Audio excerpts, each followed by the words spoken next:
A humble beginning amidst ruins. The biting wind howled, causing the cobwebs between the crumbling walls to sway. Debris lay scattered across the ground, while the air was permeated with a damp, moldy scent in termi. And gled with a sharp, unpleasant odor. In this dark and damp corner, the occasional slither of snakes and scurrying of rats could be seen. Wen Jiu had long grown numb to such sights. Reflecting on a fortnight past, she had been a modern cultivator. Although she resided in the depths of the mountains, training diligently under her master, she at least enjoyed the comforts of food, clothing, and shelter. Yet, she could never have anticipated awakening to find herself a 12-year-old orphan in an interstellar era, surviving by scavenging for refuse. The cultivation techniques she had once mastered were rendered utterly ineffective in this new realm. Heaven knows the turmoil she felt upon realizing her existence amid such a filthy and chaotic environment. Wen Jiu, the cultivator, had transformed into Wen Jiu, the orphan, inheriting the memories of her predecessor.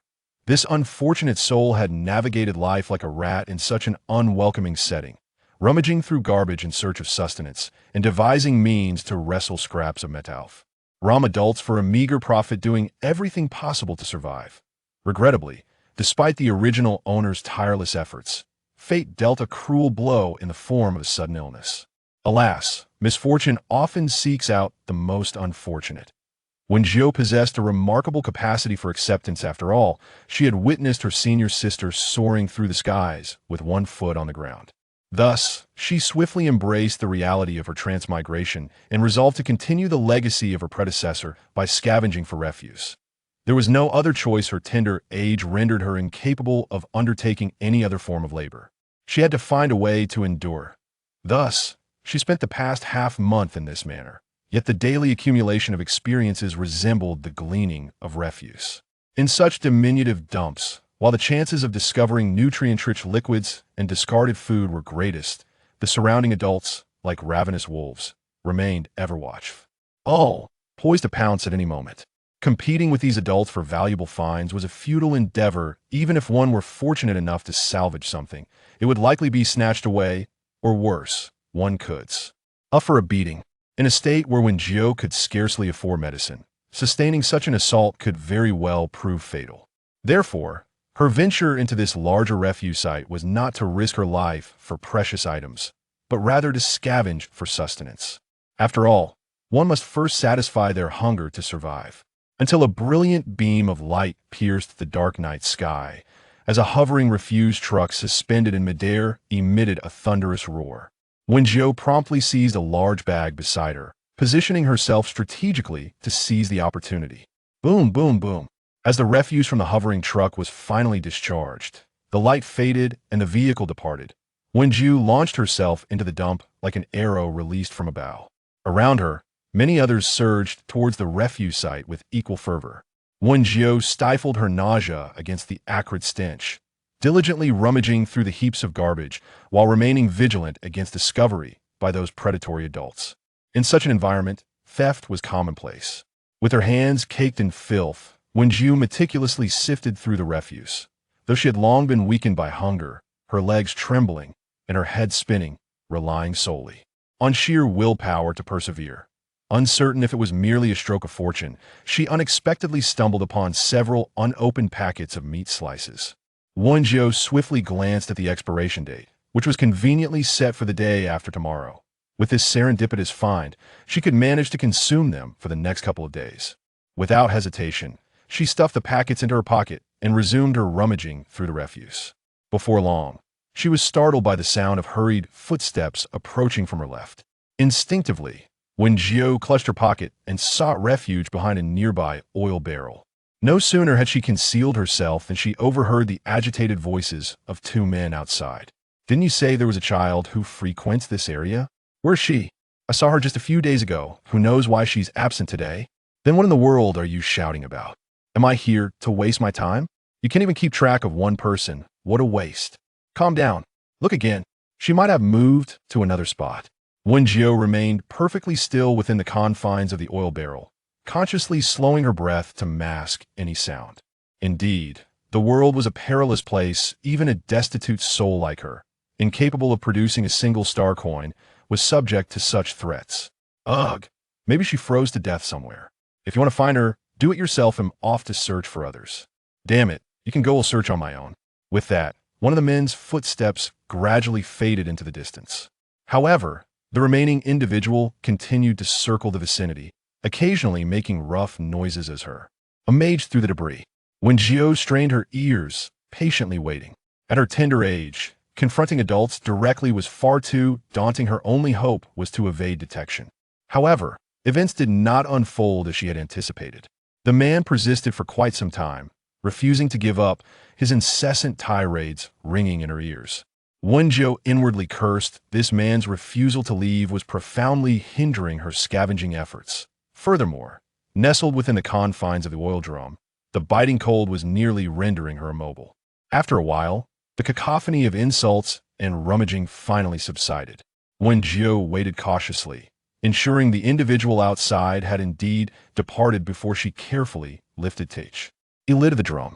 Yet, at the very moment she uncovered the top, a pair of rough hands suddenly plunged in, seizing her hair, akin to a withered tuft, and yanked her out as if she were a mere veg-tab. "Look, damn it, the little brat is hiding here," he exclaimed. The painful tugging at her scalp nearly drove Wen Jiu to the brink of madness. She struggled desperately in the air, but the burly man lifting her with ease was as effortless as Hoy. Sting a rabbit, she cannot break free. The scarred, muscular figure examined her for a moment before breaking into a grin. A girl, eh? She could fetch quite a sum. Despite this, Wen Jiu refused to relent, fiercely raking her long, pointed nails against Chun Gang's hand, causing him considerable pain. "Damn you," he snarled, violently tossing her to the ground. Upon seeing the multiple red marks adorning his hand, fury surged within him, and he prepared to strike her. Yet, Wen Jiu did not afford him the opportunity. Though the impact of her fall was excruciating, survival was paramount. As his fist descended, she gritted her teeth, executed a swift roll, and immediately sprang to her feet, fleeing into the distance. Yet, she had barely run a short distance when a rope flew in from behind, ensnaring her left calf and causing her to stumble to the ground, as if she were a captured prey being swift. TLY dragged along the earth. Chapter 2. Finally, there is meat to eat, alas. I shall see how far you can run. Yet, he remained utterly oblivious to the small girl's left hand concealed behind her. Chun Gang hummed a disjointed tune as he crouched down, inching closer to Wen Jiu, intending to bind her more securely with a rope before whisking her away. But in an instant, Wen Jiu, sprawled on the ground, suddenly opened her bright, clear eyes, resembling a ferocious beast that had lain in wait for far too long. In the blink of an eye, Chun Gang clutched his bleeding neck and collapsed to the ground, convulsing, his wide eyes filled with astonishment and dread. The little girl, now standing upright, clutched a sharp metal shard in her left hand, darkened by the crimson droplets of blood. Chun Gang's lifeblood gushed forth, and within less than a minute, his murky pupils lost their focus, his once tense hands falling lifelessly by his side, braving the biting wind. Wen Jiu walked barefoot on the filthy earth until she spotted the abandoned hovering bus that served as her refuge. It was only then that she paused to catch her breath, followed by a cautious search of her surroundings before she slipped inside the bus. Dragging her weary body into the vehicle, she used a wooden plank propped nearby to secure the door. The interior was already riddled with rust, the seats long since stripped away, leaving only an expanse of emptiness. The once uncovered windows were now boarded up with salvaged wooden planks and metal sheets, their corners damp with the growth of moss from prolonged neglect. Yet, in such a desolate environment, having a place to rest was a blessing in itself. Wen Jiu tossed her pocket aside, utterly exhausted, she fell with a thud onto the makeshift bed crafted from tattered cloth, which, though lacking in softness, was certainly more comfortable than lying on the hard floor. After resting for a brief moment, Wen Jiu sat up to survey herself. Her body was smeared with mud and stains, her tattered clothing marred by conspicuous blood spots, and her limbs bore numerous gashes. Fortunately, the wounds were not deep enough to pose a mortal threat, though she wondered if they would leave scars in the future. Wen Jiu retrieved a handful of herbs from a nearby bag and crushed them, gently applying the mixture to her wounds. When would this ordeal come to an end? After tending to her injuries, Wen Jiu lay back down, muttering to herself while idly shaking her feet. The chilling sensation prompted her to look down. reminding her that her shoes had been lost during her arduous journey. The already difficult life had become even more burdensome. With a deep sigh at the thought of being without shoes, she lamented the hardships of life. Nonetheless, she resolved to find another pair. Allowing her spirits to lift after a moment's pause, she stood up and approached her large bag, diligently sorting through the day's finds. Though her scavenging had been abruptly interrupted, her haul was still commendable. First, she examined 5 boxes of meat slices. Upon inspection, she found the packaging intact, and the label indicated that the meat was from a gullah beast, with a shelf life expiring the day after tomorrow. She lifted each box to her nose, confirming the absence of any foul odor before placing the 5 boxes of gullah beast meat into the wooden container she used for food storage. Immediately, Wen Jiu meticulously organized several small components. Only then did she begin to inspect the belongings of the individual who attempted to sell her. In the age of interstellar travel, currency exists solely within the star network, and to access it, one must possess and bind a smart ring. However, Wen Jiu could not afford even a single smart ring, let alone consider the star network. She was aware that many smart rings possess a tracking function, hence, to evade any potential pursuers, she refrained from taking the man's smart ring with her. The man had little of value on him, aside from the rope that had ensnared her, which appeared somewhat valuable. The rest of his possessions could collectively fetch around 100 star coins. Though this sum may seem modest, for Wen Jiu, it represented a significant fortune. It is worth noting that even the most basic nutrient solution costs 5 star coins, and a single nutrient solution can provide enough sustenance for a meal. At this moment, it was only 4:30 in the morning, and having consumed a few drops of nutrient solution previously, she did not feel particularly hungry. As time slowly passed, the vehicle gradually filled with the sound of her faint, rhythmic breathing. Before long, piercing sunlight streamed through the gaps, and Wen Jiu seemed to sense this warmth, gradually opening her eyes and rubbing them. Yet, after a brief moment of contemplation, she roused herself from her reverie, realizing it was wiser to abandon her fantasies and confront the starkness of reality. From a corner of the vehicle, she rummaged through a wooden box containing clothing and found a pair of tattered cloth shoes. Although her big toe protruded through a large hole, the shoes were at least somewhat fitting. She then searched for a clean, old garment to change into, for she feared that stepping outside in her blood-stained attire would prompt the elderly woman collecting scrap to close her door immediately. After meticulously tidying up, Wen Jiu finally retrieved a box of gullah beast meat slices from the wooden crate. Having exhausted her supply of nutritional liquid, she was left with no choice but to resort to consuming some meat slices. The surroundings were rather rudimentary, precluding any intricate preparation. As a person of modest means, she had to rely on nutritional liquids to sustain herself. Wen Jiu first rummaged through her previously collected seasonings, then rinsed the meat slices with clean water before placing them into a bowl. The gullah meat bore a resemblance to the pork belly of ancient Earth, with a harmonious blend of red and white, fat and lean. Regrettably, she lacked any wine to eliminate the gamey taste. However, fortune smiled upon her as she had previously discovered a plant akin to ginger. She deftly sliced a few pieces with a sharp iron shard and added them to the bowl, along with some salt and pepper, mixing them thoroughly. Next, she procured some slender iron rods to create a makeshift skewer and gathered a few pieces of flammable material outside the vehicle to serve as kindling. Once the vibrant flames were ignited, Wen Jiu began to roast the meat slices on the iron rods. The gullah meat, with its balanced fat and lean portions, sizzled enticingly over the fire, the fat oozing and dripping onto the flames, producing tiny sparks. Before long, as the savory aroma intensified, the skewers in Wen Jiu's hands were finally ready. She sprinkled some cumin over the meat and took her first bite. The gullah beast meat, with its rich fragrance, perfectly absorbed the cumin flavor, seamlessly melding together and alleviating the greasiness of the fat. The more she chewed, the more delectable it became, without any hint of heaviness. Delightful, Wen Jiu exclaimed with satisfaction. After so many days, she had finally savored a morsel of meat. Chapter 3. Surviving by selling scrap. Having relished the fragrant roasted meat, Wen Jiu tidied up her utensils once more. After tidying herself up, she finally stepped out with her bag in hand. The refuse area where she resided was several hours' trek from the nearest urban center. However, Wen Jiu had visited it a few times in the past, so she did not find it overly exhausting. She regarded it as a form of physical exercise. It was not until nearly noon that Wen Jiu caught sight of the city's outskirts. She strolled confidently into a recycling station on the suburban fringe, sweetly calling out, "Granny Zhao." Yet, upon entering, she was met not by the familiar elderly lady, but by a tall, slender young man who glanced at her while setting down his cargo. "Granny Zhao is out. Are you here to sell something?" Wang Nan squinted, sizing up the petite Wen Jiu. In response, she merely nodded in silence, leisurely dragging her bag towards the counter. Without waiting for Wang Nan's assistance, she deftly tossed the bag onto the table. "TSK, the quality of these items is rather mediocre," Wang Nan remarked as he donned gloves and casually rummaged through the contents of the bag, then added with a smirk, "At most, 80-star coins." While Wang Nan assessed the items, Wen Jiu discreetly observed him in return. As the saying goes, one's appearance reflects one's heart. Even if he feigned kindness, the truth could be discerned from his features. His thin lips and narrow chin suggested a keen sense of self-interest.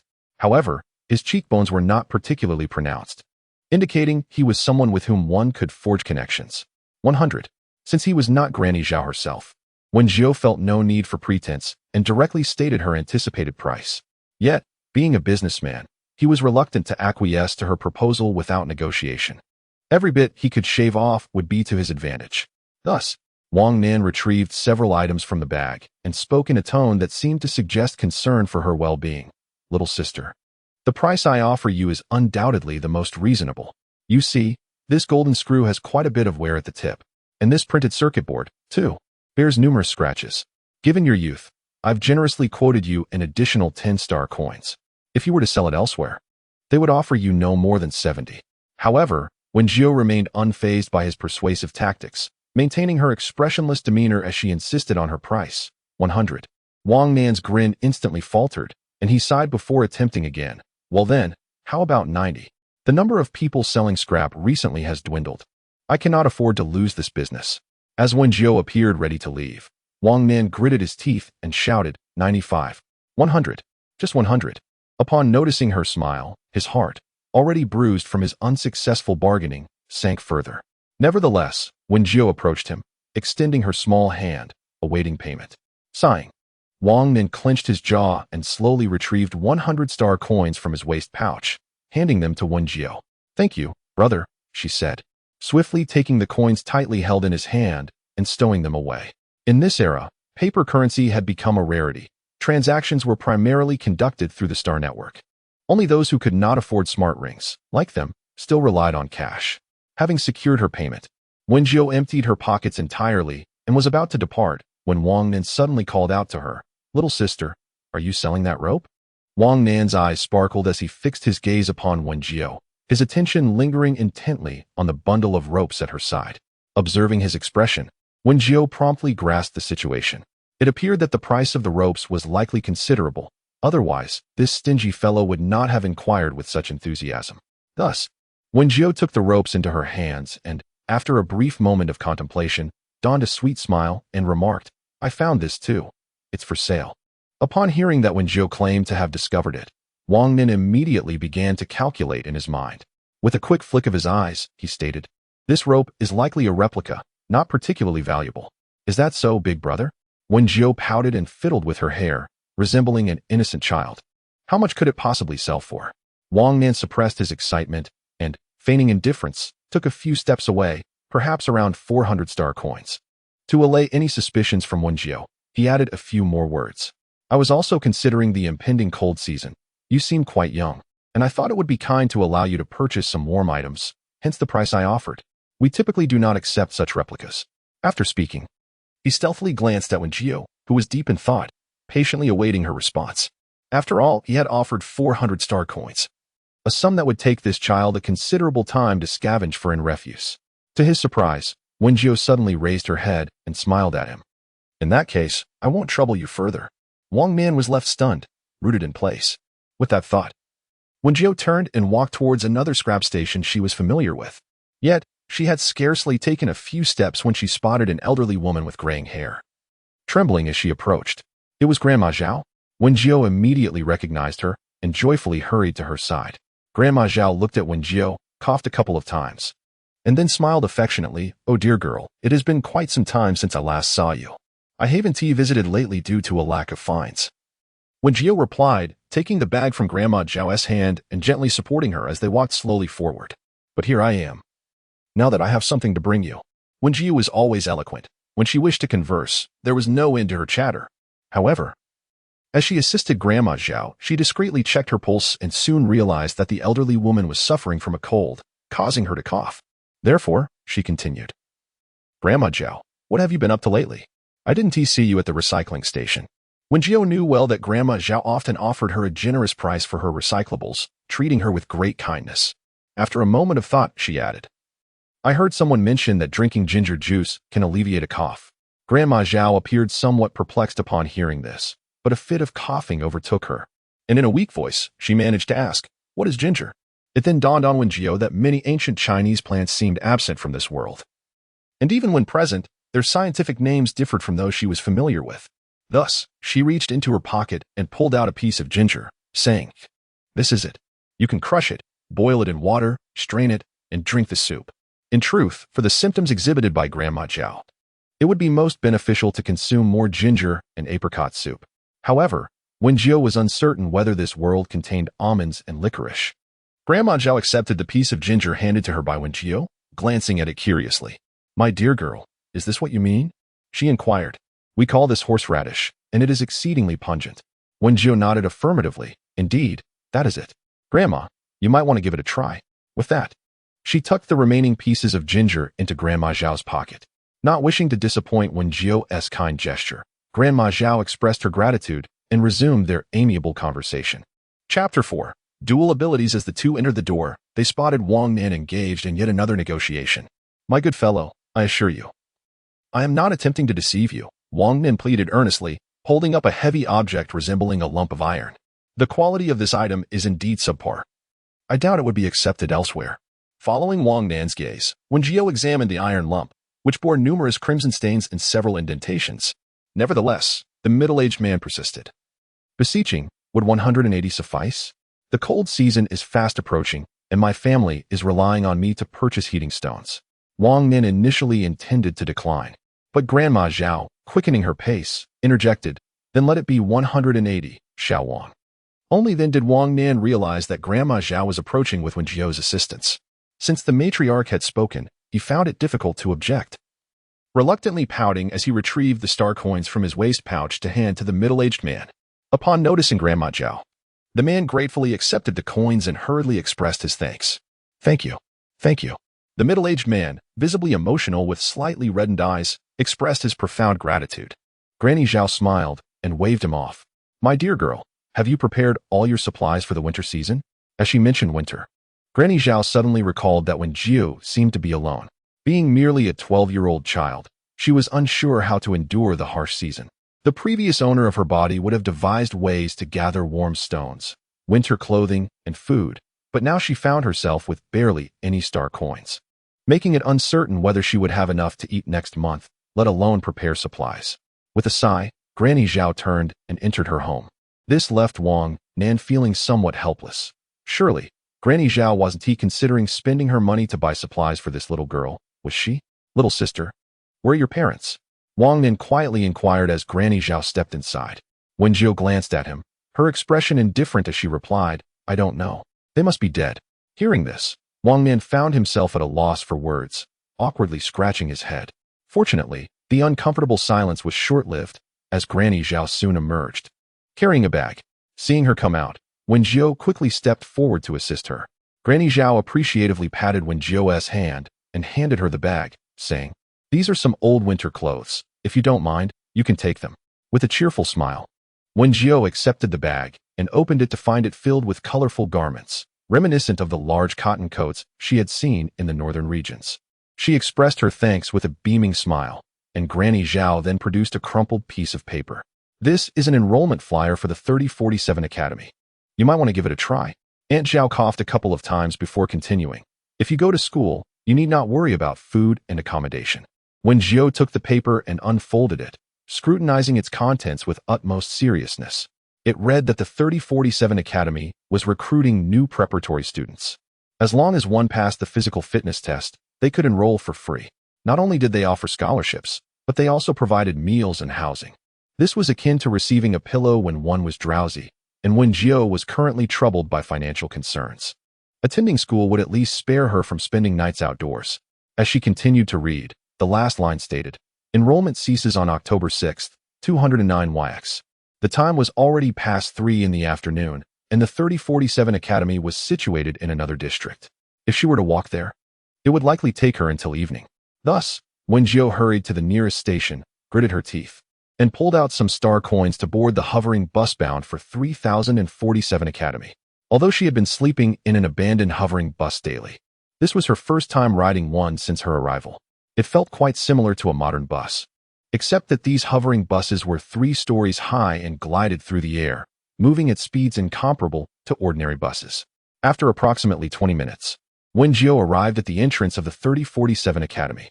Despite being the final enrollment period for this year, the entrance was crowded with people queuing to register. She located a line that appeared less populated and patiently took her place at the end. Before long, it was her turn. The teacher at the registration desk tossed her a form, instructing her to fill in her details and then proceed to the tent over there for the physical assessment before turning right to the registration office. Wen Jiu nodded thoughtfully, picking up a pen to swiftly complete the form.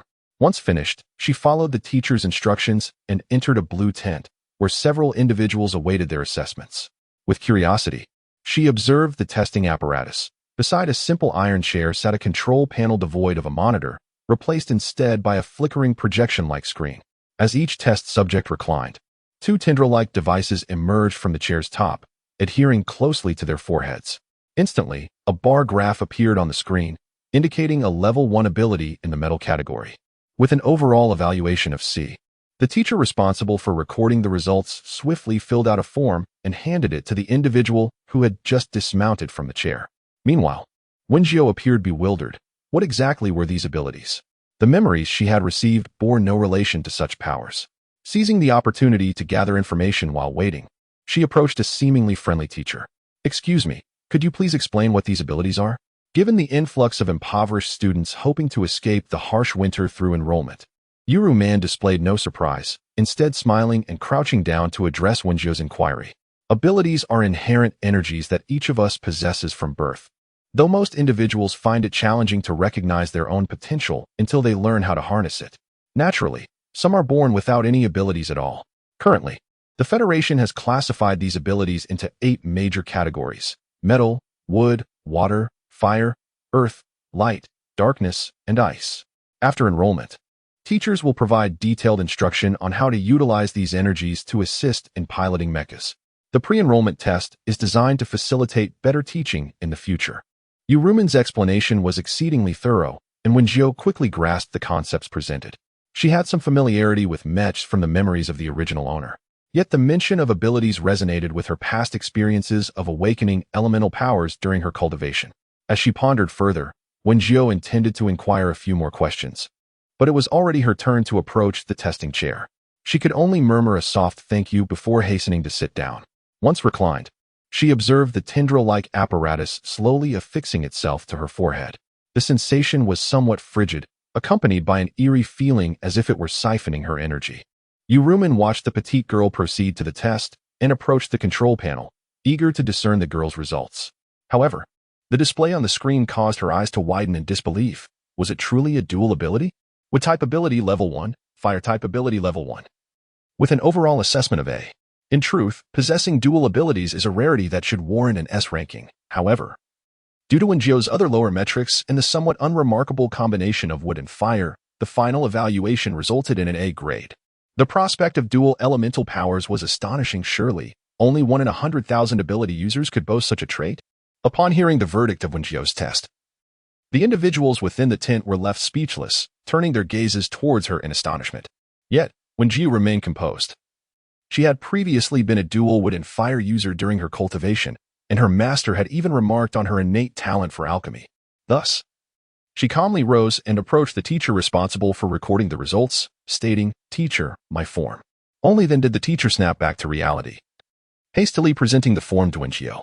Wen Jiu lifted the curtain of the tent and made her way to the registration desk, where she presented her form to the teacher in charge. "Congratulations, you have passed our institution's examination," the teacher announced. Upon hearing this, A radiant smile blossomed on Wen Jiu's face, the thought of no longer worrying about hunger or having to sleep outdoors. And the possibility of earning a scholarship through hard work filled her heart with joy. However, in the next moment, the teacher delivered a shocking blow. Unfortunately, it has come to our attention that you are an undocumented student and therefore do not meet our institution's criteria for free admission. A tuition fee of 8,000 star coins is required. 8,000? That amount would be unattainable, even if she were to be sold. Wen Jiu's eyes widened in disbelief. How could she possibly be classified as undocumented? Could you possibly make an exception? Please take another look at my form. I possess dual abilities. Her eyes glistened with unshed tears as she choked out, moreover, I have been without parents since childhood. I do not wish to be labeled as undocumented. Wen Jiu endeavored to showcase her acting skills, yet the teacher remained unmoved. I'm sorry, but the Academy's regulations cannot be altered at our discretion. Did this mean she truly could not find a way to stay and study? Feeling disheartened, she pressed on. Are there any scholarships for underprivileged students? Or could I perhaps sign an IOU and work my way through? The teacher merely shook her head apologetically. I'm afraid if you cannot pay the tuition. But before she could finish her sentence, she was interrupted by the arrival of Yuruman. As Yuruman gracefully approached the registration desk in her high heels, she gently caressed her curls and smiled radiantly, saying, Zhou-san, please assist her with the enrollment procedures first, and then arrange a work opportunity for her on campus.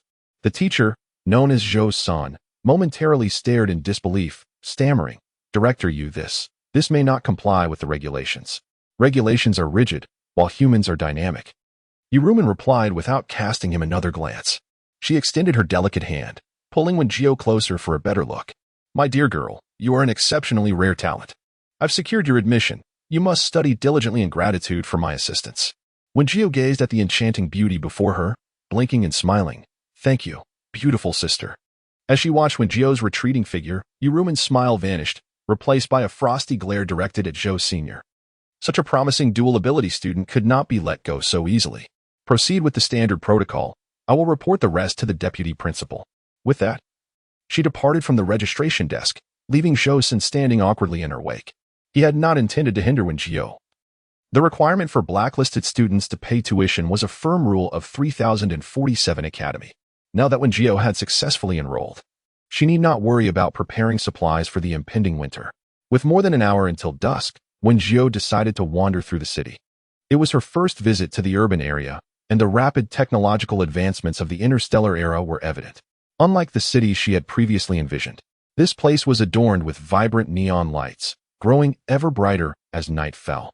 The hovering buses incessantly wove through the air, with occasional aerial vehicles spiraling overhead, their thunderous roars echoing in the atmosphere. After meandering around the vicinity, Wen Jiu noticed an electronic screen outside a nearby shopping mall proclaiming that the Redstone supermarket was holding a sale. A sale indeed. Wen Jiu stroked her chin, recognizing this as noteworthy news for someone of her modest means. Thus, she followed the throng of shoppers into the mall and, guided by the directional signs, descended to the Redstone supermarket located on the lower ground level. Inside the supermarket, an abundance of goods was displayed, yet Wen Jiu could scarcely recognize many of them. This was primarily due to the considerable transformations that most flora and fauna had undergone during the interstellar era, especially the plants, which bore little resemblance to their former selves. In the fruits and vegetables section, Wen Jiu diligently scrutinized the offerings. After a diligent search, she finally located the bitter almonds and licorice she sought. Remarkably, while their names remained unchanged, the bitter almonds had grown from petite morsels to the size of apples. Wen Jiu inwardly marveled. What once required weighing several ounces now sufficed with merely one. However, her financial situation was still rather precarious, so upon finding her desired items, she first glanced at the price tags. Bitter almonds promotional price, 8 star coins each. Licorice promotional price, 12 star coins per bag. Had this been in her previous circumstances, Wen Jiu would have turned on her heels and left, but she was no longer the same. In just 3 days, she would be enrolled in school with provisions for food and shelter. 20 or so star coins were within her reach. Consequently, Wen Jiu resolutely tossed these 2 items into the mechanical basket behind her, acknowledging the undeniable convenience of such technology. Without the need to push a cart or carry a basket, the machine basket would automatically follow behind after briefly recording her facial features. Subsequently, Wen Jiu strolled through other sections of the store, and after acquiring 8 bottles of the most basic nutrient solution, She proceeded to check out and exited the supermarket. Her harvest for the day was quite satisfactory, as the promotion offered 8 bottles of the low-grade nutrient solution with 1 free. With a cheerful smile, Wen Jiu clutched her bag and walked toward the exit. As she arrived at the entrance of the mall, she was greeted by a gloomy sky pouring with torrential rain. Raindrops pattered against the ground, splattering everywhere. Lacking a device to store her items, she could only cradle her shopping bag in her arms and dash into the downpour. She hurried to the nearest floating bus station, where she used 10-star coins to board a bus heading to the station closest to the garbage district. The swift floating bus soared through the air, while the rain slid down the windows. Gazing out at the ever-changing neon lights, Wen Jiu remained silent. Windless District. B12 Street has arrived.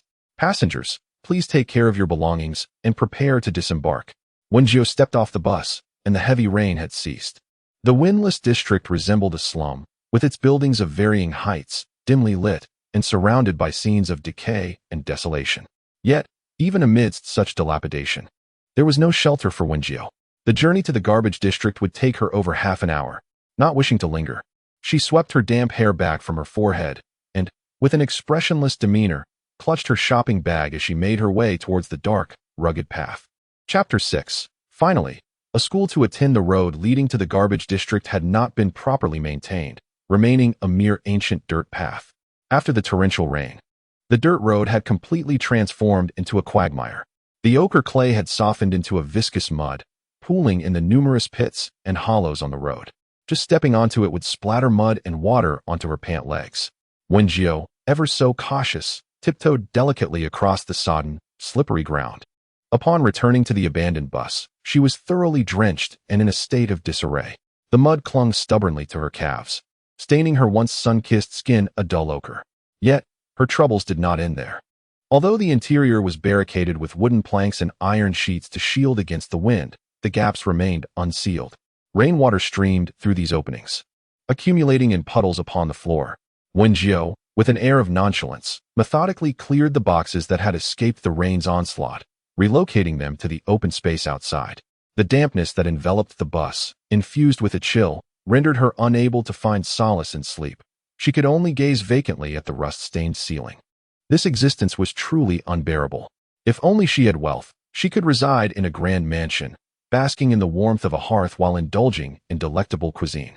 The more she pondered, the more entranced she became, feeling akin to the frostbitten little match girl. However, she resolved not to remain mired in mere daydreams. Wen Jiu silently set a small goal within her heart.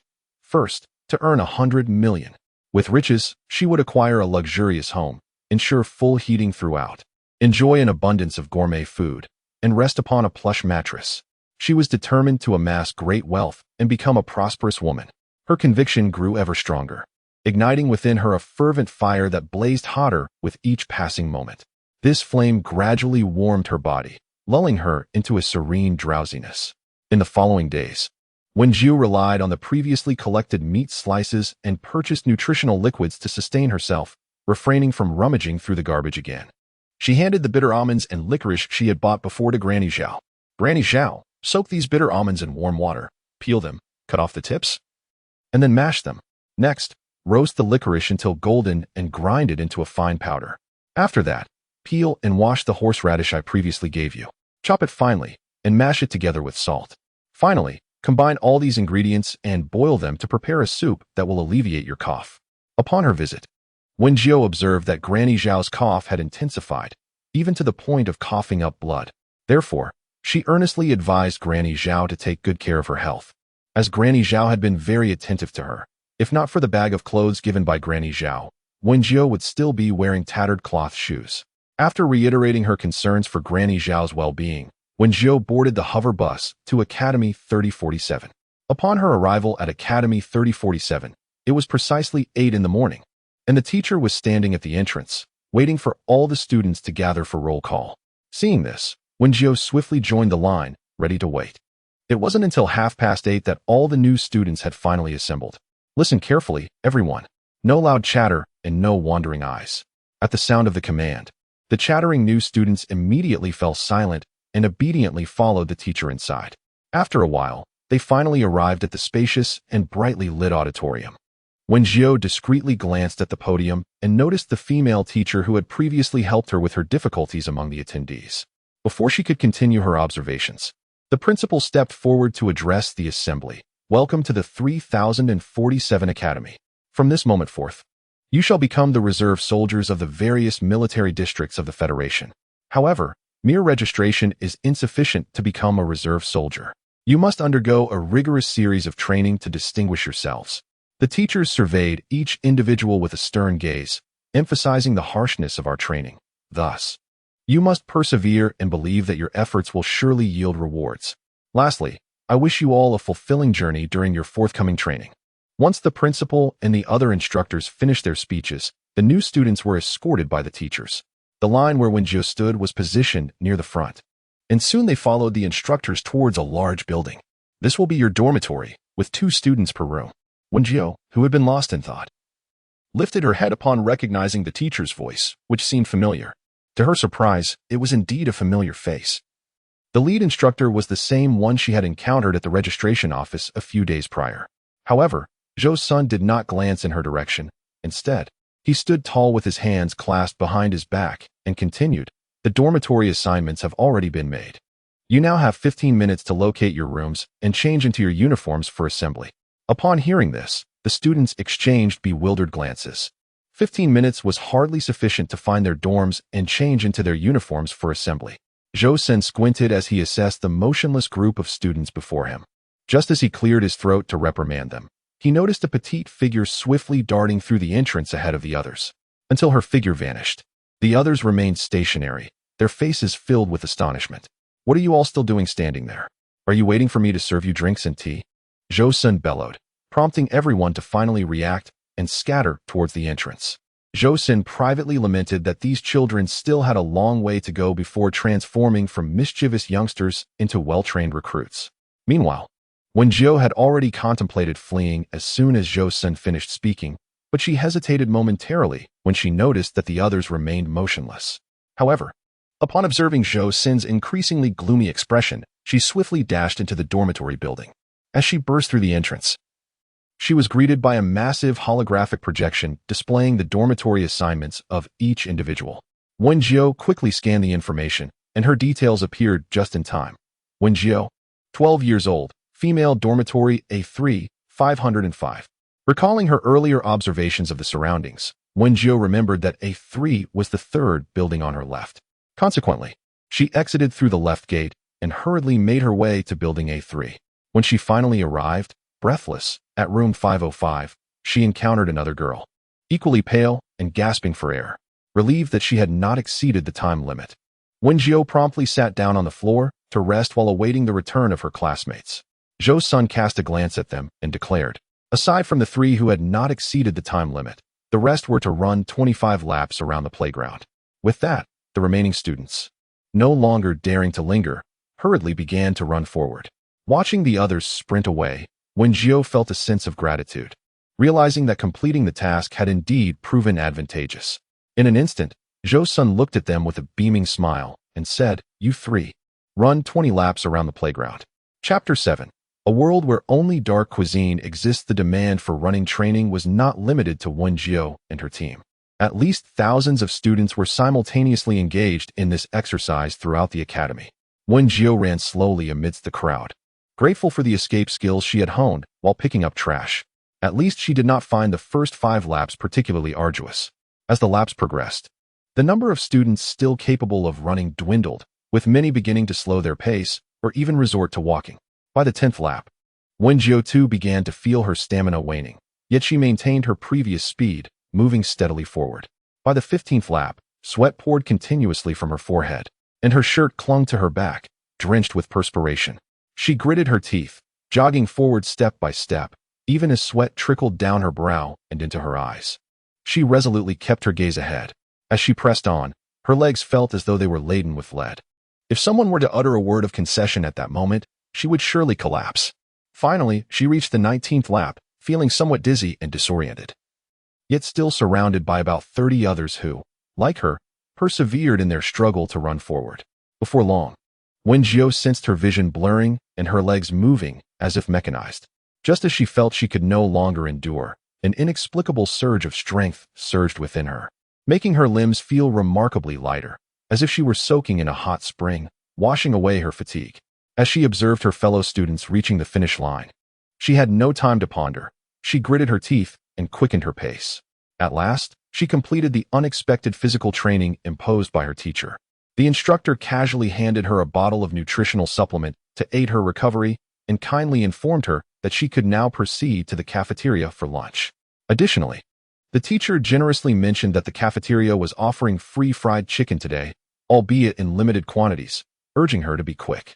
Having been ravenous for some time, she swiftly made her way toward the cafeteria after downing the nutritional drink. Fortunately, she had inquired about the location of the cafeteria from a helpful classmate, or else she would have remained oblivious to its whereabouts. After expressing her gratitude, she hurried towards the cafeteria. Thankfully, it was not far, and before long, she arrived at her destination. As she approached, the glass doors silently slid open to welcome her.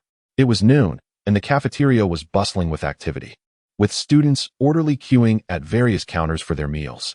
This scene evoked a sense of familiarity for Wen Jiu, reminiscent of her days when her mentor sent her to school, where she too would wait in line for meals during lunchtime. Amidst the myriad of counters, Wen Jiu quickly located the one designated for the limited distribution of free fried chicken. She retrieved a tray from a nearby shelf and joined the line, anticipation filling her heart at the thought of indulging in the delicious fried chicken. As she was lost in her thoughts, her turn finally arrived to collect her meal. Approaching the transparent serving window, she was taken aback to discover that the staff behind the counter were not the usual cafeteria workers, but rather students clad in the same school uniform as hers. The only difference was that the individuals inside wore masks and aprons. However, Wen Jiu did not inquire further. When her turn arrived, she extended her tray, and the person behind the counter promptly placed a piece of fried chicken, meticulously wrapped in aluminum foil, onto it. After receiving the chicken, Wen Jiu hastily sought an empty seat, rubbing her hands in anticipation of a hearty meal. With great enthusiasm, she unwrapped the foil, only to discover that the chicken did not resemble the golden delicacy she had envisioned. Instead, it was a dismal shade of half-browned and half-charred, with several stray feathers still clinging to it. The radiant smile that had adorned Wen Jiu's face instantly faded. She plucked a chicken leg and examined it, aghast at the thought of what culinary prowess would result in such a creation, crispy on the outside yet oozing with blood within. Furthermore, the foul odor had not been mitigated. Even without tasting, she could discern a pungent smell wafting from it. Was this a scam? What kind of fried chicken was this? Wen Jiu initially contemplated confronting the cafeteria staff, but a glance around revealed that her peers' trays contained meals that could hardly be called food. Wilted blue stir-fried vegetables, overcooked meats resembling mush, food charred beyond recognition, and what appeared to be porridge that was merely water-laden rice. For Wen Jiu, merely looking at these dishes made her stomach churn. Yet, her classmates consumed them without a flicker of hesitation, as if they had long since grown accustomed to such fare. Surely, the cafeteria could not only offer these culinary abominations. Panic began to set in for Wen Jiu. As a true food lover, she was utterly terrified. With trepidation, she peered at each window, hoping for a glimmer of hope, only to realize that this seemed to be a realm solely inhabited by dreadful cuisine. Are you, Wen Jiu? Are you truly Wen Jiu? Li Shanyan posed another question, his face etched with impatience. Wen Jiu glanced at him and nodded gently. Come with me. You owe tuition, right? Teacher Yu has arranged for you to work in our cafeteria to repay the debt. Li Shanyan, with his hands shoved into his pockets, cast a sidelong glance at Wen Jiu. After pondering for a moment, she realized she did not know who Teacher Yu was, so she inquired, Who is Teacher Yu? Yu Rumen, the beautiful one, he replied, dismissing the need for lengthy explanations. Once he confirmed the identity, he turned and strode toward a silver iron door. Wen Jiu rose to follow him, her mind racing with analysis. The beautiful teacher must be the one who had helped her resolve her enrollment issues a few days prior, suggesting she work to repay her tuition, which had apparently not been settled. Upon entering the iron door with Li Shanyan, they navigated through a maze of corridors until they arrived at an office. Chapter 8. Are you expecting me to survive on the northwest wind? Inside the office sat 3 boys, seemingly around 14 or 15 years of age. As soon as they noticed Li Shanyan and Wen Jiu enter, their previous boisterous chatter fell silent, and they turned their attention toward Wen Jiu. You must be the new student that Teacher Yu arranged for? The most robust of the trio spoke first, sitting with his legs crossed on the sofa as he scrutinized Wen Jiu. She remained silent, discreetly placing her hands behind her back. Regardless of which teacher sent you, once you arrive in our cafeteria student department, you must adhere to the rules. When Shurgang noticed that Wen Jiu remained silent, he assumed she was merely frightened, and he scoffed derisively. From now on, just come to clock in for lunch and dinner every day. Your debts will cause half of your monthly salary to be deducted by the school. As for the remaining half, the school will automatically transfer it to your StarNet account. However, according to our rules, you must hand over half of that to us. Do you understand? Wen Jiu lowered her gaze, contemplating inwardly. If I give you this money, will I be left to fend for myself? Although she was unaware of the actual wages for working in the cafeteria, she realized that with such deductions, how many star coins could she possibly retain? Thus, Wen Jiu raised her head and asked, "What if I don't want to pay?" Upon hearing her question, the others erupted into laughter as if they had just heard the most ludicrous joke. "Little sister, don't joke around with your older brothers," Shurgang exclaimed, barely holding back tears of mirth. Yet, Wen Jiu maintained a serious expression, reiterating, "What if I don't want to pay?" Noticing her earnestness, the laughter gradually subsided, replaced by a menacing atmosphere. "Not pay. You'll either get beaten or you won't be able to work here." Wen Jiu lowered her head once more, and they all assumed she was akin to those impoverished students who dared to question but lacked the courage to resist. Yet, in the next moment, Wen Jiu lifted her head, smiling as she declared, "Excuse me, but I don't want to pay." Shurgang, seated on the sofa, observed her diminutive figure and scoffed again. "You poor wretch, do you think uttering those words will resolve anything?" With determination, he and another lunged forward, fists raised, intent on confronting Wen Jiu. Unexpectedly, Wen Jiu suddenly turned around and fiercely lashed the whip against the arms of the two individuals, leaving a crimson mark where their arms had been raised. "Senior, isn't this a bit against the rules of martial ethics?" Wen Jiu maintained a smile, yet her gray-blue eyes glimmered with an icy disdain. Caught off guard by the sudden strike, the two felt a surge of anger and soon retaliated with a flurry of punches. This time, however, their fists ignited with flickering orange flames, causing the surrounding temperature to rise sharply. The whip did not land on their arms, but instead ensnared their legs. With a powerful tug, Wen Jiu brought the rushing duo crashing to the ground, resulting in an intimate encounter with the floor, even forcing them into a split. Observing their fall, Wen Jiu could not help but marvel internally at the effectiveness of the rope she had found. However, before she could ponder further, a sudden gust of wind rushed toward her. Reacting swiftly, Wen Jiu attempted to turn and evade, but the speed of the wind was too great, grazing her face before crashing into the wall behind her. A sharp sting pierced her, as warm blood trickled down her cheek. "If you're such a worthless fool." Before Shurgang could finish his taunt, Wen Jiu charged at him, brandishing a dagger. Yet, Shurgang dismissed her threat, continuing to unleash gusts of wind towards her. Although Wen Jiu adeptly dodged most of them, one still grazed her arm. Surprisingly, the sting only heightened her exhilaration, prompting her to accelerate her movements, resembling a fleeting specter as she advanced. This caused a sudden alarm within Shurgang. An inexplicable sense of panic surged in his heart. Instinctively, he wished to shut the door and hide, yet he was taken aback when Wen Jiu appeared before him, brandishing a dagger and smiling as she inquired, "Are you thinking of closing the door? How can I assist you?" The chilling words sent shivers down Shurgang's spine. Before he could react, Wen Jiu pressed the blade against his neck. The fear of his flesh being sliced open overwhelmed him, and he could no longer contain his emotions. "I was wrong. I was wrong," he pleaded. However, Wen Jiu showed no mercy for his supplication. Instead, she kicked him into the office and closed the door, watching him with a grin. Soon, the echoes of Shurgang's anguished screams reverberated, instilling terror in Li Shanyan and the two individuals on the floor outside. It was Li Shanyan who first regained his composure, using his smart device to call for their teacher. At that moment, it was mealtime, and Zhou's son was dining in the cafeteria, but upon receiving the communication, he rushed to the scene. A heavy sense of foreboding enveloped Zhou's son as he inquired, "What is happening?" Li Shanyan, having endured the least shock, trembled as he pointed at the office door. Zhou sensed the gravity of the situation and swiftly opened the large door. Inside, he saw a little girl with her back turned to him. And the more he looked, the more familiar she seemed. Tentatively, he asked, "Wen Jiu?" Wen Jiu had already heard the commotion outside, turning around with a beaming smile. She replied, "Teacher, what can I do for you?" He dared not continue his sentence, for he and the other two had distinctly heard Shurgang's cries of despair. Zhou Sun paid no heed to Li Shanyan's words. He first retrieved the medical kit he always carried, then crouched down and softly inquired, Wen Jiu, have you seen Shigang? In that moment, Wen Jiu resembled an innocent child, obediently nodding and pointing towards a wooden cabinet within the room. Good girl, Zhou Sun said, gently patting her head in reassurance before rising to approach the cabinet. Taking a deep breath, he suddenly yanked the handle and thrust the cabinet open. To his astonishment, nestled within was a trembling figure. Shigang, come out.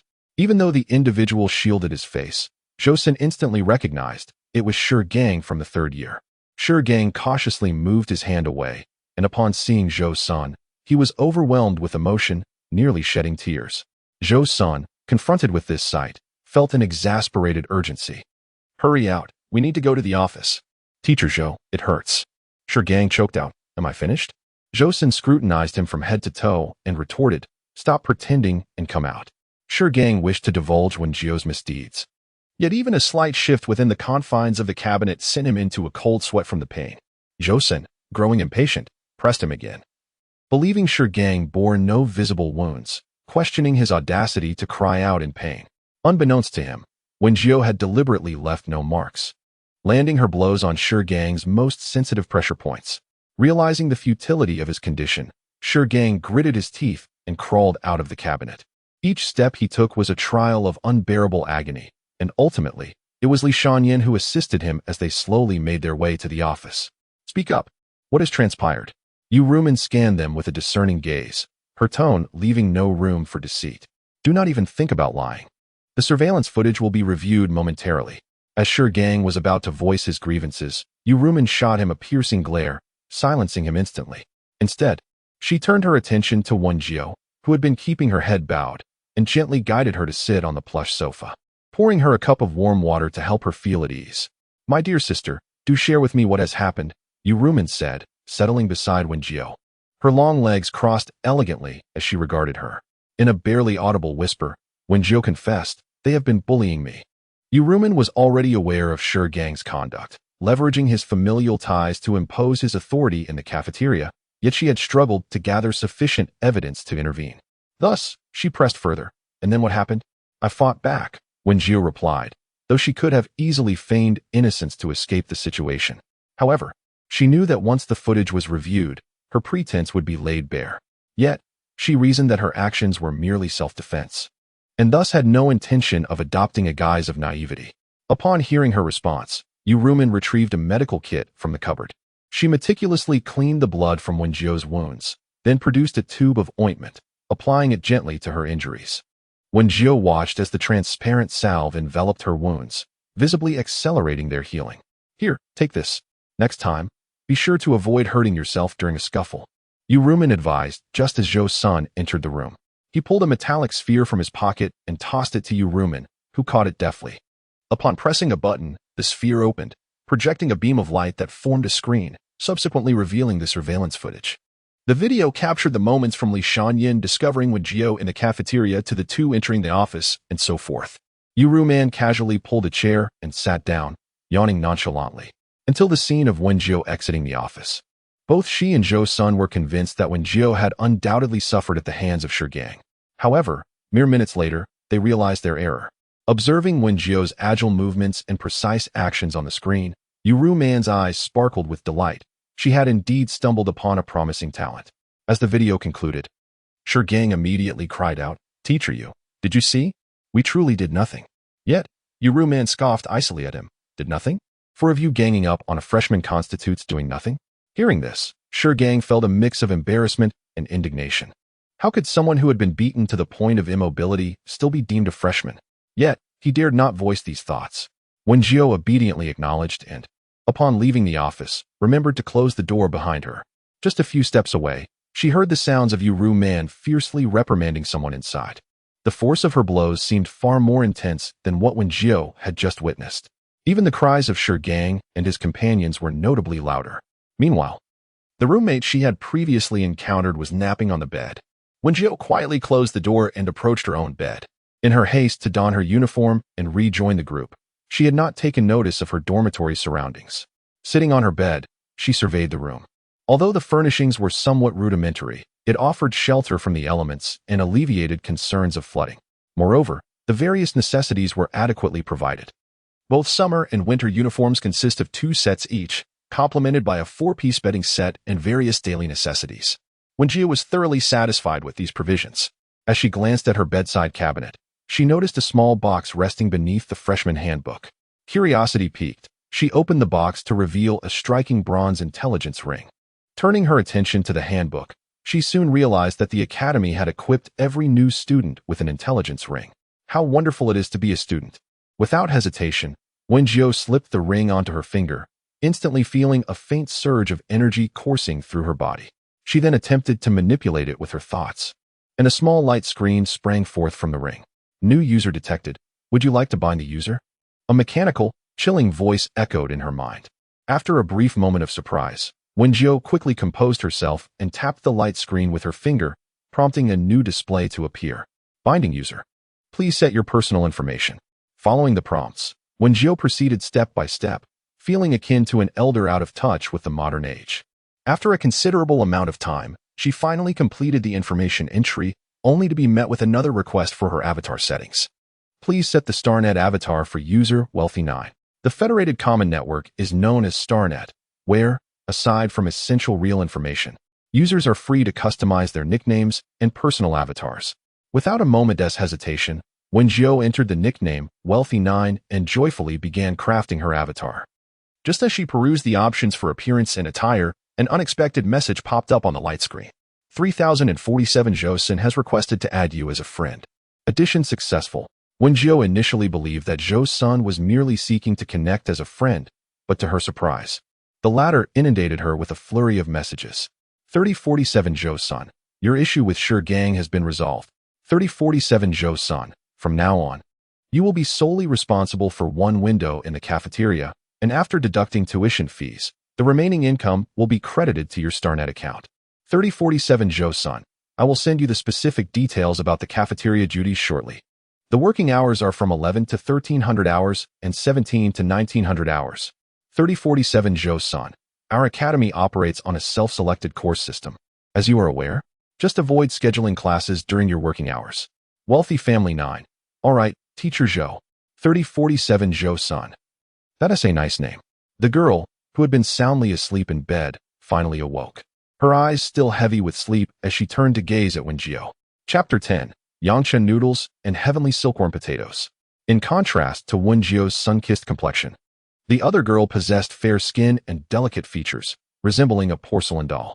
The girl across the bed rubbed her eyes and sat up, greeting, Hello, I am Qiao Shishir. Hello, I am Wen Jiu.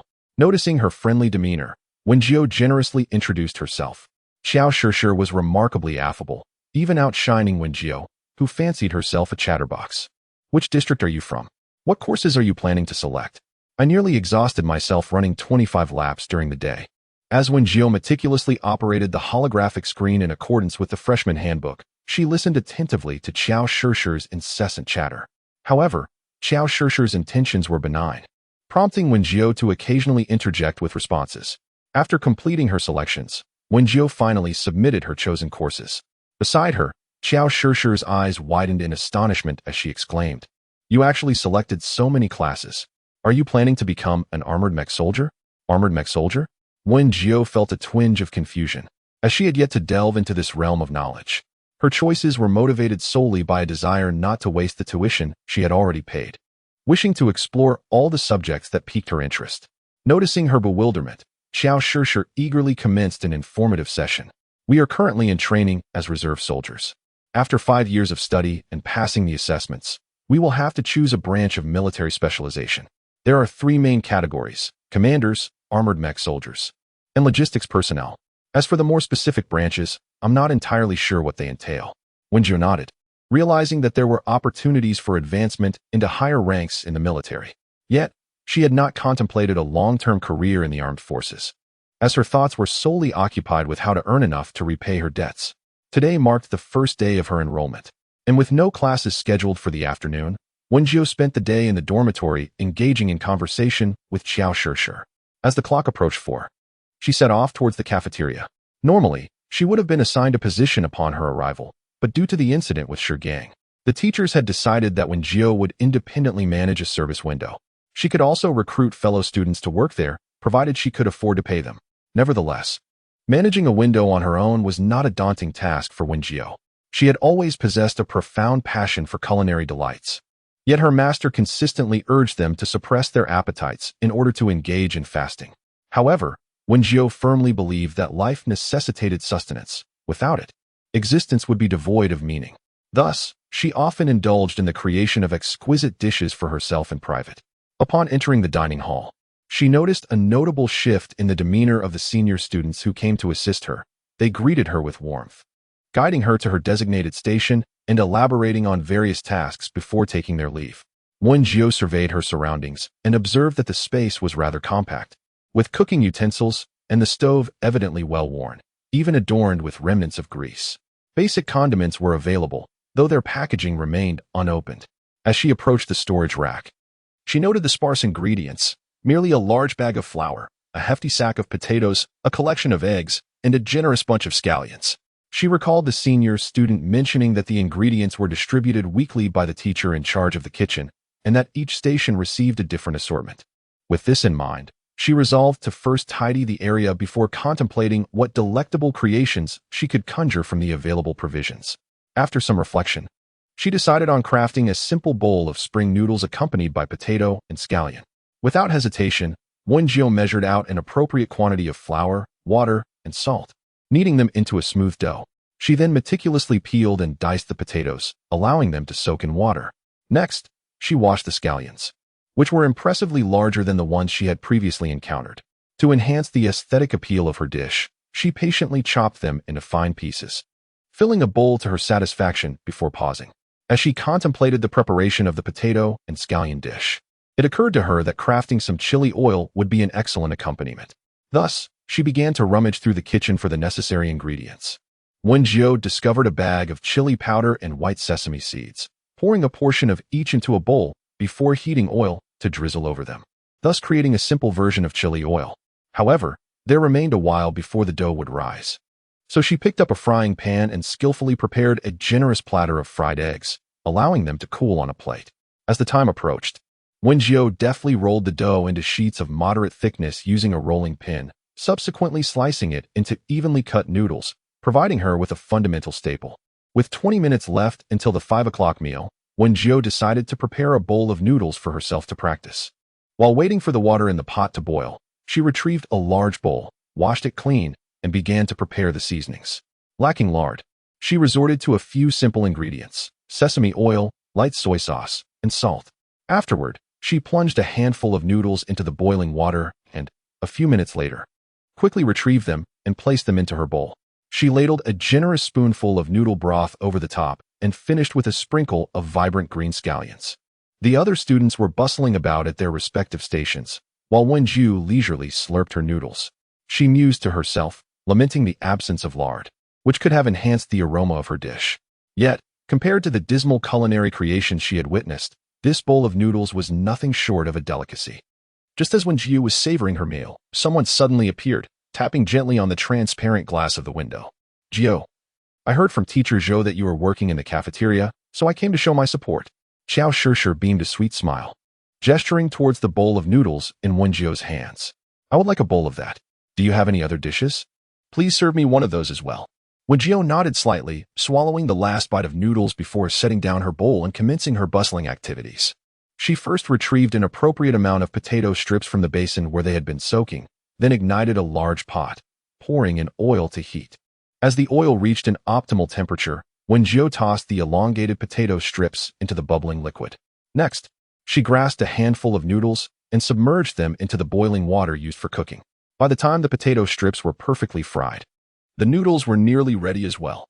Wen Jiu skillfully lifted the golden potato strips with a slotted spoon, letting them drain beside her before transferring the noodles into a bowl.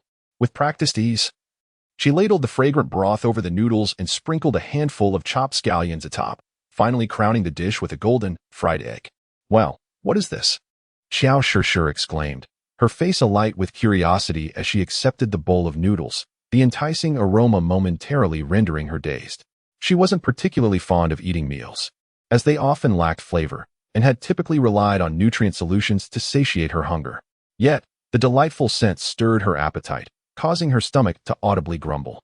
She deftly added various condiments, her hands moving fluidly in a practiced rhythm.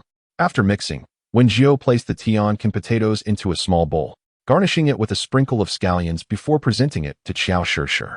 "This smells divine too. What is this?" Qiao Shishir remarked, inhaling the distinctly different fragrance from the earlier yanchun noodles, which instantly awakened her taste buds. "This is tianjin potatoes. Why don't you try it first and see how it tastes, then you can pay later." Wen Jiu had yet to decide on pricing, reasoning that Qiao Shishir was unlikely to abscond without paying, so she decided to let her take the dish first, intending to settle on a price afterward. With a beaming smile, Qiao Shishir expressed her gratitude and promptly took 2 bowls to find a seat. Chapter 11. Yanchun Noodles and Tianjin Potatoes. Qiao Shishir gazed at the steaming bowl of yanchun noodles, cautiously lifting a pair of chopsticks to taste a bite.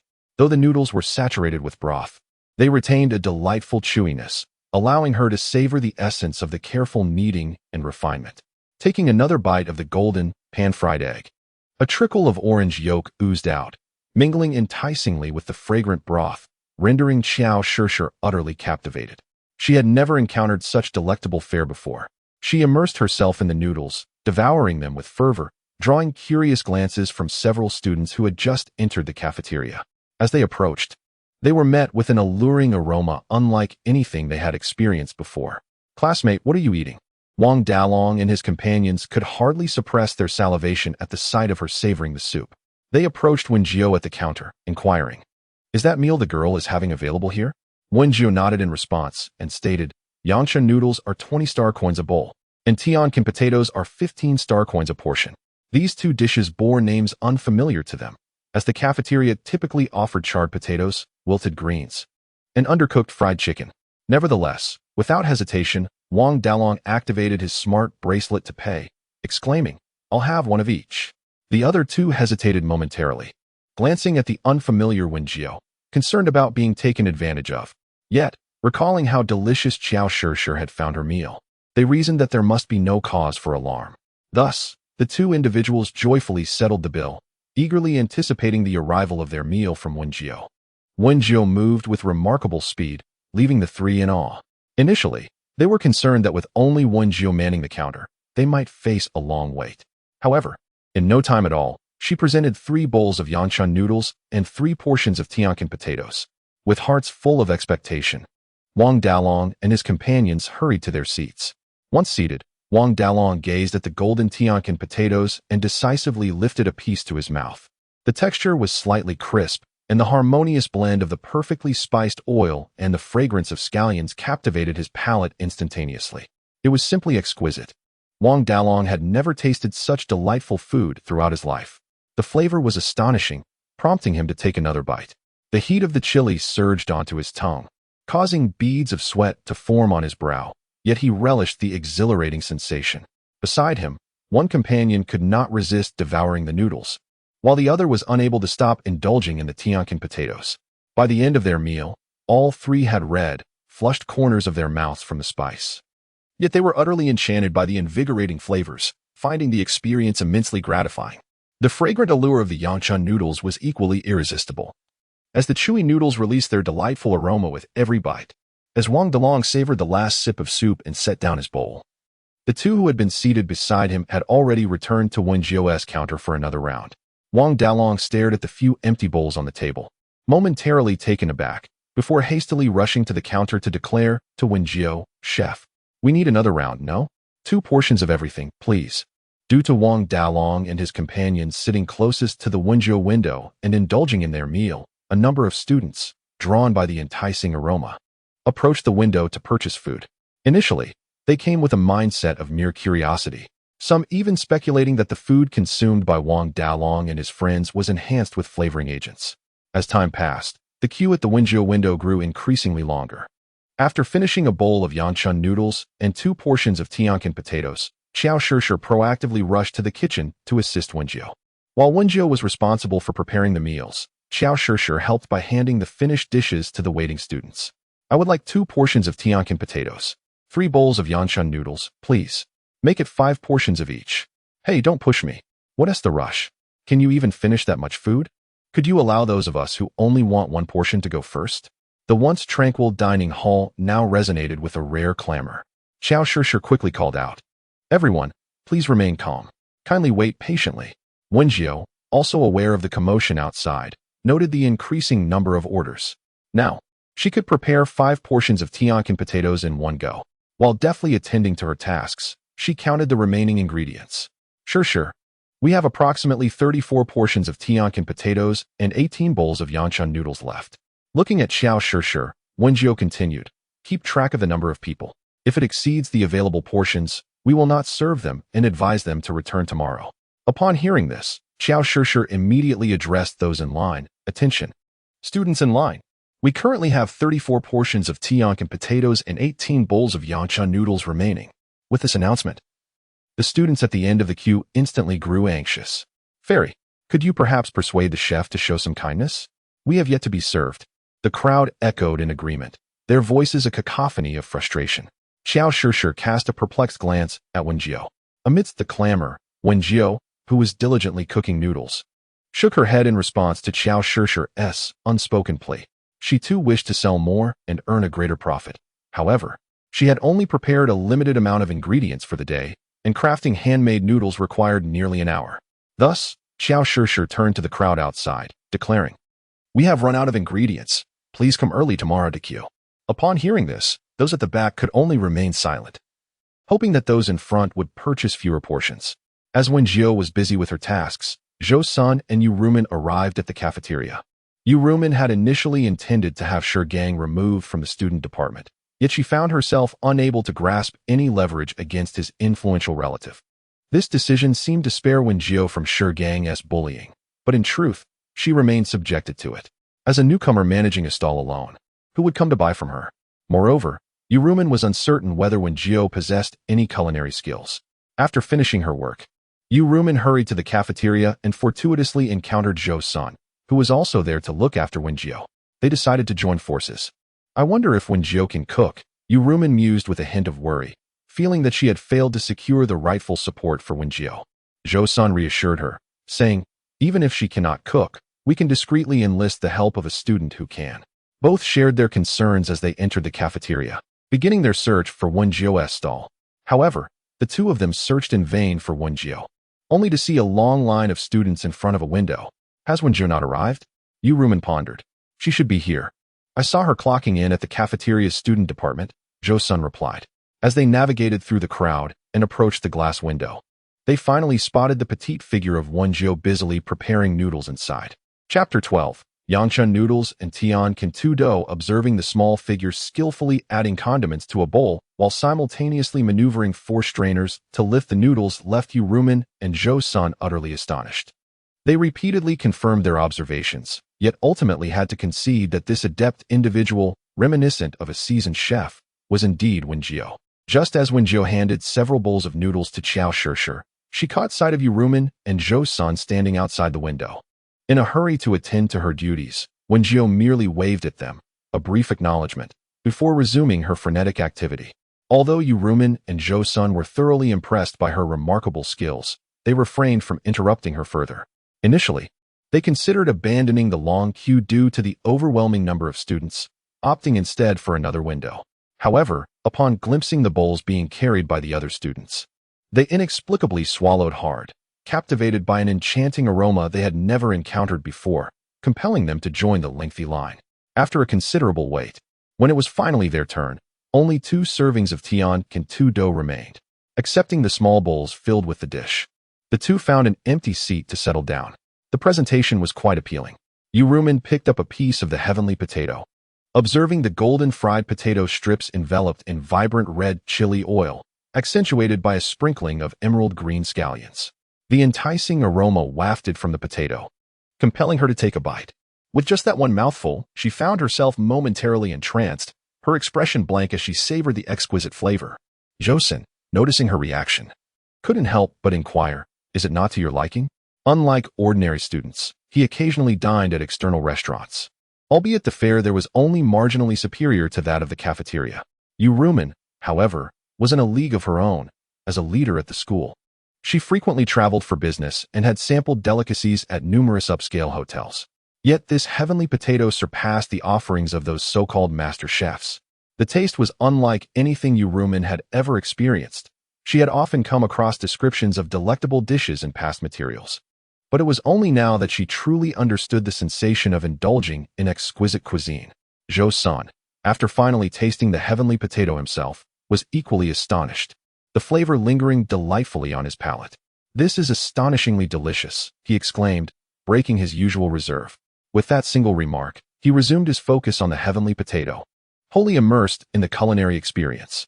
It was only after they had polished off the entire bowl that they found the leisure to discuss further.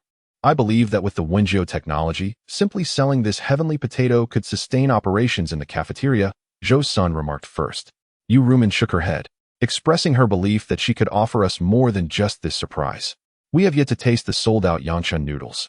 However, the mere presence of this heavenly silkworm potato had already provided them with ample astonishment. Although Wen Jiu relished the art of cooking, she harbored a deep disdain for the chore of washing dishes and pots. Yet, in her current predicament, what choice did she have? To earn some money. Washing a few dishes seemed trivial. She found herself perplexed. Was there truly no dishwashing robot here? Wen Jiu shook her head, replying no. "We can only apply for one once our business volume increases." This left Xiao Shishir momentarily speechless. "Could I possibly purchase one myself?" she inquired. "That should be feasible, but I lack the funds." Wen Jiu felt no shame in admitting her financial constraints. However, this revelation caused Xiao Shishir to pause. Prior to her arrival at the 3047 Academy, she had acquired some knowledge. Although all citizens of Planet 3047 could attend school for free, the available work positions were predominantly held by those of considerable influence. In essence, tasks were delegated to robots, allowing the privileged to reap the rewards while doing nothing. She had not anticipated that Wen Jiu was so impoverished. Xiao Shishir discreetly assessed Wen Jiu, noting her gaunt appearance, indicative of malnutrition, which stirred a complex array of emotions within her. Yet, she refrained from commenting further, simply picking up a cloth to join in the dishwashing. "Jiu, what classes do you have tomorrow morning?" Xiao Shishir asked as she changed into a pink pajama set and settled into bed. Wen Jiu had selected an abundance of courses and momentarily forgot. Thus, she glanced at the holographic panel of her smart ring and replied, "Ability usage and practice, along with physical training." "Oh, then we cannot attend class together tomorrow." Xiao Shishir turned over. "I have a combat class. I hope it won't be too exhausting. By the way, Jiu, I added you as a friend on StarNet. The time was still early, so how about we enjoy some time in the StarNet world?" Wen Jiu, who had never been to the StarNet world, agreed to Xiao Shishir's suggestion. After accepting the friend's request, she focused her mental energy to reconnect with her smart ring, detecting user Wealthy 9 entering the StarNet world, establishing connection. As the mechanical voice resonated in her mind, Wen Jiu swiftly found herself enveloped in darkness, only to be greeted by a brilliant white light gradually unfolding before her. Connection established. User Wealthy 9. Please adhere to the rules of the StarNet world. Wishing you an enjoyable experience. Before long, Wen Jiu realized she was standing in an unfamiliar place. This must indeed be the StarNet world that Xiao Shishir had described. Before her, a small blue panel displayed various types of information. Wen Jiu attempted to swipe it away and began to observe her surroundings. She discovered that this place was even more splendid and resplendent than the city outside. Apart from the somewhat familiar towering buildings, everything else was a marvel she had never encountered before. Various forms of mechas soared through the air, while hovering vehicles intermittently weaved through the sky like venomous snakes lurking in a jungle of steel. However, many mechas flashed by in an instant, leaving her no time to discern their forms. A more grandiose and captivating holographic projection loomed above the steel edifice, with advertisements appearing one after another at a mere glance. What astonished Wen Jiu even more was the peculiar transformation of every passerby on the street. Some were adorned with intricate patterns, others sported animal ears atop their heads, and there were even beings reminiscent of half-beasts. The array of eccentric attires left Wen Jiu in a state of bewilderment, and it took her a moment to recollect that she ought to search for Xiao Shishir. Consequently, Wen Jiu sent a message to Xiao Shishir. "Shishir, where are you?" Xiao Shishir replied, "I am at the entrance of the Maobai Mall. If we both enter simultaneously, our positions will not differ greatly. I shall wait for you here." After noting the name of the mall, Wen Jiu summoned the navigation panel, and as she gazed forward, a sequence of green footprints appeared on the ground, guiding her way. As she followed the trail, she continued to observe her surroundings, feeling akin to Lu Laolao entering the Grandview Garden, marveling at everything anew. Just as Xiao Shishir had indicated, they were indeed quite close. Within merely 10 minutes of walking, Wen Jiu spotted Xiao Shishir standing at the entrance of Maobai Mall. However, unlike her previous appearance, Xiao Shishir was now dressed in a pink princess gown, her golden curls cascading down. Had it not been for the unaltered expression on her face, Wen Jiu might have nearly failed to recognize her. Yet, as Wen Jiu hastened to Xiao Shishir's side, she startled her. Do you need something, sir? Chapter 13. This, sir? This, sir? Wen Jiu was left in utter confusion, thinking, which sir? She turned her head to glance around. And aside from herself and Xiao Shishir, she saw no one else beside Xiao Shishir. Shishir, who are you calling out to? As Wen Jiu spoke, she immediately comprehended why Xiao Shishir had uttered those words. Her originally delicate voice had now transformed into an unexpectedly rugged tone, as if she were about to wrestle a tiger with her bare hands. You, Jiu? Xiao Shishir's expression was one of disbelief. How? Do you have such a hobby? I did not mean to offend you. Wen Jiu fell silent, unable to fathom that when she was unexpectedly ejected from the character interface, the system had automatically configured her into this formidable appearance. She approached the sleek, mirror-like exterior of the shopping mall, and in that fleeting moment, she felt an overwhelming urge to escape this world. The wall vividly reflected Wen Jiu's current visage, broad-shouldered and immensely robust. She seemed capable of delivering a single punch that could fell 10 opponents. Her features were fierce, her skin darker than coal, and a scruffy beard adorned her face. Wen Jiu was momentarily stunned, then instinctively touched her own beard, realizing why so few dared to meet her gaze as she walked. At this moment, Xiao Shishir had finally prepared herself mentally. Taking a deep breath, she approached Wen Jiu and said, "Let me take you to explore the Starlight Night Market. We should first catch the floating rail car." However, she lacked the courage to link arms with Wen Jiu as she normally would, considering Wen Jiu was now a figure whose arm could rival the size of her 2 legs combined. Thus, Wen Jiu followed Xiao Shishir to the station, during which a young man approached to ask Xiao Shishir if she needed assistance, clearly perceiving Wen Jiu as a menacing presence. However, alterations are indeed possible, albeit at the cost of 5,000 star coins to reset one's appearance. The financially constrained Wen Jiu decisively chose to forego the change, resigning to make do with her current visage. The two of them glided through the air on a floating electric tram, soon arriving at the Starlight Night Market station. Yet, Wen Jiu maintained her composure as she walked, while Xiao Shishir, undeterred by the curious glances from others, grasped Wen Jiu's fingers and continued onward. Unbeknownst to them, the thoughts of those around were a mystery. They descended the steps and turned, stepping through the grand entrance of the Starlight Night Market. In stark contrast to the previous city's opulence, this place thrummed with lively chaos, a tide of people ebbing and flowing. Enthusiastic vendors filled the air with their boisterous calls, selling an array of peculiar weapons, potions for various ailments, and freshly prepared food. The stalls, both large and small, were arranged with an air of earthly warmth. Xiao Shishir tugged at Wen Jiu's hand, exploring as they walked. Many vendors, initially eager to engage, found themselves retreating upon encountering Wen Jiu's imposing figure. Typically, Star Network appearances are based on one's own visage, and Wen Jiu's fierce countenance instilled a sense of trepidation in them. Nevertheless, this did not hinder the two girls from enjoying their outing. In fact, Xiao Shishir felt a sense of comfort knowing Wen Jiu was by her side, sparing her the worry of being accosted by eccentric salespeople. In addition to the street vendors, numerous shops displayed goods that were evidently of superior quality compared to those at the stalls. "Hey, Jiu, look at this." Xiao Shishir picked up a large bow placed on a table outside a jewelry store, exclaiming, "What do you think of me wearing this?" As she spoke, she playfully positioned the bow atop her head. It must be said that Xiao Shishir was indeed well suited to such whimsically youthful adornments. Wen Jiu accompanied her as they ventured into the shop for another round of exploration, and ultimately, Xiao Shishir returned with an abundance of treasures, even purchasing a few black and white hair clips for Wen Jiu. They continued their leisurely stroll, during which Xiao Shishir indulged in 2 roasted sweet potatoes. However, the exterior was charred, and the interior resembled charcoal.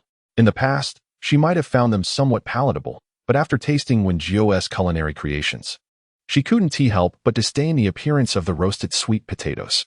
Meanwhile, Wen Jiu pondered whether she could set up a stall here. Confident that her skills would be unmatched by the locals, and prosperity would soon follow. Thus, she opened her interface and searched for relevant information. What baffled her was the disparity in costs. Altering one's StarNet image required 5,000 star coins, while setting up a stall only demanded 2,000 star coins.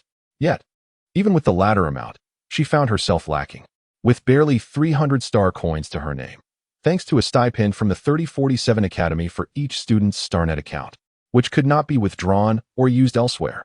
Wen Jiu had to suppress her entrepreneurial aspirations, resolving to save up for the day she could return. Xiao Shishir glanced at the time, realizing it was nearing midnight.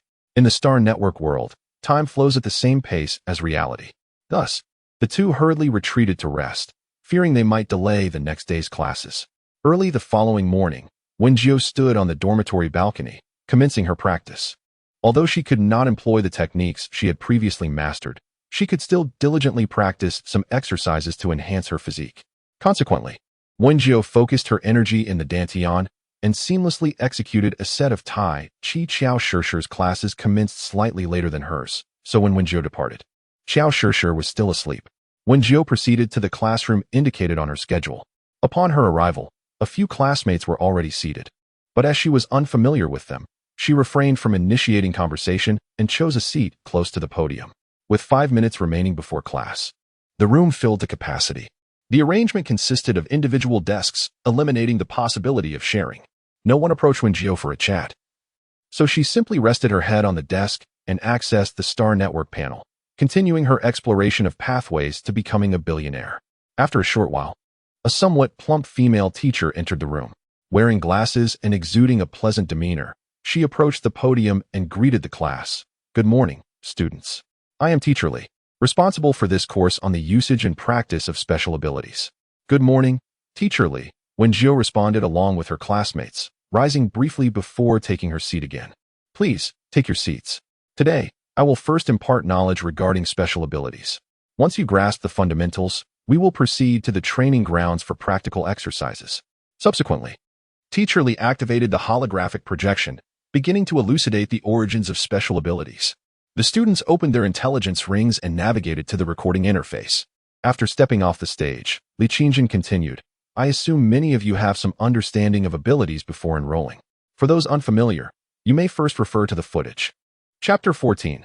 Classroom Training 1. Currently, the abilities researched by the Federation can be categorized into 8 major elements: metal, wood, water, fire, earth, light, dark, and ice.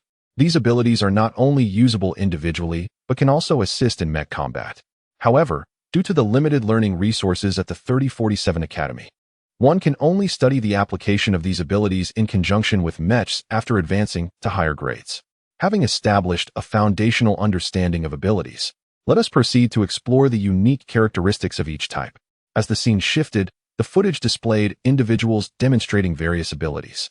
Some ignited flames at their fingertips, while others summoned long vines with a mere flick of their wrists. It was not until a person with metal abilities took the stage that the spectacle truly captivated. With a snap of his fingers, several small metallic pieces began to rotate rapidly in midair, creating a form reminiscent of a fear scale. It was then that Wen Jiu realized that the skill used by Gang to attack her yesterday was, in fact, this very ability. According to the Federation's current statistics, individuals possessing light, dark, or ice abilities are exceedingly rare. Li Qingjin diligently continued her lecture, noting that those endowed with dual abilities are also quite scarce.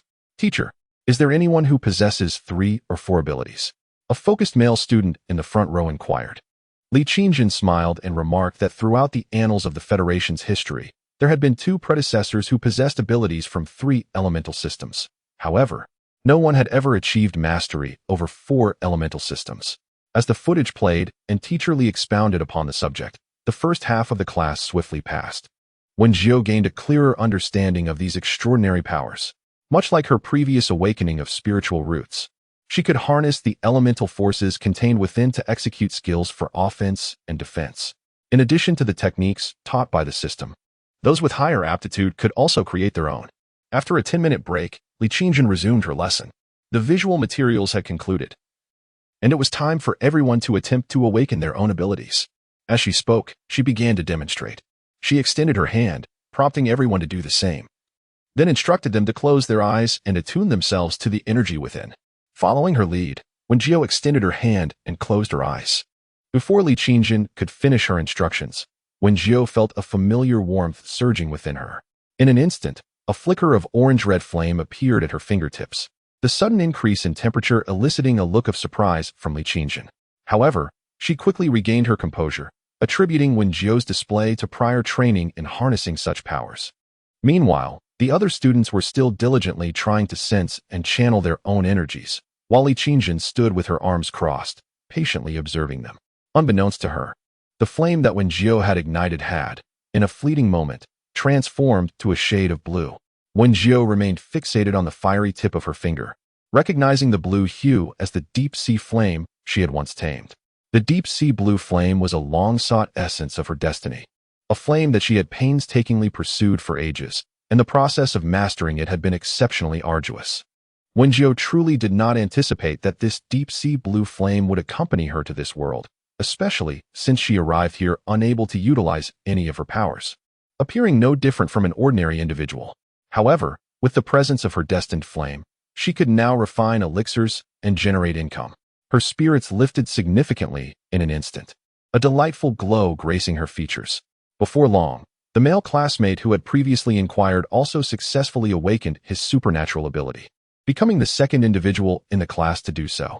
His power was of the water element, yet his proficiency was alarmingly low, with his fingertips resembling a malfunctioning water gun, sputtering water ineffectively. Although Wen Jiu had previously tested positive for dual elemental abilities, she focused intently yet failed to awaken her wood element. As the class drew near its conclusion, fewer than 10 students had successfully activated their powers. Since all had successfully tested their abilities prior to enrollment, it was evident that they could indeed awaken them. Many faced initial challenges in activating their powers. Even I, Teacher Li, had to make several attempts before achieving success. Nonetheless, Wen Jiu refrained from hastily approaching Zhou Sun to offer her greetings, instead remaining dutifully in line. Once everyone had gathered, Zhou Sun transformed from a gentle youth into a hawk with a piercing gaze. "Today, we shall conduct a simple training exercise," he declared. "All right, turn to the right. March." With that, he blew a whistle, urging the students to run forward, and they continued to sprint around the training field for 5 laps before being allowed to halt. Yet, even then, they struggled to acclimate. Gasping for breath as they came to a stop, Wen Jiu felt a sense of fatigue creeping in, yet having become accustomed to darting about while picking up litter, the few laps around the training grounds posed no significant challenge for her. "Stand at attention," Zhou Sun suddenly barked. "Upon entering the academy, you all became recruits. You must strive to emulate the ranks of the formal federal soldiers." With that, the panting crowd promptly straightened up, restoring order to the formation. Zhou Sun nodded in satisfaction. "Now, we shall commence the official training." At his words, the group exchanged glances, a flicker of uncertainty passing among them. However, Wen Jiu found little reason for concern. She believed that this level of training was merely a triviality on the path to becoming a proper soldier. Having said that, Zhou Sun blew his whistle. The crowd surged forward toward the first barbed wire fence. Wen Jiu maintained a steady pace, and by the time she reached the fence, half of her comrades had already taken off, while the remaining half stood frozen in bewilderment. Without hesitation, she dropped to the ground and crawled into the muddy pit beneath the wire. As the muck splattered around her, 2 boys trailing behind furrowed their brows. "Do we really have to train in this filthy water?" one questioned. "I suppose so. Should we keep going?" Many among them shared the same disdain. Observing their hesitation, Zhou Sun approached, saying, "What are you all standing around for? When you hit the battlefield, does the environment cater to your preferences? If you don't continue training, I'll double your repetitions." Upon hearing this, those who had been dawdling clenched their teeth and, one after another, dropped to the ground. Advancing toward the muddy pit, Wen Jiu, as agile as a nimble loach, pressed forward without a hint of trepidation. Soon, she had traversed the muddy pit beneath the barbed wire, completing her task. Though her body was smeared with muck, her gaze remained steadfast as she sprinted towards her next destination. Chapter 15. Training Class 2. The second task was to grasp a bar suspended in midair.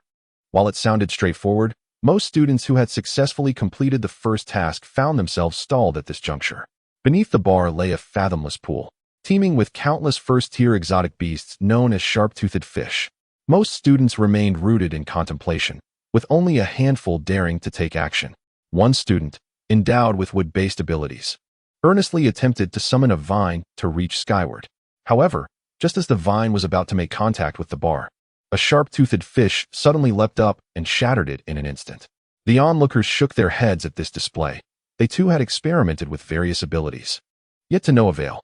Wen Jiu observed her classmates' endeavor, quietly pondering a solution. Yet mere contemplation would yield no results. She needed to experiment further. Thus, Wen Jiu approached and attempted to grasp the first ring.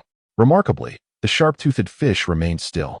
Just as she contemplated advancing, a cold laugh echoed in her ears.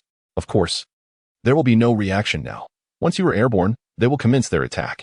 Following the sound, she spotted a refined young man with his head held high, his demeanor somewhat arrogant. Is that so? Thank you for the reminder, Wen Jiu replied, unfazed, her smile unwavering. Despite his somewhat haughty attitude, she sensed no malice in him. Seeing that the person had ceased to speak, Wen Jiu began to attempt a leap into the air.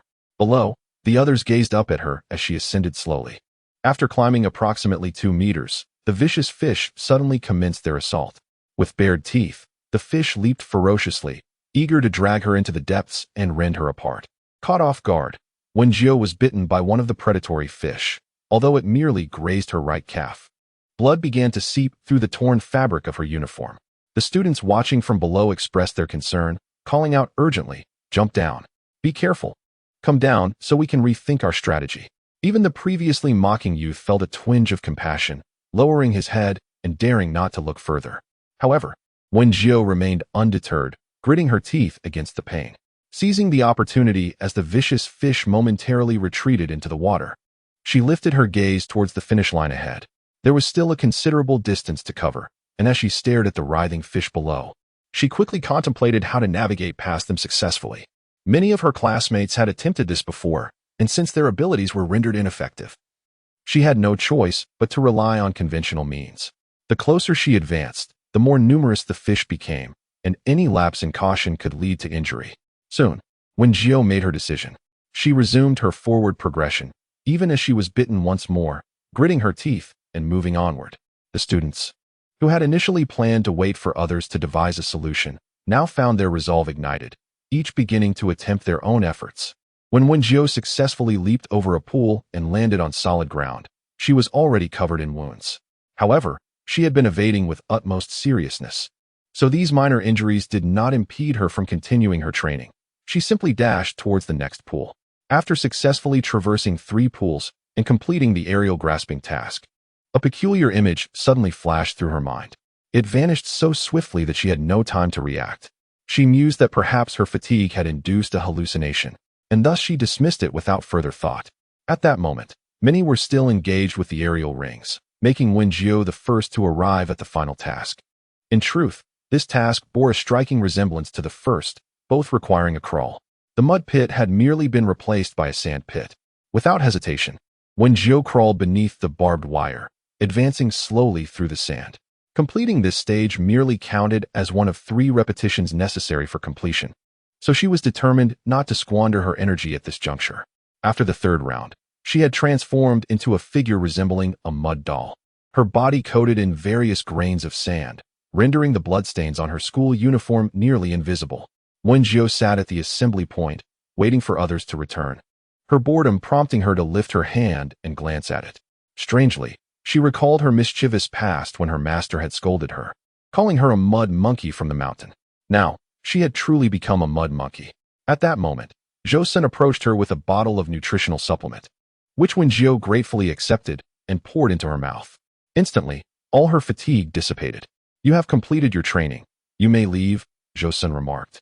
Observing the petite Wen Jiu, who had surprisingly emerged as the first to finish the tasks in this training session, he had expected her slender figure to place her among the last ranks. He had even contemplated how he would rescue Wen Jiu if she were unable to complete her task. Little did he know, appearances can be deceiving. Upon hearing this, Wen Jiu did not indulge in affectation. She simply acknowledged his words and hurried towards the dormitory.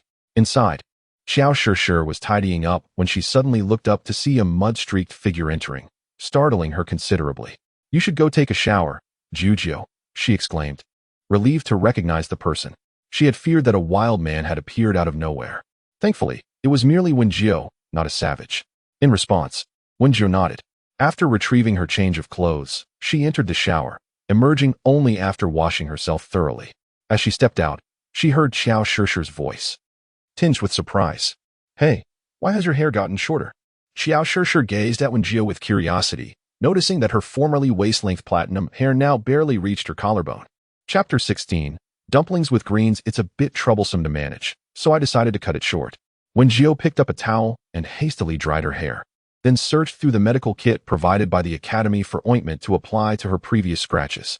The mud that had accumulated in her hair during the shower was a nuisance, considering the numerous training sessions ahead and the need to rush to the cafeteria for work. She feared that spending too much time on personal grooming would leave her pressed for time. Thus, she opted for a stylish short haircut.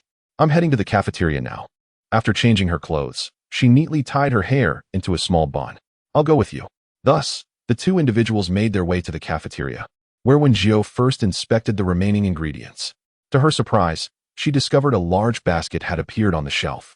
Upon retrieving it, she found it contained half a basket of fresh meat and half a basket of vegetables. Curiously, Xiao Shishir leaned closer and pointed at the vegetables, inquiring, "What kind of vegetable is this?" Wen Jiu took out a portion and examined it closely, identifying it as shepherd's purse, which is easily recognizable. Its roots sprout in clusters, with finely divided and lobed leaves. The upper leaf segments are triangular, while the stem leaves are elongated or lanceolate, tapering to a line at the top and embracing the stem at the base, with edges that may be notched or serrated or nearly entire. At that moment, she recalled that the meat of the gulu beast resembled that of pork from days gone by, inspiring Wen Jiu with an idea. While the Tian Kintu dough could continue to be prepared, the Yangshan noodles could indeed be replaced with shepherd's purse dumplings. Wen Jiu and Xiao Shishir diligently washed all the vegetables they intended to use. Meanwhile, Xiao Shishir peeled the potatoes, and Wen Jiu meticulously cleaned the gulu beast meat, placing it on the cutting board to chop it finely. Subsequently, she mixed flour and water in a specific ratio, beginning to knead the dough vigorously until it reached a moderately firm consistency, after which she placed the dough in a bowl to rest. Next, she swiftly removed the yellowed leaves from the shepherd's purse, blanching them in boiling water for a brief moment to eliminate any bitterness. Following that, she chopped the cooled, blanched shepherd's purse and added it to the bowl, combining it with the minced meat and seasoning it with a modest amount of salt, pepper, sesame oil, and oyster sauce. Then, Wen Jiu brought over the potatoes that Xiao Shishir had peeled, cutting them into small cubes for later use. After completing these tasks, the dough had also risen. With deft fingers, Wen Jiu skillfully crafted dumplings, each resembling a charming little ingot. Observing this, Xiao Shishir could not help but inquire, "What are you making, Jiujing?" "Dumplings with shepherd's purse," Wen Jiu replied. Noticing Xiao Shishir's eager demeanor, she added, "If you wish, you may join me in making them." Upon hearing this, Xiao Shishir, beaming with delight, picked up a dumpling wrapper and attempted to mimic Wen Jiu's technique. However, after producing several rather unsightly dumplings, she realized her lack of skill and promptly gave up, opting instead to sit on a nearby stool and await the tasting. Wen Jiu was always earnest and focused in her endeavors. As the saying goes, those who are diligent appear most appealing. At that moment, she shone like a brilliant gem. Xiao Shishir mused quietly to herself, lamenting that only she could witness Wen Jiu's grace in the kitchen. How wonderful it would be if more people could see her. For such an increase in diners would surely follow. Meanwhile, Wen Jiu swiftly finished crafting all the dumplings, placing a sufficient portion for two into the pot to steam. She then commenced preparing chili oil. Finally, when the dumplings floated to the surface, glistening with a pearly sheen, Wen Jiu carefully retrieved them and arranged them on a plate. Xiao Shishir gingerly picked up a dumpling, and as she bit down, the steaming broth burst forth, rich with sweetness. The firmness of the dough, combined with the refreshing fragrance of the shepherd's purse, overwhelmed her senses, while the subtle saltiness of the meat filling added depth to the overall flavor. One after another, she savored the shepherd's purse dumplings, grateful that Wen Jiu was her roommate. There exists no other individual capable of crafting such delectable dishes. She truly finds herself at a loss. Frequently accompanying her parents to upscale dining establishments, she realizes that none of the exquisite meals served there can rival a bowl of dumplings prepared by Wen Jiu. How delightful it is to savor such exquisite fare. Zhou Shishir now gazes at Wen Jiu with an expression brimming with admiration, exclaiming, "You are simply remarkable.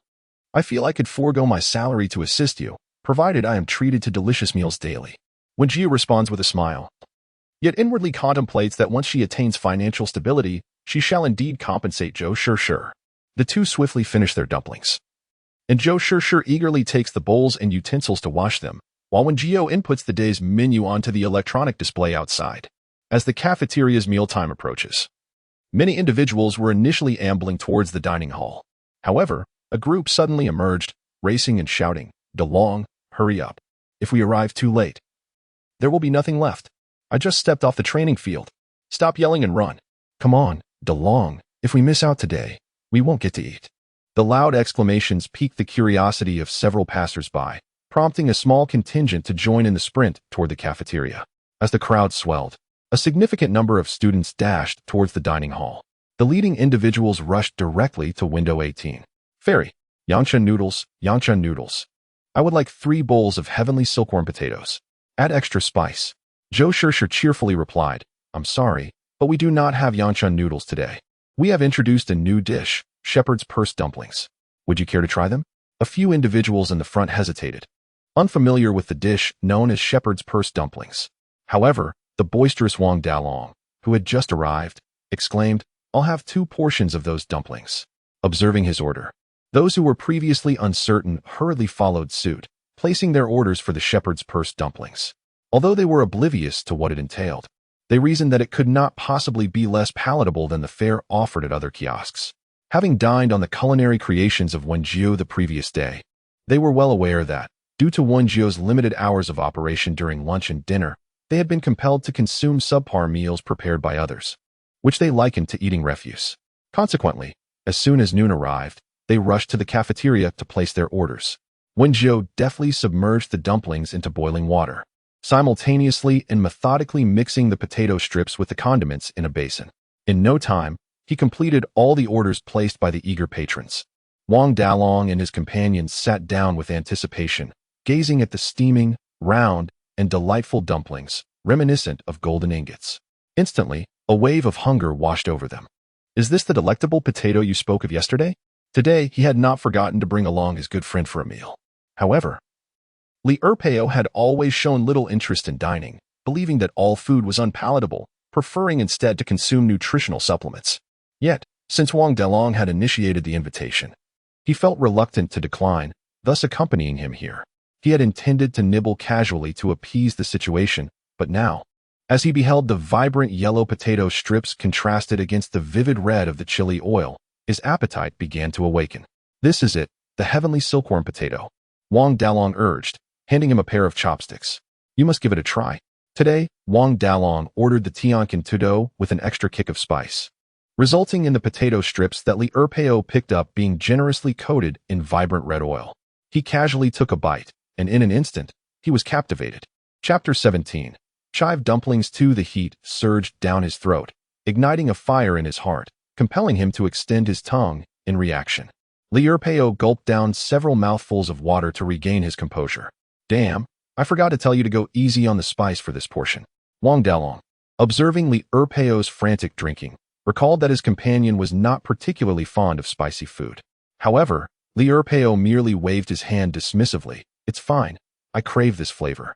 The taste of the chili was extraordinary. It was not that he shunned spice, but he had yet to encounter any dish worthy of the title of delectable spicy fare. Yet, the heat from the Tiankin Tudo was memorable, rendering him pleasantly numb all over. After a brief pause, Li Erpeo resumed his indulgence. Seeing that his friend was unharmed, Wang Dalong felt at ease and picked up a dumpling to examine. The glistening, plump, white dumplings were steaming invitingly. After blowing on it, he placed it in his mouth, and at the very moment of chewing, he was enchanted by its unique flavor, his eyes widening in astonishment. At first, he was greeted by a refreshing sweetness from the vegetables, soon followed by the rich aroma of the meat, a perfect symphony of salty and sweet interwoven seamlessly. He experienced a multitude of exquisite flavors. The dumpling skin was delightfully chewy and smooth, while the filling was layered with depth and freshness. He hastily swallowed the dumpling, savoring the lingering fragrance, and quickly grabbed a few more to devour. In his eagerness, he burned the skin of his lips. Yet he remained blissfully lost in the realm of flavor, oblivious to all else. Is this truly delicious? Li Erpeo had just finished a serving of Tian Kintu dough and gazed longingly at the shepherd's purse dumplings on Wang Dalong's plate, his mouth watering with desire. Wang Dalong was not a miserly person. He had intended to share a few dumplings with Li Erpeo, yet the thought of that delectable taste made him swallow his pride. Tears brimming in his eyes as he devoured the dumplings instead. Why don't you go queue for another portion? Wang Dalong suggested, patting his good brother on the shoulder as he continued to eat. And bring me back some too. Li Erpeo was momentarily speechless, realizing that years of brotherly camaraderie could be overshadowed by mere dumplings. However, he held his tongue and turned his gaze towards window 18. The sight there left him astounded. The line of eager patrons extended from the window all the way to the entrance of the cafeteria. It was the first time he had witnessed such fervor. Typically, when students came to the cafeteria, they were disinclined to wait for long queues, often opting to switch to another counter without a second thought, as the quality was consistently subpar. Yet, this particular window 18 had drawn students into a willingly long line, as anyone who had tasted the dishes prepared by Wen Jiu would never hesitate to wait for more. Next, Xiao Shishir wiped the sweat from her brow, noting that the number of orders today surpassed even that of the previous evening, leaving her somewhat dizzy while checking the orders. Yet, Wen Jiu remained unfazed, skillfully crafting dumplings and mixing potatoes with a calm demeanor, completely unperturbed. 2 servings of Tian Kintu dough and 2 servings of shepherd's purse dumplings, he announced. Wen Jiu carefully plated the freshly prepared dishes and handed them to Xiao Shishir, who promptly received them and placed them at the window. The dishes are ready. Please be cautious, they're hot. Yu Rumen and Li Qingjin smiled as they accepted their orders and sought out a place to sit. The 2 individuals have been friends for many years, and today, Yu Rumen specifically brought Li Qingjin to Wen Jiu for a meal. Initially, Li Qingjin believed that Yu Rumen intended to look after her student, but after tasting a bite of the shepherd's purse dumplings, she understood the true reason for Yu Rumen's invitation to this particular place. Isn't this flavor delightful? Observing the same expression on Li Qingjin's face as her own from the previous day, Yu Rumen realized she had indeed been captivated by the culinary delights crafted by Wen Jiu. It was not just delightful, it was simply exquisite. Her gentle and introverted nature meant that even when dining on signature dishes from high-end restaurants in the past, she had never lost her composure as she did now. Without a hint of caution, she eagerly stuffed the dumplings into her mouth, one after another. As only a few remained, an idea struck Li Qingjin, and she dipped a shepherd's purse dumpling into the bowl containing the potato from the silkworm, soaking it in spicy oil. A wave of fragrant spiciness immediately enveloped her palate. So spicy, Li Qingjin gasped, feeling her eyes slightly moisten from the heat. The spiciness mingled harmoniously with the dumpling's inherent sweetness, creating a flavor that was pronounced yet complementary, leaving Li Qingjin invigorated. The dipping sauce was rich, fragrant, and spicy. Yet it did not induce any discomfort in her stomach. Previously, she had always shunned spicy foods, as they would leave her feeling choked and uneasy. Ah, delicious. After the initial heat subsided, Li Qingjin continued to enjoy the shepherd's purse dumplings with the dipping sauce. Seeing Li Qingjin savoring her meal so contentedly, Yu Rumen, not to be outdone, dipped one herself. The spice had left her lips slightly reddened, yet the tantalizing stimulation from the chili brought her immense satisfaction. The appetites of the 2 were modest, yet they found themselves irresistibly tempted by the delectable offerings before them. It was only when their stomachs were slightly distended that they paused. I want to seek a takeout box from Wen Jiu. Yu Rumen, having rarely indulged to such fullness, glanced at the remaining few water dumplings filled with shepherd's purse and felt it was a shame to let them go to waste. Li Qingjin initially nodded in agreement, but then suddenly recalled that the name Wen Jiu sounded quite familiar. As Yu Rumen deftly placed the dumplings into the box, she replied, "Indeed. But this window is solely managed by her." Upon hearing this, Li Qingjin was even more astonished. Are you implying that all these dishes were prepared by her? Yes. Yu Rumen sealed the box and prepared to leave the cafeteria alongside Li Qingjin. What is the matter? You seem quite startled. Li Qingjin did not respond directly. Wen Jiu's admission materials indicated she was a dual system ability user, and now she exhibited such culinary prowess. One wondered what further surprises she might unveil in the future. The number of customers today had surged exponentially. There are still 30 servings of sweet potato and 17 servings of shepherd's purse dumplings left. Attention, everyone. Xiao Shishir felt that her midday busyness had been more exhausting than attending classes. Yet, Upon witnessing the eager and expectant expressions of her classmates, she found renewed strength to persevere. Wen Jiu also had not experienced such a bustling atmosphere in quite some time, yet she appeared composed, with only her slightly trembling hands betraying her fatigue. I believe we are in need of a dishwasher. Chapter 18. Mecha Simulation. Driving. Xiao Shishir lay on her bed, her voice barely audible from sheer exhaustion. I share the same sentiment. Wen Jiu expressed her agreement, surprised by the enthusiasm of both students and teachers. Initially, she had planned to proceed gradually, intending to hire someone for dishwashing and cleaning when she became overwhelmed. However, just 2 days after opening, she felt as though she was on the verge of collapse. Previously, she had merely prepared meals for herself, but now she was tasked with cooking for over 100 individuals while also managing the dishes. This sudden whirlwind of activity was indeed quite taxing.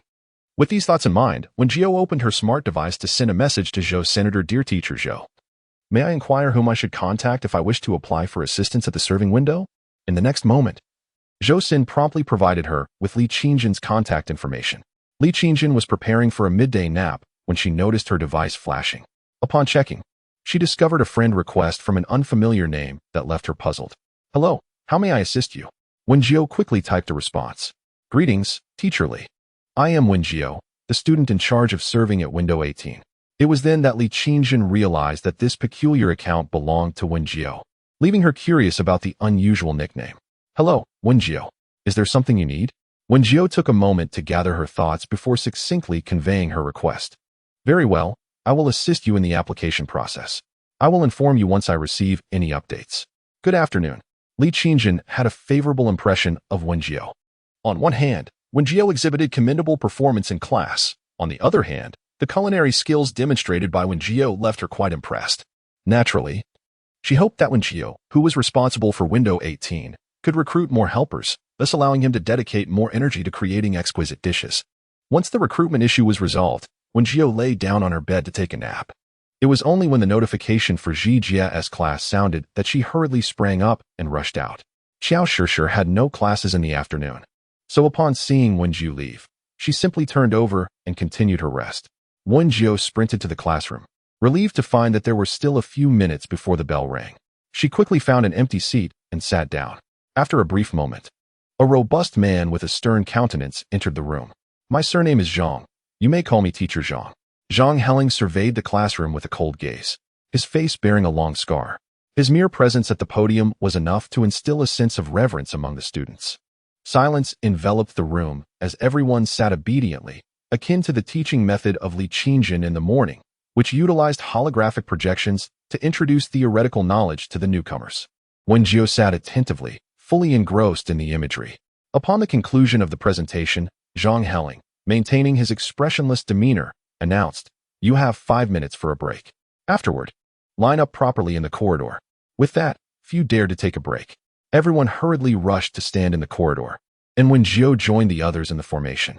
After silently counting the number of students in his mind, Zhang Helling led them towards the simulated mecha cockpit. This is the simulation cockpit for mecha piloting. I did not permit any of you to move about until practice begins. Zhang Helling raised his chin, instructing everyone to find a simulation cockpit and take a seat. Wen Jiu surveyed the surroundings, observing the orderly arrangement of oval cockpits resembling eggs within the spacious classroom. She approached an unoccupied mecha cockpit and pondered how to open the hatch when suddenly, a red dot on the silver door began to blink. Scanning successful, the hatch opens.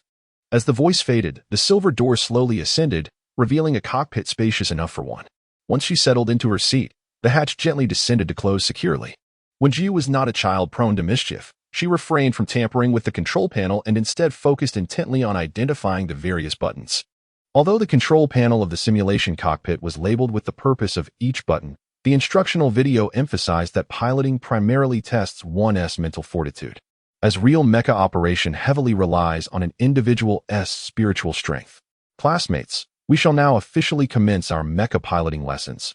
Zhang Helling's voice resonated within each cockpit, and everyone obediently followed his directives. First, press the green button on the left armrest of your pilot seat and don the headset. Following Zhang Helling's instructions, Wen Jiu pressed the button and saw the panel at the forefront of the armrest slide open, revealing a compact headset reminiscent of modern wireless Bluetooth devices. She donned the headphones, which, upon being inserted into her ears, adhered to them like pliable clay, impervious to any vigorous shaking of her head. At that moment, Wen Jiu heard Zhang Heling explain, "These headphones are crafted from special materials that will not unexpectedly detach under any circumstances. When piloting a standard mech, everyone is required to wear these to heed the commands of the commander. To remove them, simply press the small button at the end, and they will automatically disengage." Next, the instructions continued. "Please press the blue button on the control panel and input your student ID on the holographic display." Wen Jiu followed the guidance meticulously, her fingers dancing over the keys. Upon entering her student ID, the buttons on the console began to shimmer with an unusual radiance, and the cabin lights dimmed to darkness. A vast transparent screen materialized before her, continuously showcasing various information and metrics. "Now, grasp the control handle with your right hand. The training will commence." As Wen Jiu wrapped her fingers around the handle, she felt a strange force intertwining with her consciousness. Noah is at your service, and the simulated driving training is about to begin. Soon, she sensed her mental energy merging seamlessly with the mech system. The previously pitch-black window illuminated, revealing not the familiar classroom, but an expansive desert landscape. Simulated driving training has commenced. Student ID 1318. Please focus your mental energy, as simulated combat is about to begin. Wen Jiu tensed her body and cautiously took 2 steps forward, and indeed, the scenery before her transformed in response to her movements. Before she could familiarize herself with the controls, a colossal interstellar beast appeared before her. A first-tier interstellar beast, Blazing Flame, possesses the ability to launch fireballs, with its weakness located at the tail. Chapter 19. Simulated Mech Pilotage 2. Wen Jiu gazed at the immense interstellar creature. Its jet-black body was marred by numerous fissures, revealing a seething crimson liquid within, reminiscent of molten lava. For sharp claws lay sprawled on the ground, while its elongated tail arched high above. Its appearance bore a striking resemblance to a lizard, albeit magnified countless times. "Please prepare for combat, Cadet 1318. The system's cold, serene voice echoed in the air. Wen Jiu maneuvered the mech a few steps closer to Blazing Flame. Just as she selected a handgun, she witnessed Blazing Flame unleash a torrent of searing flames towards her. With a swift roll, she narrowly evaded the inferno. Although she was aware that this was merely a simulation, the sensation of being linked to the mech felt astonishingly real. The attack from the interstellar beast was equally palpable. As the flames approached, she could even feel the suffocating heat. Wen Jiu fired 2 quick shots at Blazing Flame. Despite her unfamiliarity with firearms, the simulation's targeting system proved advantageous, as each shot found its mark. However, the beast's exterior was formidable, save for its supple tail, which was its sole vulnerability. The rest of its body was impervious to bullets and blades. As Blazing Flame charged once more, it expelled a massive fireball from its jagged maw. Although she had never learned to wield a gun, she had practiced archery extensively, albeit primarily for hunting small game in the mountains. She did not find the traditional longbow in the weapon interface, but upon observing the design of the compound bow, she felt it should function similarly. With confidence, she loosed an arrow.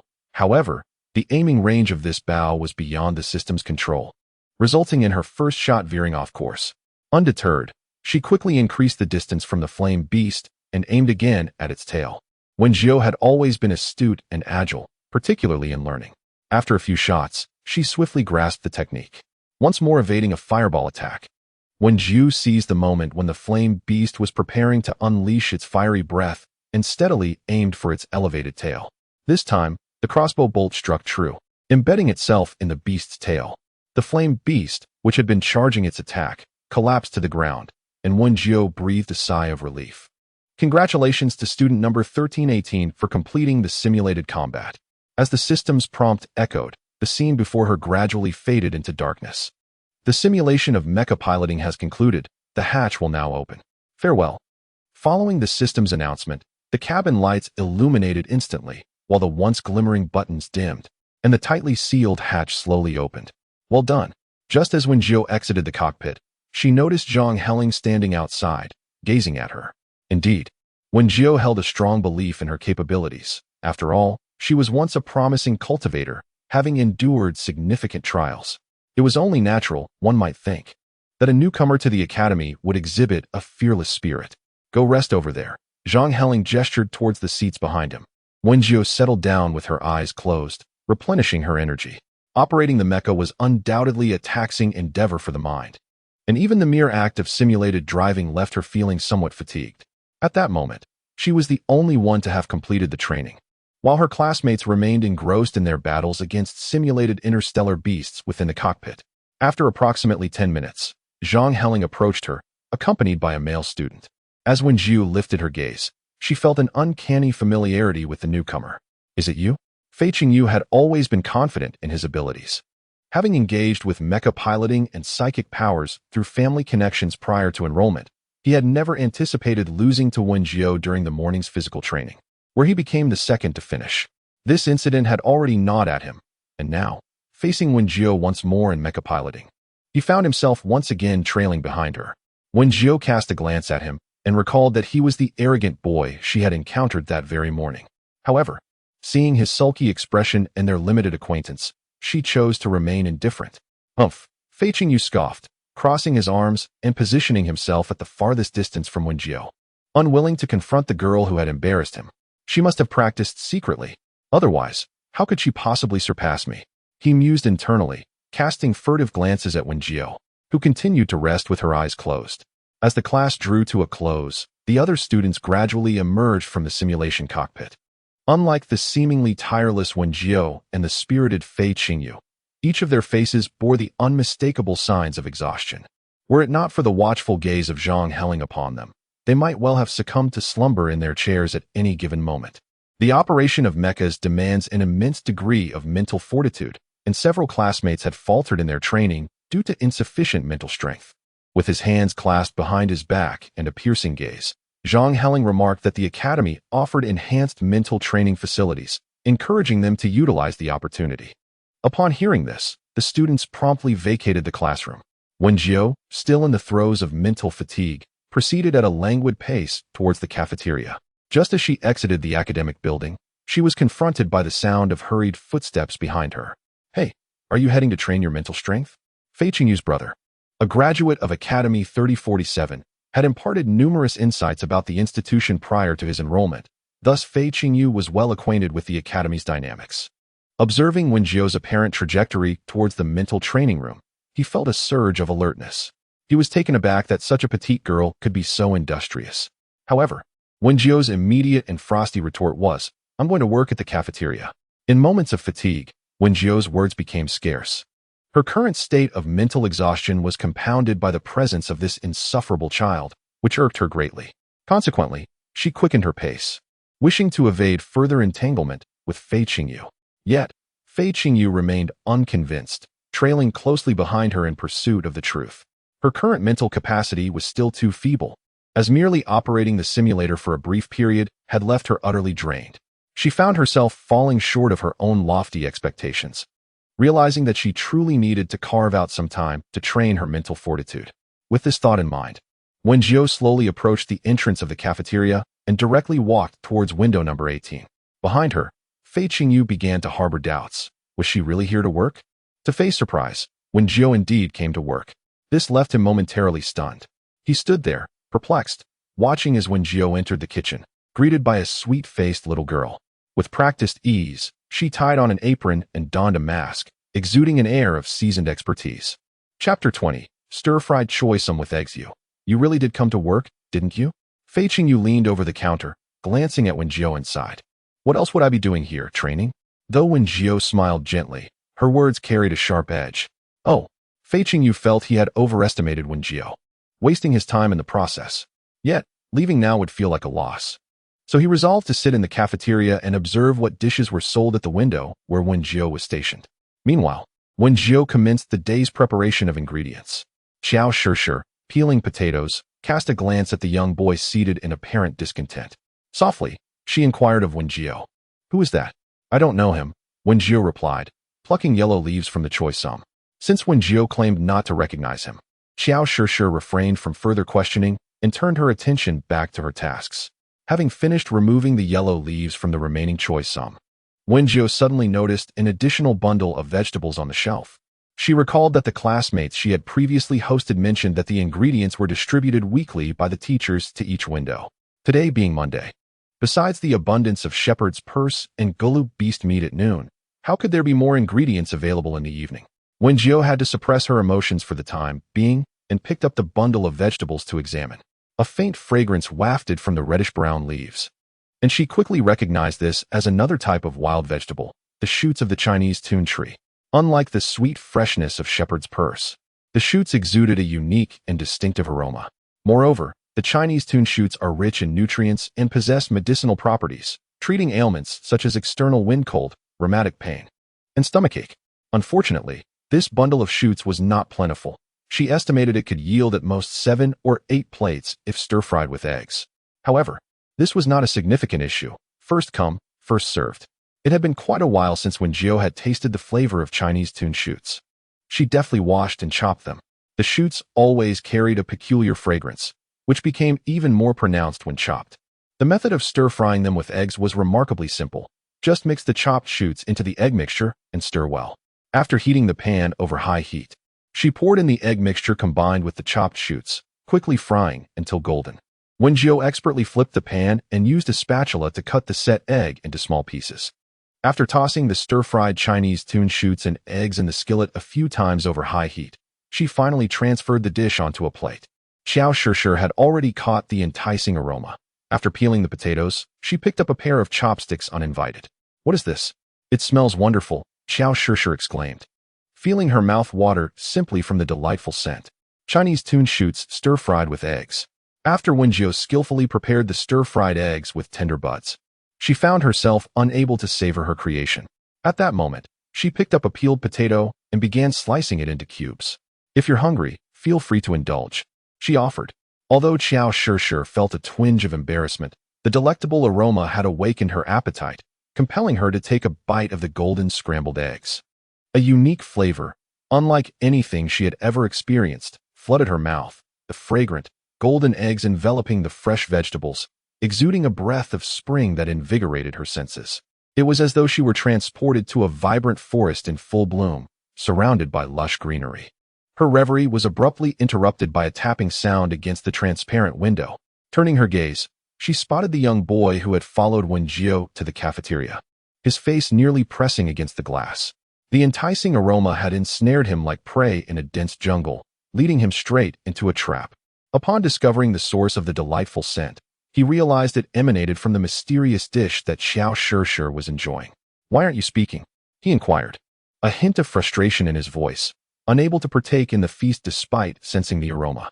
"Is what you're eating for sale?" Xiao Shishir couldn't help but liken him to a greedy little kitten, eager to claw her for a taste. However, the decision to sell was not hers to make. She turned to Wen Jiu for confirmation, and upon receiving her approval, she turned back to Fei Qingyu. "It's 30 star coins. Do you want it?" Without hesitation, Fei Qingyu handed over the money, eagerly anticipating the chance to savor the culinary delight. Wen Jiu held no animosity towards money. Fei Qingyu promptly placed an order and swiftly prepared a dish of scrambled eggs with Chinese tun, presenting it to him. Upon realizing that the dish was from Wen Jiu, Fei Qingyu was momentarily speechless.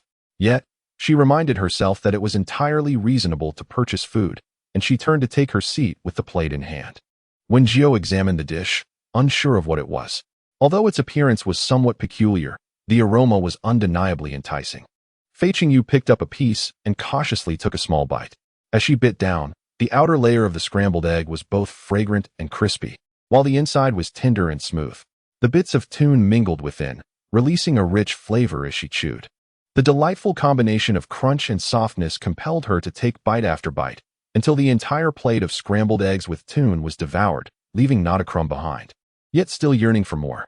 "Another serving, please." Fei Qingyu was thoroughly enchanted by the flavor and hurried to the window to order again. "Not selling you another one." Wen Jiu rested his chin on his hand at the window, locking eyes with Fei Qingyu. "If you're still hungry, you can order something else." Fei Qingyu was puzzled as to why he wouldn't allow her to order a second helping. Sensing her confusion, Wen Jiu quickly explained, "We don't have much of this ingredient left. If you order several portions now, there won't be any left to sell later." "Then why, with your wealth, are you fixated on just one dish? Shouldn't you indulge in a variety of flavors?" Wen Jiu smiled, his eyes sparkling. "It seems that this young one is quite the valued customer." Fei Qingyu pondered for a moment, feeling that Wen Jiu's words held a semblance of truth. What other dishes do you have? Water dumplings with shepherd's purse and Tiankin potatoes, Wen Jiu replied, his smile deepening. Would you care to try them? They are as delectable as the stir-fried tender shoots with eggs you ordered earlier. Then let us have one of each. Fei Qingyu nodded, paying the bill and patiently waiting by the window. Before long, Wen Jiu prepared the two dishes, but this time, it was Qiao Shishir who placed them at the window for Fei Qingyu, as Wen Jiu busied himself with preparing more ingredients. Fei Qingyu, however, was too captivated by the sight of the unfamiliar dishes to notice. Although these dishes did not emit the aromatic fragrance of the earlier stir-fried tender shoots, their presentation alone was enough to whet his appetite. Chapter 21, Stir-Fried Tender Shoots with Eggs, Part 2. Fei Qingyu gazed entranced at the plate of water dumplings filled with shepherd's purse, each one plump and round, gleaming like jade in their pristine whiteness. He had previously tasted so-called dumplings during family trips to upscale restaurants on other planets. He exhaled gently to cool the dumplings before cautiously taking a bite. As he sank his teeth into the delicate wrapper, a burst of fragrant meat juice exploded in his mouth, salty and savory. A hint of sweetness followed, subtle and unobtrusive, accentuating the rich flavor of the filling and adding depth to the overall taste of the dumpling. Fei Qingyu ate the dumplings far more swiftly than he had the stir-fried tender shoots. Even as the heat scorched his mouth, he eagerly stuffed them in. The dining etiquette instilled in him from home was cast aside as he surrendered himself to the sheer delight of the culinary experience. Until he had consumed every morsel from his plate, he finally set down his chopsticks, covering his mouth as he let out a satisfying burp. Prior to experiencing such exquisite flavors, Fei Qingyu had always been perplexed by the necessity of eating. Surely, nourishing liquids would suffice? They could replenish one's nutrients without confronting the bizarre appearances and unpalatable tastes of various foods. He had previously perceived food as either distasteful or even more distasteful, never contemplating that someone could craft dishes so visually appealing and flavorful. Had it been the old Fei Qingyu, he would have summoned the chef for a generous reward. However, the thought that these dumplings were prepared by Wen Jiu made him feel quite uncomfortable. She excelled at only a few dishes, after all, and was not an all-encompassing culinary savant. Fei Qingyu murmured to himself in an attempt to rationalize his feelings. Yet he could not resist reaching for the bowl of Tiankin potatoes. The spicy, aromatic flavor overwhelmed his palate, and he inhaled sharply, the heat causing his eyes to mist. Nevertheless, he was unwilling to relinquish his chopsticks, finding that with each bite, he felt increasingly invigorated. After finishing the bowl once more, Fei Qingyu could no longer fabricate excuses to soothe his conscience. He could not in good faith declare these dishes unappetizing. Thus, he sat in discomfort for quite some time, contemplating whether to approach Wen Jiu for a conversation. Just as he resolved to rise, he suddenly spotted a throng of people rushing toward him like a horde of zombies, overwhelming his petite frame amidst the crowd. Finally, he thought, I have caught up. After being punished by the teacher during lunch and missing the fare from window 18, I felt utterly soulless for the remainder of the afternoon. 3 servings of vegetable dumplings and 1 serving of Tiankin potatoes. Having missed out on dumplings at noon, I found myself drooling onto my pillow during the afternoon break. We would like 4 portions of sweet potato, I said gratefully. Fei Qingyu had squeezed through the crowd for quite some time, leaving him a bit dazed. Where did all these people come from? Yet, at the window, Qiao Shishir was warmly attending to the customers, her sweet smile serving food to everyone. Meanwhile, Wen Jiu skillfully prepared dumplings paired with sweet potatoes, and the line of students was adorned with eager smiles, a stark contrast to the previously dreary atmosphere of the cafeteria. Occasionally, curious students would approach the long queue, inquiring about the food, enticed by the animated gestures of their peers, and soon joined the line themselves. Even though it was just the beginning of the meal service, the queue at window 18 had already outstripped the others. Due to the overwhelming popularity, Wen Jiu and her team completed their service in just an hour. The two then sat on a small bench, diligently washing the dishes until the kitchen was spotless before they departed. As the duo exited the cafeteria, Fei Qingyu, who had been quietly observing them, inexplicably felt a surge of unusual emotions and hurriedly dashed to catch up with them. Do you need any help over there?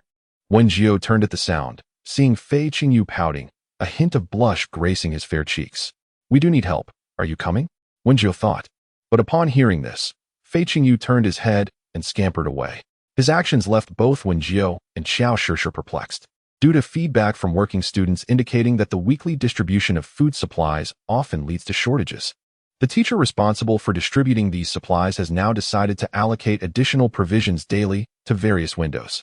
However, this extra distribution is selective if one requires specific ingredients. They may approach the teacher to request them, and they will be available the following day. Wen Jiu gazed at the message, lost in thought. Could this mean she could indulge her culinary ambitions?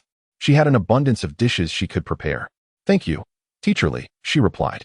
Shortly thereafter, Li Qingjin provided Wen Jiu with the contact information for the teacher in charge of food requests. After sending a friend request, Wen Jiu waited a considerable time without seeing it accepted.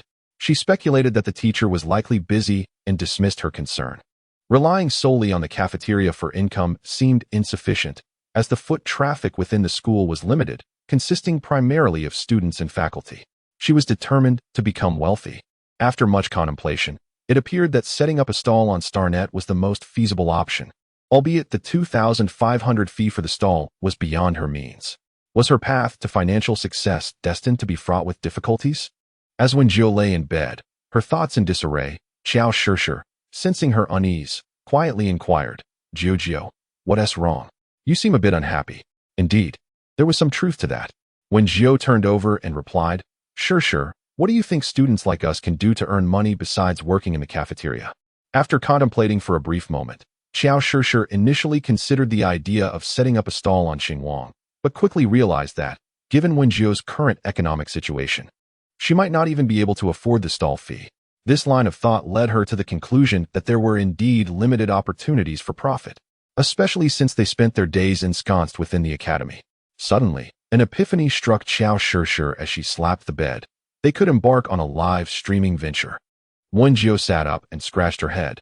She had observed modern live streams before, yet most were focused on singing, dancing, or gaming, activities in which she was utterly inept.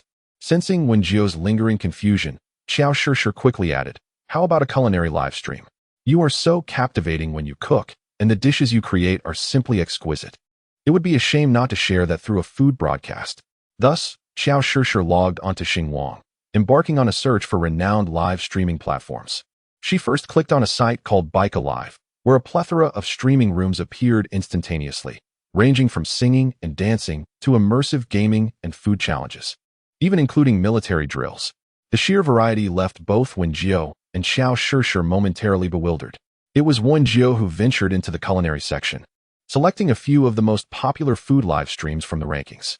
Whether the viewer counts were genuine or not was uncertain, but the most popular food live stream boasted an astonishing audience of several hundred million. Moreover, in this era of rapid technological advancement, holographic imaging made it seem as though the host was cooking right before their eyes, allowing viewers to even savor the aromas wafting through the air while watching the culinary broadcasts. If the host were to enable a tasting teleportation feature, one could even pay a modest fee to savor the culinary creations of the broadcaster. Wen Jiu casually entered a food live stream, and upon clicking in, she was greeted by the sudden magnification of Qiao Shishir's smart ring display. It was as if she were transported into the scene, watching an enthusiastic young male host, one hand gripping a spiny fish while the other held half a lamb chop. He had a robust physique and wore a beaming smile. Welcome, my esteemed viewers, to the culinary realm of Huaxia, where I, Old Pig, host this live stream. No sooner had he finished speaking than a torrent of comments flooded in, filling the screen behind him. Yiqiu Dao, what is Old Pig cooking today? I am ready with my snacks. Cook Tang. Hurry up with the cooking. I'm starving. Old Pig's Piglet Danan. Old Pig is live again. Piglets, let's go. Flood the screen with comments. Shortly after, the slightly plump young man, who called himself Old Pig, placed the fish and chicken on the cutting board. With a cheerful demeanor, he began to explain. Today, we will be preparing a dish of crucian carp stewed with lamb soup. This is a renowned recipe from the ancient Huaxia cookbook, well known to all who have perused its pages in the library. However, due to species mutation, the crucian carp of your has transformed into the current spiny fish, which not only has grown in size, but is also covered in sharp spines.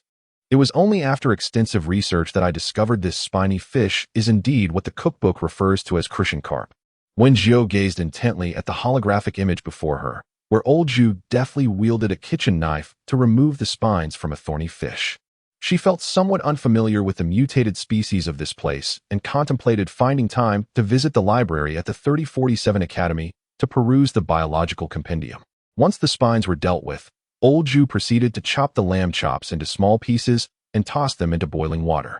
Everything appeared to unfold seamlessly, leading Wen Jiu to believe that there were indeed individuals capable of preparing Huaxia cuisine. However, her perception shifted when she witnessed Old Jiu unceremoniously placing the thorny fish directly into the pot with the lamb chops, neglecting to remove its entrails or even scale the fish. Yet, the audience, including Xiao Shirshir, seemed unfazed, as if such crude treatment of ingredients was the norm. Now, the next phase involved the tedious process of simmering, during which everyone could engage in conversation with Old Jiu to pass the time. Old Jiu's piglet brother. Will Pig Brother offer a tasting session later? I'm so tempted. One Leaf Autumn Blade. Same question.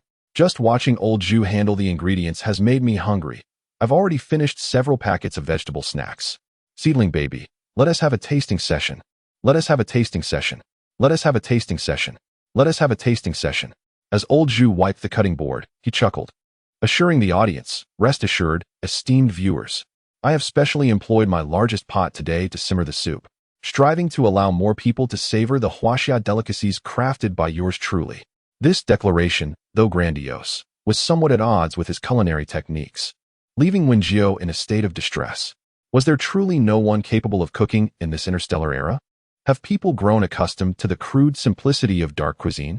Xiao Shirshir used to enjoy watching culinary live streams, including those of a host named Lao Zhu, who frequently prepared dishes purported to be ancient Huaxia delicacies. She had only managed to secure a tasting opportunity once, but at that time, she found the flavors delightful and had not considered that ancient Huaxia cuisine might possess other methods of preparation. As time has passed, many recipes of ancient Blue Star delicacies have gradually vanished, particularly those of ancient Huaxia cuisine, which, due to their intricate techniques and numerous steps, have left behind an even scarcer collection of dishes. The remaining recipes are often incomplete, yet they have been compiled into the tome titled Ancient Huaxia Cookbook, leading many interstellar inhabitants to mistakenly believe that the preparation of ancient Huaxia cuisine is merely simplistic and crude. It was not until she tasted the dishes prepared by Wen Jiu that Xiao Shirshir realized the food she had previously encountered did not merit the title of gourmet. This revelation is why she encouraged Wen Jiu to embark on a culinary streaming venture. She firmly believed that with Wen Jiu's skills, achieving fame as a renowned culinary host would be well within reach. Before long, Lao Zhu lifted the pot's lid, and Wen Jiu gazed into the large cauldron simmering with bony fish and lamb chops. What lay within was hardly deserving of the term soup. A crimson froth floated atop the pale liquid. As Lao Zhu stirred with an iron ladle, Wen Jiu could discern remnants of fish scales and shredded fish flesh amalgamated within. The scent wafted through the air, a pungent aroma of mutton enveloping both Wen Jiu and Xiao Shirshir, inciting a wave of nausea in them both. The screen is flooded with comments fervently praising this concoction, resembling a bowl of gruel.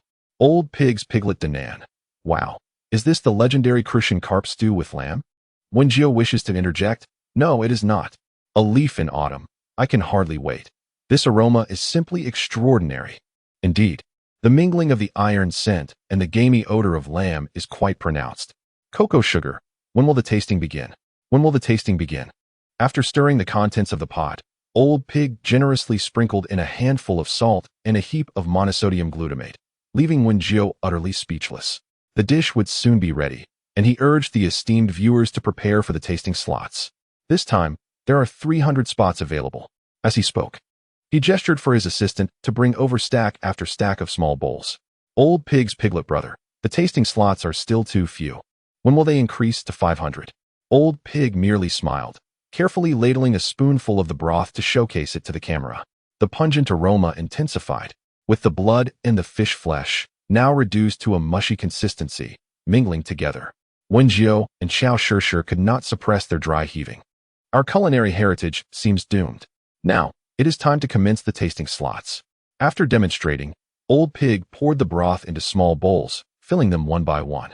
Meanwhile, Wen Jiu and her companion noticed the notification in the lower right corner of the screen, indicating that the host would soon open the tasting slots, urging the audience to prepare.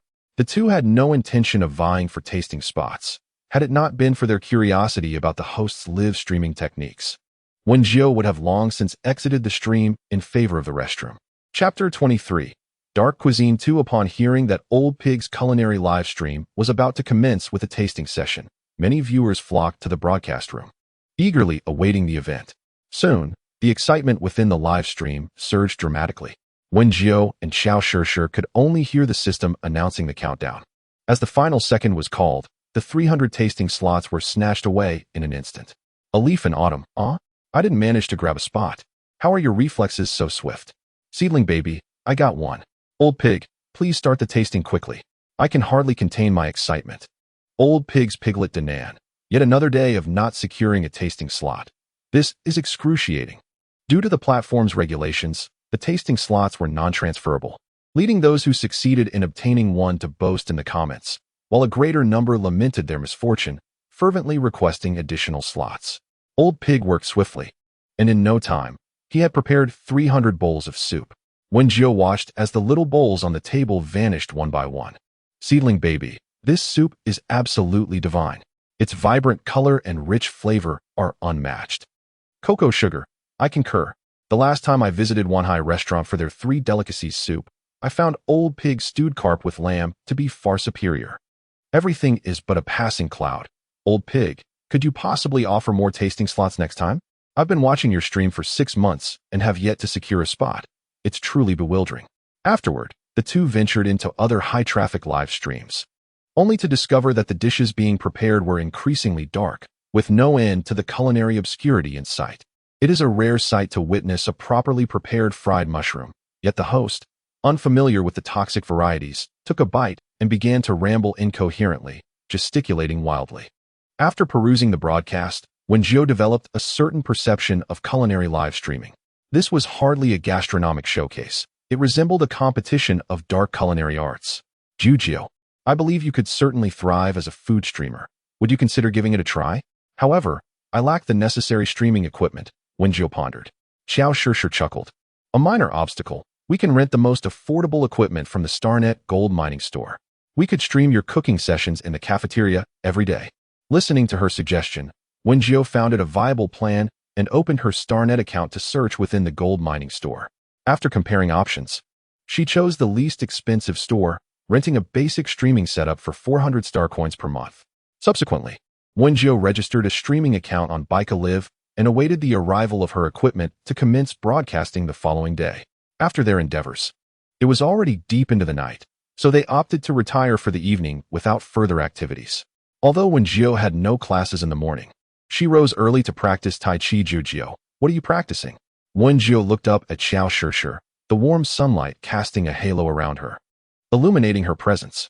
Tai Chi Xiao Shishir remained puzzled, sensing an inexplicable ethereal quality emanating from Wen Jiu at that moment. It seems my rented streaming equipment has arrived at the academy's storage. Wen Jiu draped her school uniform jacket over her shoulders and slipped into a pair of athletic shoes. The college cafeteria remained closed in the morning, leaving students to rely solely on nutritional drinks to sustain themselves. After both indulged in a bottle of nutrient solution, they stepped outside. It must be said that the speed of the delivery exceeded Wen Jiu's expectations. She recalled that the store's shipping address was on another planet, and to her astonishment, the package had arrived during her slumber. After retrieving the parcel from the storage area, she and Xiao Shishir excitedly cradled the box as they headed towards the cafeteria. They had intended to arrive early to explore the setup for the live streaming equipment, but they unexpectedly encountered a teacher distributing ingredients with several students. This basket goes to window 14, and that one is for 15. They had no intention of interrupting, planning to discreetly bypass the group, when suddenly, Wen Jiu heard the teacher speak. Send that basket containing the spiny fish and white radish to window 18. That window was precisely the one Wen Jiu managed.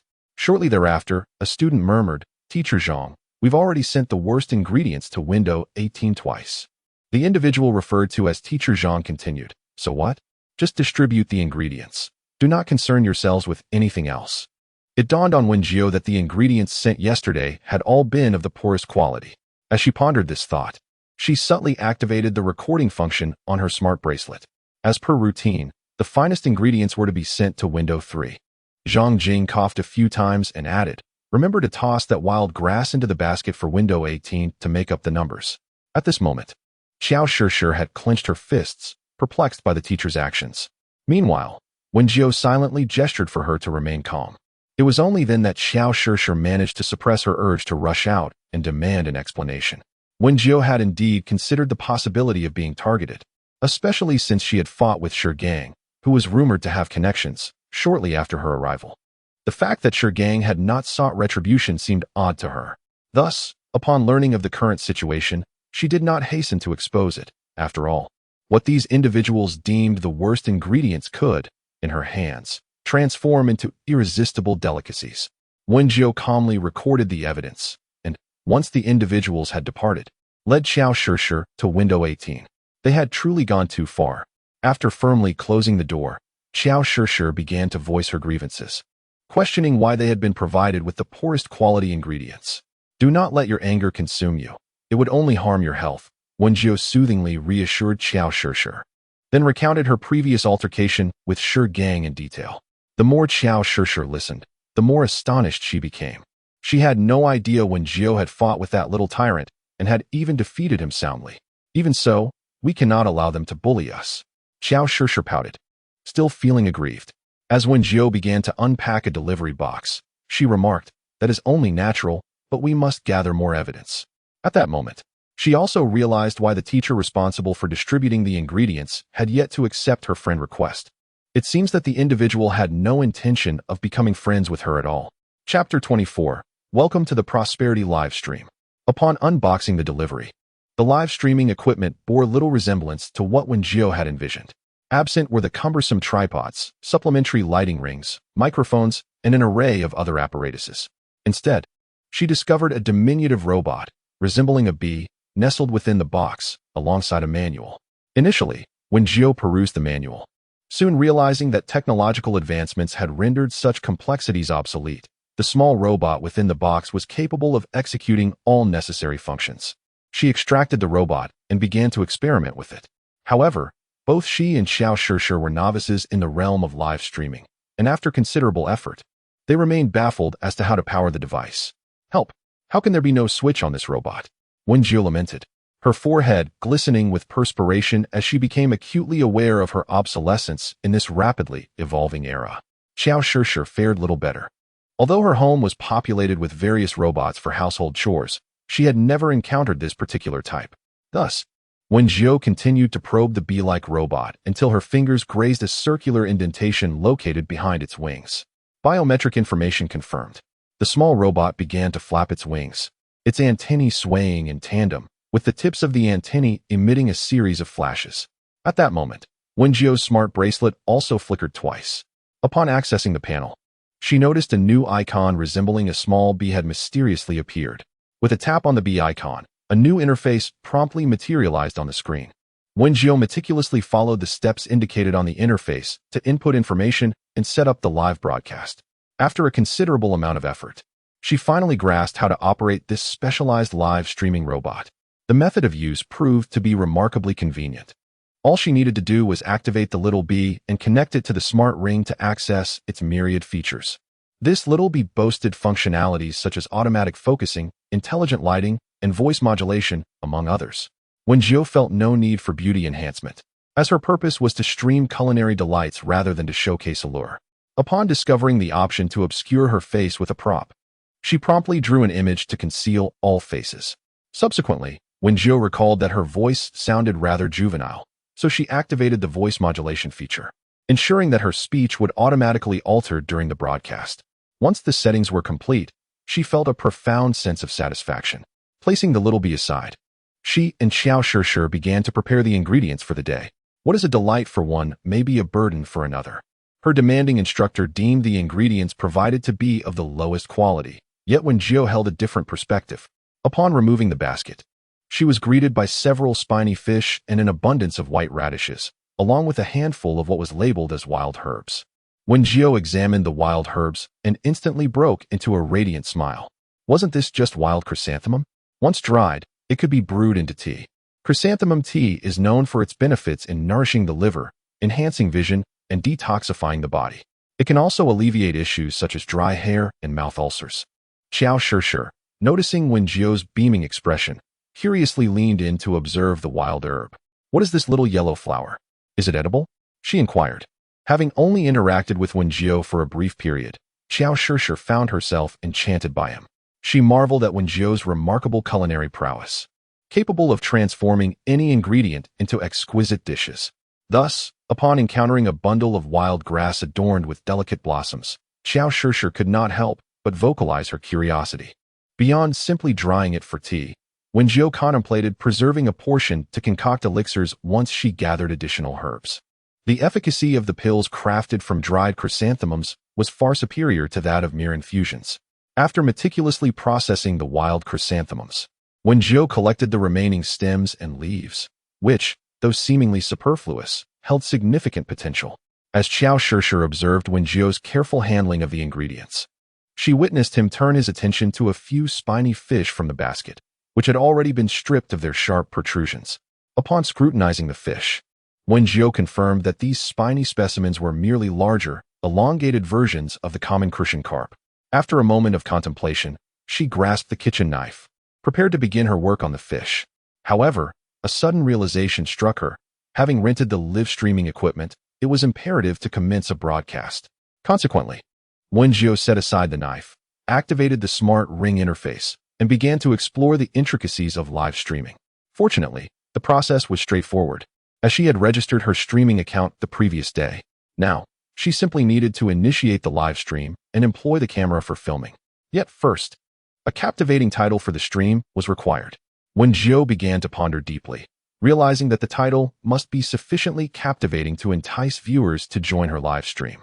For the sake of profit, she needed a striking title. After a brief moment, she recalled her previous experiences watching live streams in the modern world and concocted what she believed to be the most alluring title: Silent Men, Weeping Women. Even the elderly and children next door were reduced to tears. What title could possibly capture attention more effectively than one that astonishes? Once she finalized her title, she officially embarked on her live streaming journey. How is it that I failed to seize the opportunity again? Chris sat despondently before the luminous screen, his eyes brimming with tears as he read the words "sold out" displayed prominently. Why had he missed out on the tasting yet again? It was a rare chance to catch Old Pig's live stream, yet the competition was simply overwhelming. He was unable to prevail, truly unable to prevail. The culinary realm was a chaotic mix. Although a few top-tier hosts like Old Pig were capable of creating genuine delicacies, the majority of food streamers were merely muddling through, producing a hodgepodge of mediocrity. To Chris, their skills were nothing short of an affront to the very essence of gastronomy. Regrettably, the spots for tastings with top hosts were exceedingly difficult to secure, compelling Chris to exit Old Pig's stream and seek alternatives among other food streamers. Just as he departed from Old Pig's live stream, a notification for a new host's broadcast appeared. Initially, he intended to dismiss the notification, but upon glancing at the title, he found himself unwilling to close it. Silent Men, Weeping Women. Even the elderly and children next door were reduced to tears. He vaguely recalled the last newcomer streamer who had adopted such a sensational title, seemingly having been criticized for clickbaiting and subsequently not streaming for a month. After all, not everyone possesses the ability to wield certain types of shocking titles effectively. Yet, Chris succumbed to curiosity and clicked in. The holographic projection shifted instantaneously, revealing an image that left him utterly speechless. What on earth was this streamer doing with an enormous, weeping cat head atop their face? Having watched numerous streams, Chris was well aware that many streamers preferred to conceal their identities, opting for various obfuscations. However, others typically chose the system's standard images or depicted whimsical, virtual avatars. The colossal, weeping cat head genuinely astonished Chris, and it appeared that the streamer, adorned with this peculiar mask, was not particularly adept at live broadcasting. They seemed oblivious to the audience that had entered the stream, continuing to fumble with items in their possession. Upon closer inspection, Chris noticed the streamer's petite stature, coupled with an apron that starkly contrasted their size. This revelation plunged him into contemplation, and moments later, he typed a message into the chat. Is the streamer a child laborer bound to elicit sympathy? I can assist in contacting the Federal Minors Protection Bureau. Chapter 25. Welcome to the prosperous live stream room. Ding. A viewer has entered the live stream. Wen Jiu received the system notification only a few minutes after Chris had entered the stream. Unfortunately, the rented equipment, a low-cost B, was rather sluggish in its responsiveness. Thus, Wen Jiu opened the live streaming interface and adjusted the settings to display the comments. Immediately greeted by a message from Chris. Is the host a child laborer forced to sell her sorrow? It was frustrating. While she was indeed a minor, she was certainly not coerced into this plight. Wen Jiu quickly addressed the camera, welcoming Chris wants to eat 5 bowls into the live stream, introducing herself as the host, wishing everyone prosperity, and reminding viewers to hit the follow button if they enjoyed the content. She felt no shame in her moniker. Her words flowed effortlessly, leaving Xiao Shishir momentarily astonished. However, Xiao Shishir was unaware that Wen Jiu's adeptness in streaming stemmed from her experience watching various live broadcasts on modern platforms. Chris, who was watching the stream, fell silent upon hearing Wen Jiu's words.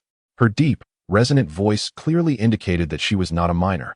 It seemed that the host was, in fact, a more unfortunate middle-aged individual.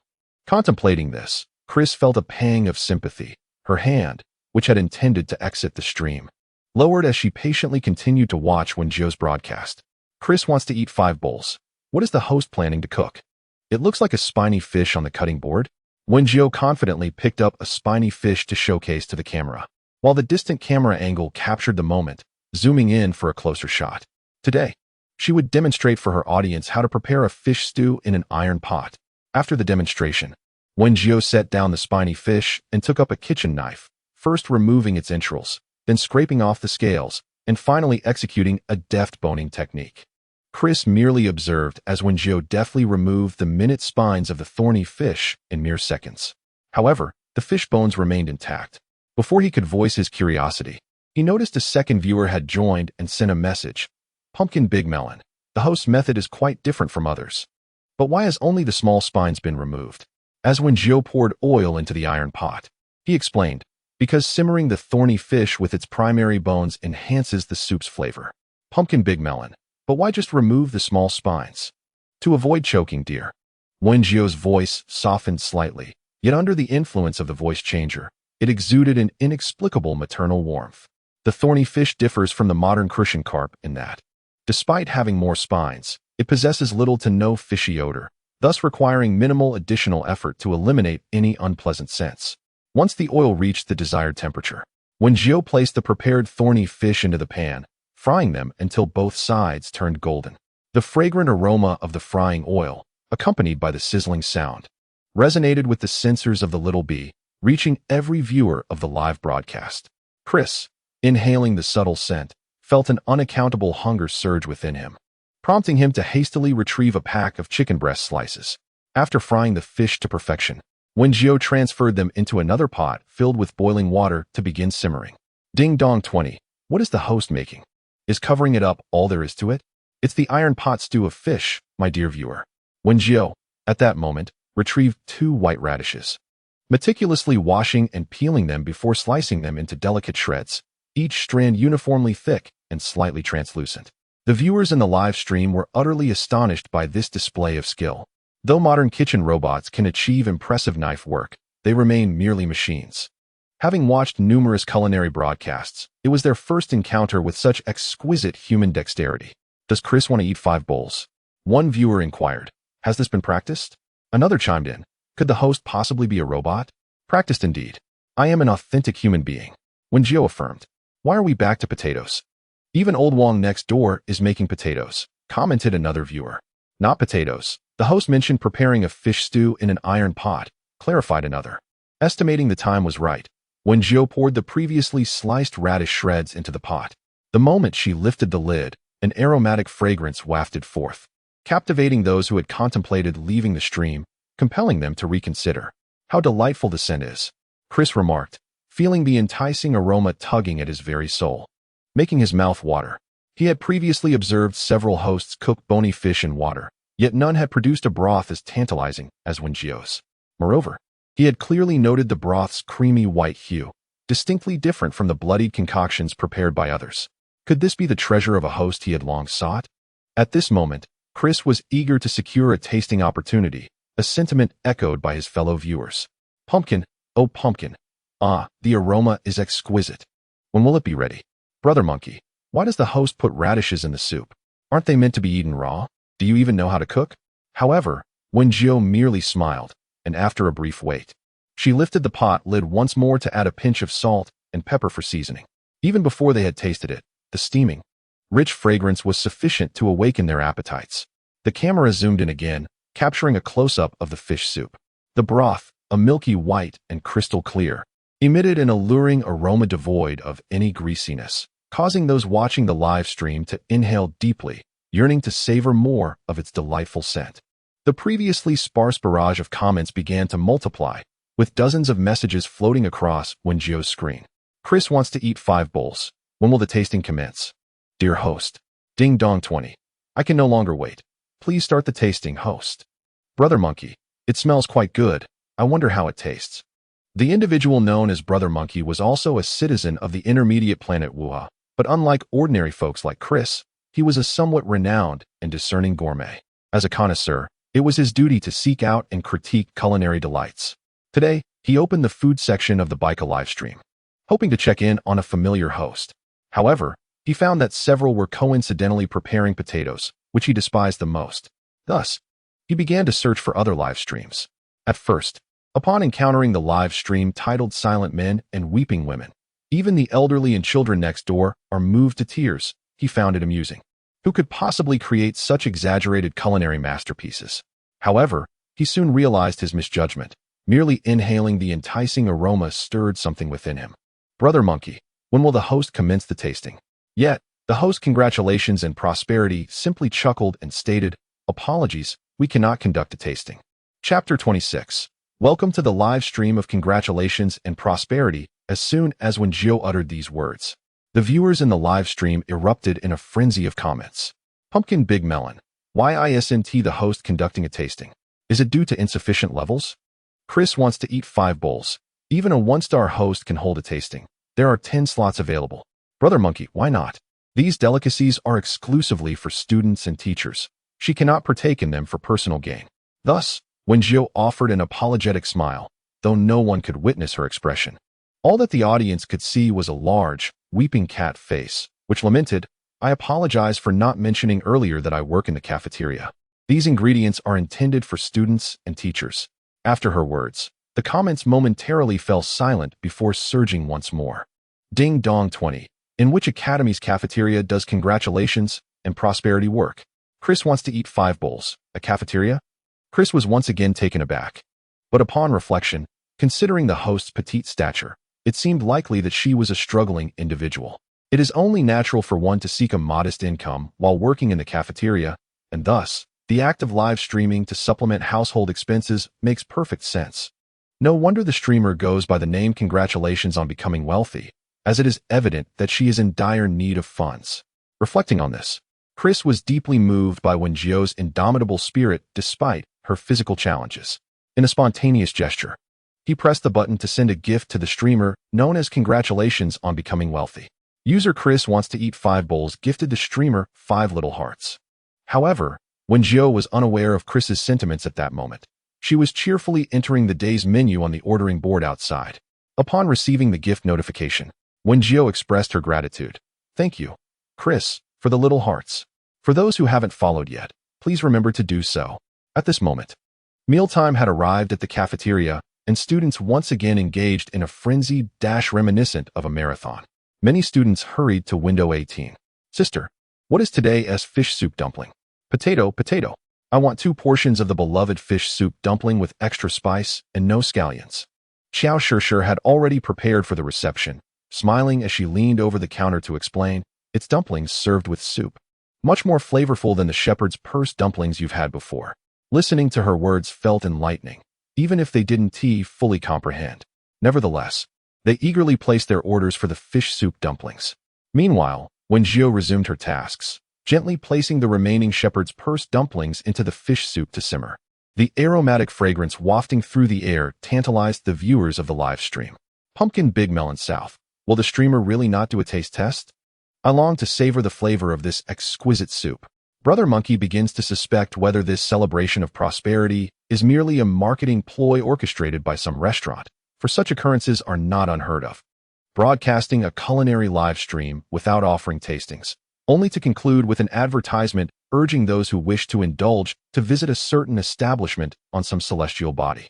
Brother Monkey, initially elated at the prospect of discovering delectable cuisine, now finds his spirits considerably dampened, to the point where he almost contemplates reporting the event.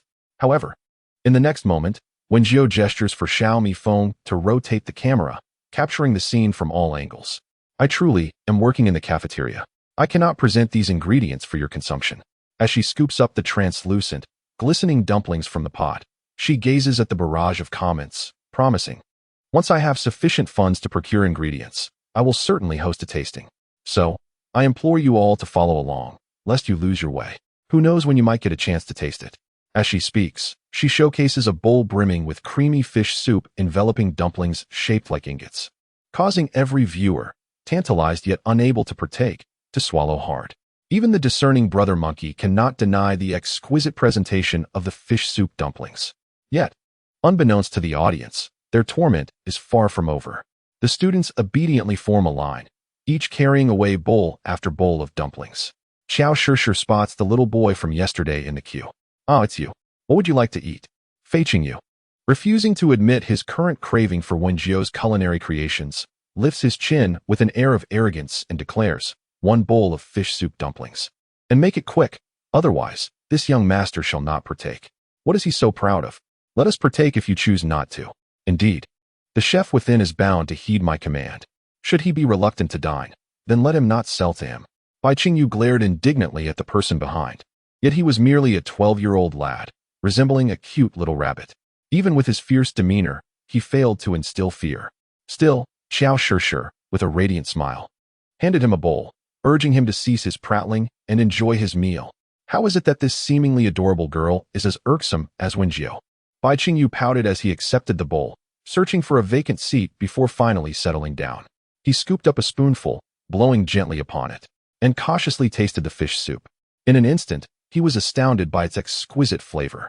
The delightful freshness of the fish melded seamlessly with the sweetness of the radish, eliciting an irresistible urge to savor spoonful after spoonful. Bai Qingyu felt as if his mouth brimmed with a delectable essence, compelling him to swallow his very tongue. It was only when the spoon clattered against the bottom of the bowl that he realized he had consumed an entire bowl of fish soup. Nevertheless, he did not pause, swiftly turning his attention to the remaining water dumplings filled with shepherd's purse. The dumplings, already possessing a chewy skin and sweet filling, were now complemented by the rich, fragrant fish soup. He felt as if he were soaring in bliss, akin to drifting through an ocean of delight. For reasons unknown, Bai Qingyu sensed that the fatigue that had pervaded his being was soothed away, revitalizing his spirit after days of weariness. Meanwhile, his companions, loyal fans of Window 18, Wang Dalong and Li Erpeo, were equally absorbed in their enjoyment of the soup. Wang Dalong has always been a voracious eater. Even upon encountering the steaming fish soup, he could hardly contain his eagerness and took a hurried sip. The broth was still piping hot, and he felt as though his tongue had been slightly scalded. However, the rich and fragrant aroma that followed compelled him to persist, and once the soup had cooled sufficiently, he swallowed it down. He drank the entire bowl of soup with great enthusiasm, feeling a lingering desire for more. The effect was indeed remarkable. The viewers of the live broadcast expressed their discontent through a flurry of comments. Among them, Chris and Brother Monkey stood out prominently. Aware that Wen Jiu had not enough funds to purchase additional ingredients for tasting, they took the initiative to reward him with gifts. User Chris wants to eat 5 bowls sent 10 little hearts to the host, while user Brother Monkey gifted a bouquet of fresh flowers. It must be said that the allure of gourmet food is boundless. Following the lead of these two, several other viewers with a bit of disposable income also contributed small gifts as best they could. Those who had just entered the live stream looked utterly bewildered. This is supposed to be a culinary live stream, yet it appears to be filled with students dining? Questioned a viewer. Another chimed in. I entered through the cooking tag, but this seems more like an eating broadcast. The newcomers then noticed a large, tearful cat emoji, its eyes clouded with tears while its mouth wore a peculiar smile. Could this be a supernatural live stream? One viewer pondered. Rest assured, this is indeed the food zone, replied Chris, the first to join the live stream, embodying the image of a loyal fan. Others soon followed suit, sending messages affirming that they were indeed in the culinary section. Coincidentally, a classmate ordered a dish of sweet potato fries, and the audience watched as Wen Jiu retrieved a batch of intricately curved potato strips from the water. What is the new technique of cutting potatoes like this and soaking them? inquired one viewer. The camera then focused on Wen Jiu's hands, showcasing her slender fingers that glistened with light against her notably tanned skin. Shortly thereafter, she abruptly tossed the drained potato strips into the sizzling hot oil, which crackled and popped, leaving the viewers momentarily stunned. Can those potatoes even be consumed? One questioned. Does the host truly know how to cook? Isn't it common knowledge that potatoes should only be boiled in water? Another remarked.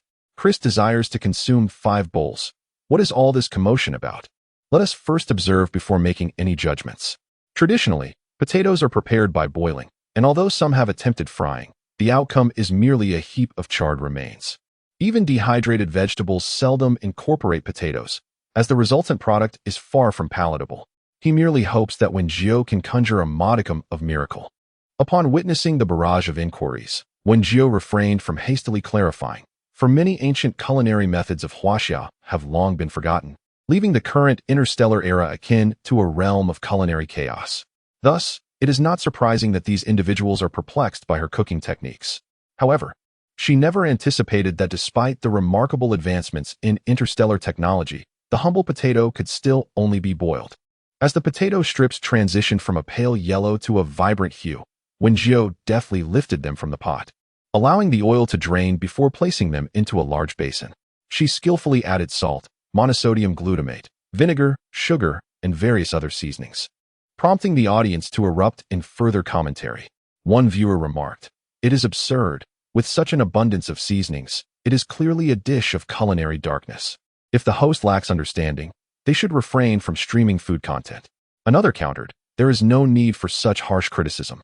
There are indeed streamers who innovate with new recipes. Last time, Old Jiu even attempted roasted potatoes." A third chimed in, "It is well known that Old Jiu's roasted potatoes were a colossal failure.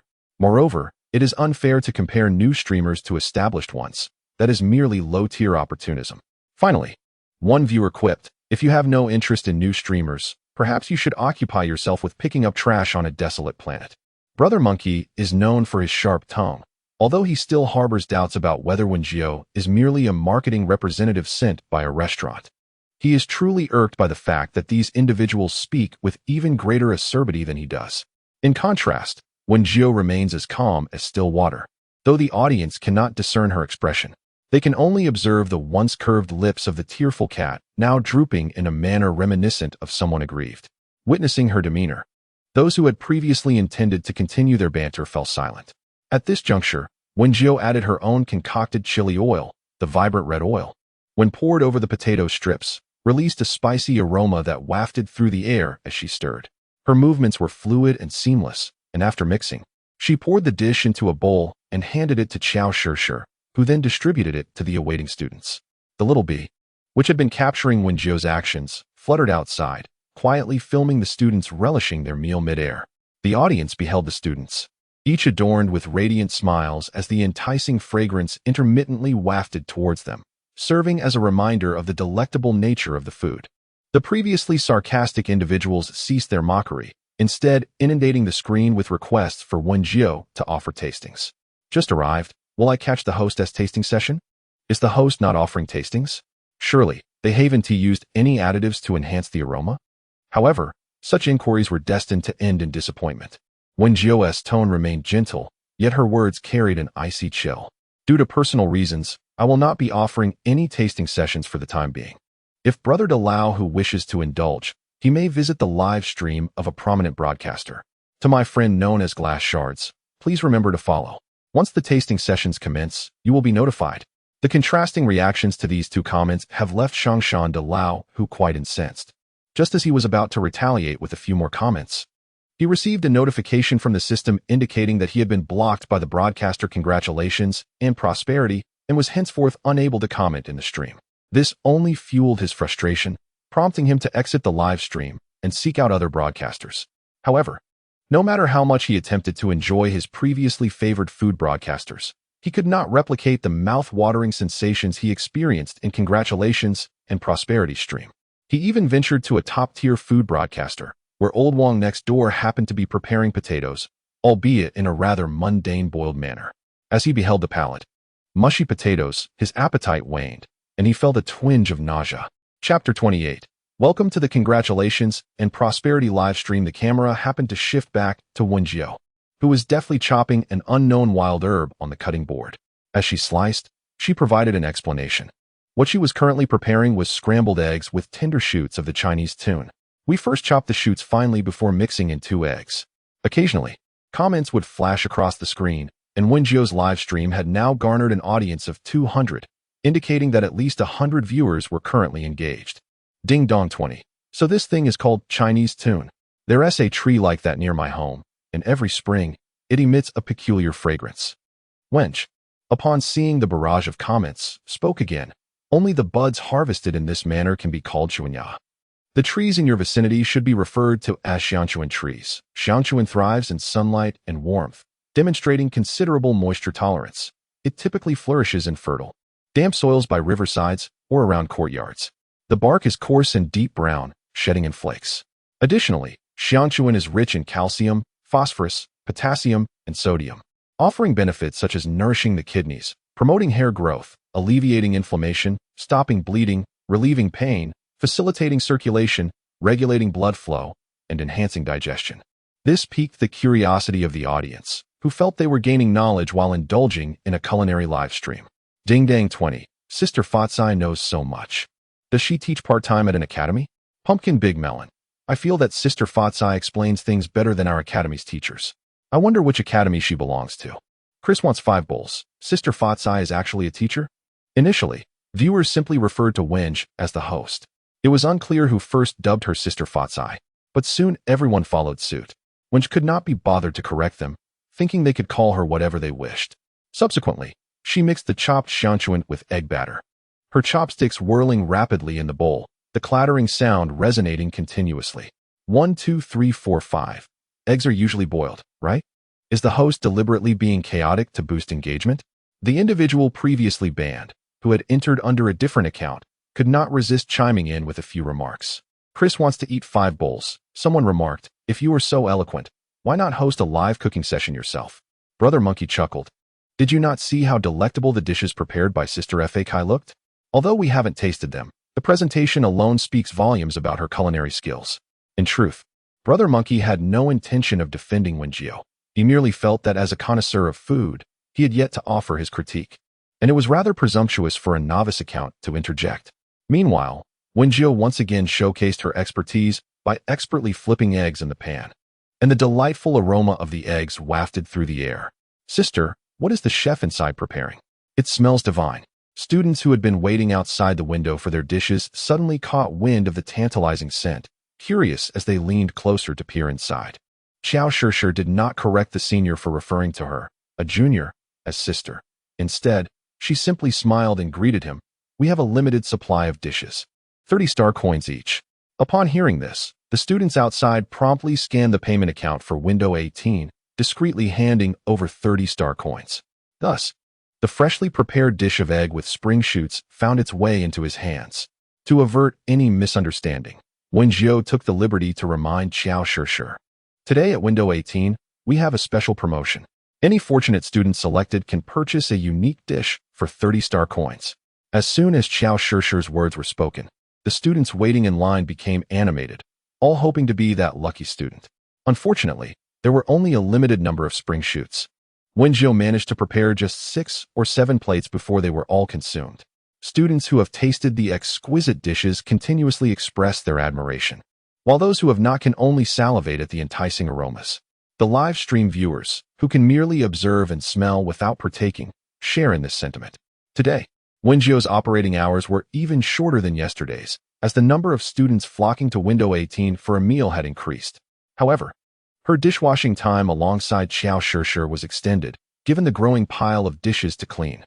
At this point, Wen Jiu had already ended her live stream, as the earnings report would not be available until the following day. After exiting the Star Network, she paid it no further mind. Meanwhile, the food section of the Baika live streaming forum began to stir with excitement. The treasure host of the food section has finally been discovered. The poster, whose account bore a considerable level, attracted many to read the thread. They penned an elaborate 1,000-word account of the scenes witnessed in Wen Jiu's live stream, extravagantly praising the flavors of her creations. Descriptions of the rich, creamy broth that exuded an irresistible aroma, and the golden, tender yet crispy scrambled eggs left many drooling. Those unfamiliar with the experience might assume the poster had tasted the dishes themselves. Inquiries about the identity of this culinary host flooded in, accompanied by a few skeptics. Only Monkey Brother, who had casually browsed the thread after watching the live stream, smiled knowingly at the poster's account. After a moment of reflection, he shared the post with a simple addition. Indeed, Chris, who had initially intended to confront the doubters, burst into laughter upon seeing Monkey Brother's share. It was clear they were kindred spirits in mischief. Although Chris's account level is relatively high, it remains an ordinary one. Many viewers, upon noticing that the streamer he recommended holds only a 1-star rating, dismissed his content with indifference, and some even suggested he was merely a pawn of the streamer. However, the tide shifted when Brother Monkey shared the post, as he is a somewhat renowned food critic who has been invited to the Bika Live Streaming Annual Conference and has contributed to numerous culinary magazines. Naturally, those with a penchant for gastronomy are well aware of Brother Monkey's prominence. Unfortunately, Wen Jiu was entirely oblivious to how to set up automatic recording for live streams, leaving them with nothing to witness.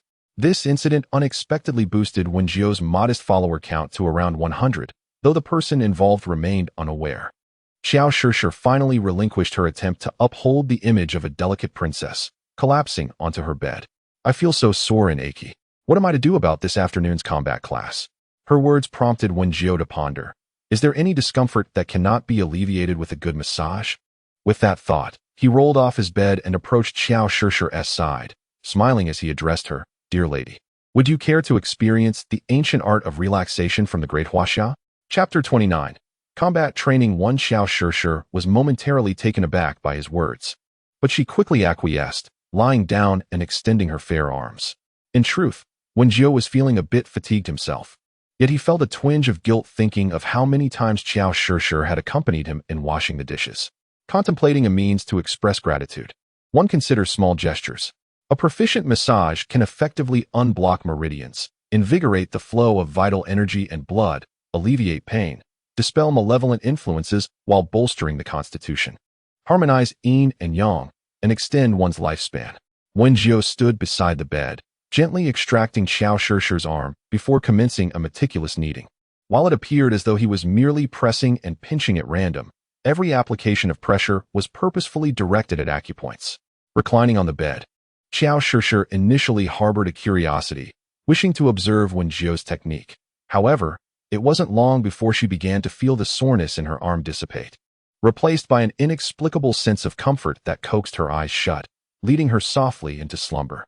Wen Jiu, with unwavering diligence, attended to Xiao Shishir's limbs in turn. When she eventually awakened, she found herself invigorated, the fatigue that had previously enveloped her entirely lifted. Wen Jiu, your ancient Huaxia technique for relaxation is truly remarkable, she exclaimed, rising from the bed to stretch, feeling recharged. Wen Jiu was seated on the bed, applying pressure to acupoints on his own legs, acknowledging the necessity of maintaining vigor for the afternoon class. Upon hearing this, Xiao Shishir's demeanor shifted, her spirits dampening.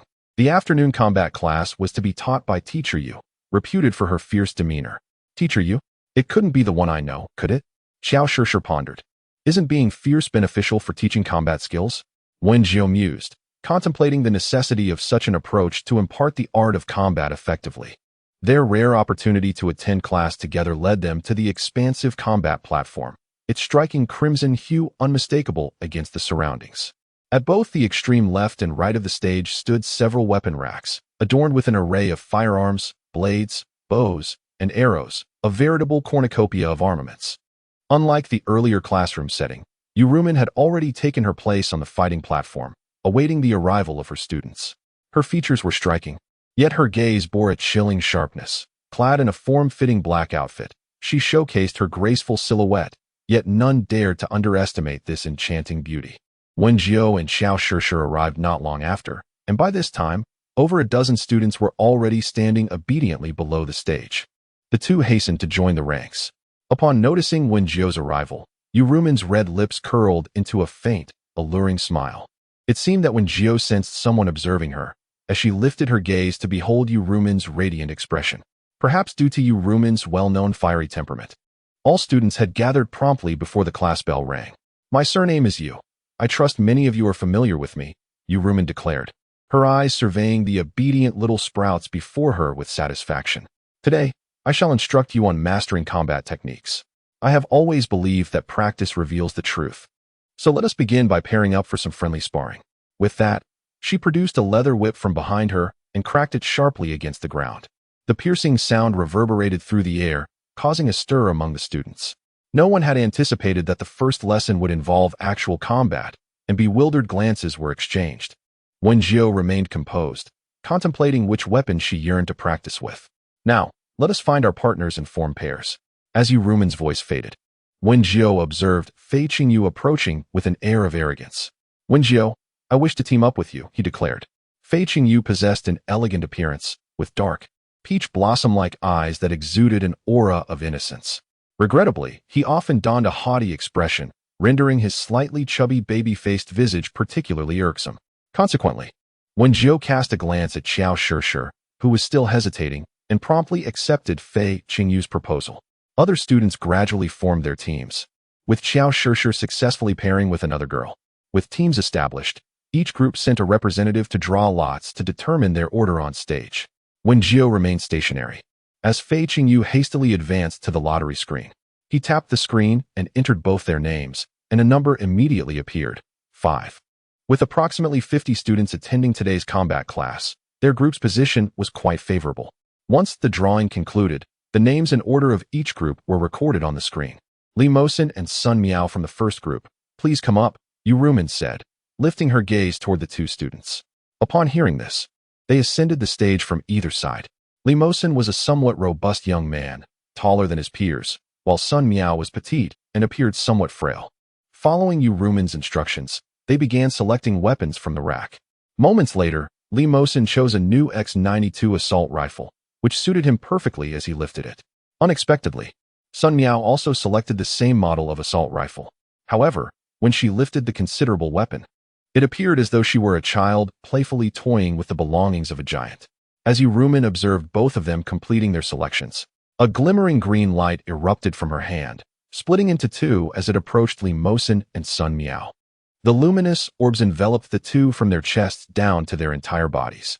Once the brilliance faded, it revealed that both were adorned in what resembled armor crafted from vines, covering them from head to toe, leaving only their faces and hands exposed. Although I had prepared medical pods for everyone, a certain level of restraint was still necessary. After Yu Rumen concluded her statement with a clap, a more dazzling green light enveloped the entire combat arena, forming a curved barrier. Let the contest begin. With that, Li Mosin was the first to chamber a round in his assault rifle and aimed mercilessly at Sun Miao's position, firing without hesitation. To his surprise, Sun Miao reacted with remarkable agility, continuously rolling to evade the oncoming bullets, which struck the ground behind her, creating multiple bullet holes on the combat stage. By the time Li Mosin had emptied his magazine, only a few shots had grazed Sun Miao, and even those had been deflected by her vine-like armor. As he prepared to reload, Sun Miao, who had been evading until now, suddenly raised her rifle and accurately struck Li Mosin in the chest. Li Mosin hesitated for a moment, contemplating evasion, but Sun Miao's bullet pursued him relentlessly, akin to a guided missile. Realizing that his vine armor was on the verge of being breached, Li Mosin hastily raised his hand in surrender. I concede. Chapter 30. Combat Training 2. As soon as he finished speaking, Sun Miao, who had been swiftly moving, immediately ceased firing. With the poise of one who has undergone extensive training, Sun Miao secured his rifle on his back, standing tall with resolute eyes. The spectators below began to murmur in surprise, many having underestimated Sun Miao's proficiency with firearms. Prior to the skirmish, several had quietly speculated that he appeared as fragile as a blade of grass, likely incapable of even lifting a weapon.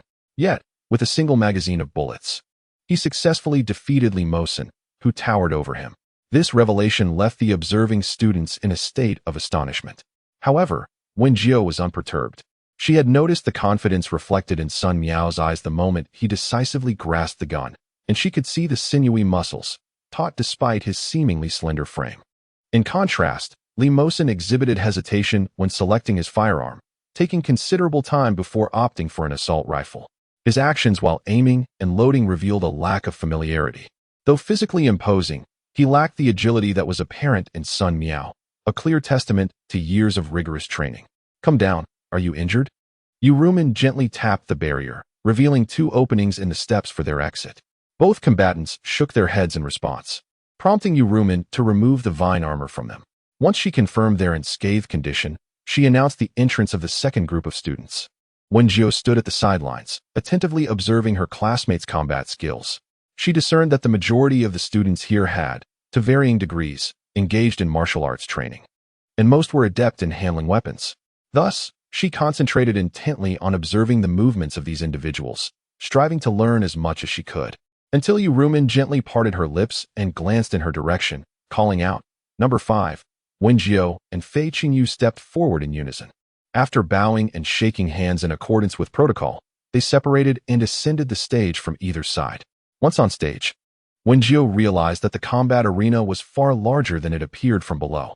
Not only was it exceedingly spacious, but the ground seemed to be composed of some sort of special material. The areas previously marked by bullet holes appeared to have been automatically repaired, leaving only a smooth expanse. Wen Jiu cast a sweeping gaze over the weapon rack. Most of the students who had ascended the stage prior had opted for firearms, as few in this era still wielded cold weapons. Nevertheless, Wen Jiu chose a longsword, gripping the dark golden hilt tightly as she drew the blade and turned to face her opponent. At that moment, Fei Qingyu, positioned to her right, had also selected his weapon, an awoke 19 pistol. Compact and formidable, its range was perfectly suited to the confines of the combat arena. Its lightweight design and excellent handling allowed even someone of Fei Qingyu's young age to master it swiftly. Upon seeing Wen Jiu wielding a longsword, he could not suppress a derisive laugh.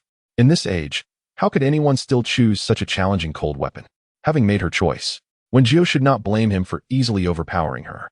Prepare for battle. Yu Rumen's voice resonated softly, signaling the start. No sooner had her words concluded than Fei Qingyu swiftly chambered around and disengaged the safety, unhesitatingly raising his pistol to aim. His index finger pressed down on the trigger, sending a bullet hurtling towards Wen Jiu with remarkable speed. As the bullet erupted from the muzzle with a resounding bang, Fei Qingyu's lips curled into a slight smile. This time, he vowed he would not be bested by Wen Jiu. However, in the next instant, a flicker of surprise marred his confident demeanor, and his peach blossom eyes widened ever so slightly. Standing to the left of the combat platform, Wen Jiu remained composed, deftly evading the bullet that hurtled towards her with remarkable agility. Like a predatory wolf, her gray-blue eyes glistened with intensity as she swiftly dodged the projectile and sprinted to the right side of the fighting arena. An inexplicable sense of anxiety gripped Fei Qingyu. A singular thought raced through his mind. He must shake off Wen Jiu, preventing her from closing the distance. Having undergone training before enrollment, he quickly reacted, firing again in her direction. Yet, her speed surpassed that of his bullet, and only one grazed her arm. Fortunately, the presence of her vine-like armor rendered the bullet harmless. Fei Qingyu, nerves taut, retreated swiftly in an attempt to elongate the distance between them while hastily reloading his magazine. Although he believed that Wen Jiu could only attack him at close range, he dared not let his guard down for an instant. Meanwhile, Wen Jiu resembled a cat toying with a mouse, her gaze fixed intently on Fei Qingyu as a smile gradually emerged on her face. Bang! Bang! Having reloaded, Fei Qingyu fired several shots at Wen Jiu, now merely 10 meters apart, eliciting gasps from the onlookers below. At such a close range, it seemed undeniable that these shots would find their mark. With his right hand gripping the sword, he raised it high and brought it down with force. As the tip of the sword almost touched the ground, she gracefully executed a flourish before swiftly pivoting to unleash a horizontal strike, releasing a blade of energy as swift as lightning. In an instant, the bullet hurtling towards her was intercepted by that lethal wave of energy, splitting it in two before it fell to the ground. Fei Qingyu stood frozen in astonishment, having never witnessed such a technique. However, Wen Jiu remained oblivious to the gaze of Fei Qingyu and the audience, her eyes gleaming with mirth as she twirled the hilt of her sword, the slender, delicate blade creating a gentle breeze as it spun. Suddenly, she propelled herself forward with great speed, her figure becoming a mere blur to all present. In the blink of an eye, Wen Jiu's silver sword gleamed with a chilling light under the sun, its tip aimed directly at Fei Qingyu's vulnerable neck. The gentle breeze rustled her garments, and her platinum hair cascaded over her shoulders, dancing in the wind. The atmosphere seemed to freeze, silence enveloping the crowd below. The once confident gaze of Fei Qingyu now shimmered with unshed tears, a chill creeping over him. Despite the protection of his vine-like armor, he could acutely sense the murderous intent behind Wen Jiu's strike. A solitary tear fell, yet he stubbornly bit his lip, suppressing the fear swelling within him. You have lost. In that moment, Wen Jiu appeared transformed, her gray-blue eyes devoid of emotion, cold and indifferent. Upon hearing this, Fei Qingyu, ever concerned with his pride, stifled a sob and shouted defiantly, I have not surrendered. As he spoke, he clutched his gun, attempting to fire at Wen Jiu in a last-ditch effort to resist. Yet, his hopes were swiftly dashed, for Wen Jiu had noticed his movement. A wave of pain surged through, causing Fei Qingyu to loosen her grip, and the pistol fell straight to the ground. Fei Qingyu, you have lost, Wen Jiu stated with an indifferent tone, devoid of any emotional fluctuations. Chapter 31. Combat Training 3. Enough, this is where it ends. Having previously watched recordings of Wen Jiu battling Shi Gang and others, she was aware of Wen Jiu's commendable combat skills, yet she was taken aback by the icy detachment exhibited during the fight. It was akin to facing an emotionless combat automaton, further bruising Fei Qingyu's already wounded pride. She slowly descended from the platform, her head bowed in disappointment, shielding herself from the sympathetic gazes of onlookers. Meanwhile, Wen Jiu maintained her aloof demeanor, exuding an aura that kept others at bay. Wow, Jiu, your fighting skills are truly impressive, Qiao Shishir exclaimed as she pushed through the crowd of students to reach Wen Jiu. A hint of nervousness crept over Qiao Shishir as she swallowed hard, pondering that perhaps Wen Jiu was still recovering from the recent bout. She instinctively looped her slender arm through Wen Jiu's and began to chatter about her own plans for the upcoming match against her teammates. As Qiao Shishir continued her animated discourse, Wen Jiu gradually returned to her usual lively and captivating self. I believe you might want to try close combat with a dagger, Wen Jiu suggested softly. However, since Qiao Shishir's team was scheduled to compete later, they needed to wait for the preceding matches to conclude. Thus, the two settled on the ground like their fellow classmates, patiently awaiting the end of the ongoing battle. Once Qiao Shishir noticed that Wen Jiu was no longer the same cold figure as before, she felt reassured enough to focus on the other competitors. Yet, beneath her exterior smile, Wen Jiu was enveloped in a sea of perplexity. She had long practiced the art of swordsmanship, and when competing with her senior brothers and sisters, it was always a joyful and harmonious affair. Never before had it nearly spiraled out of control as it did today. As the bullet shot forth from Fei Qingyu and narrowly grazed her, she inexplicably harbored a notion to eliminate her opponent. Furthermore, as the battle wore on, this thought increasingly overpowered her reason. Thus, when she pointed her sword at Fei Qingyu, it was with genuine murderous intent. Had her blade advanced but a fraction more, it would have pierced the vine-like armor encasing her adversary's neck. Fortunately, she regained her composure just in time, averting a grave disaster. Even though Fei Qingyu, the sulky child, could be somewhat arrogant, she would never wish to extinguish his life without cause. On the 10th round, Qiao Shishir was called upon alongside Mina Hearn. Upon hearing her name, Qiao Shishir briskly stepped forward. Her opponent was a petite girl with golden hair and azure eyes. At first glance, their appearances bore little difference. Thus the spectators below remained relatively quiet.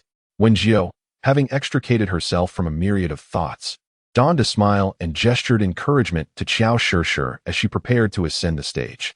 Naturally, Qiao Shishir noticed Wen Jiu's supportive demeanor, which instantly bolstered her confidence. Both competitors selected their weapons from the rack, and to the astonishment of the onlookers, Qiao Shishir and Mina Hearn coincidentally opted for melee weapons. Qiao Shishir chose a dagger, while Mina Hearn selected a battle axe. Given their similar sweet exteriors, they seemed ill-suited for wielding such formidable armaments. As Yuruman declared the commencement of battle, both combatants surged towards the center of the fighting stage like arrows released from a bow. The clash of short blade and battle axe resonated with a crisp and melodious sound. Seizing the moment when her opponent lifted the axe for a downward strike, Qiao Shishir leaped from the ground, landing deftly behind Mina Hearn. In the next heartbeat, Qiao Shishir's arm encircled Mina Hearn, the short blade pressed firmly against her neck. I concede, Mina Hearn uttered, and immediately, Qiao Shishir released her. The two exchanged friendly embraces before turning to descend from the stage. My combat skills are quite commendable, aren't they? Following her victory, Qiao Shishir felt an exuberant joy, skipping over to sit beside Wen Jiu.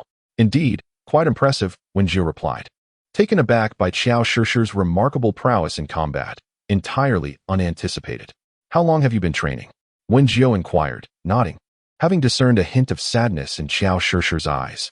However, with the crowd so dense, she deemed it inappropriate to press further. The two then attentively observed the matches of other students until class was dismissed. Upon Yuruman's announcement to disperse, numerous students made their way towards their respective destinations. Naturally, Wen Jiu and Qiao Shishi strolled leisurely towards the cafeteria. The previously available shepherd's purse dumplings had sold out, and Wen Jiu contemplated changing the menu to fish soup noodles.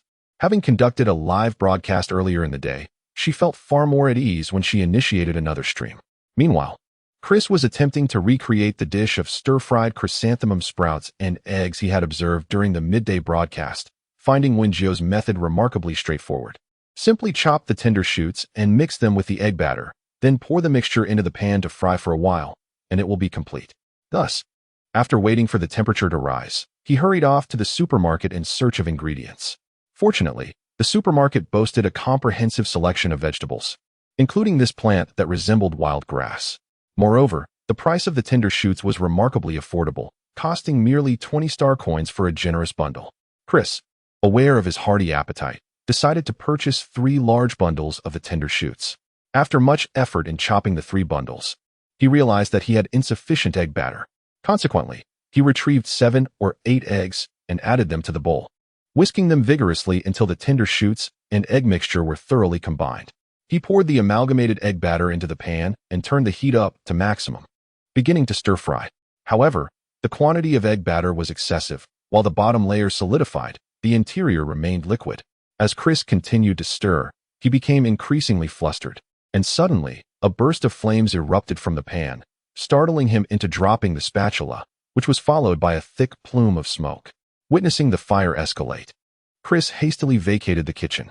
Fortunately, the kitchen was equipped with a smoke alarm system, and soon after, security personnel arrived on the scene to extinguish the blaze. Chris emerged from the ordeal covered in soot, and after paying a fee in star coins to the security personnel, he collapsed onto the sofa, utterly exhausted. He could scarcely fathom how the situation had spiraled out of control. The kitchen was now a chaotic mess, necessitating the hiring of a specialized cleaning robot. Thus, he activated his smart ring, seeking an affordable cleaning robot, just as he received a notification from the live streaming platform. Dear user, the streamer congratulations on getting rich has begun broadcasting. Would you like to watch? Chapter 32. Spicy and sour shredded potatoes. Wen Jiu was unaware of the occurrences on Chris's side. She merely noticed that he was the first viewer to enter the live stream. With a cheerful demeanor, she greeted him warmly. Welcome back. Chris wants to eat 5 bowls. Chris wants to eat 5 bowls. Sister Fa Kai, why did my dish of spring buds and scrambled eggs catch fire? As Wen Jiu was preparing the remaining thorny fish, she glanced at the comments and replied, cooking can be quite unpredictable. A moment's inattention could lead to a mishap. However, considering the question posed by Chris wants to eat 5 bowls, she surmised that he must have attempted to make the dish privately. Generally, a single serving of spring buds and scrambled eggs requires only a small amount of spring buds and 2 eggs. While explaining, Wen Jiu gestured with her fingers, illustrating that after mixing the shredded spring buds with the egg mixture, one should fry it until the eggs solidify and turn a golden hue, at which point it is ready to be served. Pumpkin Big Melon. Whoa, Sister Fa Kai, my attempt at spring buds and scrambled eggs was a failure. As she was discussing the preparation method, another viewer who had watched the live stream earlier chimed in with a comment. Wen Jiu was pleasantly surprised to realize that these viewers were actively trying their hand at cooking. She thought to herself that she could provide more detailed explanations for simple dishes in the future. Chris wants to eat 5 bowls. The previous commenter is a kindred spirit. I also failed and nearly caused a fire. Subsequently, these 2 culinary enthusiasts, both adept at creating unconventional dishes, exchanged their cooking experiences. Wen Jiu occasionally glanced at the barrage of comments, yet her hands remained deftly engaged. With swift, precise movements, she meticulously prepared a spiny fish, rendering it immaculate. Spotting a familiar viewer, Wen Jiu picked up another unprocessed spiny fish and patiently elucidated the procedure. She explained that the fish's gills and internal organs are not the nutritious parts suitable for human consumption. The gills serve as the fish's respiratory filter, making them susceptible to external bacteria and often laden with impurities and mucus.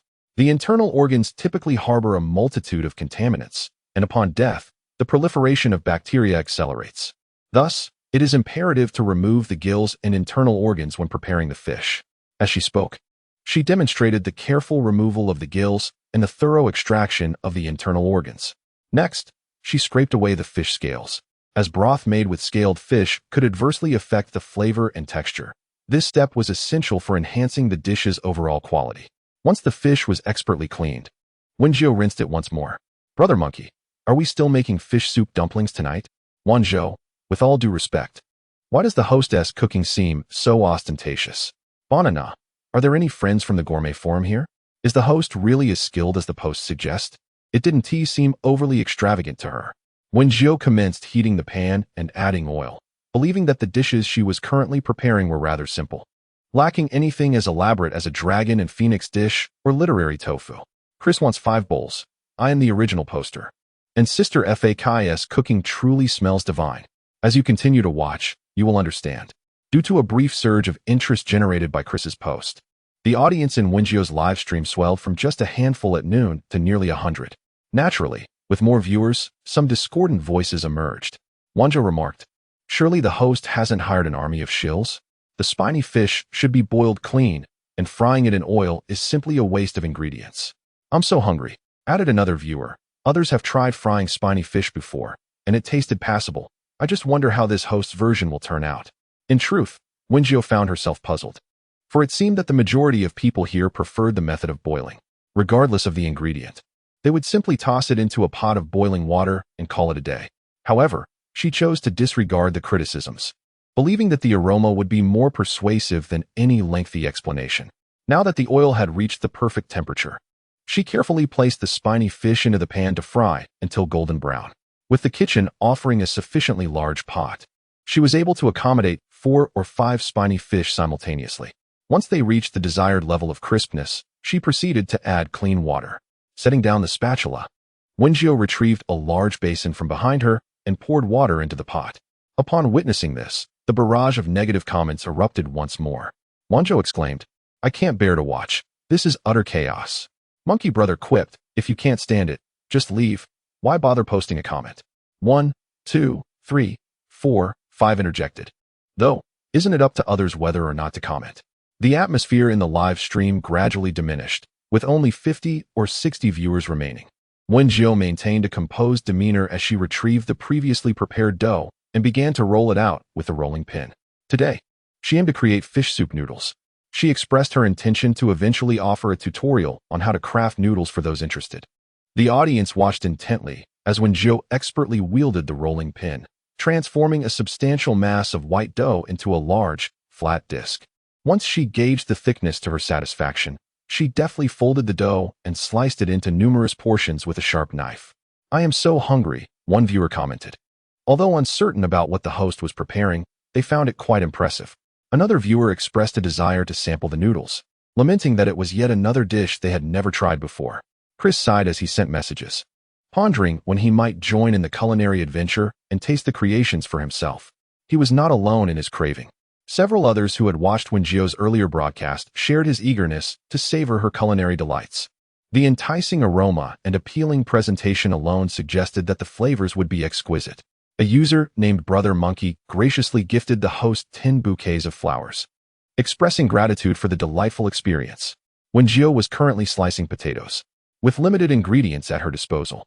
Substituting the heavenly silkworm potatoes with spicy and sour shredded potatoes was entirely feasible. After several days of preparing dishes with the heavenly silkworm potatoes, a change of flavor was certainly in order. Besides the fish soup noodles she was making today, she would also prepare a dish of spicy and sour shredded potatoes. Her knife skills were remarkably swift, rendering the potato shreds uniformly thick, glistening with a golden hue under the light. Chapter 33, Spicy and Sour Shredded Potatoes 2. I am so hungry. Spicy and sour shredded potatoes? I believe I have seen other streamers prepare this dish as well. Perhaps from the ancient Huaxia cuisine cookbook? Shattered into glass shards. I managed to catch the live stream. Earlier, I watched Sister Fak cook, and it was absolutely mouth-watering. I specifically went to the supermarket this afternoon to buy a plethora of snacks. However, Wen Jiu did not rush to prepare the spicy and sour shredded potatoes. After bringing the fish soup to a boil, she added the leftover shredded white radish from lunch into the pot. Then, she grabbed a handful of noodles and placed them into a colander, immersing them in the steaming fish soup. The moment she lifted the pot lid, an enticing aroma wafted through the air, tantalizing the appetite. Chris wants 5 bowls. It smells so delightful. Even a second whiff of this fragrance makes my mouth water. I am so hungry. Tears of hunger are escaping from my mouth. When will the streamer commence the tasting? Pumpkin Big Melon. Let us congratulate the newly unfortunate soul.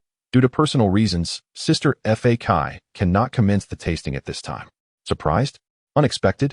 Upon seeing Wen Jiu's inability to initiate the tasting, a wave of question marks flooded the chat. Banana. Damn, I've been tricked. You, the one who posted this. Come out. I swear I won't let you off easily. I'm so hungry. What is going on? Why isn't there a tasting event? I'm so hungry. Wen Jiu glanced at the barrage of comments, a faint smile tugging at her lips. However, explanations were still necessary. So she spoke up. I apologize, but I currently lack the funds to purchase additional ingredients, hence, I cannot host a tasting event. She reiterated the reasons she had explained during the afternoon, and fortunately, the majority of the audience in the live stream was quite understanding, patiently awaiting the day when tasting could commence. Once the noodles reached the desired consistency, Wen Jiu poured them from the strainer into a bowl, then ladled several spoonfuls of fish soup over them, finally garnishing with a sprinkle of green onions. As she elaborated on the process, the diligent cameraman intelligently zoomed in on the steaming bowl of fish soup noodles. The bright white noodles intertwined harmoniously with the creamy fish broth, while the vibrant green onions released an aromatic fragrance mingling with the savory essence of the soup. Big Brother Monkey. This looks incredibly appetizing too. Which academy does Sister F.A. Kai work for? I would like to visit the academy to find you. Big Brother Monkey, rarely so captivated. Pondered that if Wen Jiu was affiliated with one of the 4 major academies, he could leverage his connections to indulge in a feast there. I'm sorry, but I cannot disclose that information. Wen Jiu was quite protective of her privacy, thus politely declined Big Brother Monkey's proposition. Let us eat. She handed the bowl of noodles, which had been cooked earlier, to the unseen Xiao Shirshir, and then proceeded to prepare another bowl for herself. The continuous chimes of tips from viewers startled Wen Jiu, who felt a twinge of gratitude and bowed slightly to the camera. After all, she was unable to partake in the tasting herself, yet these viewers still bestowed their generosity upon her, leaving her feeling somewhat shy. Ding dang 20. This is my first time tipping during a live stream. Sister F.A. Kai, may you earn more and start tasting soon, for the aroma is truly enchanting. Banana. I've tipped the host too. I'm also going to bump the post. Let's bring more unfortunate souls into the live stream to endure the torment. I am so hungry. I'm going to bump the post as well. I can't bear this suffering alone. After sending their comments, these individuals opened a small window to boost the thread that Chris had previously posted in the food forum. I Am So Hungry was a newly employed young woman, and, like many others who enjoyed watching food live streams, she had a profound passion for culinary delights. To better discover enticing food broadcasts, she had joined several discussion groups. The live stream of congratulations and prosperity was introduced to her through a promotional post she stumbled upon while browsing the food forum. The original poster lavishly praised the stream. And to her surprise, the food critic she followed, Brother Monkey, had even shared the post. Thus, she decisively followed the new streamer, eagerly awaiting the notification from Jia that the host had begun broadcasting. Initially indifferent, as there were many small streamers creating flashy dishes to garner attention. Her apathy swiftly dissipated when the pot of creamy, fragrant fish soup emerged, and she was instantly captivated by its enticing aroma. She had prepared herself to vie for a taste-testing opportunity, yet the host was unable to offer samples due to unforeseen circumstances, leaving her quite distressed. In a bid to alleviate her disappointment, she promptly shared a post recommending the streamer with the cheerful phrase "congratulations" and "prosperity" across every small group she belonged to, pouring her heart into several hundred words of enthusiastic endorsement, as if she had already savored the dish herself. However, all that filled her mouth was an incessant flow of saliva. Thanks to the collective support and various shares from others, the popularity of Wen Jiu's livestream surged once more, with 300 to 400 viewers already present. At that moment, Wen Jiu had just finished a bowl of fish soup noodles and was preparing to welcome the students arriving for their meals. Welcome, everyone, to my livestream. If you enjoy it, please consider following me, she gently announced, her voice soothing. As the viewer count steadily climbed, Wen Jiu greeted the audience once more. Northwest Big Fox. I came from the Forum Post. When will the host start cooking? Sesame Clever. Same here, waiting for the host to cook. A plate of spicy and sour shredded potatoes and a bowl of fish soup noodles appeared just in time for mealtime, and the students flocked in eagerly. Upon seeing the new menu at window 18, each of them placed their orders without hesitation. After all, many within the 3047 Academy are well aware that the dishes from window 18 are the most delectable. Upon receiving the order relayed by Xiao Shishir, Wen Jiu promptly tied on her apron, donned a mask, and ignited the flames, heating the oil. Currently, she was preparing spicy and sour shredded potatoes. And for those eager to learn, they might wish to note the steps. She poured the finely shredded potatoes into the pan, skillfully stir-frying them, before adding salt, aged vinegar, chicken essence, sugar, and dried chili peppers. At this moment, the naysayers had nearly vanished, as each spectator could detect the tantalizing spicy aroma wafting from the pan. Save for a few persistent critics. 1, 2, 3, 4, 5. Reasonable doubt about whether the host has used any flavor enhancers, as it smells remarkably fragrant. Chapter 34. Spicy and Sour Shredded Potatoes 3. Wen Jiu glanced at the barrage of comments. 1, 2, 3, 4, 5. The name struck her as reminiscent of the character she had ejected from the live stream, akin to a version of someone who had gone up a mountain to hunt tigers. Everyone had witnessed the entire cooking process. When could I possibly have added flavor enhancers? After swiftly stir-frying the potatoes, Wen Jiu plated them and handed the dish to Xiao Shishir, continuing, if you wish to critique, could you at least choose some reasonable lines? Brother Monkey, food enhanced with flavor enhancers does not taste like this. Those who are ignorant should refrain from needless arguments. Chris wants 5 bowls. This person is merely a level 1 account, unclear from whence they emerged. However, Wen Jiu had no time to entertain the critics at this juncture, as she was preoccupied with her work and earning money. Thus, without waiting for the 1, 2, 3, 4, 5 to respond, she promptly removed this individual from the live stream once more. Immediately, one plate after another of spicy and sour shredded potatoes, along with bowl after bowl of fish soup noodles, were continuously handed out from her hands. Hello, I would like an order of spicy and sour shredded potatoes.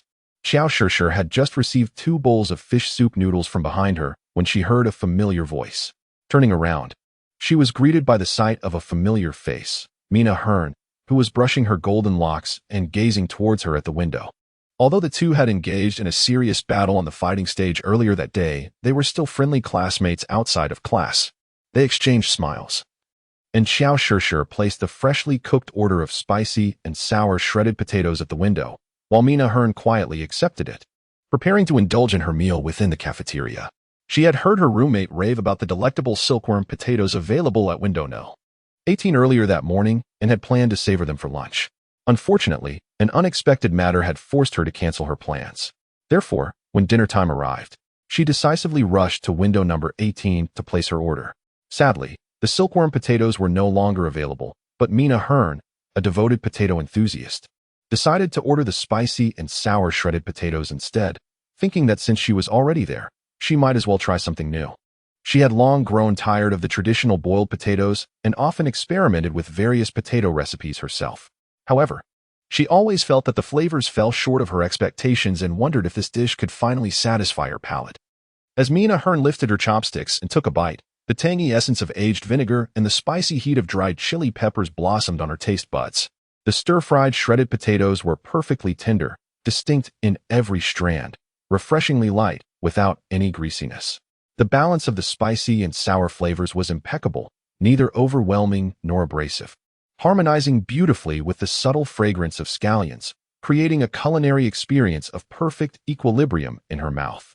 The little bee here is capturing the dining manner of Mina Hearn, whose exquisite features and charming visage display an elegance even in her rapid consumption of food, leaving the viewers in the live stream quite astonished.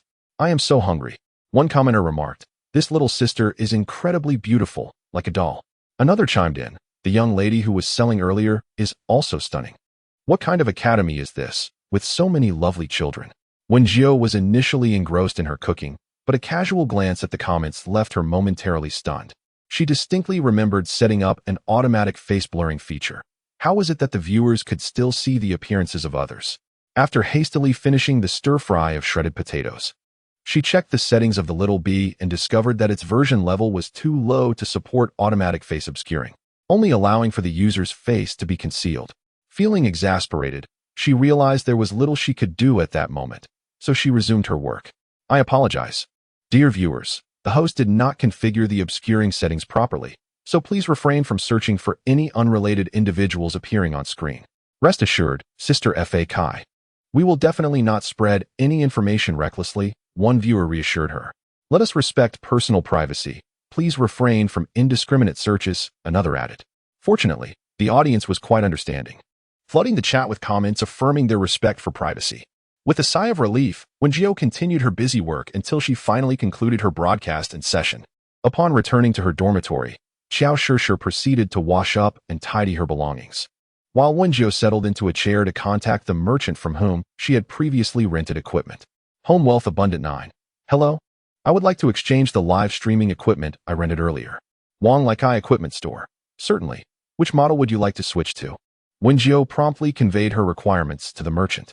Her demands were modest, primarily motivated by her concern about inconveniencing the unsuspecting students who would appear on camera. Thus, it was best to obscure everyone's faces. Wang Likai Equipment Store. I have received your request. Would you consider upgrading to the second generation of the B model? It is only 150 star coins more than the first generation you are currently using. Just 150 star coins more. Home Wealth Abundant 9. Could you possibly lower the price a bit more, dear merchant? Wang Likai Equipment Store. This is already the lowest price, dear. Our store offers the most affordable prices across the entire star network.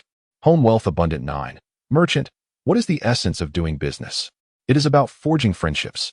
If you reduce the rental by 50 for me, you will gain my friendship.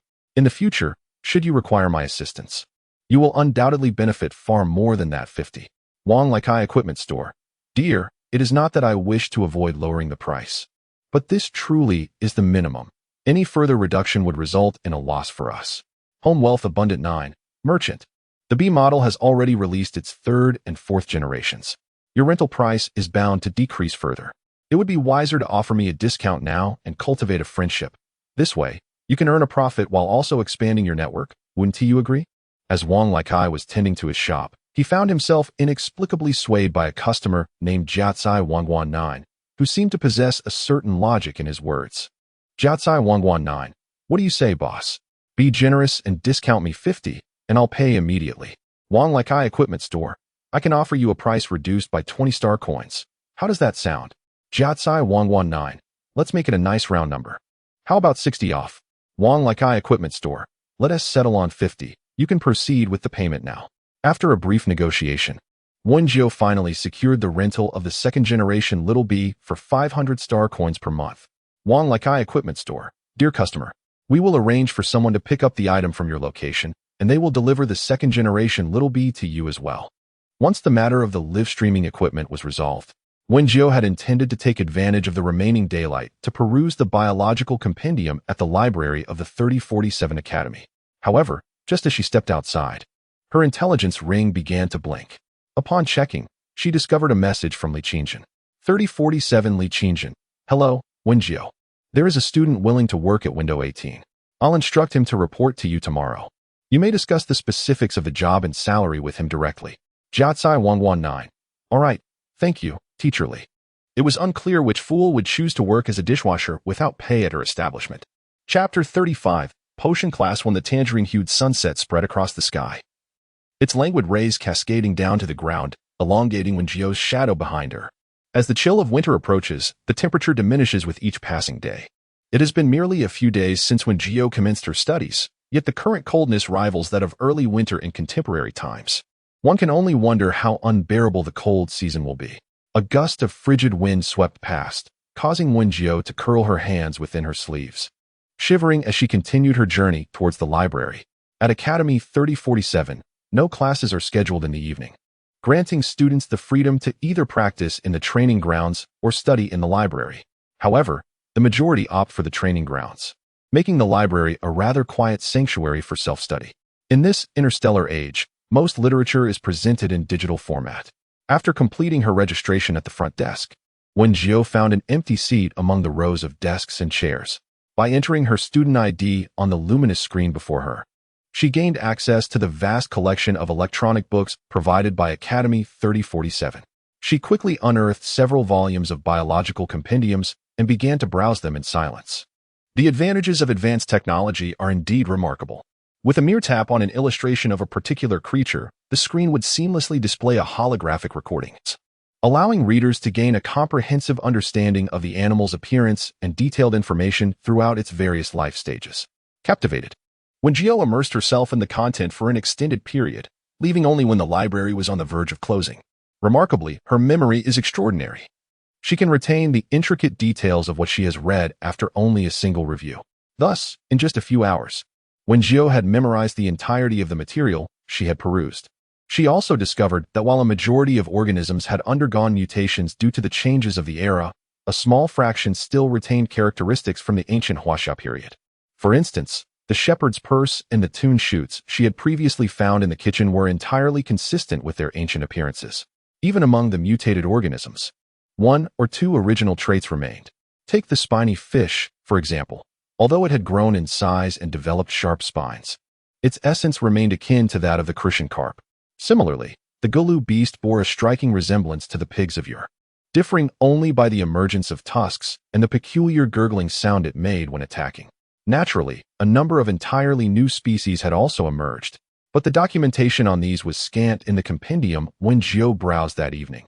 She would need to consult a specialized biological encyclopedia for more comprehensive information. Upon returning to her dormitory, Wen Jiu hastily added an extra thin blanket to her bed, for she was exceedingly sensitive to the cold.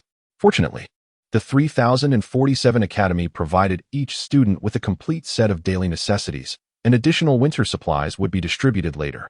The following morning, while Xiao Shishir was still struggling to rise from her warm cocoon, Wen Jiu had already donned her thick school uniform and was practicing martial arts on the balcony. Due to their differing class schedules, the two exchanged hurried words before parting ways to their respective classrooms.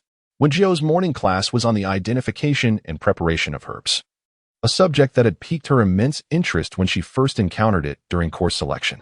Thus, she arrived at the classroom half an hour prior to the start of the lesson. Contrary to her expectations, each desk was adorned with an array of peculiar instruments, and an iron tray nearby held an assortment of herbs. She chose a seat near the podium, where only a few scattered students occupied the classroom. Wen Jiu curiously examined the instruments and apparatus before her. A small portion, such as beakers and test tubes, were familiar to her. However, the majority of the equipment remained foreign, so she refrained from recklessly touching the items, instead sitting quietly and observing. After a short while, as the class bell rang, an elderly teacher with silver hair and a vibrant demeanor slowly entered the classroom. To Wen Jiu's surprise, there were only 7 or 8 students enrolled in the herbal identification and preparation course. The spacious classroom felt particularly empty at that moment. Yet, the teacher appeared unfazed, cheerfully commencing his self-introduction and the lesson. Wen Jiu listened intently to the explanations of this kind-hearted elder. Although his speech was measured, the content was undeniably valuable, marked by clear logic and prominent key points. Consequently, she decisively opened the interface of her intelligence bracelet, meticulously recording various essential notes. The lesson proceeded to instruct the creation of a basic stamina restoration potion. Teacher Yan, with a benevolent expression, emphasized the simplicity of the process, urging everyone to diligently note the steps. Following that, he demonstrated how to handle the herbs and their proportions, guiding the students step by step in the use of the equipment. Despite the limited number of students in the classroom, the teacher maintained a committed attitude towards teaching. Once he successfully completed the potion, he encouraged Wen Jiu and the others to attempt the practical application themselves.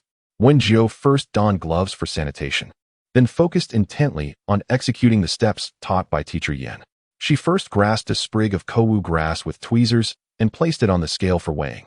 Upon reaching the specified gram weight set by teacher Yan, she proceeded to toss the kowu grass into the apparatus for grinding into a fine powder. Subsequently, she meticulously processed several other required herbs before commencing the formulation. Then, Wen Jiu retrieved 2 reagent bottles from the tools and, following the formula taught by teacher Yan, sequentially added the processed herb powder and the herb juice.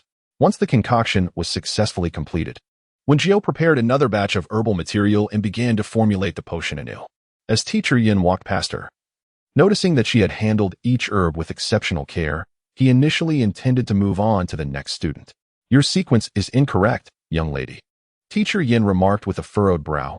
You should first add 5 grams of kowu grass powder, followed by 1 gram of pom-pom mushroom juice. Wen Jiu merely nodded. Yet the order in which she placed the herbs remained inconsistent with Teacher Yan's earlier instruction.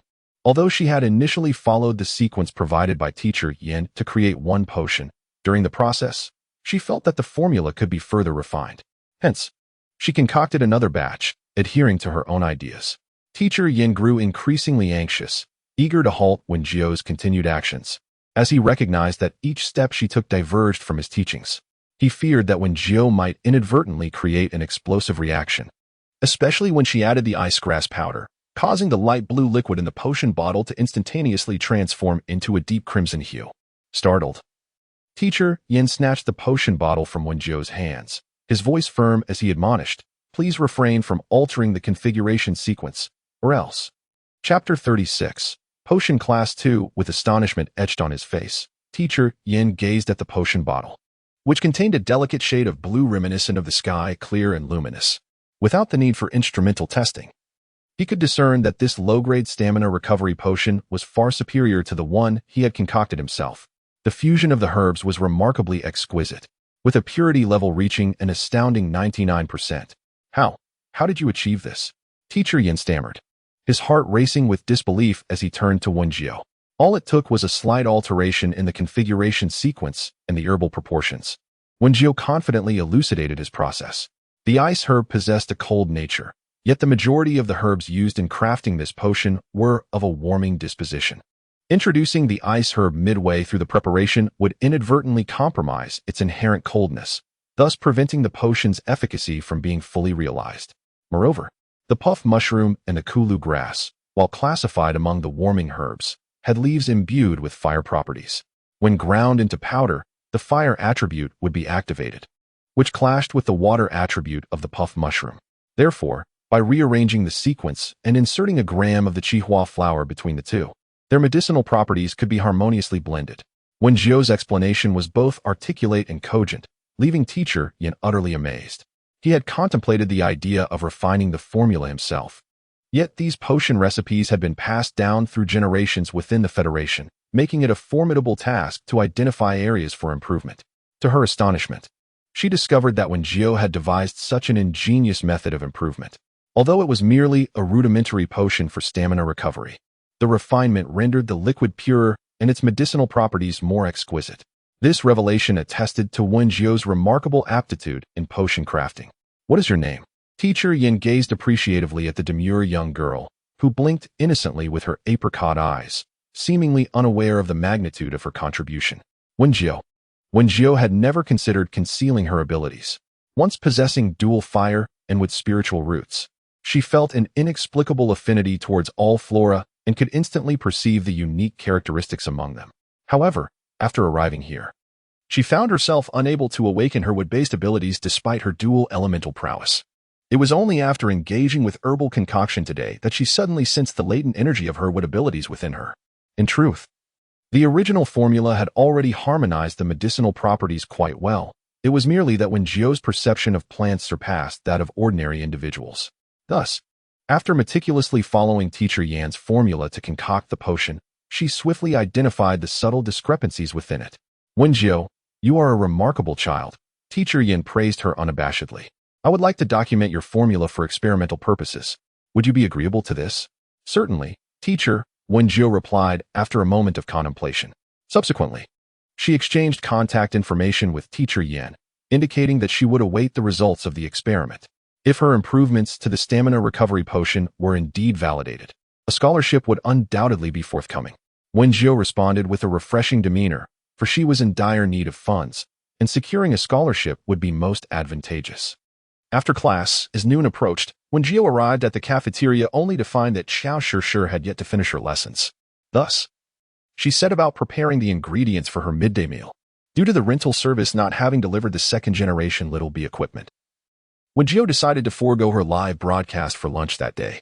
She perused the basket of vegetables delivered earlier, discovering, much like the previous evening, an abundance of thorny fish and white radishes. Only this time, there was an additional plant that bore a striking resemblance to mugwort.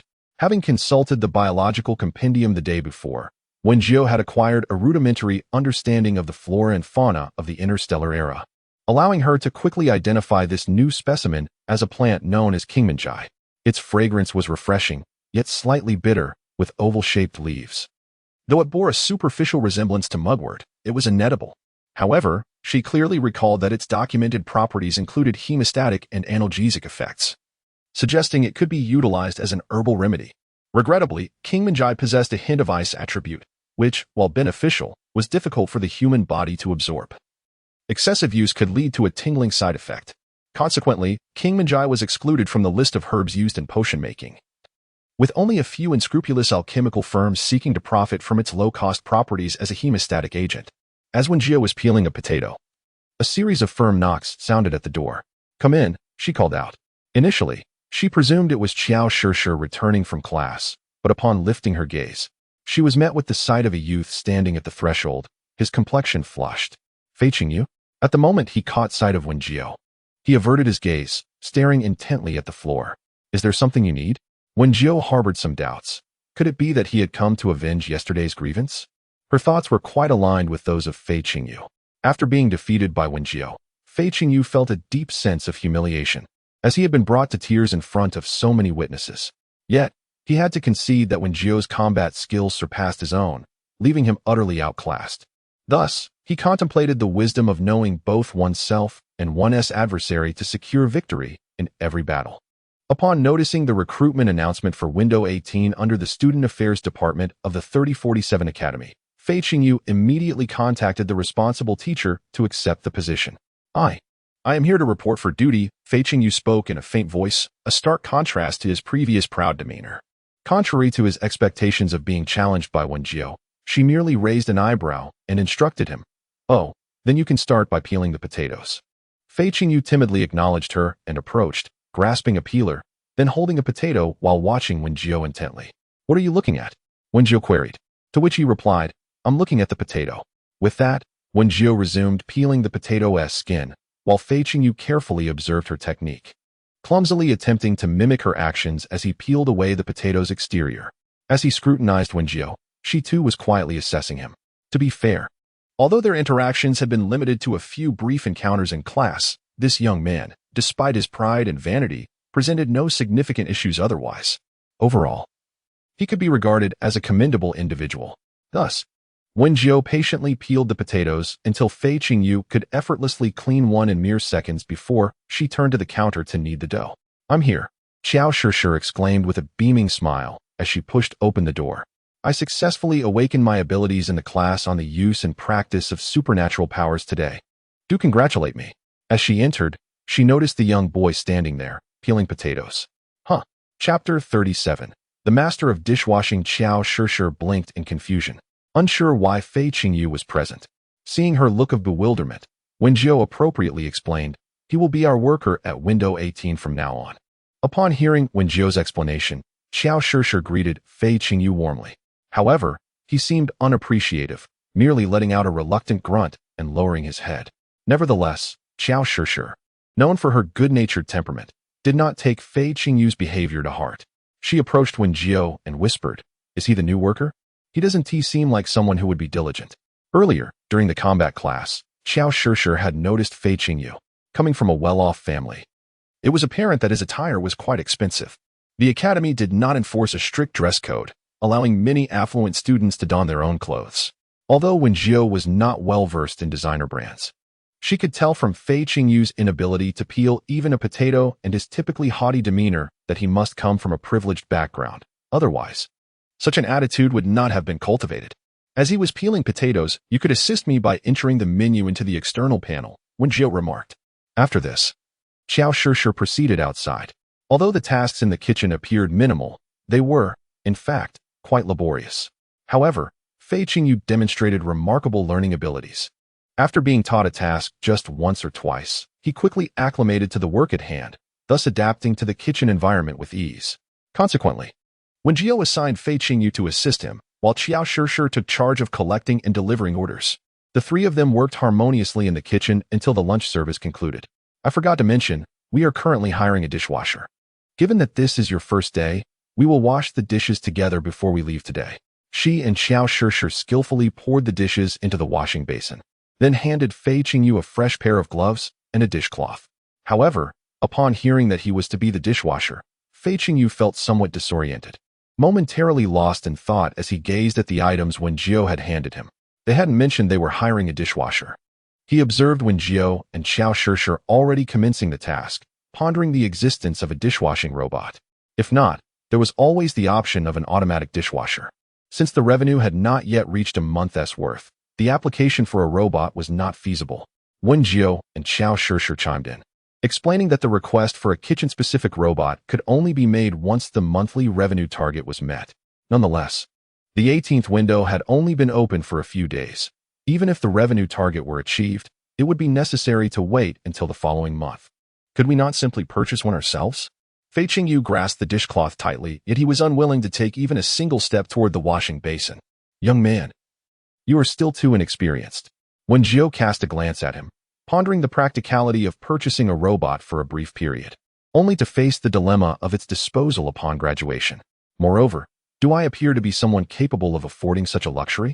As she spoke, Fei Qingyu scrutinized Wen Jiu from head to toe, falling into a moment of silence. Subsequently, he slowly made his way to the sink, a mere meter away. Yet it felt like an arduous journey lasting 5 or 6 minutes, accompanied by an inexplicable sense of facing death with equanimity. Standing before the sink, he contemplated for a considerable time before resolutely donning a pair of gloves and seizing a greasy bowl. Disdain was etched across Fei Qingyu's face at that moment. A small grievance could disrupt grand plans. Fei Qingyu endeavored to reprogram his thoughts. He must endure humiliation and burdens to remain close to Wen Jiu, thereby hastening his victory over her. With a resigned sigh, he held his breath, wetting the dishcloth under the faucet, and then swiftly began scrubbing the dirty bowls and plates.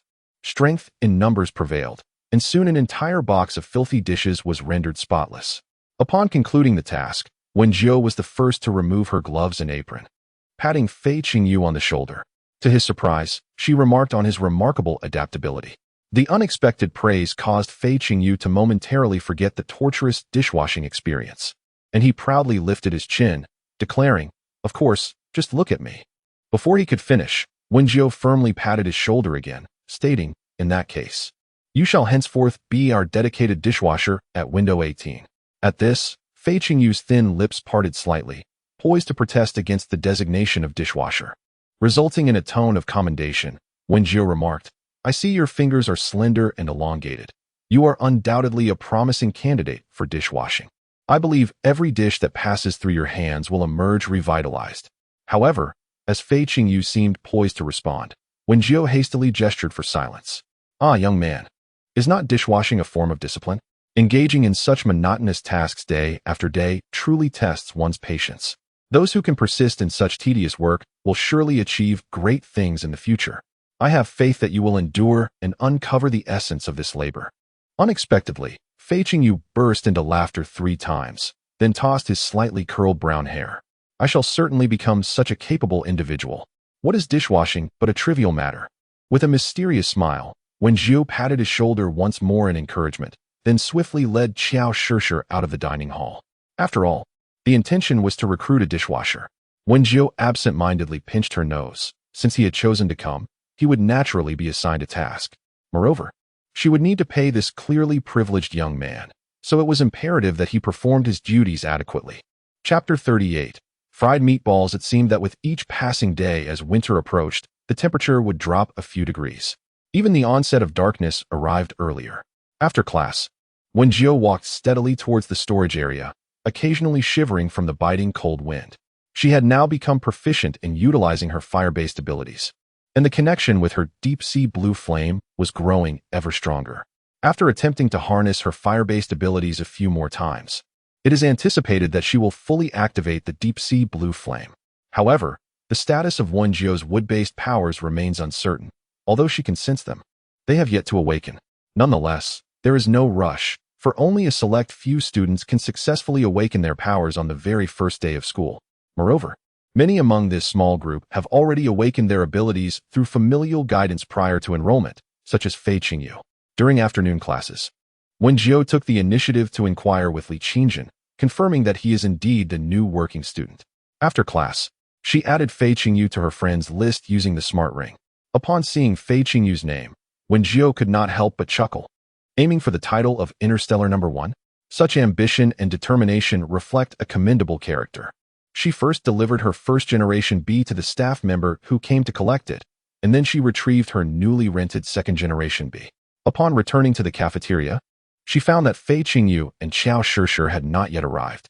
Thus, Wen Jiu began to disassemble her second-generation B to commence calibration. Drawing from her previous experience, she swiftly completed the live streaming setup this time. Once accomplished, she proceeded to examine the ingredients delivered that day, a sizable piece of glur beast meat and a small bundle of carrots. After contemplating for a moment, Wen Jiu arranged the glur beast meat and carrots on the countertop in preparation for processing. However, before she began, she opened her live streaming room. The viewers who had followed her swiftly received a notification about the live broadcast. Dear user, the streamer congratulations on wealth has gone live. Would you like to watch? As Brother Monkey just took delivery of a meal from the delivery robot, he noticed this message displayed on the luminous panel he had opened. Without hesitation, he entered the live room, where the first thing that caught his eye was the oversized, weeping cat face, with a large head and a petite body. It looked quite peculiar. Brother Monkey, Sister Wealth, did you forget to adjust the size of the obscuring object? Chris wants 5 bowls. Same question. Why is the head even bigger than before? I'm so hungry. Big head, no worries in the rain? Many viewers echoed his sentiments. Just as Wen Jiu was about to greet everyone, she noticed the barrage of comments and promptly summoned the panel to make further adjustments. It should be fine now. Wen Jiu walked to the sink to rinse her hands, addressing her audience. Good evening, everyone. I am the streamer, congratulations on wealth, and today I am preparing deep-fried meatballs. With that, she picked up a piece of well-balanced galoob beast meat. The ideal ratio of 4 parts fat to 6 parts lean was just right. First, we should wash the galoob beast meat with clean water. Perhaps due to the audience swelling from a mere 10 to over 100. The number of naysayers and critics also increased. Wen Jiu, speechless, this streamer really enjoys creating flashy things to attract attention. Wen Jiu, the taste of galoob beast meat is both fishy and astringent. Who in their right mind would eat it? It would be better to consume nutrient liquid. Wen Jiu observed as a certain individual named Wen Jiu persistently unleashed a series of disparaging comments directed at her. With remarkable patience, she commenced her explanation. The unprocessed meat of the galoob beast indeed possesses a rather pungent odor. However, with proper techniques to eliminate this scent, its intrinsic quality and texture render it highly palatable. Thus, we first place the thoroughly cleaned gula meat into a bowl. As Wen Jiu spoke, she added various ingredients into the bowl containing the gula meat. Then introduced several slices of ginger, concluding with a splash of yellow rice wine to tenderize the meat. Uncertain whether it was due to the absence of cooking wine in this establishment or a lack of provisions in the cafeteria, Wen Jiu resorted to using yellow rice wine instead. Upon noticing a comment that read, "What is ginger?" Wen Jiu recalled that here, ginger is referred to as horseradish, prompting her to pick up a piece of ginger from the side to illustrate to the audience. This is horseradish. However, in my homeland, we simply call it ginger. Another viewer chimed in, "Host, please do not waste food. Gula meat can simply be boiled in water with a bit of salt. Why all the fuss with wine and ginger slices?" An additional viewer remarked, "Exquisite dishes often require a multitude of culinary processes, if you do not understand. Perhaps you should refrain from speaking." To which another added, "I concur." Yet another voice expressed confusion. Is free speech not permitted in this live stream? Seeing the audience on the brink of discord once more, Wen Jiu, who had been busy peeling carrots, swiftly interjected, "Let us refrain from bickering. If you have such strong opinions, perhaps you should consider starting your own live stream." Wen Jiu has never been one to engage in verbal sparring, for she believes that actions speak far louder than words. Thus, she swiftly peeled the carrots and, after a moment of contemplation, grasped the kitchen knife. With her left hand wielding the knife and her right hand steadying a carrot, she began to chop. The rhythmic sound of the blade meeting the vegetable filled the air, producing perfectly uniform carrot strips that fell neatly beneath the knife. Once finished, she gathered the shreds on the cutting board and, with another precise motion, transformed all the carrots into finely diced pieces. In the brief span of time it took to chop the vegetables, the number of viewers in the live stream surged unexpectedly, climbing to around 300. Banana, oh my goodness. Northwest Fox, the host's knife skills are impressive. Could they be a hidden gourmet chef from a high-end restaurant? satisfied with the diced carrots. Wen Jiu collected them into a bowl before retrieving the marinated glutton beast meat from the side and rinsing it once more. It was time to prepare the meat.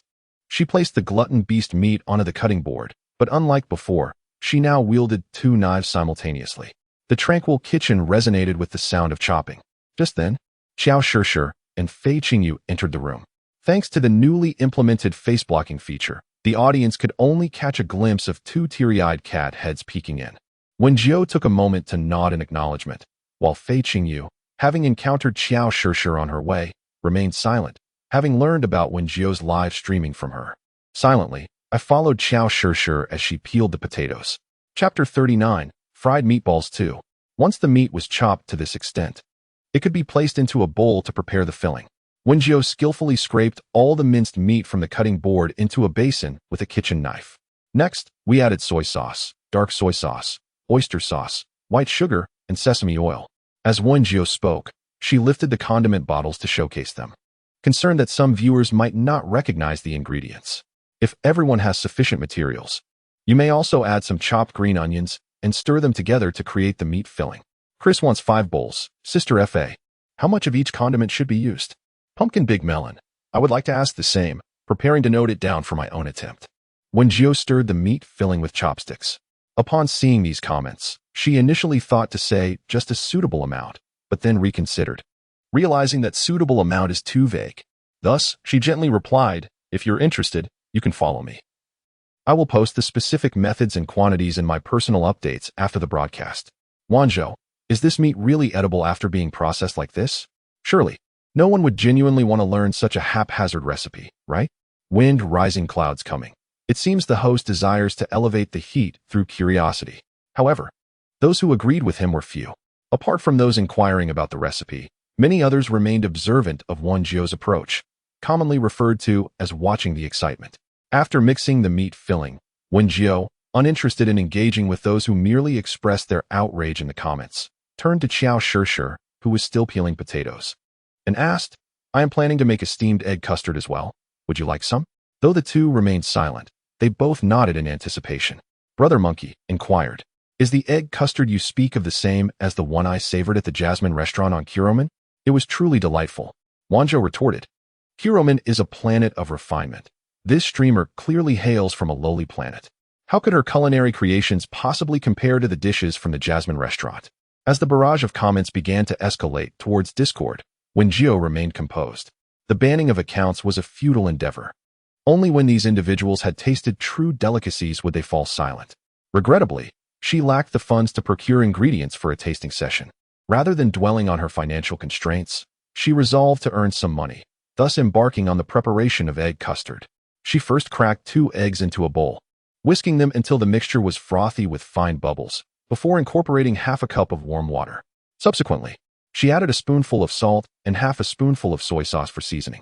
Concerned about a potential eggy taste due to the use of free-range eggs, she also poured in a splash of rice wine to counteract any odor.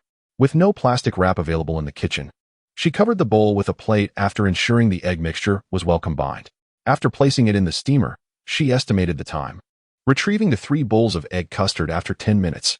Once removed from the heat, she garnished them with a sprinkle of vibrant green scallions and drizzled a spoonful of soy sauce atop. The freshly steamed egg custard was still steaming hot, instantly releasing the fragrant aroma of the scallions. She held one bowl up for a close-up shot by the camera, while the remaining 2 were carried away by Xiao Shishir and Fei Qingyu. In the live broadcast room, the previously quarrelsome crowd was suddenly captivated by a bowl of steamed egg custard. The pale yellow custard appeared soft and tender, exuding a smooth and delectable allure, devoid of any imperfections. Shortly thereafter, Wen Jiu scooped a small piece with a spoon, the bouncy custard mingling with a hint of light brown soy sauce, which, despite being merely an egg dish, tantalized the taste buds of every viewer. At that moment, Xiao Shishir and Fei Qingyu gently scooped a spoonful into their mouths. The custard, with its soft and silky texture, paired with the fragrance of chopped green onions, left them utterly satisfied. Unable to interrupt Wen Jiu's live broadcast, they could only give her a thumbs up in admiration while savoring the custard. It was this simple bowl of egg custard that made Fei Qingyu realize that coming to work was indeed a wise decision. If he could indulge in such culinary delights every day, washing dishes would be well worth it. I am so hungry, one viewer commented, echoing their current state. Banana, help. I can only watch and not eat. What a torment this is. Chris wants 5 bowls. This egg custard seems quite simple to make. Can you, Sister Fa Kai, post the recipe after the stream? Indeed, the preparation of egg custard is remarkably straightforward and hassle-free. Wen Jiu quickly finished the custard while it was still warm, feeling the chill within her dissipate slightly. As the evening dining hours approached, she set down the bowl and began to prepare fried meatballs. Wanzhou, TCH. I absolutely refuse to eat such junk food. It only looks enticing. Who knows what it truly tastes like? I do not comprehend why you remain in the live stream, incessantly chatting without partaking in the food. If you have such leisure time, perhaps you could contribute to environmental preservation by picking up some litter. As more viewers flocked to the live stream, the number of comments began to swell, quickly drowning out the critical remarks from the likes of Wen Jiu. We then commenced the preparation of fried meatballs. Wen Jiu showcased the prepared meat mixture before the camera, indicating that it was ready for the next step, shaping the mixture into meatballs. Do we require any molds? Someone inquired. No molds are necessary, merely a spoon will suffice. With that, Wen Jiu retrieved a spoonful of the meat mixture, placing it in her palm, and commenced her meatball making technique. With a firm grip, she squeezed, and a perfectly round ball emerged from the junction of her thumb and forefinger. A gentle scrape with the spoon deposited the plump meatball onto the plate. Of course, for those with ample time, rolling the meatballs by hand is also an option. Wen Jiu's hands moved with remarkable speed, soon filling a plate with delightful meatballs. However, when she scooped the mixture again, she retrieved significantly less than before. This time, she took only a small portion of the mixture, setting down the spoon and bringing her hands together as if to roll a ball. Within moments, another equally rounded meatball appeared in her palm. Yet, as we all know, I am but a humble worker in the canteen. After demonstrating this method, she resumed her previous rapid movements. If one desires sufficient speed, the technique of hand-rolling meatballs is rather impractical. In just a brief moment of explanation, the audience observed the diminishing quantity of meat filling in the bowl, while the platter gradually filled with uniformly sized, round meatballs. As I watched Sister Fa Kai skillfully roll the meatballs, I attempted to practice by petting the cat. One viewer remarked on Sister Fa Kai's astonishing speed, expressing reasonable suspicion that she might be a concealed culinary expert. Chapter 40. Deep-fried meatballs. Wen Jiu smiled softly at the swiftly passing comments, humbly stating that she was far from a master, merely an ordinary worker. She then proceeded to heat the oil in the pan, continuing her explanations. It is essential to pay attention to the oil temperature when preparing deep-fried meatballs. As Wen Jiu observed small bubbles beginning to form in the oil, she indicated that it was nearly ready for the meatballs. With a gentle splashing sound, Wen Jiu used chopsticks to delicately lower the meatballs from the plate into the bubbling hot oil. Before long, the oil began to splatter, and the golden brown meatballs gradually floated to the surface, releasing an enticing aroma. Wen Jiu skillfully lifted the perfectly fried meatballs with a slotted spoon, allowing the excess oil to drain off as she set them aside. The savory scent captivated all those watching the live stream, leaving them salivating. Chris craved 5 bowls. Today marked the peak of his insatiable appetite, as he lay in bed, desperately attempting to calm himself, tossing and turning in discomfort. He had hoped that watching a live stream would alleviate his hunger, but upon witnessing the culinary creations of Sister Fa Kai, which he could not partake in, his mouth watered uncontrollably, nearly soaking his pillow. I am so hungry, he lamented. Meatballs, meatballs, meatballs, my meatballs. Sister Fa Kai's array of delicacies, particularly the fried meatballs, is so abundant. Why am I not deserving of even one? I feel as if I am losing my sanity. In the live stream, many viewers had initially come to witness the spectacle surrounding Chris's post, but now, they too found themselves succumbing to a collective madness induced by hunger. I heard this streamer doesn't offer taste tests. Is that true? Why? Oh, why are there no taste tests? My tears are scalding, and my saliva flows incessantly. I must devour Sister Fa Kai's fried meatballs to find relief. Even the most cantankerous of commentators ceased their critical remarks, shifting to express their own cravings. The aroma. I am utterly captivated. How is this even possible? One mused. Meanwhile, Brother Monkey was left in a daze upon inhaling the enticing scent of meat. Previously, he had tuned into Sister Fa Kai's broadcast to witness her create visually and aromatically splendid dishes that catered to his discerning palate. But now, overwhelmed by this irresistible fragrance, His gaze flickered as he whispered a vow to himself. He must taste Sister Fakai's fried meatballs. Consequently, the notifications of monetary gifts echoed continuously in the background. User Monkey Brother gifted the streamer 10 bouquets of flowers to wish for prosperity. User Monkey Brother also gifted a small car to the streamer and a little boat to celebrate becoming the first friend of the stream. Meanwhile, many eager viewers, eager for a tasting session, fervently showered her with gifts, leaving Wen Jiu momentarily stunned. Amidst this deluge of presents, she ascended to the 10th position in the new streamer popularity rankings in the food category, leading to an unending influx of viewers. As Wen Jiu glanced at the incessantly refreshing donation notifications, she felt that in a few days, when it came time to withdraw her star coins, she would likely be able to initiate her tasting. With a beaming smile, she accepted a bowl of peeled potatoes from Xiao Shishir and began to showcase her exceptional skills before the camera. The knife rose and fell repeatedly, deftly slicing the potatoes into perfectly uniform strands, each distinct on the cutting board. "Are you certain Wen Jiu is still working in the cafeteria?" Gang asked darkly.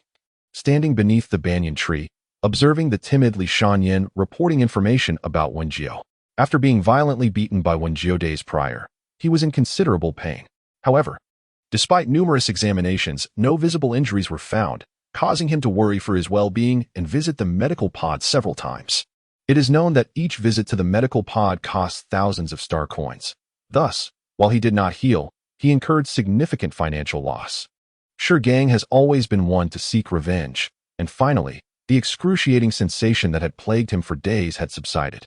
Initially, it was presumed that Wen Jiu would undoubtedly be expelled from the canteen by his uncle, a destitute wretch who would find himself unable to secure employment and ultimately fall behind on his tuition fees, leading to his expulsion from school. However, to my astonishment, I learned from Li Shanyan that not only had Wen Jiu not been ousted from the canteen, but he had even established an independent window for business operations. Yes, indeed. Li Shanyan lowered his head, apprehensive that Gang might take offense and expel him from the workforce, especially considering his outstanding tuition fees. Being dismissed would leave him with no alternative employment opportunities. Upon hearing this, Gang stroked his chin, followed by a dismissive snort, beckoning his two henchmen to draw closer. "Let us go and see what kind of tempest she can stir." Although Gang acknowledged Wen Jiu's formidable fighting prowess, he was acutely aware that managing a service window was no trifling matter. Thus, he regarded the venture with skepticism, knowing that failure in business would also necessitate leaving the canteen. With that, he thrust his hands into his pockets, raised his chin, and led Li Shanyan and the others towards the canteen. Coincidentally, it was now the evening mealtime, with students bustling about in search of food. Gang strode purposefully into the canteen, glancing at Li Shanyan beside him. "Brother Gang, it's window number 18. After acquiring this information, Gang began to search for the location of window 18 within the canteen. Unlike his window number 3, which occupied a prime position easily visible upon entry, window 18 was quite inconspicuous, situated at the far end of a row of service windows. Observing this, Gang could not help but wear a smirk of derision. It was well known that his window number 3 boasted the best location in the entire canteen, easily accessible upon entry, in stark contrast to window 18, which required a diligent search to uncover. However, what puzzled Gang was the long queue stretching before window 18. The line extended all the way to the entrance of the cafeteria, with a steady stream of students arriving to join it. He stepped forward to the front of window 18 and tapped on the glass. A sweet-looking little girl lifted her head and greeted him with a charming smile. "Hello, classmate.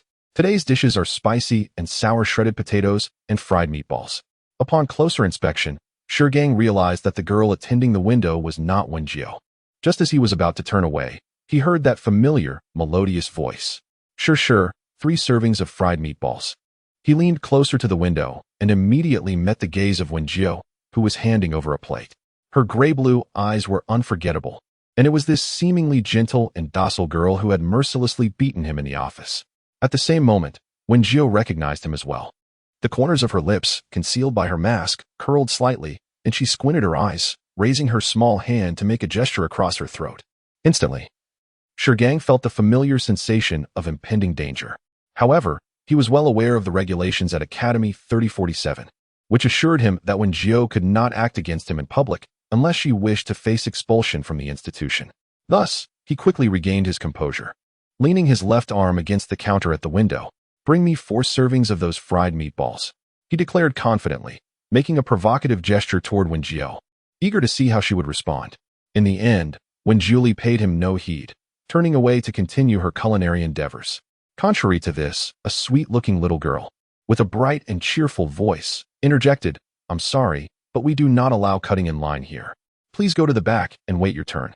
After speaking, she gestured politely, which irked Gang considerably. In a fit of frustration, he slammed his hand on the counter, eager to demonstrate to this little girl the harsh realities of the academy. However, someone behind him suddenly seized his wrist and pulled him outside. Could it be that someone genuinely did not understand the necessity of queuing at the cafeteria? He patiently crouched down, looking at her and pleading, "Little sister, let your brother go first. Whatever you wish to eat, I will buy it for you." To his surprise, she scoffed, "You think you're worthy to be my brother?" Mina Hearn had little tolerance for pretentious boys. Rolling her eyes, she dismissed the greasy figure before her. "1 serving of spicy and sour shredded potatoes," she announced, leaning against the window to catch the gaze of Qiao Shishir, who smiled back at her. Once the menu was confirmed, Qiao Shishir turned to Wen Jiu and said, "Jiu, 1 serving of spicy and sour shredded potatoes, with extra vinegar." Even Gang had to abide by the academy's rules. Thus he could only suppress his ire and continue to pressurize those standing behind Mina Hearn. To his dismay, none of the people in line showed him any consideration, uniformly advising him to return to the end of the line. Even when he offered to pay for a position swap, no one was willing to oblige. Consequently, Gang, along with Li Shanyan and a few others, begrudgingly made their way to the back of the line to wait. They waited for nearly an hour before their turn arrived, only to find that the spicy and sour shredded potatoes had already sold out, leaving only fried meatballs. Qiao Shishir, as if she had never encountered Gang before, maintained a sweet smile as she addressed them. "Hello, classmates, what would you like to eat?" This time, Gang refrained from speaking aggressively. He gestured to Li Shanyan behind him, urging him to step forward and converse with Qiao Shishir. "For portions of fried meatballs," Li Shanyan murmured, not daring to raise his gaze towards the counter. They all awaited Qiao Shishir to serve the fried meatballs, but to their astonishment, she continued to smile and said, "I'm sorry, but we don't sell fried meatballs here." Upon hearing this, Gang and the others, except for Li Shanyan, glared at Qiao Shishir with menacing eyes. Yet, they dared not take action in that moment. Gang could only thump the counter once more, exclaiming, "I just heard Wen Jiu say there were still 20 portions of fried meatballs available. How could it be that there are none here? Is that so? However, we do not sell fried meatballs." Qiao Shishir blinked innocently, her round apricot-shaped eyes sparkling with sincerity. "We only have oil and meatballs." Gang let out a long sigh and retorted harshly, "But if you fry the meatballs in oil, wouldn't that make them fried meatballs?" "Oh, I see," Qiao Shishir exclaimed dramatically. "Are you referring to the QQ bouncy meatballs that are so delicious they could take off from the ground?" The air momentarily froze, leaving Gang and his companions dumbfounded outside the counter. Nevertheless, Qiao Shishir maintained her naive, charming smile, while only Wen Jiu suppressed a laugh as he prepared the meatballs. Indeed, that very one. In his heart, Gang rolled his eyes. "So, the fried meatballs at your counter are called. We do not sell fried meatballs here," Qiao Shishir reiterated with unwavering confidence, her smiling face causing Gang considerable frustration. "In summary, the dish you just mentioned consists of meatballs fried in oil, correct?"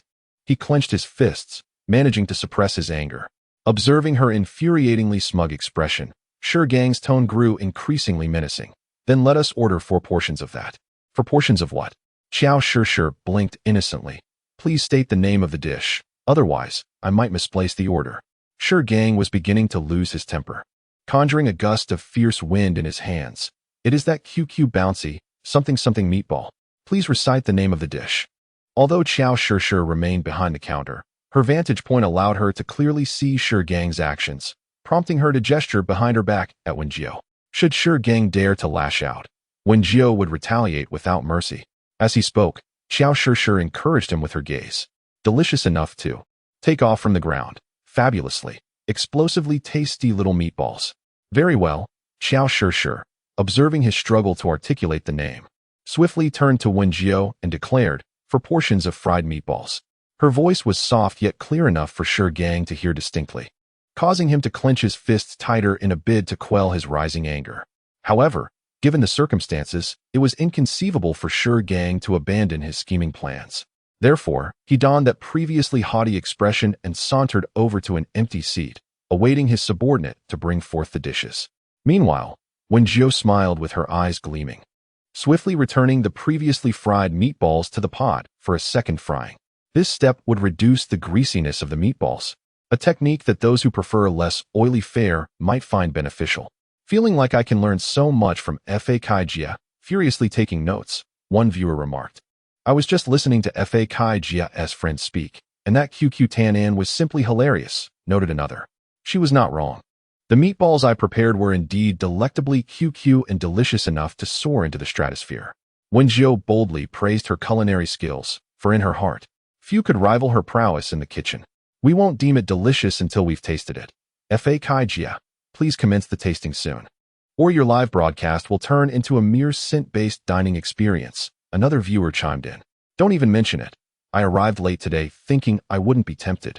Yet here I am, unable to stop drooling, lamented a third. Wen Jiu retrieved the meatballs from the bubbling hot oil, their golden, crispy surfaces magnified by the close-up camera, leaving the viewers in the live stream even more enticed. However, no matter how tantalizing it appeared, they could only lament in the barrage of comments.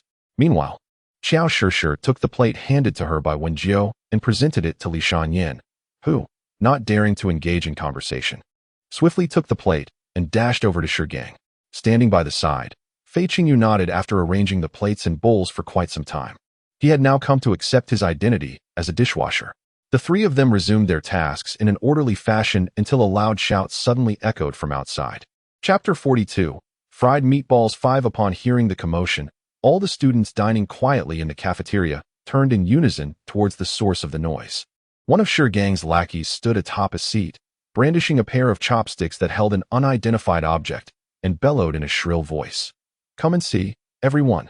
They've actually served stones here. The hygiene at your window 18 is quite concerning.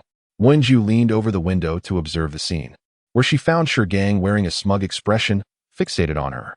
The two locked eyes for a moment before Wen Jiu swiftly exited the kitchen. What has happened? She feigned ignorance, well aware that Gang and his companions were deliberately seeking trouble. However, resorting to violence in a public setting was against the regulations of the 3047 Academy. So Wen Jiu maintained a calm demeanor as she stood a short distance from Gang's table. TSK, my friend found a few pieces of gravel in your food. Gang lounged back casually, crossing his legs. How will you resolve this? According to the Academy's rules, unsatisfactory hygiene incurs a monetary penalty.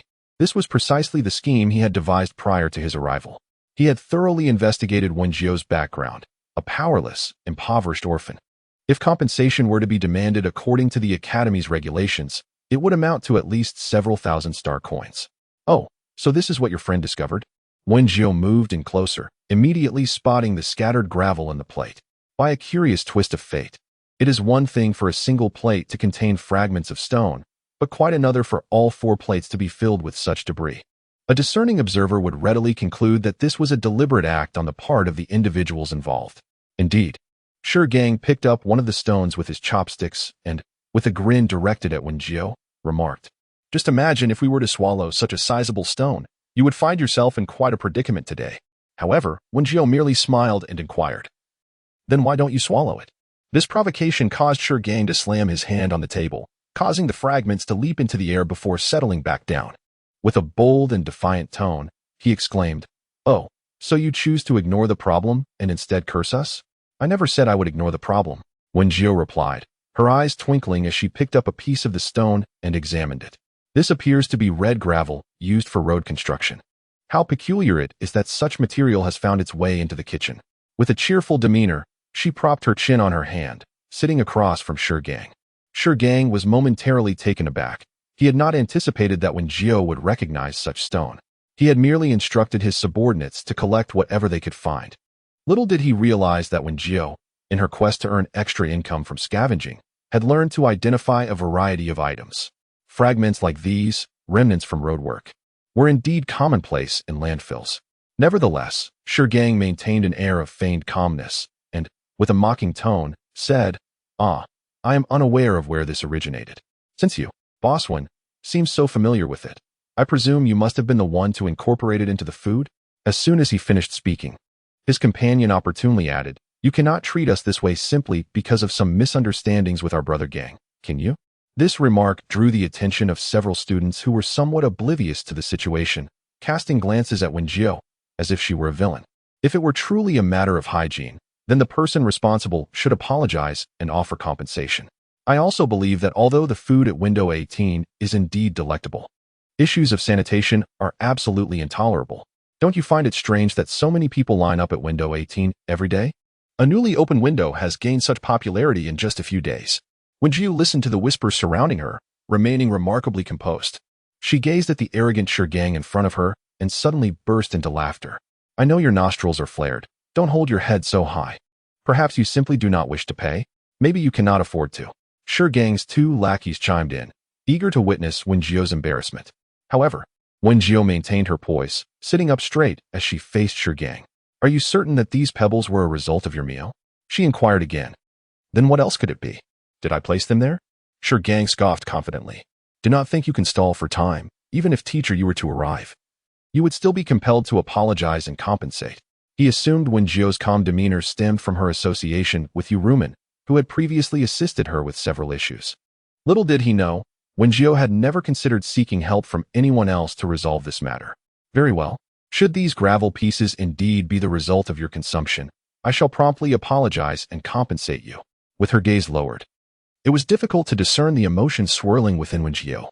According to the Academy's regulations, if memory serves, the compensation should amount to 3,000 star coins. Gang grinned, affirming the sum, urging her to dispense with the superfluous dialogue and simply pay up. Yet, what if these gravel pieces were not consumed by you? She suddenly lifted her head, her slate blue eyes fixated coldly on the individual before her. It was that same gaze imbued with the chill of intent to kill that sent a shiver down Gang's spine.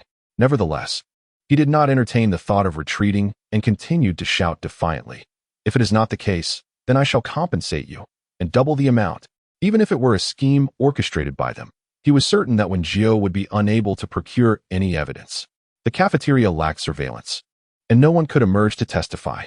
Thus, he believed victory was assured. Wen Jiu would have no choice but to apologize and pay him. "Very well, remember your words. What are you attempting to do? Seek support from teacher you?" Gang regarded her actions with bewilderment, for according to the Academy's regulations, even summoning teacher you would be of no avail. As he spoke, the onlookers among the students began to murmur excitedly. They had long known of the connections within the cafeteria's student department, but little did they expect such audacity. However, it seemed that Gang was also well connected. Was it not true that his uncle was one of the supervising teachers in the cafeteria? However, the Academy's regulations stipulate that one must apologize and compensate for any hygiene issues. Look at her, still so arrogant as to call for a teacher. At this moment, Xiao Shi and Fei Qingyu emerged from the kitchen. Upon hearing the gossip, both frowned and approached Wen Jiu to express their stance. Instead of being angered by the idle chatter, Wen Jiu's smile only widened. "Classmate Gang, I hope you do not come to regret your own words." Chapter 43. The Stall Life. Starting from the Star Network world, these words left Gang and his companions in a state of confusion. While only Xiao Shi and Fei Qingyu seemed to have grasped something, exchanging a silent understanding with a glance. "I said compensation. Spare me your theatrics," Gang bellowed, rising to his feet and glaring at the petite girl who stood a head shorter than him. Just as everyone expected Wen Jiu to apologize and pay, she suddenly raised her hand and pointed at the holographic interface of the wisdom ring.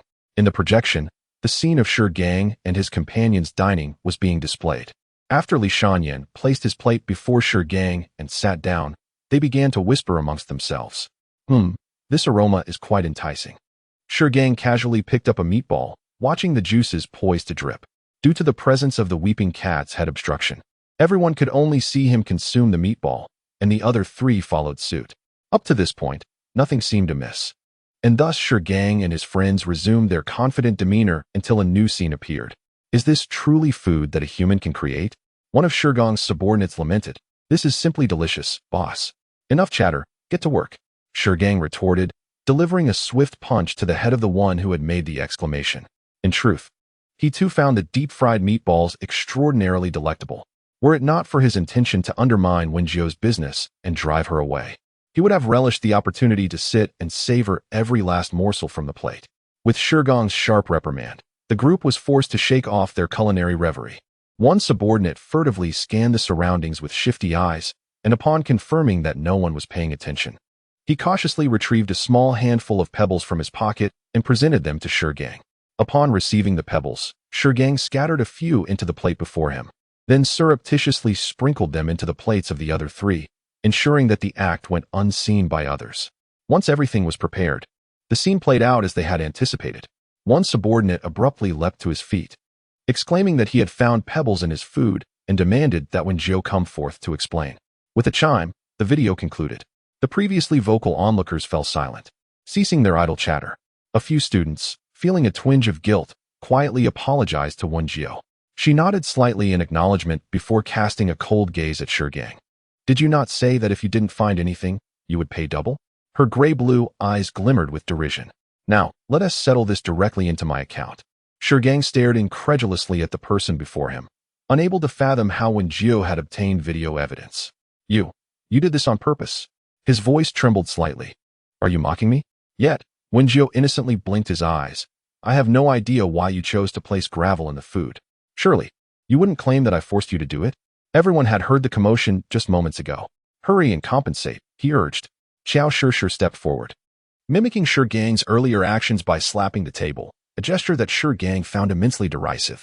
However, with the evidence stacked against him, he found himself utterly powerless to retaliate. Wen Jiu spoke again. Let us expedite this. We have work to finish. Beside him, Fei Qingyu added a sharp remark. Could it be that you simply cannot afford it? Infuriated, Shigang felt a surge of anger, yet remained silent. In private, he might have bolted to evade responsibility. But with so many students observing, he had no choice but to present a fade of bravado. Summoning his courage, he activated his holographic display, forcing a grin. Who says I can't pay? It's merely 6,000 star coins. Wen Jiu cheerfully accessed his account interface, successfully depositing the 6,000 star coins. Nevertheless, having suffered such humiliation today, Shigang was unwilling to linger and provide further entertainment for the onlookers. He stormed out of the cafeteria in a huff. As the students had gathered to witness the spectacle, the previously lengthy queue had dissipated, leaving only a few stragglers behind. Fei Qingyu washed the dishes that evening with a swiftness far surpassing that of the midday, completing the task before Wen Jiu and Xiao Shishir had even finished wiping down the kitchen surfaces. I can hardly contain my laughter. Did you see Shigang's face as he left? It resembled that of a pig's liver. As Xiao Shishir changed her clothes, she jested, by the way, when did you record that footage? I was genuinely concerned you wouldn't be able to handle their provocations. I had noticed them the moment they arrived. Wen Jiu was seated on the bed, changing out of her sneakers. Such individuals were clearly troublemakers, and vigilance was imperative. After Shigang and the others purchased their fried meatballs, Wen Jiu discreetly ended the live stream and activated the recording mode of her little bee, capturing a series of their actions from a hidden corner. Originally, she intended it merely as a precaution, but to her surprise, it proved to be quite useful. Even more unexpectedly, she successfully garnered a sum of star coins. Reclining on her bed, Wen Jiu began to contemplate the potential uses for her star coins. As the saying goes, money begets money. Funds left idle do not appreciate naturally. She needed to consider her options carefully. Thus, she activated her intelligence ring and accessed the light screen panel. Taking a stroll through the gold-digging shop and selecting some ingredients she had previously deemed reasonably priced to add to her shopping cart. With a mindset of thriftiness, she diligently claimed all available discount coupons before finally placing her order with satisfaction. After purchasing the ingredients, she had over 5,000 star coins remaining. After a moment of contemplation, Wen Jiu felt that her plan to set up a stall in the Star Network world could finally be set in motion. She then searched for detailed procedures on setting up a stall in the Star Network world. First, she needed to bind her personal real name information, then select an area for the stall, and finally pay the requisite fees. Thanks to Rumen's assistance, her household registration had long been rectified, freeing her from the status of an illegal resident and transforming her into an orphan adopted by the 3047 Academy. After recording the information, Wen Jiu began to select her vending area. To earn money, one must choose a location that boasts favorable circumstances, good visibility, and high foot traffic. She recalled that the Starlight Night Market, which she visited with Xiao Shishir last time, was quite promising. Although there are numerous markets within the Star Network, she sensed that the Starlight Night Market harbored immense commercial potential. Thus, Wen Jiu decisively chose a suitable spot on the market's layout, where various data annotations indicated foot traffic and competition from nearby stalls. After perusing the options for a while, she ultimately selected a reasonably priced location with decent foot traffic and paid the necessary fees. Now, she merely needed to enter the Star Network to set up her stall. Chapter 44. The vending life begins in the Star Network with ample time before her bedtime. Wen Jiu entered the Star Network, prepared to survey the bustling market. As a flash of white light enveloped her, she opened her eyes to find herself in the Starlight Night Market, teeming with people. The atmosphere remained as vibrant as ever. Raising her hand, she observed her rugged, calloused hands, reminiscent of a seasoned laborer. Changing her Star Network avatar would cost 5,000 star coins, so she decided to make do for now. Subsequently, she activated the smart navigation system and followed the illuminated green footprints, striding confidently through the throngs of people. Perhaps due to her imposing stature and fierce demeanor, those who were previously haggling in the middle of the path instinctively parted ways as she approached. Thus, Wen Jiu swiftly located the stall she had rented amidst the winding array of vendor spaces. The area displayed on the map measures approximately 1.5 square meters, representing the smallest type of rental stall at the Starlight Night Market. She glanced around. To her left sat a middle-aged man dozing in a chair, casually laying an oil paper mat beneath his feet, cluttered with various jars and bottles, the purpose of which remained a mystery. To her right, although a stall was marked as rented, no vendor occupied the space. The Starlight Night Market is one of the larger bazaars within the Star Network world, employing security personnel for patrol and utilizing specialized cleaning robots to maintain the pathways. Thus, the section rented by Wen Jiu was exceptionally tidy. Vendors must prepare their own supplies. Yet she did not rush to the goldsmith shop for purchases. Instead, she continued to wander through the Starlight Night Market.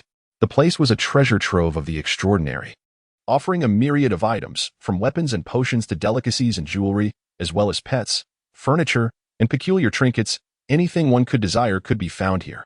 However, the culinary offerings could only be deemed as dark cuisine, and Wen Jiu felt a complex mix of emotions merely gazing at the charred sweet potatoes. The vendor selling roasted sweet potatoes enthusiastically proclaimed, "These sweet potatoes aren't delicious unless they're charred. Ours are the authentic charred sweet potatoes. You won't find anything tastier than ours in the Starlight Night Market." Subsequently, she found herself at a fortune-telling stall.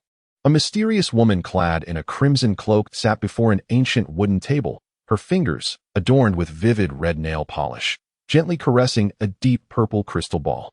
Glimmers of starlight flickered within the crystal orb, revealing her pale visage, almost sickly, as she slightly elevated her chin, starkly contrasting with her luscious crimson lips. "O great deity Salami, in the name of your most devoted follower, I beseech you to bestow your grace upon this wretched soul before me." Thus she paused, intrigued by the actions unfolding before her.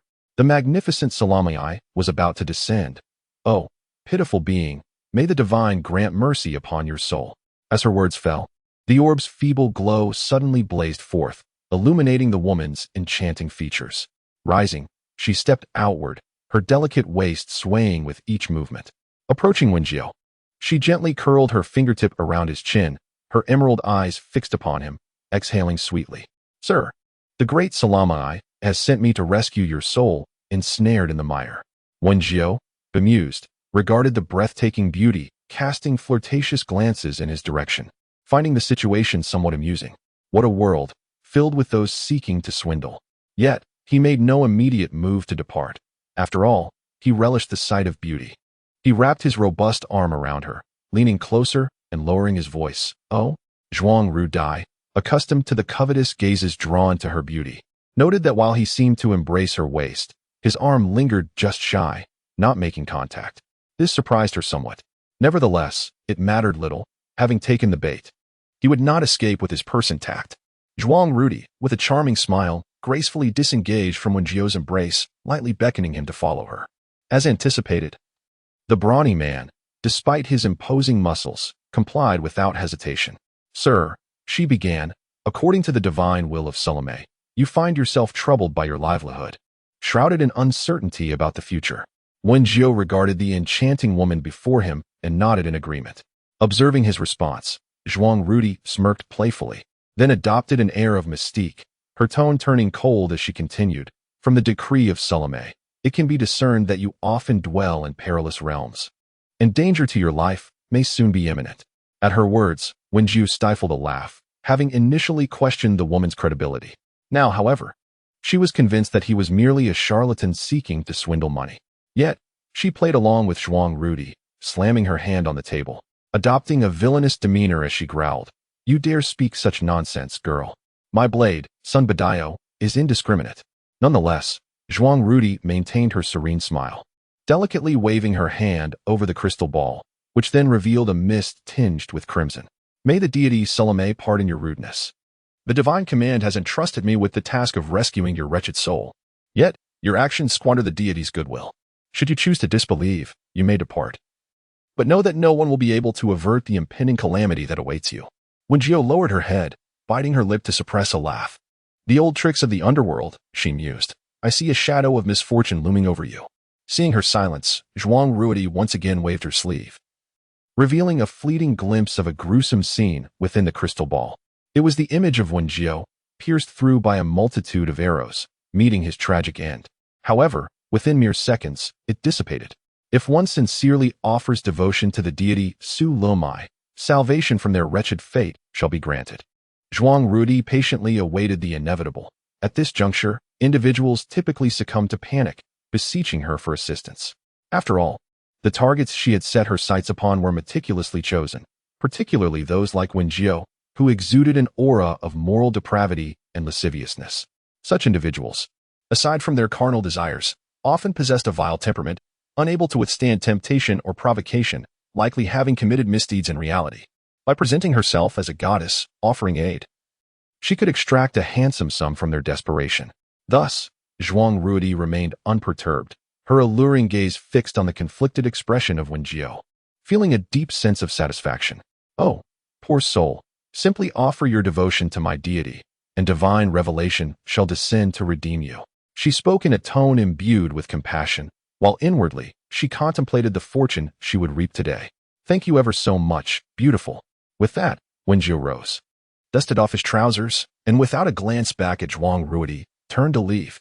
This left Zhuang Ruodi, who was strategizing on how to extract money, standing there in stunned silence. "Foolish one, do you not fear meeting such a fate? The reason you find yourself before me today is that the benevolent deity Su Lomai is willing to redeem your miserable existence. Yet you fail to seize this opportunity?" Wen Jiu deliberately slowed her pace, curious to see if the woman attempting to swindle her would pursue. As she anticipated, the latter stepped away from the stall and unleashed a torrent of words in her direction. What do you intend to do?" Zhuang Ruodi, observing the situation, immediately adopted a defensive stance, prepared to retaliate and summon security should Wen Jiu make any aggressive moves. To her surprise, Wen Jiu merely leaned closer, whispering softly into her ear, "My dear, I notice that your brow is slightly sunken and darkened, which may invite unforeseen misfortune. The scab on your chin suggests a recent injury. Be cautious of potential financial loss." With that, Wen Jiu paid no heed to Zhuang Ruodi's grim expression and swiftly departed. It appeared that the Starlight Night Market truly encompassed a myriad of offerings, even featuring a fortune-telling stall. In this light, she pondered the possibility of establishing her own fortune-telling booth. Initially, she had intended to set up a food stall. However, the regulations within the Star Network necessitated obtaining various permits, including health and food safety certificates, whether selling food or running a shop. This process proved rather cumbersome. Fortunately, the requirements for other types of stalls were significantly less complex, particularly for fortune-telling, as one merely needed to submit their Star Network account information to apply for the necessary permits. Wen Jiu promptly applied for her stall license and began searching for the diverse items she would require in a gold panning store. Although she had garnered 6,000 star coins from Sure Gang, after deducting her previous expenses for ingredients and the stall fee, she was left with just over 2,000 star coins. Poverty kept Wen Jiu grounded. She patiently searched for the most affordable tables and chairs, the cheapest copper coins, discounted bundles of yellow paper, and the buy one get one free by weight. Since these items were intended for use in the Star Network world, they appeared instantly in Wen Jiu's personal belongings upon ordering. With a mere drag from the holographic panel, she could effortlessly retrieve them. After arranging the tables and chairs she had purchased, Wen Jiu took out the set of ink, brushes, paper, and inkstone on sale. Alas, in this interstellar era, few still employed a brush to write on paper, let alone practice calligraphy. These ink supplies were merely replicas of ancient huaxia, devoid of any collectible value. Consequently, they were relegated to mere decorative items, only selling through promotional discounts. Wen Jiu sighed inwardly, astonished at how much of ancient huaxia's heritage had been lost to this age. Once she spread the Xian paper flat on the table, she patiently began grinding ink on the inkstone, maintaining the evenness of the ink stick as she turned it gently. Subsequently, laying down the ink stick, she picked up a nearby brush, lightly dipped it in the thick ink, and elegantly inscribed 7 characters, Fortune Teller Sun Ba Dao. After allowing the ink to dry, she hung the artwork in front of the wooden table. The writing was clear and ethereal, exuding a sense of unyielding spirit. Passers-by frequently cast glances in her direction, yet none dared to approach. This was largely due to Wen Jiu's formidable presence and striking appearance, with eyes like copper bells. Even the curious were deterred by her formidable exterior. Thus, Wen Jiu could only sit idly at the wooden table, retrieving yellow paper to begin sketching some talismans. Within her, the spiritual root had transformed into an extraordinary ability. Although she had yet to master the intricate usage of the dual elemental powers of fire and wood, it was certainly within her capacity to harness a modicum of spiritual energy to inscribe talismans. With a flourish of her brush, Wen Jiu first crafted a protective talisman against malevolent forces. Upon completion, she gazed at the faintly luminous red imprint on the yellow paper, a sense of satisfaction washing over her. Indeed, she was a prodigy. No obstacle could thwart the endeavors of such a young genius in their pursuit of wealth. After neatly folding the talisman, she prepared to continue her work. Suddenly, a commotion erupted nearby. The foot traffic along the street where Wen Jiu had set up her stall was rather sparse, dictated by the rental prices of the area. However, when she curiously leaned forward to investigate, she noticed a throng of people gathering to her left, creating quite a racket. Clear the way, do not obstruct. A group of individuals clad in white military uniforms advanced with an air of authority, their synchronized steps parting the crowd. Armed and vigilant, their piercing gazes swept over the onlookers, inciting a mix of intrigue and trepidation among the spectators, who hesitated to draw too close. Despite the Star Network being merely a virtual realm, where appearances could be freely tailored, ordinary federal citizens lacked such customization options, even for an additional fee. Thus, while many were eager to witness the spectacle, they dared not approach too closely. The pest from the 1st Military District. Wen Jiu turned her attention to the middle-aged man who had spoken, situated at the stall to her left. He lounged lazily in his chair, smacking his lips and yawning. Upon noticing Wen Jiu's gaze, he let out a grunt, standing up while adjusting the various jars and bottles on his stall. Newcomer? Yes. Wen Jiu acknowledged with a sound, and immediately continued to fold the talismans he had drawn. The other party showed no inclination to converse. Thus Wen Jiu was disinclined to engage in idle chatter. As the figures clad in white military uniforms advanced, the crowd grew denser, though onlookers dared only to maintain their distance. Yingu, how much longer until we find someone? I feel as if we are being observed like monkeys in a zoo. Mingyu remarked, idly toying with a copper coin, his soulful peach blossom eyes casually scanning the surroundings. His hair, dark as ink, was carelessly tied back, with a few strands cascading down to contrast against his alabaster complexion. The plain white military uniform fitted him impeccably, accentuating his broad shoulders and slender waist, while the dark golden buttons were fastened at the top, exuding an aura of austere elegance. Daring young maidens continuously cast flirtatious glances his way, yet he remained unaffected, betraying no sign of interest. It was perplexing that such tasks were assigned by the academy. Mingyu's fingers danced as the copper coin twirled at his fingertips. Had they known, they would have declined the assignment, for it was not only a waste of time, but also offered little in the way of reward. Lu Yin shot him a cold glance. At this juncture, what purpose did further discussion serve? Upon hearing this, Mingyu sensed the shift in atmosphere and, with a smile narrowing his eyes, quickly changed the subject. Yingu, I recently acquired an ancient tome that claims one can divine fortunes with this small copper coin. Shall I try a reading for you? Seeing Lu Yan's refusal, Mingyu, understanding the cue, fell silent and tossed the copper coin high into the air, preparing to catch it. A gentle breeze unexpectedly swept by, causing Mingyu to watch as his copper coin was whisked aside, ultimately landing steadily on the wooden table of a small stall. Chapter 46. The fortune teller, Sun Baidu, with two soft thuds, Wen Jiu, who had been engrossed in folding protective talismans, lifted her head and beheld a golden copper coin resting on her table. After scanning her surroundings momentarily, she noticed a handsome young man approaching her direction. "Excuse me, I seem to have accidentally dropped my coin here," Mingyu said hurriedly. Upon seeing the man with a fierce countenance, he maintained a polite facade while discreetly signaling to Lu Yin with his left hand concealed behind his back. He pondered whether he had inadvertently stumbled upon his target. "Oh, is this it?" Wen Jiu inquired, pointing to the coin in the upper left corner. In response, she gestured towards the calligraphy hanging in front of her table. Following her indication, Mingyu finally discerned the cursive characters that danced across the paper. "Fortune teller, Sun Baidu." Mingyu felt a tinge of embarrassment as he perceived a certain grandeur in the script that suggested considerable collectible value. However, he found it perplexing that such a preposterous phrase was inscribed. As an avid collector of antiquities, the thought stirred discomfort within him. Noticing his troubled expression as he scrutinized her sign, Wen Jiu inquired, "What's the matter, brother? Care for a fortune reading?" In response, Mingyu shook his head and replied, "No, I'm not one to indulge in superstitions." Yet, immediately after, he felt an overwhelming curiosity about the identity of the calligrapher as the script appeared freshly penned, suggesting it was a recent work. Thus, Mingyu donned a facade of polite yet insincere smiles and inquired of Wen Jiu, "May I ask who penned this calligraphy?" Upon hearing this, Wen Jiu chuckled softly, then, in a casual manner, stroked his beard before replying, "It is indeed my work. Young brother, would you care to commission a piece? My offerings are of exceptional quality at reasonable prices. I can write whatever you desire." After Wen Jiu's words, Mingyu involuntarily twitched his lips, clearly displaying a skepticism. However, as he observed Wen Jiu cheerfully producing his ink, paper, and brush, an inexplicable sense began to dawn upon him. Perhaps this man was indeed genuine. You. Mingyu was about to delve further into inquiry when he was interrupted by the sound of synchronized footsteps approaching from behind. He turned to see Lu Yin standing to his left. The latter's slightly raised phoenix eyes coldly assessed the scene before him, particularly the aspiring seller of calligraphy.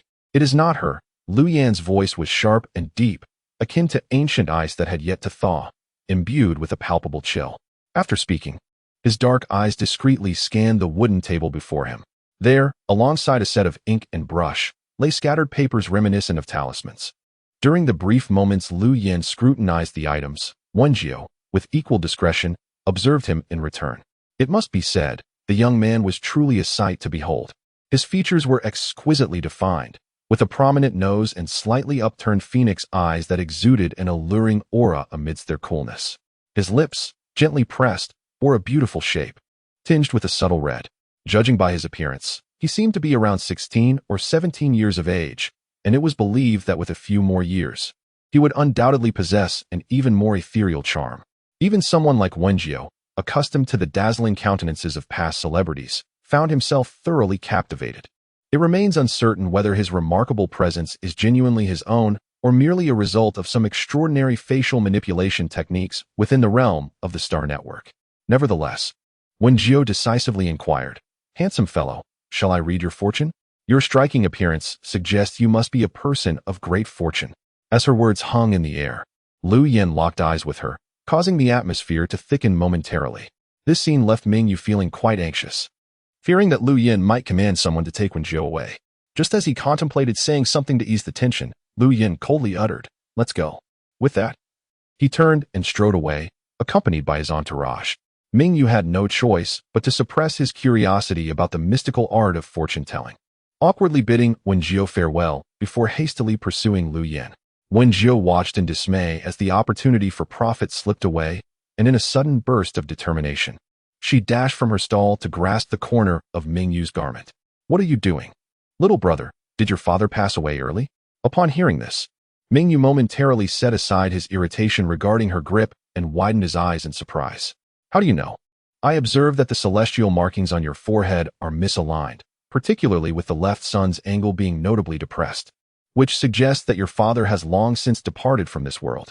Seeing that Mingyu paused to listen, Wen Jiu continued, unhurriedly, "You must also have a twin brother. Am I correct?" At her assertion, a hint of astonishment flickered in Mingyu's charming eyes.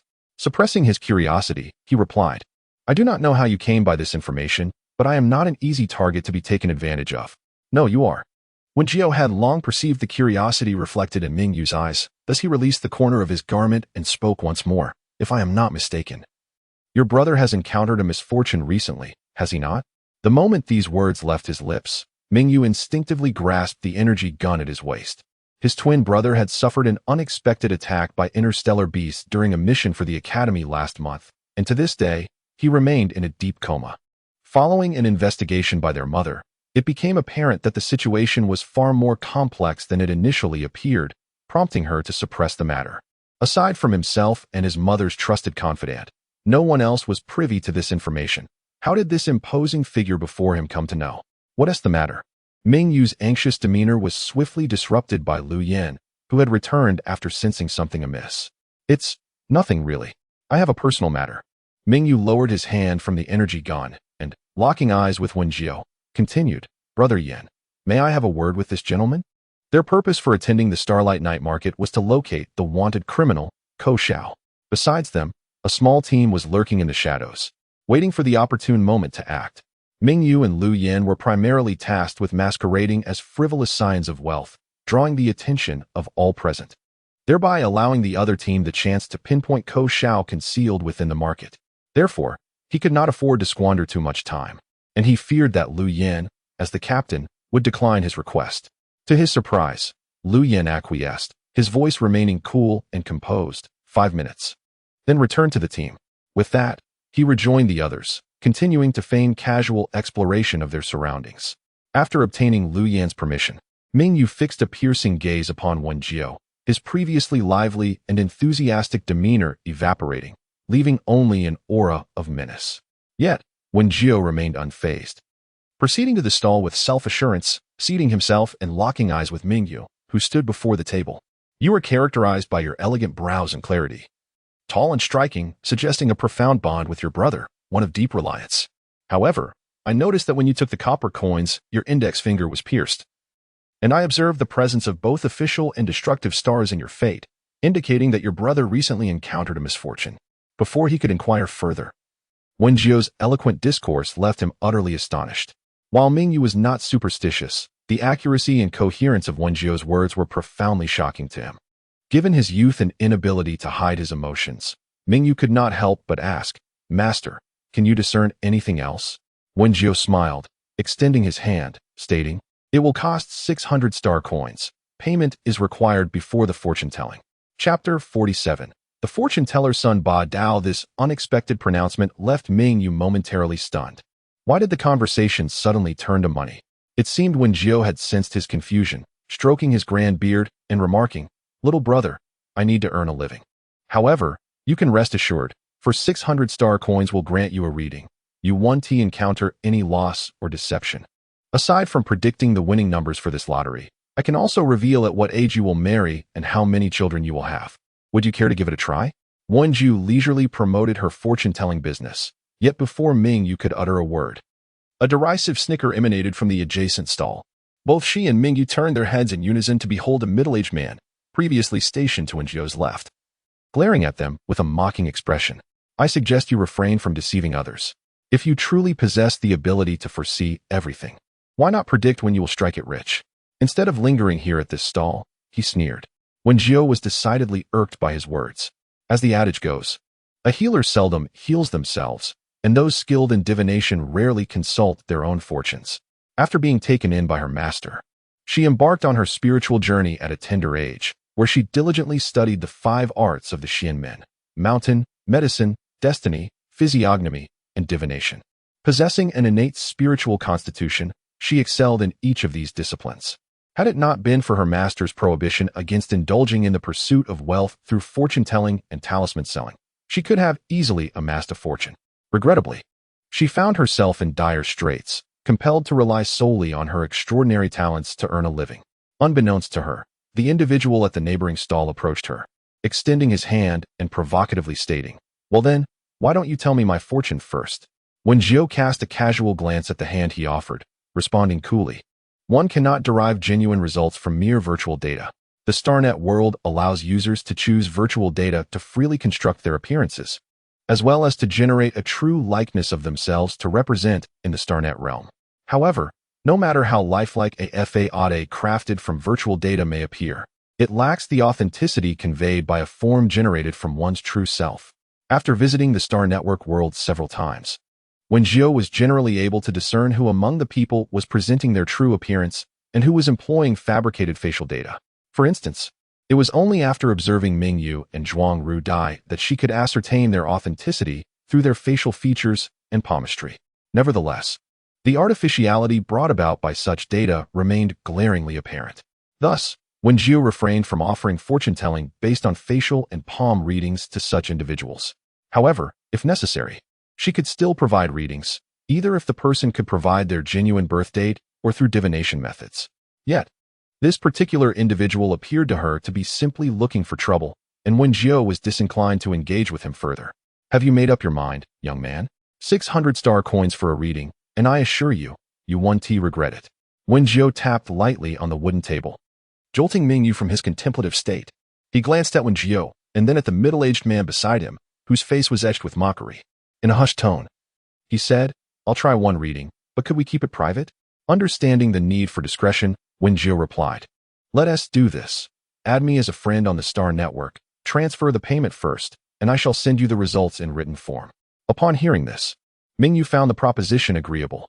He promptly opened his holographic panel, added Wen Jiu as a friend, and swiftly transferred the 600 star coins. Wealth beyond measure 9. I have received the payment. Now, what would you like to inquire about? Master of the Ming family's future. Can you determine who harmed my brother? Or perhaps calculate when he might regain consciousness? Ji Jia has perfected the art of privacy protection. Even the middle-aged man seeking trouble stands right beside Ming Yu. Yet he cannot discern the contents displayed on his luminous panel. Thus, Wen Jiu converses freely with Ming Yu, entirely unperturbed by the possibility of being observed by others. Extend your hand, so I may examine your palm. Upon hearing this, Ming Yu obediently placed his hand on the table, exposing his palm for Wen Jiu's scrutiny. After a few moments of careful observation, Wen Jiu retrieved 3 copper coins she had previously purchased. With her hands brought together, she enveloped the coins, casually shaking them up and down a few times before casting them onto the table. She then picked up the coins once more, repeated the gesture, and after several iterations, concluded her actions. Fortune of abundance 9. The mountain rises above the marsh. Gains and losses intermingle. Within loss lies benefit, and within benefit lies loss. 2. Fortune of abundance 9. To put it simply, the current situation is not very favorable, and there are signs of financial loss. However, initial losses may ultimately lead to unexpected gains. 2. Fortune of abundance 9. Your company is likely to encounter a period of decline, but if you navigate it with composure, you will ascend to new heights. The future master of the Ming family, master, while your words appear quite formidable, you haven't addressed what should be done regarding my brother. Fortune of abundance 9. Do not fret. Having accepted your payment, it is only natural that I assist you appropriately. During times of adversity, one often encounters various unscrupulous characters, and it is then that the true culprits behind your brother's plight will emerge. However, the situation regarding your brother's coma is not entirely devoid of hope. A glimmer of life exists in the southeastern direction, and he shall awaken within 7 days. The more Ming Yu listened, the more he felt that Wen Jiu was merely trying to deceive him. Just as he contemplated requesting a refund, he received a message from his mother. Ming Shi Group Ming Chuning. There is hope for your brother. Uncle Wang has just sent word that he has successfully located the doctor on Solming Star rumored to possess the antidote for the red yap beast's venom. His twin brother had succumbed to a venomous bite after being ambushed by a horde of red yap beasts, which had rendered him in a perpetual state of unconsciousness. The venom from these creatures is notoriously difficult to treat. Once afflicted, the victim typically falls into a deep slumber, ultimately leading to a silent demise. In her quest to save him, his mother had searched the entirety of the imperial capital star for physicians renowned for their expertise in venom. Yet none could offer a remedy for the red yap beast toxin. Recently, they had heard whispers of a retired physician on Solming Star capable of curing such ailments. But their search had proven fruitless. Coincidentally, Solming Star lay to the southeast of the imperial capital star. Chapter 48. The fraud detector Sun Ba Dao. Such serendipity left Ming Yu quite astonished.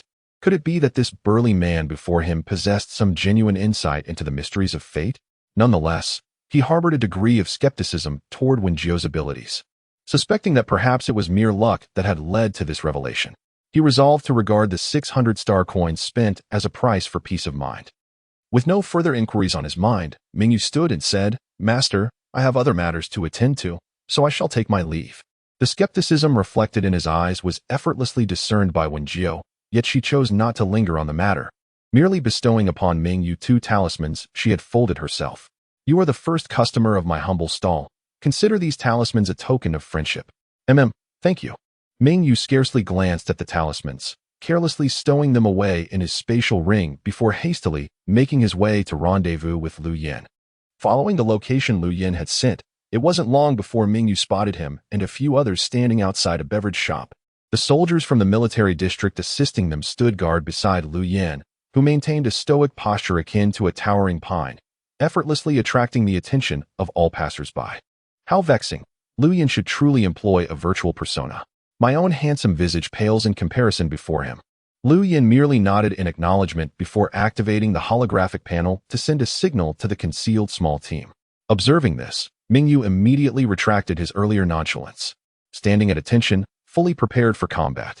"We have identified the suspicious individuals and are ready to intercept." Both the utilization of the spatial ring and entry into the StarNet world necessitate the genuine mental prowess of a real person. Particularly when employing mental power to enter the StarNet realm, the corporeal form becomes immobilized upon entry, although one can perceive the surrounding environment in reality. As long as one remains within the StarNet world, control over the physical body is relinquished. Thus, the primary mission of Lu Yin and his team is to intercept the wanted criminal Ko Xiao, preventing his escape from the Star Network realm. They are equipped with specialized energy guns that can control the target's departure and forcibly retain them within the realm, even capable of inflicting damage upon one's psyche. Upon receiving the order, Mingyu felt perplexed. How could Lu Yin successfully identify the suspicious individual so swiftly? Yet, since Lu Yin serves as the captain and commander of their mission, he merely needed to comply with Lu Yin's directives. Lu Yin slowly closed his eyes, his formidable mental power instantly enveloping the entire Starlight night market, allowing him to perceive any movement in an instant.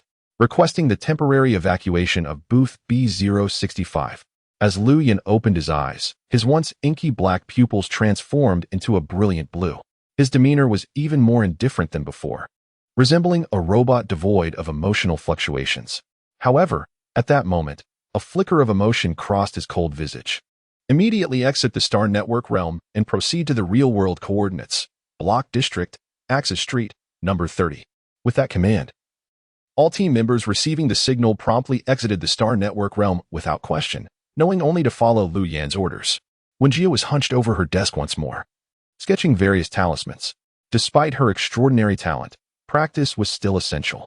However, unlike ordinary individuals who would tire after drawing a mere 3 talismans in a day, Wen Jiu was akin to a human talisman printing machine, effortlessly creating 30 or 40 in a single day. In the past, her senior peers would seek her out for a bundle of talismans before embarking on their training journeys.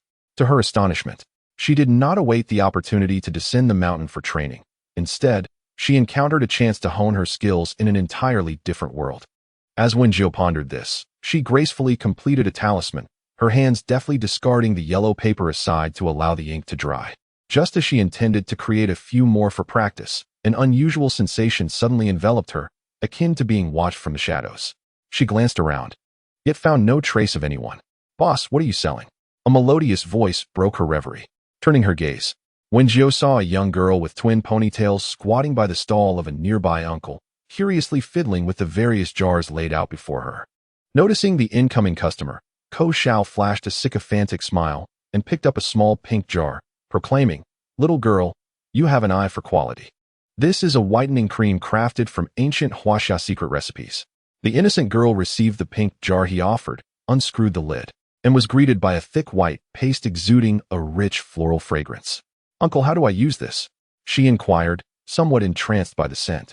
"Simply apply it to your face every night, and within a month, your complexion will lighten by a shade," Ko Xiao replied. Using his rough hands to gesture the quantity while continuing, "It's only 800 star coins." Upon hearing this, the girl reluctantly set the pink jar back down. The price was indeed steep for her. After all, Ordinary skincare whitening serums typically cost only 300 star coins. Upon witnessing her set down the pink jar, Ko Xiao hastily interjected, "My dear young lady, do not be in such a rush to depart. This concoction is crafted from an ancient and venerable huaxia recipe passed down through generations, completely natural and devoid of any industrial additives. Not only does it promise to whiten and rejuvenate the skin, but it also effectively alleviates acne and blemishes, making it suitable even for sensitive skin." Upon hearing his claims, the young girl hesitated, her mind swirling with uncertainty. With naturally dark skin prone to breakouts, she often became the target of her classmates' mockery. If this whitening cream truly possessed such miraculous properties, perhaps the price of 800 star coins was not too steep after all. Contemplating this, she found herself inclined to muster the courage to purchase a jar. "Uncle, I would like to." Observing the innocent expression on the girl's face, Ko Xiao's smile broadened with a sense of triumph. Fools are plentiful indeed. Suddenly, a short burst of laughter erupted from beside them, the source being Wen Jiu. The neighboring uncle appeared rather intimidating. Could he possibly mean to rob her? Memories of various social news articles she had perused on the Star Network flooded her mind, causing her to hastily abandon the jar and flee the scene. "What's your meaning?" Ko Xiao exclaimed angrily, pointing a finger at Wen Jiu. "That plump target I had in my grasp just slipped away. Were it not for the fierce demeanor displayed by Wen Jiu, he might have resorted to violence." "I'm not implying anything. I merely recalled an amusing incident," Wen Jiu replied, leaning one hand against the wooden table, unable to suppress the smirk gracing her features. Just 10 minutes prior, she had witnessed Ko Xiao attempting to deceive an elderly lady with an identical pink jar, claiming it was a traditional huaxia remedy for rheumatism and bone pain. Not only can one jar cure ailments, but it is also significantly more affordable than the ointments prescribed by conventional hospitals. Wen Jiu, with her keen sense of smell, could immediately discern the contents of the jar simply by inhaling its aroma. A formula that can both heal and serve as a skincare product. Why does the Galactic Federation not cherish such a treasure? Chapter 49, The Counterfeit Expert. Sun Bedu 2. After hearing Wen Jiu's explanation, Ko Xiao clenched her fists, but she did not wish to provoke further trouble. She merely muttered a few curses before dismissing Wen Jiu entirely. Cautiously, she glanced in Wen Jiu's direction, noticing that the latter was not watching her. Hastily, she picked up the pink jar and activated the holographic payment interface, eager to conclude the transaction and depart.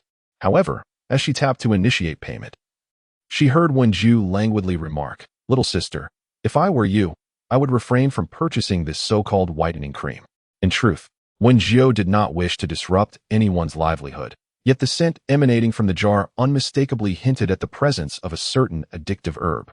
Although she was unaware of how addiction manifested in this world, it was evident that any product containing such an herb could not be innocuous. She could not remain silent. Her conscience would not allow it. Upon hearing this, the young girl stood frozen in place. Meanwhile, Ko Xiao charged directly towards Wen Jiu, glaring at her with fierce intensity. "Why are you making such a fuss? Did you not just ask me how I could tell fortunes and yet fail to predict your own fate, setting up shop here?" Wen Jiu remained unperturbed, crossing her arms and sitting back in her chair, locking eyes with Ko Xiao. "At this moment, I would like to inquire, if that whitening cream truly possesses such miraculous properties, why does your face remain pockmarked?" Upon hearing Wen Jiu's words, the young girl finally grasped the situation, promptly abandoning her pink jar and departing. Witnessing the money he had nearly secured slip away once more, Ko Xiao was consumed by anger. Already financially strained, he had painstakingly procured goods through illicit means, and now, on this very day, he had the misfortune of encountering someone like Wen Jiu. "Are you out of your mind?" he fumed. Noticing Wen Jiu's audacious demeanor, Ko Xiao swung a fist in her direction. Yet, Wen Jiu was prepared and deftly sidestepped the blow. Nevertheless, Ko Xiao remained relentless, slamming his palm onto her rickety wooden table in a fit of rage, intent on assaulting her. She quickly rose and distanced herself, only to notice that the already flimsy table she had purchased now bore a crack from his strike. This was money lost, and Wen Jiu felt a pang of regret. She remembered the rule against fighting in the starry night market, yet Ko Xiao, having failed multiple times to land a blow, was now so enraged that he had entirely forgotten the regulations. He continued to throw punches at Wen Jiu, but she skillfully evaded him, darting around the table. For a fleeting moment, Ko Xiao felt like a mere plaything, his fury escalating with every futile attempt. Finally unable to contain himself, he activated his extraordinary powers. unleashing a beam of golden light towards Wen Jiu. Surprisingly, this seemingly brutish figure demonstrated agility, flipping to avoid the attack with ease. With a sharp crack, Ko Xiao found himself immobilized, unable to move as he attempted to unleash his powers once more. Wait, it actually worked, Wen Jiu mused, landing gracefully before Ko Xiao and tentatively reaching out to poke him. Ko Xiao stood frozen in place, a mixture of terror and confusion etched on his face. One hand poised to strike while the other dangled helplessly. The crowd that had gathered to witness their altercation was equally stunned, unable to comprehend why Ko Xiao had suddenly ceased all movement. Only Wen Jiu understood. During her acrobatic maneuver moments ago, she had surreptitiously affixed a binding talisman to the back of Ko Xiao's head, an experiment to ascertain whether her self-drawn runes would function in the Star Network realm. To her astonishment, even in this digital world, her talismans proved effective. "What have you done to me?" Ko Xiao exclaimed, realizing that no amount of effort could budge him. His posture remaining unchanged. The sensation of losing control heightened his unease. Hearing Wen Jiu's words, alarm bells rang in his mind. As a fugitive, he had painstakingly invested a fortune to acquire a new identity. If the security team apprehended him, his previous criminal activities would undoubtedly come to light. "My dear sir, I seem to have underestimated your significance." Ko Xiao adeptly read the room. Swiftly donning a sycophantic smile, he implored, "Perhaps you might consider releasing me. I assure you, I will repay your kindness handsomely in the future. Besides, our differences are trivial. Must we involve the security team?" Regrettably, Wen Jiu was impervious to his flattery. Instead of acknowledging his pleas, she calmly began hawking her services. Fortune-telling and talisman crafting. Reasonable prices, inquiries welcome. Witnessing Wen Jiu's complete disregard for him, Ko Xiao gradually succumbed to fury, unleashing a torrent of expletives. "Damn it! Do you think calling security will resolve this? Once I break free from this accursed restraint, I'll personally carve you up, you wretched scoundrel." His foul language caused the onlookers, who had initially gathered to watch the spectacle, to furrow their brows in disapproval. They anticipated that Wen Jiu, rising from her seat and approaching Ko Xiao, would retaliate violently.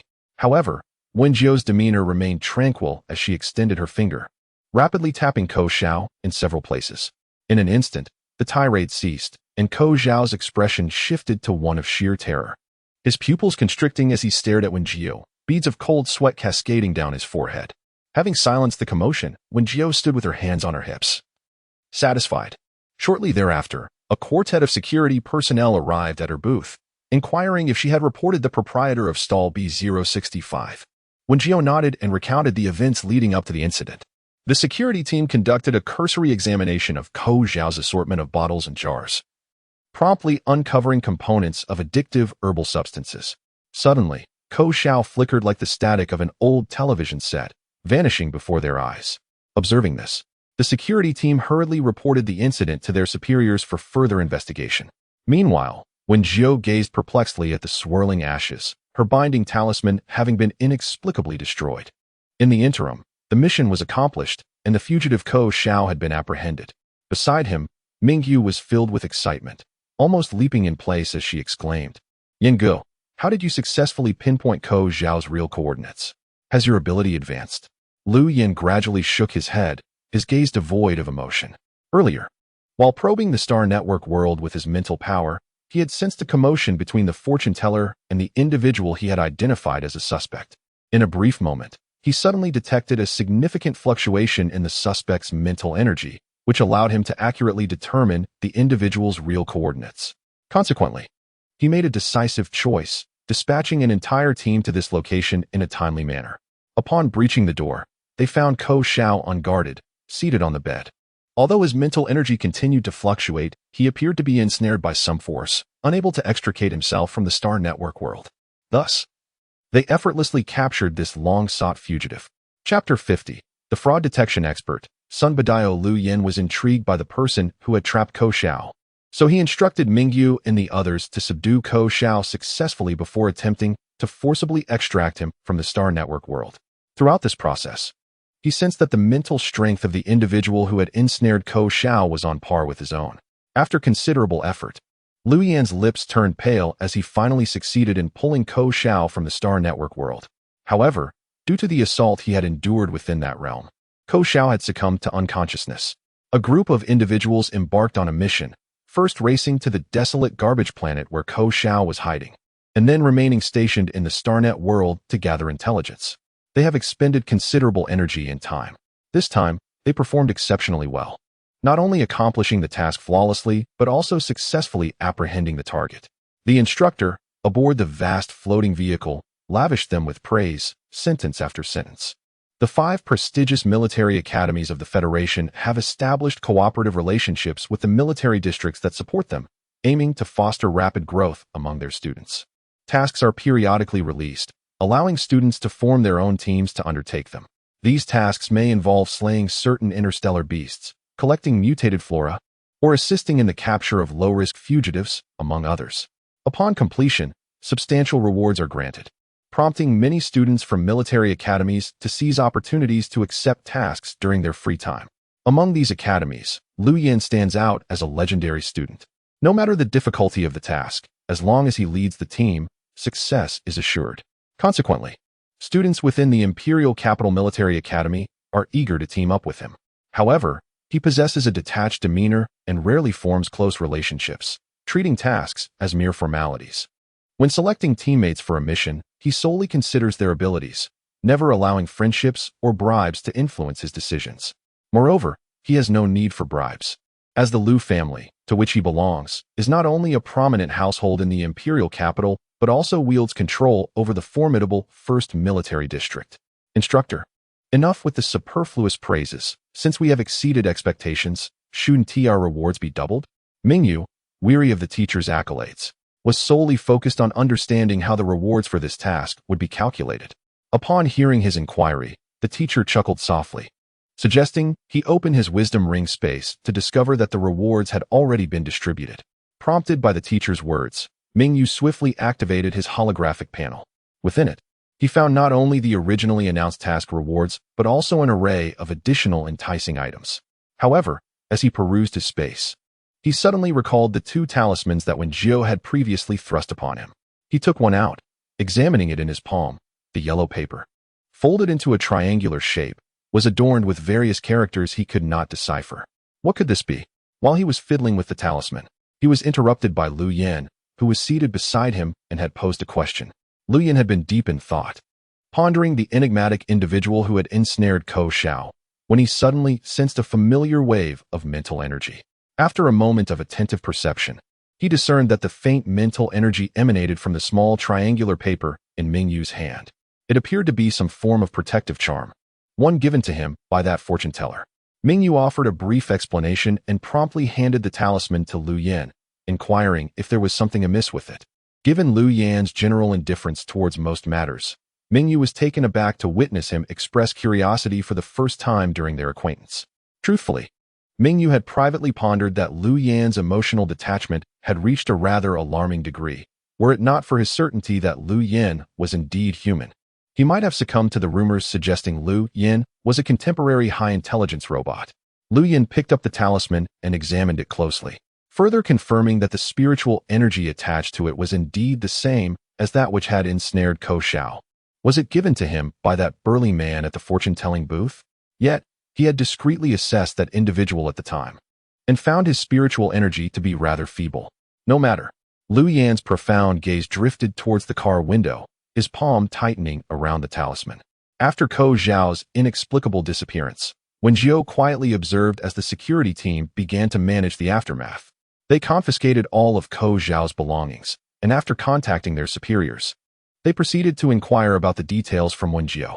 She recounted the incident in a leisurely manner, providing them with her contact information before they departed. Once they left, the crowd that had gathered to witness the event dispersed as well. One could only wonder if there would be another opportunity for business in such a brief span. Fortune-telling, divination, and talisman crafting. Reasonable prices, inquiries welcome. She lazily called out, occasionally catching the curious glances of passers-by, though few appeared inclined to patronize her mystical services.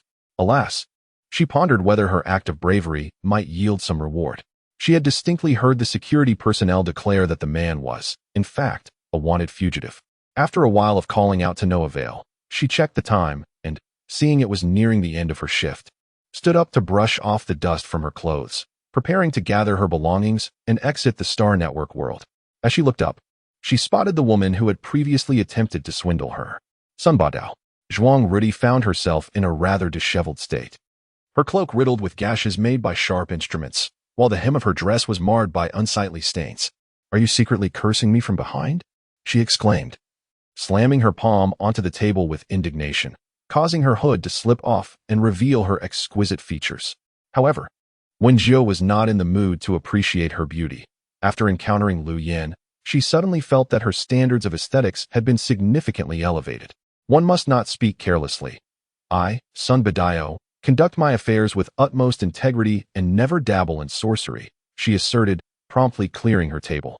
She could not fathom why these individuals insisted on forcefully striking her small table, leaving it marred with cracks.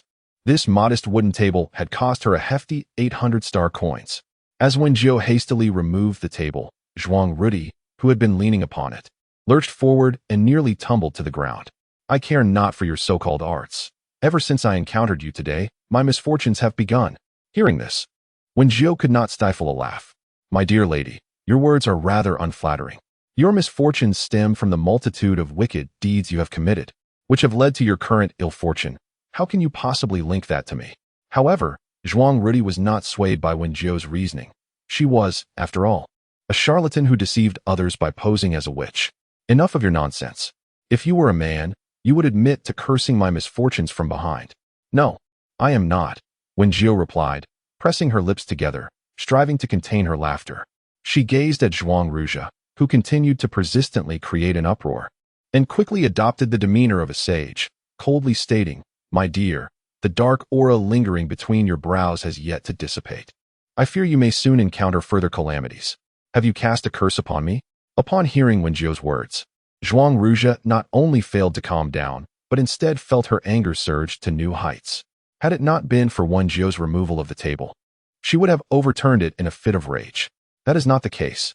If my calculations are correct, you have indeed encountered an unforeseen misfortune."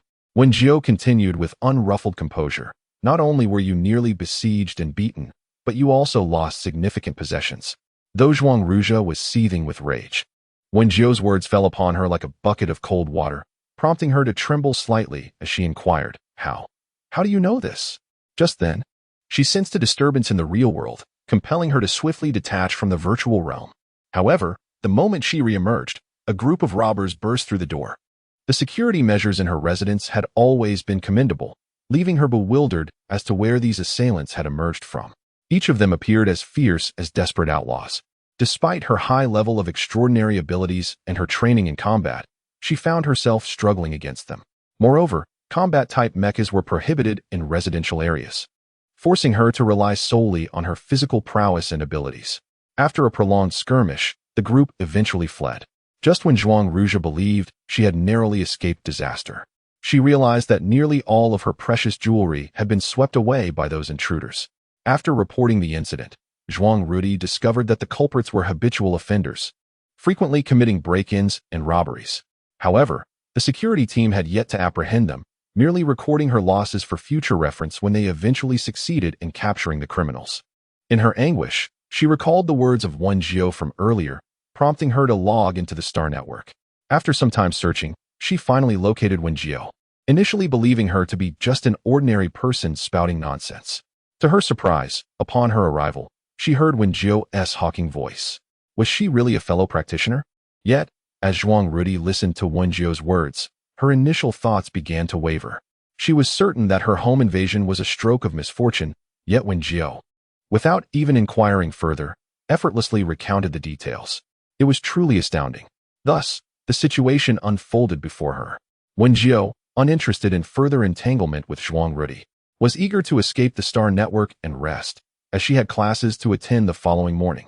Zhuang Rudi, known for her swift emotional shifts, grasped Wen Jiu's arm, feigning a pitiful demeanor as she softly implored, "Brother Sun, please share everything you know. I am genuinely frightened." Wen Jiu slightly lowered her head, meeting Zhuang Rudi's tear-filled, enchanting gaze. Aware that her beauty was a potent weapon, Zhuang Rudi believed that if wielded correctly, no man could resist her charms. Before her expectations, Wen Jiu indeed inclined her head further, almost touching her face. However, Wen Jiu turned away, her warm breath brushing against Zhuang Rudi's earlobe, causing a delicate blush to rise on her cheeks. "Brother Sun, are you interested? Fortune-telling for 600, divination for 1,000, and protective talismans for 2,005. Would you care to give it a try?" Upon hearing this, Wen Jiu abruptly straightened his posture, adopting a demeanor that suggested he wished to maintain a safe distance from Zhuang Rudi. This statement rendered Zhuang Rudi momentarily speechless, her exquisite eyes wide with disbelief. "Do you want it or not? If not, I shall take my leave." Wen Jiu clapped his hands twice, stating, "I am pressed for time, my lady. Payment is required before services are rendered." After receiving 1,000 star coins transferred by Zhuang Rudi, he produced 3 ancient copper coins, cupped them in his palms, and squatted down to cast them, repeating this process. Observing Wen Jiu's actions, Zhuang Rudi also knelt beside him, quietly watching, while her mind pondered how she had come to be so inexplicably drawn to metaphysics. Previously, she had thought it foolish to believe in such things. Yet witnessing Wen Jiu's earnest and practiced movements invoked an oddly sacred feeling within her. Water Mountain is difficult, with the pit above and the mountain below. Favorable to the southwest, unfavorable to the northeast. After securing the coins, Wen Jiu continued, "The path ahead is fraught with peril, and towering mountains loom behind. You find yourself at an impasse, akin to a limping traveler struggling to advance." Upon hearing this, Zhuang Rudi wore a perplexed expression. "What does that mean? Could you please explain it in a manner I can comprehend?" Since this brother Sun did not indulge in her charming demeanor, Zhuang Rudi simply sat on the ground, discarding her alluring tone. "In essence, you shall face numerous tribulations ahead, but refrain from rash actions, lest you invite even greater calamities." The words left Zhuang Rudi even more perplexed. She inquired, "Are you suggesting that I can only passively await calamity?" "Not quite," Wen Jiu replied enigmatically, stroking his beard. "The dark aura surrounding you is thick and persistent. You must have engaged in numerous and scrupulous endeavors in the past, have you not?" Once Wen Jiu had unveiled the truth, Zhuang Rudi candidly admitted to her previous misdeeds, yet she remained indifferent to the notion of karma. Thus, she had never contemplated that her current misfortunes were linked to her past transgressions. "It appears you harbor no genuine remorse. Allow me to offer you a piece of advice. If you wish to alter your fortunes, engage in more charitable acts. Furthermore, your turning point lies in the southeast. Find an opportunity to relocate promptly." With that, Wen Jiu rose and brushed off the dust. Zhuang Rudi remained squatting on the ground, lost in thought. To be frank, she found it difficult to believe in the concept of karma. Perhaps today was simply her day of misfortune? After all, fortune-telling and divination can only reveal a fraction of one's destiny. To elaborate further might jeopardize the fortune-teller's own fate. It is common to encounter deficiencies in such practices. By this time, it was already quite late, and Xiao Shishir had long since retired for the night. Consequently, Wen Jiu first posted the previously promised menu on her social media before attending to her evening routine and finally settling down for the night. Chapter 52. Delectable fried chicken. After attending her morning classes, Wen Jiu hurried to the cafeteria to prepare for work. Not only would she be cooking for the faculty and students dining there, but she also intended to initiate her first tasting event, allowing those who had followed her live broadcasts for several days to sample her culinary creations. Shortly after she arrived in the kitchen, Xiao Shishir, having finished her own classes, joined her there. After a prolonged moment, "I retrieved the ingredients provided by the cafeteria today." She placed a basket on the ground, containing the same items as yesterday, a substantial piece of gluttonous beast meat and a generous bundle of carrots. Wen Jiu contemplated following yesterday's recipe, opting to prepare fried meatballs and spicy sour shredded potatoes. As Fei Qingyu had yet to finish her classes, Wen Jiu took the initiative to handle the gluttonous beast meat, while Xiao Shishir continued to peel the potatoes. I surmised that Fei Qingyu would arrive a bit later.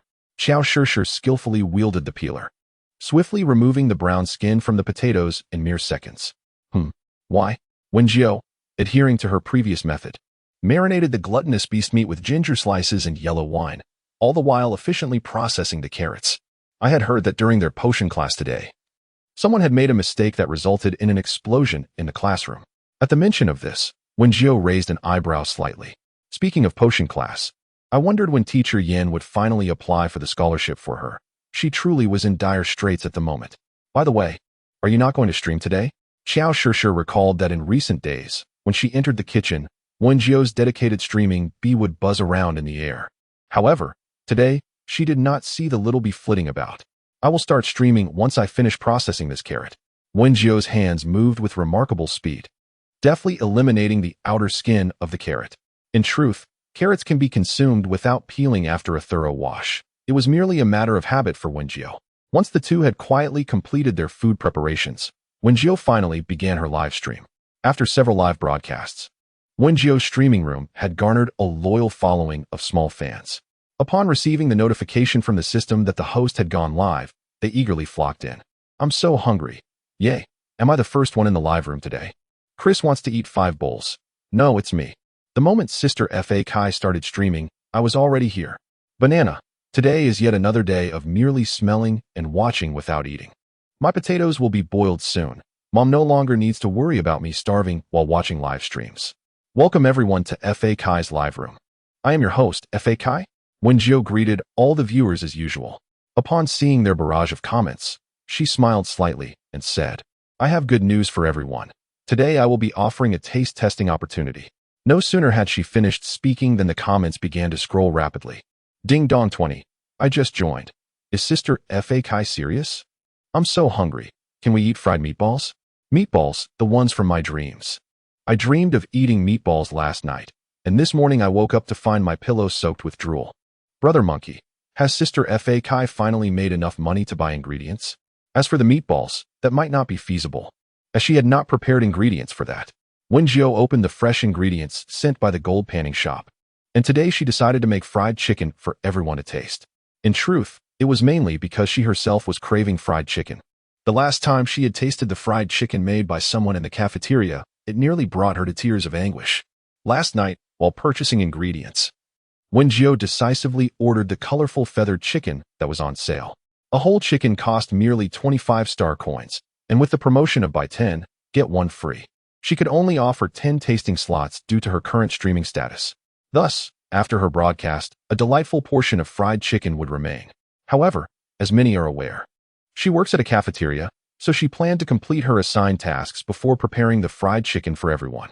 Numerous viewers expressed their understanding of Wen Jiu's situation and conveyed their willingness to wait patiently. One viewer inquired, lemon tea. May I ask, after whisking the egg mixture, can I only add warm water? While chopping carrots, Wen Jiu responded, indeed, using hot water will cook the egg mixture, while cold water results in a firmer texture for the steamed egg custard. Therefore, if you can use warm water, do so. Another viewer, Brother Monkey, asked, to what extent should the meat filling for fried meatballs be minced? I attempted to make it last night, but the pieces were too large and fell apart in the pot. Wen Jiu replied, what extent? I will demonstrate shortly. She had not anticipated such a scenario, but advised the viewers that when mixing the filling, adding an egg and some starch would yield softer and more resilient meatballs, reducing the chances of them disintegrating. Patiently, Wen Jiu continued to answer the queries of those attempting her recipes while also preparing the meat filling. At that moment, Fei Qingyu entered from outside. Noticing that Wen Jiu was live streaming, he chose not to interrupt and quietly approached Xiao Shishir to prepare the bowls and chopsticks needed for today's cooking. The time had come to start frying the meatballs. Wen Jiu once again demonstrated her deft skill in crafting meatballs, carefully dropping them one by one into a pot of hot oil. The sizzling oil erupted in a flurry of bubbles, enveloping the crimson meatballs until they gradually transformed into a golden hue. Accompanying this transformation was the irresistible aroma of the fried meatballs wafting through the air. I'm here, with my bowl and chopsticks, exclaimed a viewer. Is it true that there's a tasting opportunity today? False. Oh no, these meatballs smell so delightful. I believe they must taste exquisite as well. Will I ever have the chance to savor these fried meatballs in my lifetime? Lamented another. I'm here too. When will the tasting commence? Thankfully, I haven't consumed my midday nutrient drink yet, chimed in a third. Wen Jiu skillfully scooped the cooked meatballs from the pot with a slotted spoon, allowing them to drain on the side. These meatballs were perfectly fried, and after a second round of frying, they would be ready to eat.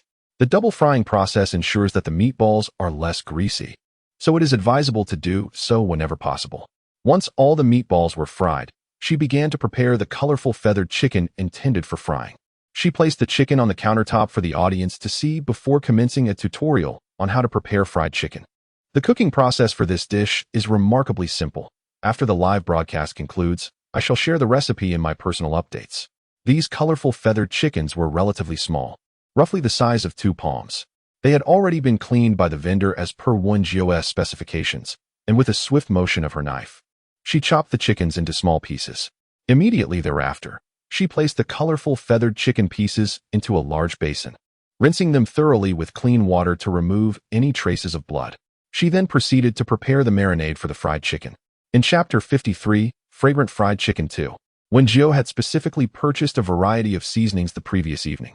She retrieved a cardboard box filled with these spices, and, while adding them to the basin containing the colorful feathered chicken pieces, she calmly explained the process to her audience. She began by adding an appropriate amount of light soy sauce, salt, minced garlic, minced ginger, sugar, black pepper powder, chili powder, and olive oil, mixing everything together for marination for no less than half an hour. Her speed in adding the seasonings was remarkable, entirely devoid of reliance on an electronic scale for measurement. However, anyone familiar with cooking could discern that Wen Jiu had an excellent grasp of the seasoning's proportions. While the chicken marinated, they continued to prepare the batter that would be used later. Wen Jiu took out a large bowl and poured in a mixture of starch, flour, egg yolk powder, turmeric powder, salt, and the whole milk powder she had painstakingly sourced. After mixing these ingredients with water in the correct proportions, Wen Jiu gazed dreamily at the pale yellow batter in the bowl. In her previous life, American fried chicken had been immensely popular, with establishments like Kaifeng Cuisine and Golden Arches proliferating across the blue planet. Yet, her heart was captivated by Chinese-style fried chicken, whose preparation was far more intricate and delightful, yielding a taste that was even more exquisite. She had intended to recreate the delicious Chinese fried chicken she once adored, but the rudimentary kitchen of the cafeteria could not accommodate her aspirations. Thus, she could only settle for the simplest and quickest method to prepare her beloved Chinese fried chicken. Brother Monkey, previously, I would simply coat the chicken in egg wash and flour before frying it. It is my first time realizing that there are so many steps involved in making fried chicken. Banana, I feel the same way. It seems that Sister Fa Kai possesses a wealth of knowledge. As noon approaches, it is time for me to commence my daily duties. Wen Jiu sets aside the ingredients for fried chicken, planning to begin once her work is complete. Remarkably, there are not many nitpickers today. Perhaps they are waiting for Wen Jiu to officially start her fried chicken preparations before making their presence known. However, Wen Jiu remains unfazed by this. She, along with Qiao Shishir and Fei Qingyu, diligently prepares to welcome their guests. Although Shigang had caused some trouble yesterday, it did not affect Wen Jiu's business in the slightest, as students and teachers continually lined up at window 18. Fortunately, with the assistance of Qiao Shishir and Fei Qingyu, Wen Jiu can focus on cooking and swiftly serving her dishes. Window 18, being a newly opened stall, has already surpassed the sales of many long-established ones. Wen Jiu estimates that when the monthly sales figures are calculated, she will be able to speak with the teacher in charge of the cafeteria. After all, a gentleman's revenge is best served after a decade. She intends to deal with those who have made her life difficult. A month's time is not too long to wait. Finally, the workday comes to an end. You too, don't leave just yet. Allow me to prepare some fried chicken for you to taste. Today, their lunch service concluded over an hour earlier than other stalls.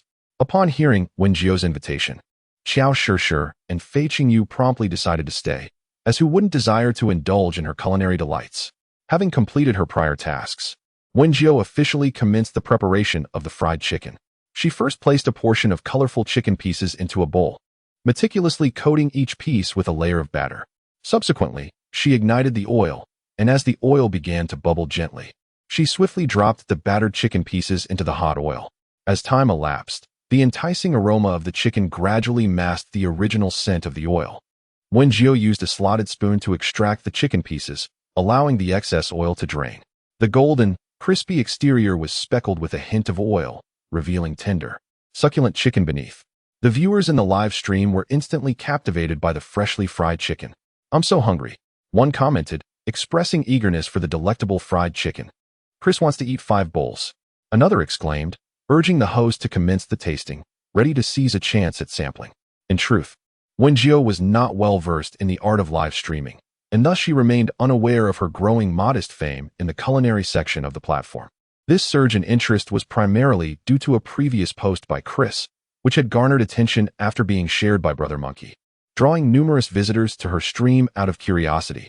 However, Wen Jiu had yet to initiate the tasting, resulting in some discord among viewers and her fans in the comments. Only a small faction, including Chris and Brother Monkey, firmly believed that her culinary creations would be as delightful as they smelled. Thus, Wen Jiu had noticed fluctuations in her live stream viewership, occasionally spiking to 500 or 600, then dwindling to 200 or 300. Though she remained oblivious to the underlying reasons for these changes. Upon her announcement of a live tasting session scheduled for noon, Chris promptly declared the news within the post. Those engaged in heated arguments beneath the post, upon learning of this, hastily flocked to the live stream in eager anticipation. Longgrass fish. I heard the host is having a tasting today. If it's delicious, I'll immediately follow.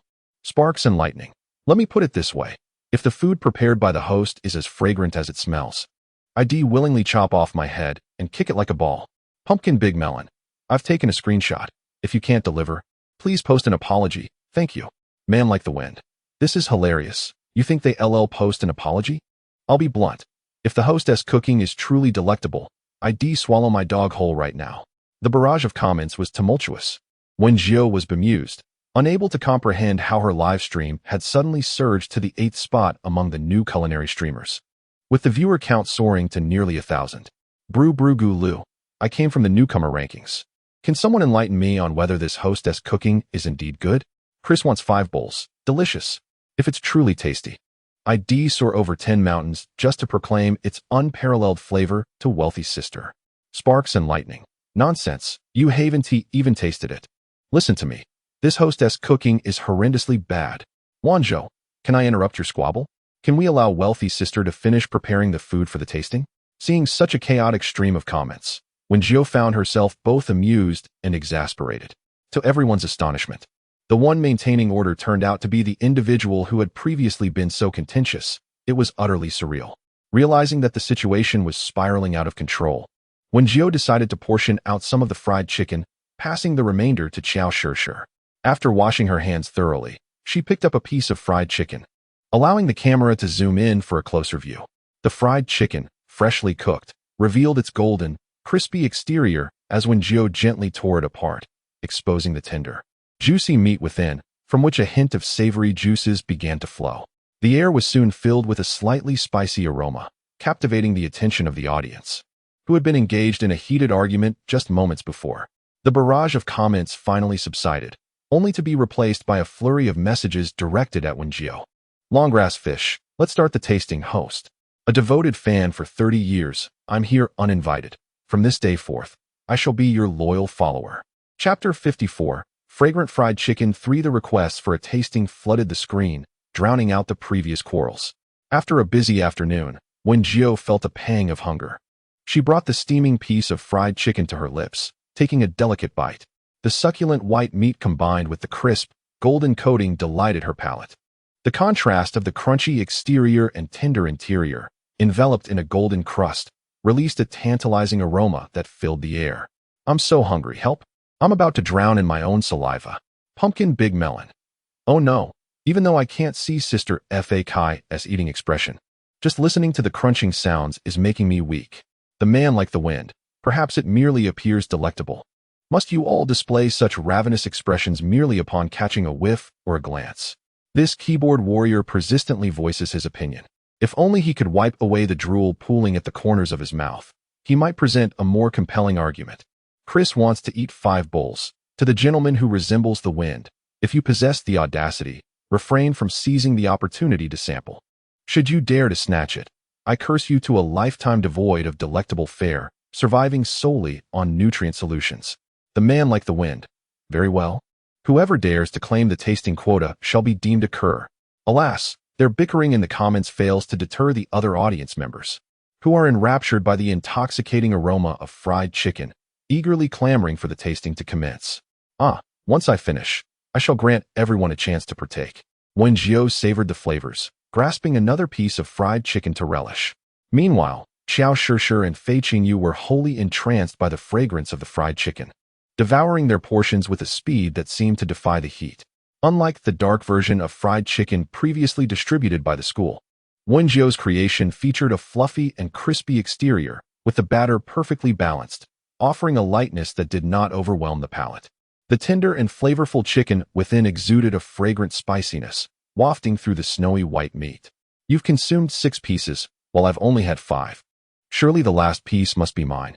Fei Qingyu and Qiao Shishir, having been wholly absorbed in their feast, only realized the plate held but a solitary piece when they reached for more.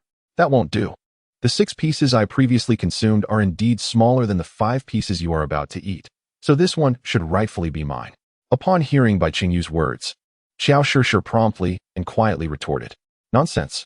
I distinctly saw that the pieces you had were larger." Bai Qingyu had never anticipated that a mere piece of fried chicken would incite such a protracted dispute. Throughout his life, anything he desired was readily brought to him by his family. The sole exception was the culinary creations of Wen Jiu. The only way he could savor them was by queuing in the cafeteria or, through his role as a dishwasher, gaining access to them. Realizing this, Bai Qingyu cast aside any notions of gentlemanly decorum and raised his hand, preparing to seize the last piece of fried chicken. However, Qiao Shishir reacted even more swiftly. Just as he was about to touch the chicken, she swiftly removed the plate. Thus, he could only watch with gritted teeth as Qiao Shishir indulged in her fried chicken. This batch of fried chicken was exceptionally successful. Once Wen Jiu had finished her portion, she picked up a napkin to wipe her hands. Meanwhile, the comments were flooding in. The host is truly not a decent person. Sigh. She did not wish to eat in public. But due to her busy schedule working for a living, she had little time to eat. All right, we will commence the taste test shortly. Wen Jiu poured the remaining colorful chicken pieces into the oil pot in 2 batches. The chicken pieces danced in the golden oil, the aroma of meat mingling with the fragrance of oil, wafting outward in delightful waves. Chris wants 5 bowls. I'm going to report Sister F.A. Kai. The reason is that I can't get any banana. I'm a student. I command Sister F.A. Kai to prepare fried chicken for me. Pronto QAQ.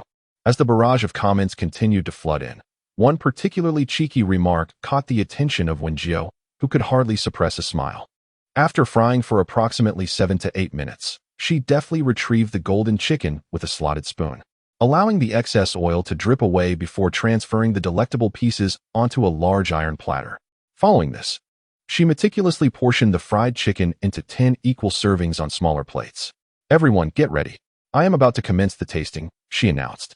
As a 1-star broadcaster, she could only offer 10 tasting slots, and as soon as Wen Jiu completed her preparations, these coveted spots were swiftly claimed amidst a fervent competition among over 1,000 viewers. "I can't believe I actually got one," one user exclaimed. "Hey, you up there. I recall you were quite dismissive of Sister F.A. Kai's cooking before. Could you perhaps relinquish your spot to me?" Another user implored. Firstly, the rules of Baika Live state that tasting slots cannot be transferred. Secondly, I am genuinely curious to experience the flavors of Sister F.A. Kai's culinary creations. My apologies. But better luck next time, was the firm response. I am going to lose my mind. I just entered and missed Sister F.A. Kai's inaugural tasting, lamented another viewer, overwhelmed with disappointment.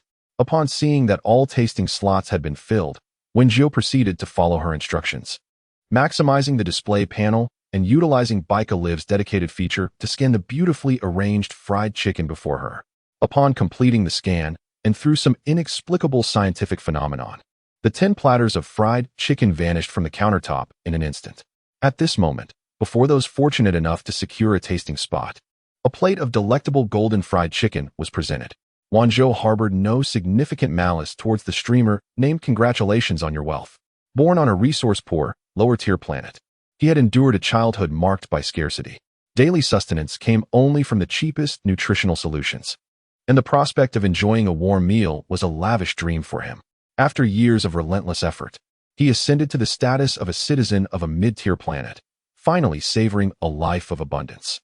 However, his childhood experiences instilled in him a profound appreciation for food, which led to his indignation upon stumbling into Wen Jiu's livestream. The culinary techniques employed by Wen Jiu starkly contrasted with the prevalent methods of simple boiling and frying, which struck Wen Jiu as mere gimmickry aimed at garnering attention. Yet, after watching several streams, he realized that despite the flamboyance of Wen Jiu's cooking style, the resulting dishes were undeniably enticing. Thus, when the opportunity to claim a tasting spot appeared in the live stream, he decisively clicked to participate. Now, a plate adorned with golden, crispy fried chicken lay before him, the aroma of the meat wafting irresistibly toward him. Unable to restrain himself any longer, he seized a piece and took a bite. The savory juices flowed across his tongue, accompanied by a hint of spiciness. The chicken was tender and delicious, while the crispy coating remained ungreasy. Though he had indulged in fried chicken numerous times before, those experiences had often resulted in undercooked or charred, dry meat that resembled paper. However, the fried chicken prepared by Wen Jiu is remarkably layered, with exceptionally tender meat, enveloped in a delightful, fragrant juice. After savoring the flavor, Wen Jiu finally set aside his preconceived notions about Wen Jiu. He restrained his desire to indulge further and generously bestowed a plethora of gifts upon Wen Jiu before he began to relish the dish wholeheartedly. Chapter 55. The fragrant fried chicken. For at this moment, Brother Monkey clenched his teeth tightly, wielding professional photography equipment to capture the fried chicken resting on the marble table with a series of clicks. The enticing aroma of the meat wafting through the air had him salivating. Yet, as a dedicated gourmet, he remained resolute, determined to document such a visually and sensorially captivating dish for a broader audience. What constitutes true culinary excellence? This is the epitome of fine cuisine. Estimating that he had captured sufficient footage, Brother Monkey finally settled at the table. He poured a modest amount of fine wine into a goblet and elegantly arranged the knife and fork beside the plate, resembling a patron at a high-end dining establishment. With great care, he sliced through a piece of fried chicken, and as the crispy exterior crumbled, a cascade of rich, meaty juices flowed forth. Under the soft illumination, the glistening yellow oil adorning the tender chicken was faintly visible. He then lifted the piece of fried chicken with his fork and took a delicate bite. Though the chicken had cooled somewhat from its freshly fried state due to his earlier photography session, it remained exquisitely succulent and flavorful. The aroma of oil mingled with the pure essence of meat, blossoming upon his palate. With each meticulous chew, the savory juices burst forth, accompanied by the piquant notes of the marinade. Despite the hint of spiciness, Brother Monkey felt no discomfort whatsoever. Moreover, he devoured several pieces without feeling any greasiness or monotony. It was as if he were floating in the clouds, transported to a culinary paradise. Fried chicken, though not uncommon, had become one of the two predominant cooking methods, boiling and frying, during the interstellar era. Due to the absence of ancient Earth recipes, most people resorted to the simplest methods of preparing ingredients. Even when remnants of ancient Earth recipes were available, few could decipher them to recreate the dishes. Brother Monkey had long made the pursuit of gourmet food his life's ambition. However, despite traversing numerous planets and dining at many esteemed restaurants, he always felt that something essential was missing from those so-called delicacies. After each culinary experience, he meticulously recorded his most genuine impressions. No matter how skilled the chef, none had ever received a perfect score from him. This discerning nature had earned him a modest reputation among the interstellar gastronomy community. Yet, the fried chicken prepared by Wen Jiu surpassed the flavors of any renowned fried chicken establishment he had previously visited. No, it could be said to utterly overshadow it. Though Brother Monkey endeavored to savor the dish slowly, wishing to prolong the exquisite experience, he nonetheless polished off the fried chicken in less than half an hour, leaving not a single crumb on the plate. Had it not been for Wen Jiu's meticulous filtration of the oil, he might have licked the plate clean. In that moment of complete consumption, Brother Monkey felt as if his very soul had been elevated. However, he quickly recalled that Sister Fa Kai was in dire straits financially, uncertain if she could afford to offer taste tests daily. In order to secure his own culinary delight, Brother Monkey decisively opened the tipping interface. User Brother Monkey generously gifted the streamer a splendid yacht, wishing for prosperity. This magnificent yacht stands as one of the more expensive gifts within the realm of Pikachu live broadcasts. Typically, when someone presents such a gift in the live chat, numerous comments flood in, proclaiming the giver as a benefactor. However, in the live stream of Wen Jiu at this moment, no one seemed to pay attention to Brother Monkey's generous gift.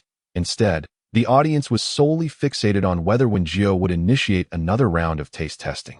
Chris wants to eat 5 bowls. Are there any fortunate ones who managed to secure a spot?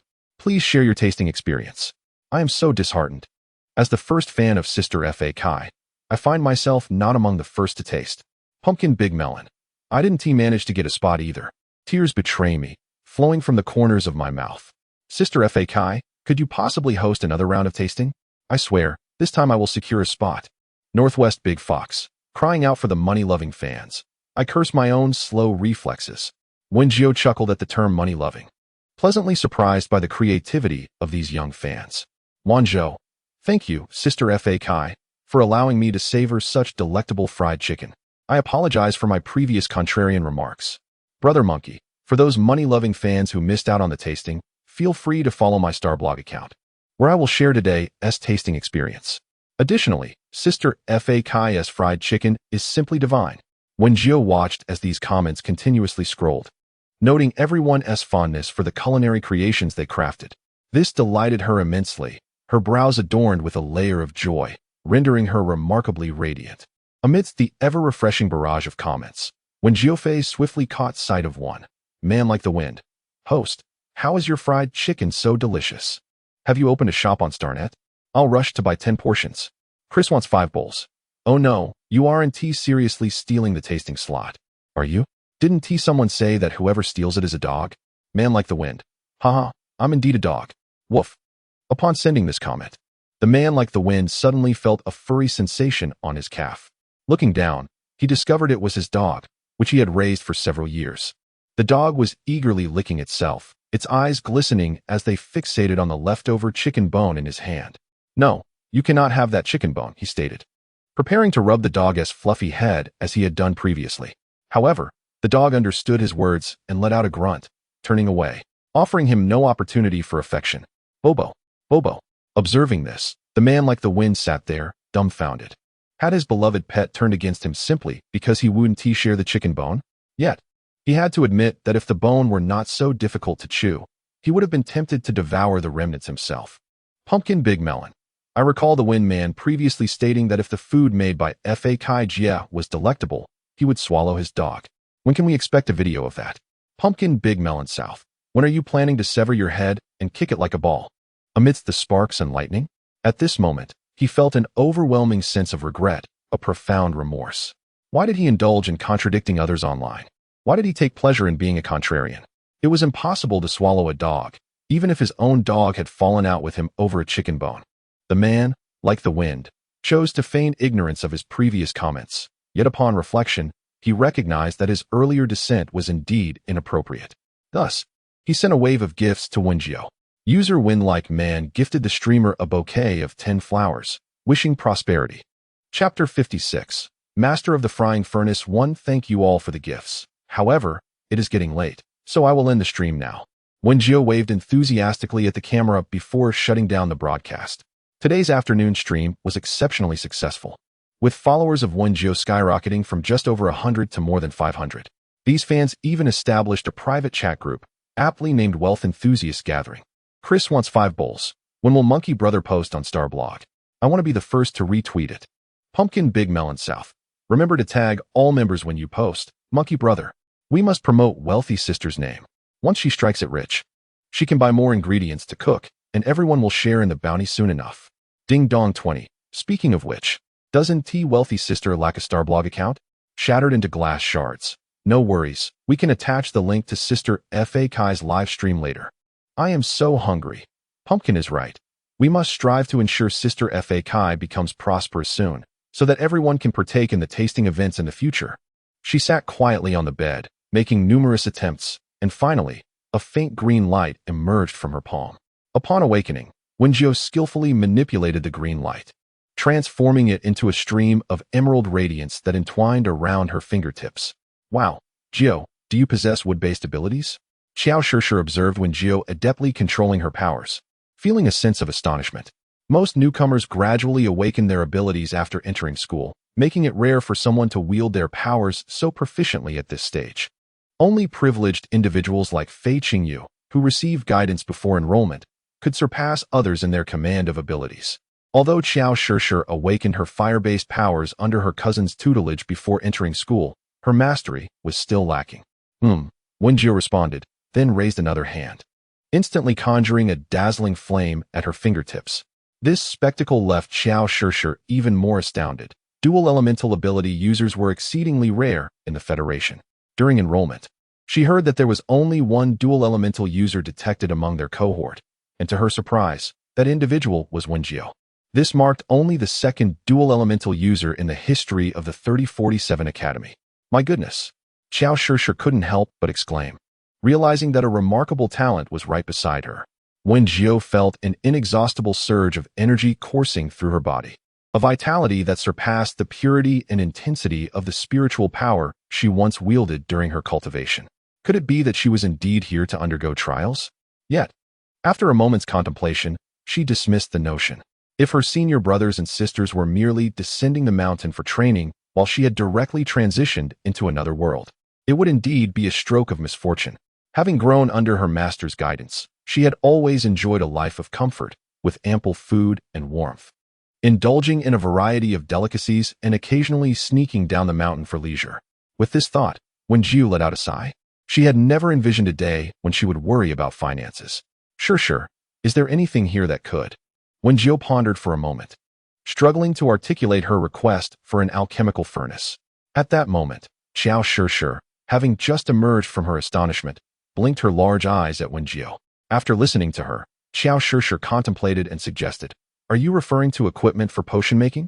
You might want to check the gold panning shop, although such instruments are generally quite expensive." Upon hearing this, Wen Jiu instinctively wished to shield her meager finances, only to realize she possessed no wallet at all. Nevertheless, she activated her intelligent ring and accessed the star network to browse the gold panning shop. However, after an extensive search, no matter how many keywords she altered, she was unable to locate the alchemical furnace she sought. Frustrated, she sketched a rudimentary design of the furnace and switched to image search. This time, results appeared. Yet the gold panning shop presented her with a link to Gao Lao's custom alchemy shop. It seemed that there was genuinely no alchemical furnace for sale. Disheartened, Wen Jiu opted not to click on the link. Customization, as the term suggested, would undoubtedly be a costly endeavor. However, even in the absence of finances, there exist methods to navigate such constraints. Wen Jiu resumed her search, ultimately selecting a sizable yet affordable iron pot. After all, the absence of an alchemical furnace was merely a minor inconvenience. Observing her utilize the large iron pot to manually craft medicinal pills, it was evident that while these hand-rolled remedies might pale in comparison to refined elixirs, her adeptness with herbs assured that her creations would undoubtedly surpass those commercially available.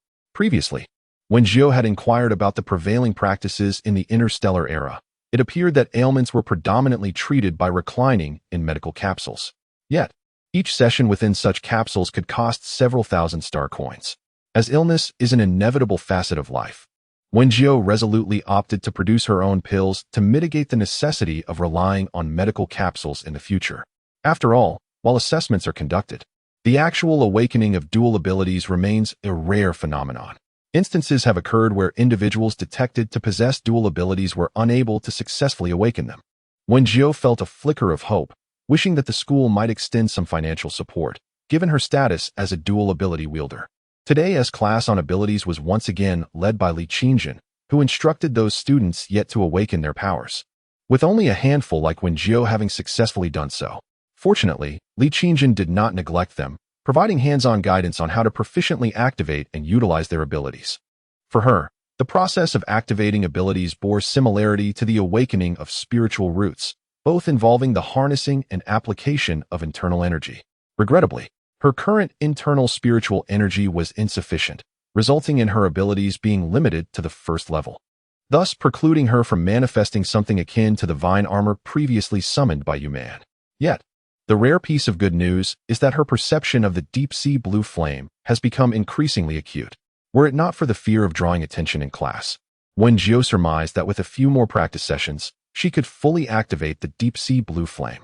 Once she achieves this activation, the elixirs she concocts will attain a level of perfection previously unattainable. She wonders if she might pave her path to wealth through the sale of these potions. Having completed the exercises taught by Li Qingjin ahead of her peers, Wen Jiu found herself dismissed from class significantly earlier than the other students. At this moment, Xiao Sure was still engaged in her lesson, while Wen Jiu began to unpack several boxes. In the center, she placed a large, jet-black iron pot, surrounded by an array of small dishes and plates. An unsuspecting observer might mistakenly believe she was preparing to cook in her dormitory. Wild chrysanthemum, red butterfly flower, 7-star purple leaf, pure lotus. Wen Jiu meticulously arranged the herbs she intended to use on the ground, adhering to her habit when refining elixirs. In no time, a vibrant array of flora filled the space before her. Except for the wild chrysanthemum, which she had previously pilfered from the kitchen, the rest of the herbs were purchased from the Starnet supermarket. Thankfully, Wen Jiu had consulted a biological compendium at the library. enabling her to identify even those herbs whose names and appearances had altered. Moreover, in the eyes of others, these herbs were largely considered to be of little value. Few potion companies showed interest in acquiring them, and ordinary folk had no inclination to purchase them. Consequently, their prices were exceptionally low, with some even featuring promotional offers of buy one, get three free. For Wen Jiu, who was currently destitute, this represented a significant windfall. In modern times, several herbs remain scarce varieties that once required considerable effort and expense to procure.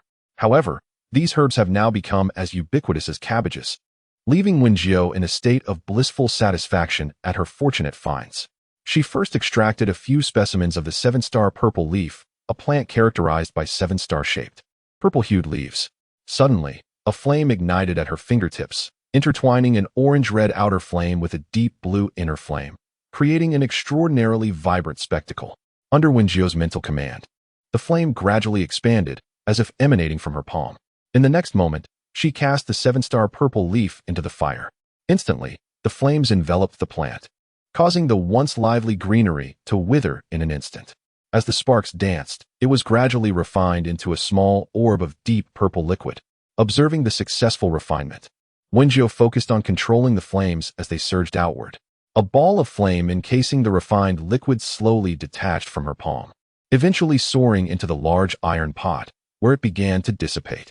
With a soft plop, the encased deep purple liquid dripped into the pot, and once the liquid had fully drained, the flames reappeared in Wen Jiu's palm. Watching this scene unfold, she felt a mixture of joy and sorrow. The joy stemmed from her continued mastery over the refinement of herbs, while the sorrow was rooted in the fact that she no longer required such painstaking, incremental efforts. As a skilled alchemist, she could effortlessly refine dozens of herbs simultaneously. Her only drawback was an inexplicable tendency for frequent explosions in the furnace. She was the sole disciple among all under her master to possess a personal alchemy chamber. However, lacking a proper alchemical furnace, she resorted to refining the herbs and subsequently heating them in a pot for a second time, ultimately molding them into pills. To prevent the possibility of an explosion from the large iron pot, she prudently acquired a second pot as a backup.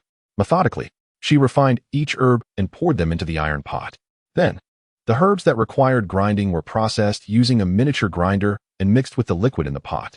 Finally, she positioned the pot on a metal stand, skillfully controlling the flames emanating from her palms to gently roast the concoction beneath the iron pot. Despite the challenges, she managed to shape the pills adequately. With patience, she awaited the perfect moment when the liquid in the pot would reach its ideal state, her mental focus fluctuating the intensity of the flames. After a while, wisps of green smoke began to waft from the pot, signaling that the time was ripe. Yet, before she could extinguish the flames, the large iron pot suddenly began to tremble violently. Familiar with this unsettling vibration, she swiftly summoned her wood-based abilities to weave a protective barrier around herself.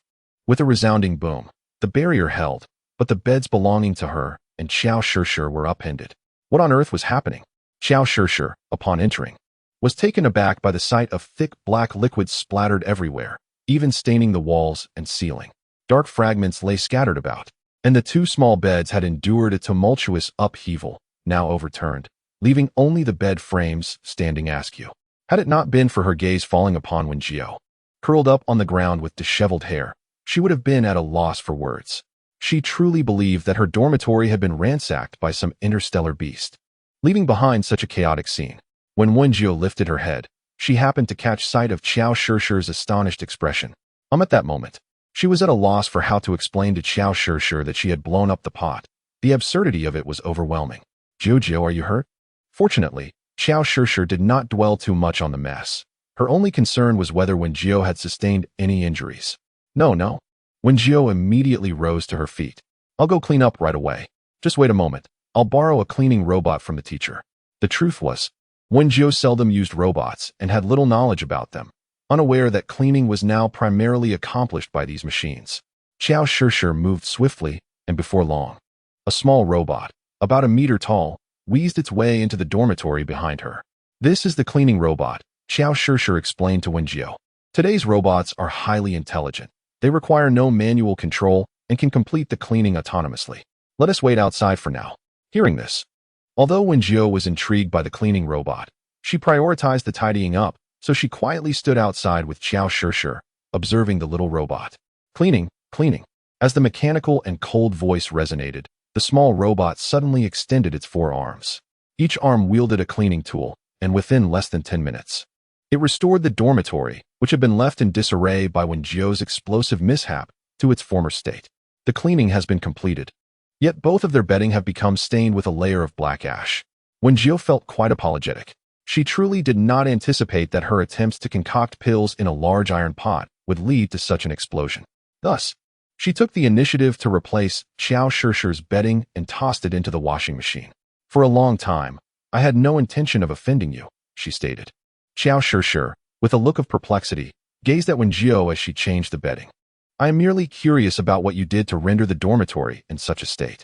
Wen Jiu sheepishly scratched her head. I aimed to create some pills, but unexpectedly, the apparatus exploded. After hearing her explanation, Qiao Shishir nodded thoughtfully. Are you planning to continue? We could go to the rooftop. That way, we needn't worry about causing another explosion in the dormitory. This suggestion resonated well with Wen Jiu, who was troubled by the lack of space for her alchemical pursuits. The rooftop of the dormitory had not crossed her mind until Qiao Shishir mentioned it, and she realized it was indeed a viable option. Excellent. I shall head to the rooftop at once.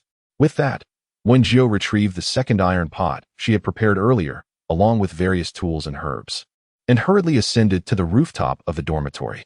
Following her, Qiao Shishir also made her way to the rooftop, primarily concerned about Wen Jiu potentially causing another explosion.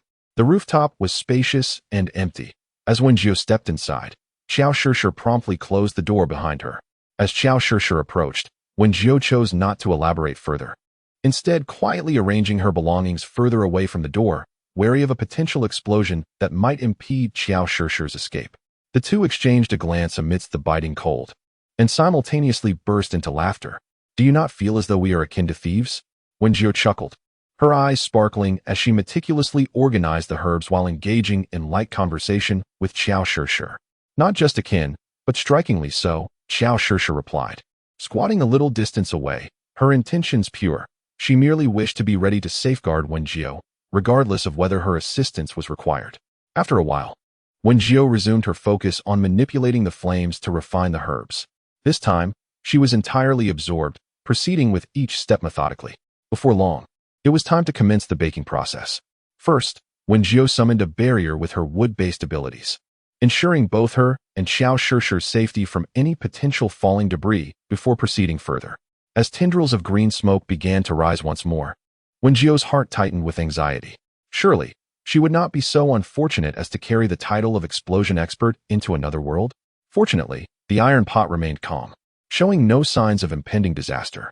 With great care, Wen Jiu controlled the flames, and after a brief period, she successfully transformed the liquid within into a paste. Next, she simply needed to roll the paste into pill shapes, and the concoction would be complete. A sigh of relief escaped her lips as she kneaded the brown paste in her hands, the fragrant aroma of the herbs wafting through the air. Once she was assured that there would be no explosive outbursts, Qiao Shishir approached and settled beside Wen Jiu. Her curiosity piqued as she observed the pill-making process. What precisely are you crafting, Jiu? After meticulously kneading a lump of ointment into a smooth orb, Wen Jiu presented it to Qiao Shishir in her palm, stating, This is the Qinglian pill. Consuming it can enhance bodily metabolism and strengthen one's constitution. In truth, she intended to elaborate on its ability to cleanse the bones and marrow, purging impurities from within to facilitate a swifter elevation of one's supernatural abilities. However, she felt that articulating it in such a manner would evoke memories of the notorious uncle who had deceived an innocent girl. Thus she opted for a more subdued expression. Moreover, Wen Jiu could concoct numerous Qinglian pills at once, and had already contemplated sharing some with Qiao Shishir, who had been a tremendous help in her kitchen endeavors. It was only fitting to express her gratitude.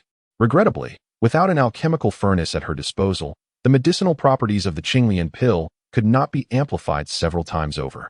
As it stood, one would need to consume 7 pills over the course of a week to achieve the cleansing effect she had hoped for.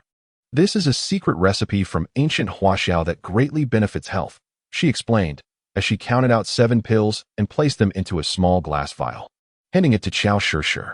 You should take one each day for 7 days for it to be effective. Had it been anyone else offering her such an unverified remedy, Qiao Shishir would have surely declined outright. Yet, for reasons unknown, she felt an inexplicable trust towards Wen Jiu. As time slipped away amidst their exchange, the two quickly stowed their belongings in the dormitory before hastening towards the cafeteria. Once released, the money-minded individuals flocked to it, eagerly sharing the post across various platforms, adorning it with an array of flattery and trending topics to ride the wave of popularity. I am exceedingly famished. What stirs tears among the young and the old alike?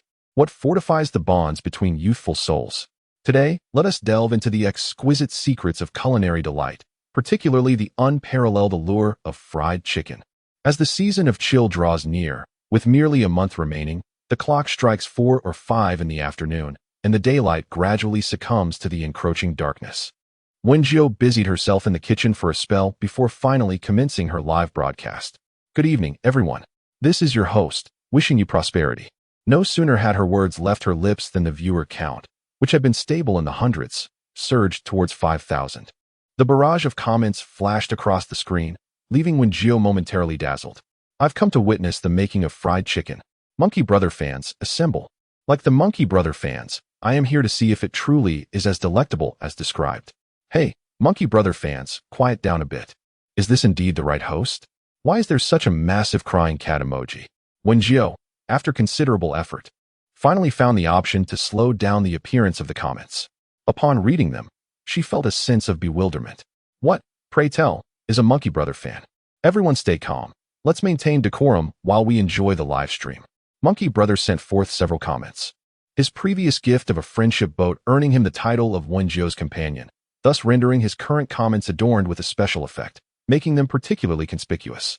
However, with his commanding presence, the barrage of comments has notably quieted down, allowing the seasoned enthusiasts to express their thoughts.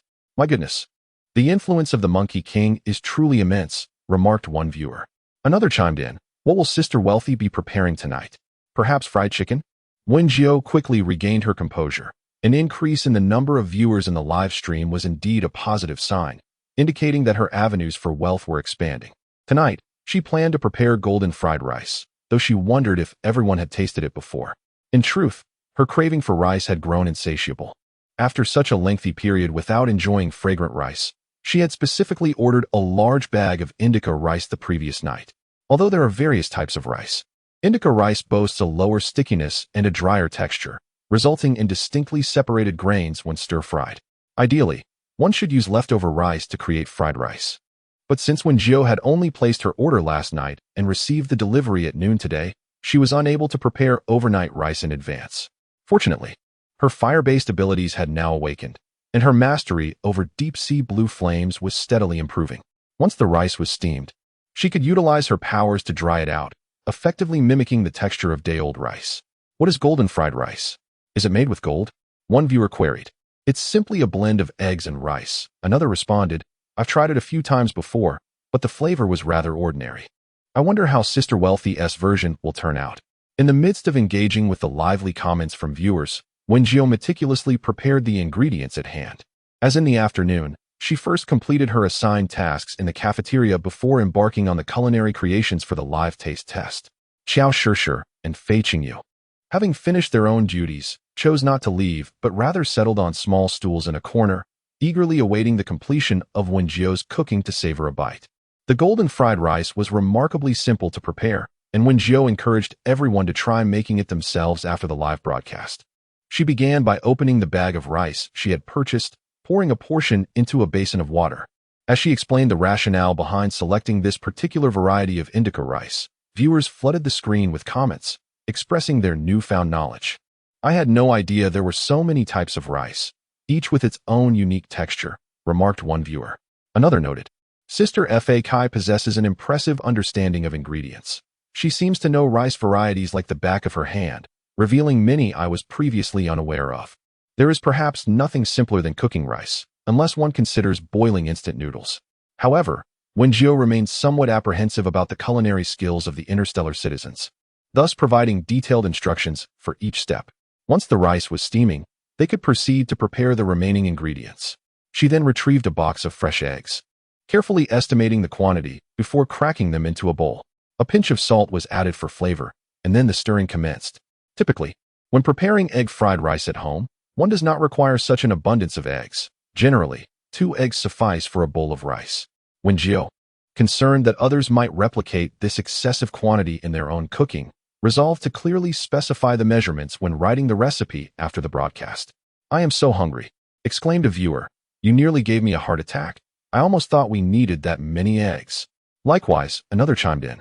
"But the method for making egg fried rice seems quite simple.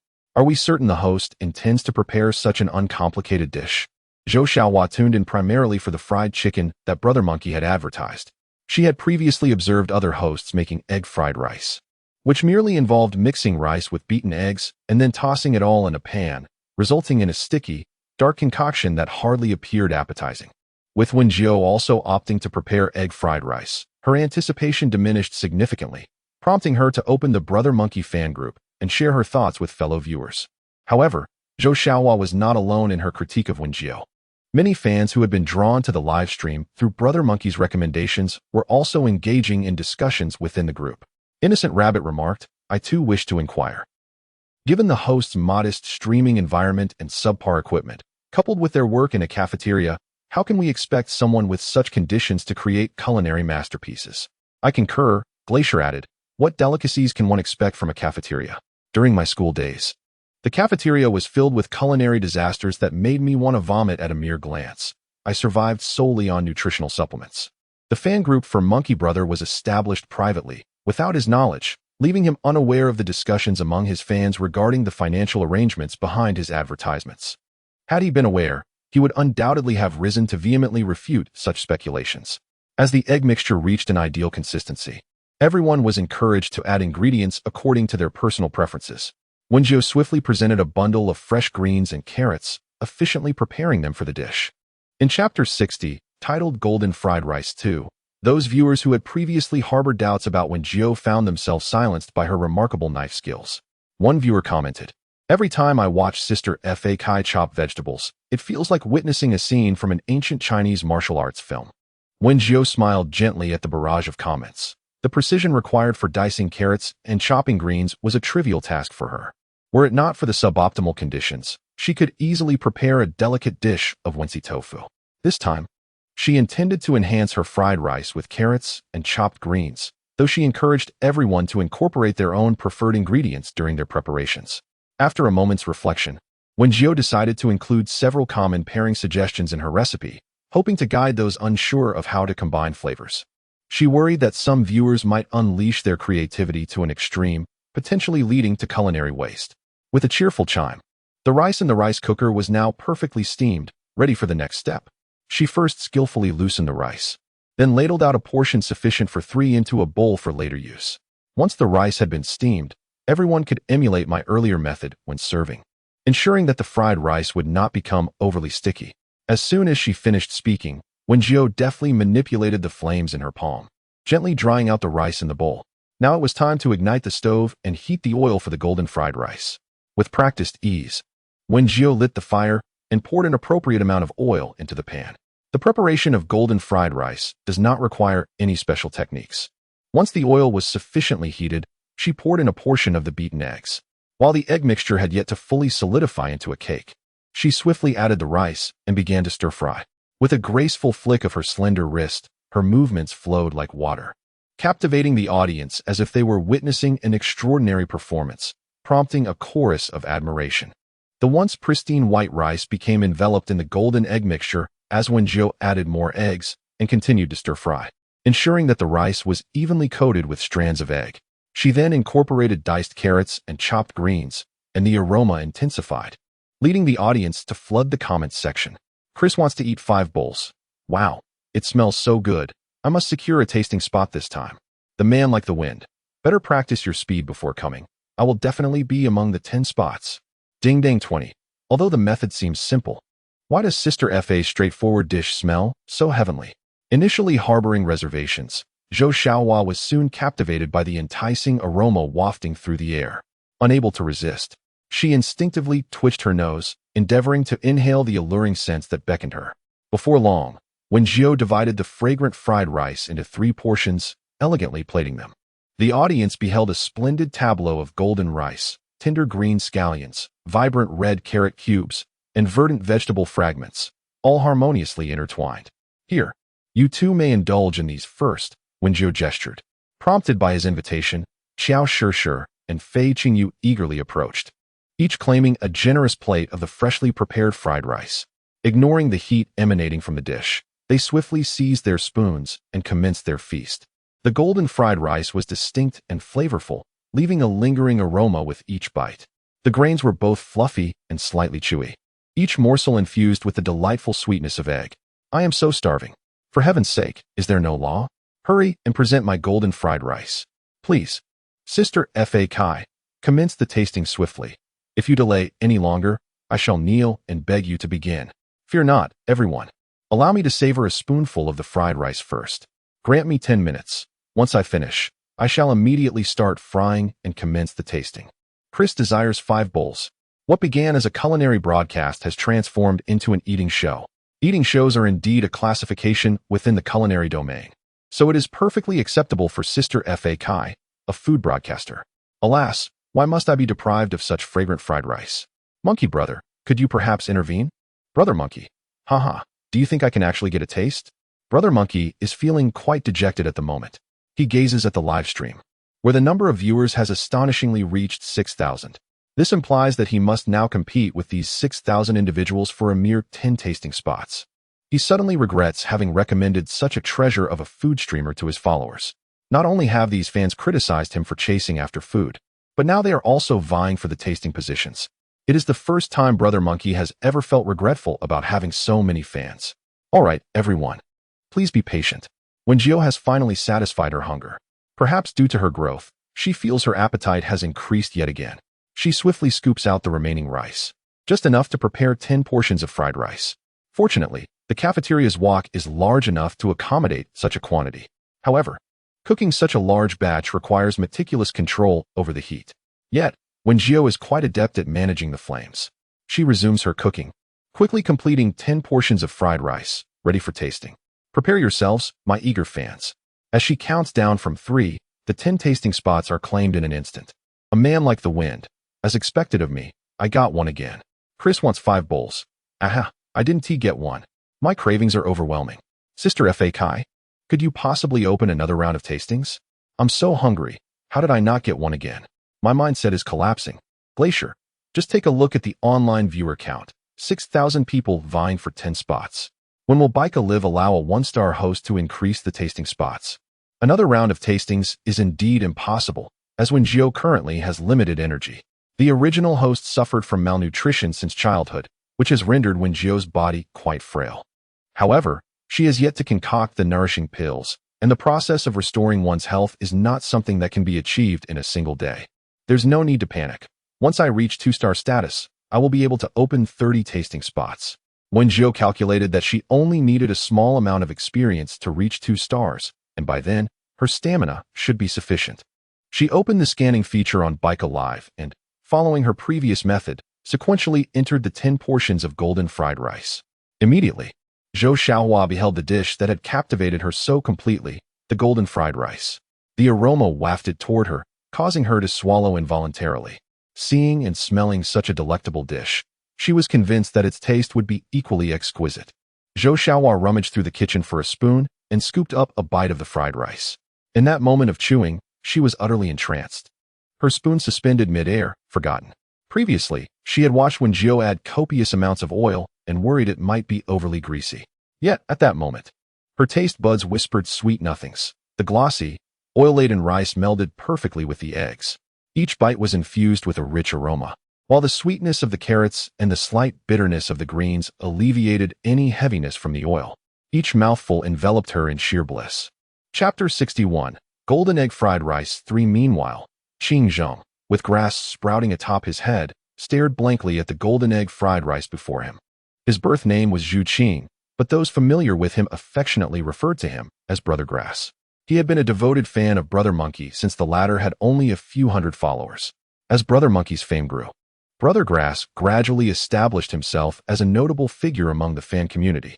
He admired Brother Monkey's audacity, which he considered a commendable trait, especially since he had often encountered pitfalls while perusing the critiques of other food bloggers. Thus, Brother Grass unwaveringly supported Brother Monkey, even learning the art of sharing effusive praise. His compliments were so abundant that they surpassed even the flattery he had practiced himself. Yet, this left Brother Grass in a state of confusion. Had Brother Monkey succumbed to the lure of commercialism? He understood that these bloggers accepted payment for advertisements, as everyone has financial needs. However, it pained him deeply that Brother Monkey, who had proclaimed his refusal to engage in promotions, appeared to be doing just that. Despite his doubts, Brother Grass resolved to investigate further and search for the streamer recommended by Brother Monkey. The streamer's name was peculiar, as was the title of the live stream room. Who could conceive of such a name as congratulations and prosperity?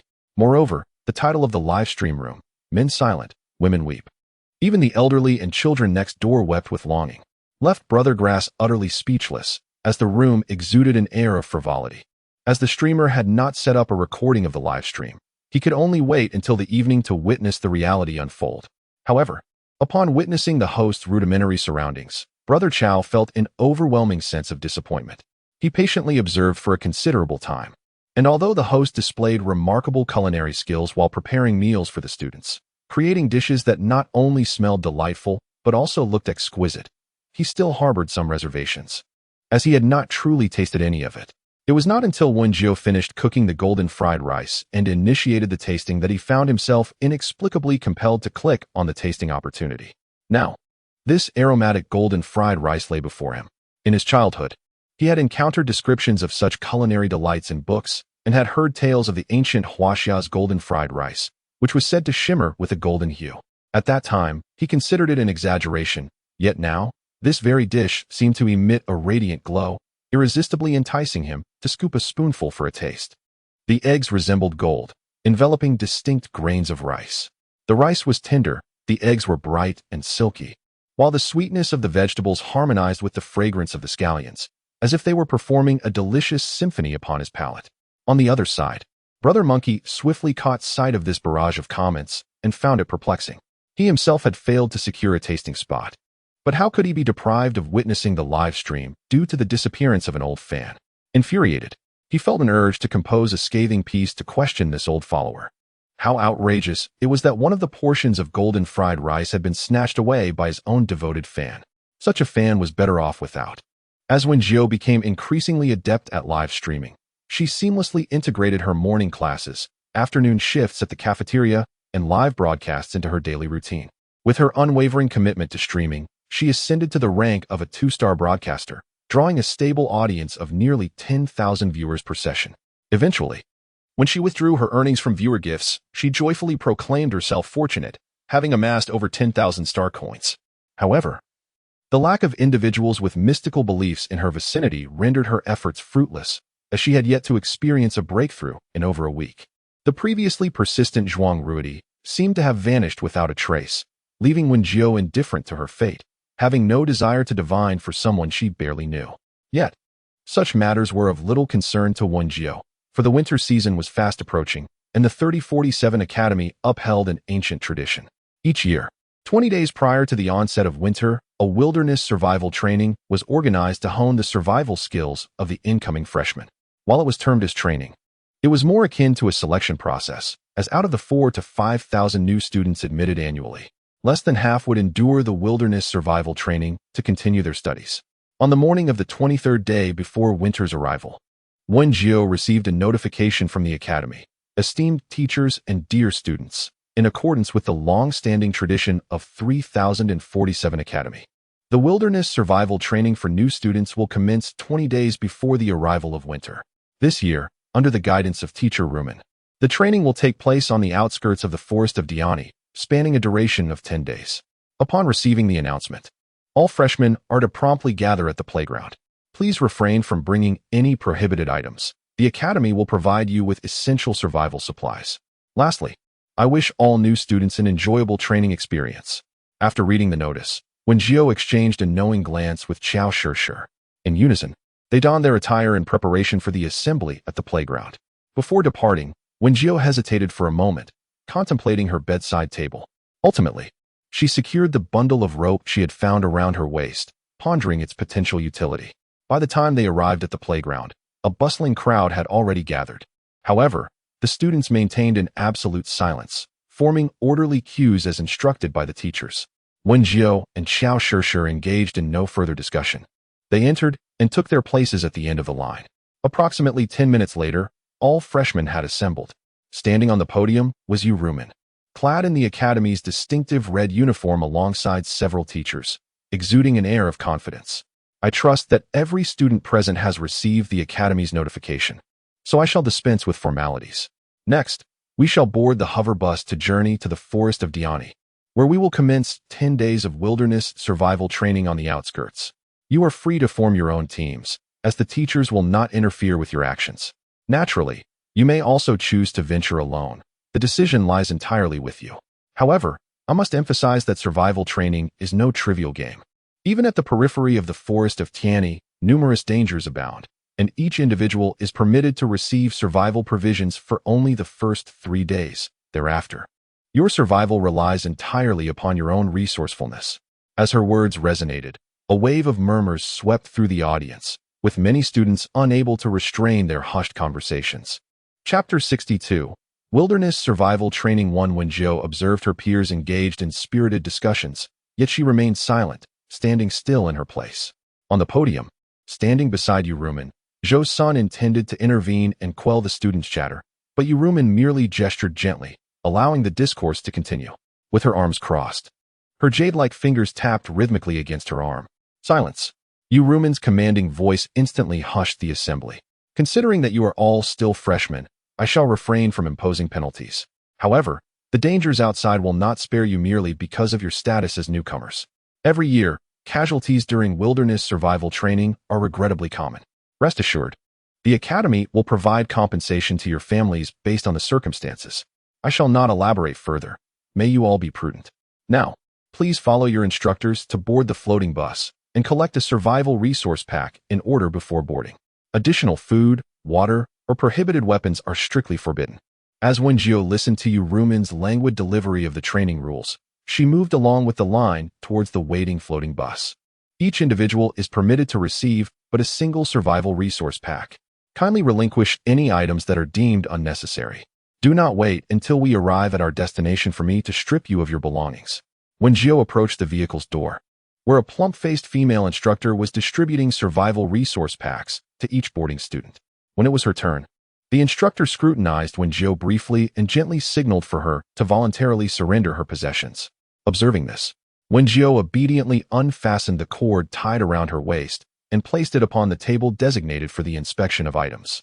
However, the instructor merely glanced at it and informed her that it did not constitute a prohibited weapon before returning it to her. The seats on the bus were arranged in pairs, and shortly after Wen Jiu settled in, she noticed Fei Qingyu striding toward her with his characteristic air of arrogance. He tossed his survival resource pack beneath the seat and directly occupied the space beside Wen Jiu. How fortuitous. Fei Qingyu extracted a handkerchief from his pocket to wipe his fingers and inquired, "Where is Xiao Shishir? Why isn't she accompanying you?" Wen Jiu cast him a sidelong glance, uninterested in engaging with his sardonic tone, explaining that she would likely see Xiao Shishir upon disembarking in another line. Having spent approximately 10 days in Fei Qingyu's company, Wen Jiu had come to understand his temperament. A proud, noble little cat, with a hint of youthful exuberance. Overall, he was a decent fellow, and thus, Wen Jiu felt no aversion to befriending someone of his ilk. After a few more minutes, as the bus filled with students, a deafening roar echoed through the air as the hover bus gradually ascended into the sky. Such is the nature of budget-friendly goods. Fei Qingyu unexpectedly produced a pair of earplugs, declaring, "I shall take a brief rest. Wake me when the time comes." Once adorned with the earplugs, Fei Qingyu gradually slipped into a deep slumber, demonstrating an adaptability that contrasted with his haughty demeanor. During the lecture by Yu Rumen at the podium, it was mentioned that the survival resource packs could only be accessed upon disembarking at the teacher's command. The students exhibited commendable obedience, at least on this hovering bus. No one dared to recklessly open their packs. The Diani forest is situated in the most desolate region of planet 3047, profoundly affected by the onset of the winter season, rendering the area eerily devoid of life. Only the solitary tents of the 3047 Academy can be seen, perched at the edge of the Diani forest. As they approached the forest, the snowstorm outside intensified. "Please line up to disembark." Once off the bus, Proceed in an orderly fashion to the supervising teacher, came the announcement. When the hovering bus came to a steady halt, Wen Jiu and Fei Qingyu followed the other students' example, dutifully forming a line to exit. Before stepping down, she cast a glance below, spotting none other than teacher Zhang Heling, who had previously instructed them in simulated mech piloting. A blanket of snow enveloped the Diani forest, a stark reminder of the winter-esque grip. The biting wind sent shivers through Wen Jiu, leaving her nose tinged with a hint of frost. Everyone, stand in a straight line. Upon disembarking, Wen Jiu felt a moment of gratitude for the presence of Fei Qingyu, who shielded her from the wind. However, with teacher Zhang Heling's command, all were forced to face the frigid gusts head-on. Next, take out the positioning wristband from the left pocket of your survival resource pack and put it on. This wristband is designed to monitor your location and vital signs. Before you stands Zhang Heling, seemingly unperturbed by the cold, delivering a speech amidst the biting winds in this frozen landscape. Upon entering the forest of Dinyi, should you wish to interrupt your training, simply crush the crystal at the center of the wristband. The instructor stationed within the forest of Dinyi will receive the signal and promptly escort you away. However, students who successfully complete the survival training will be rewarded by the academy, and the results of this training will be recorded for future graduation assessments. Throughout the forest of Dinyi, there are supply boxes provided by the academy. You must search diligently for them. This training focuses primarily on survival, so act within your means. Zhang Heling cast a stern gaze over each student before him. Do you understand clearly? We understand. Wen Jiu joined his fellow students in shouting the rallying cry, his breath visible in the frosty air. Very well, I will now lead you to the entrance of the forest of Dinyi. Once inside, whether you choose to team up or proceed alone is entirely up to you. With no means of transportation, Wen Jiu trudged forward, battling the wind and snow alongside his younger companions towards the nearby forest. After a considerable distance, they finally arrived at the entrance of the forest of Dinyi. It appeared that they were the only team present.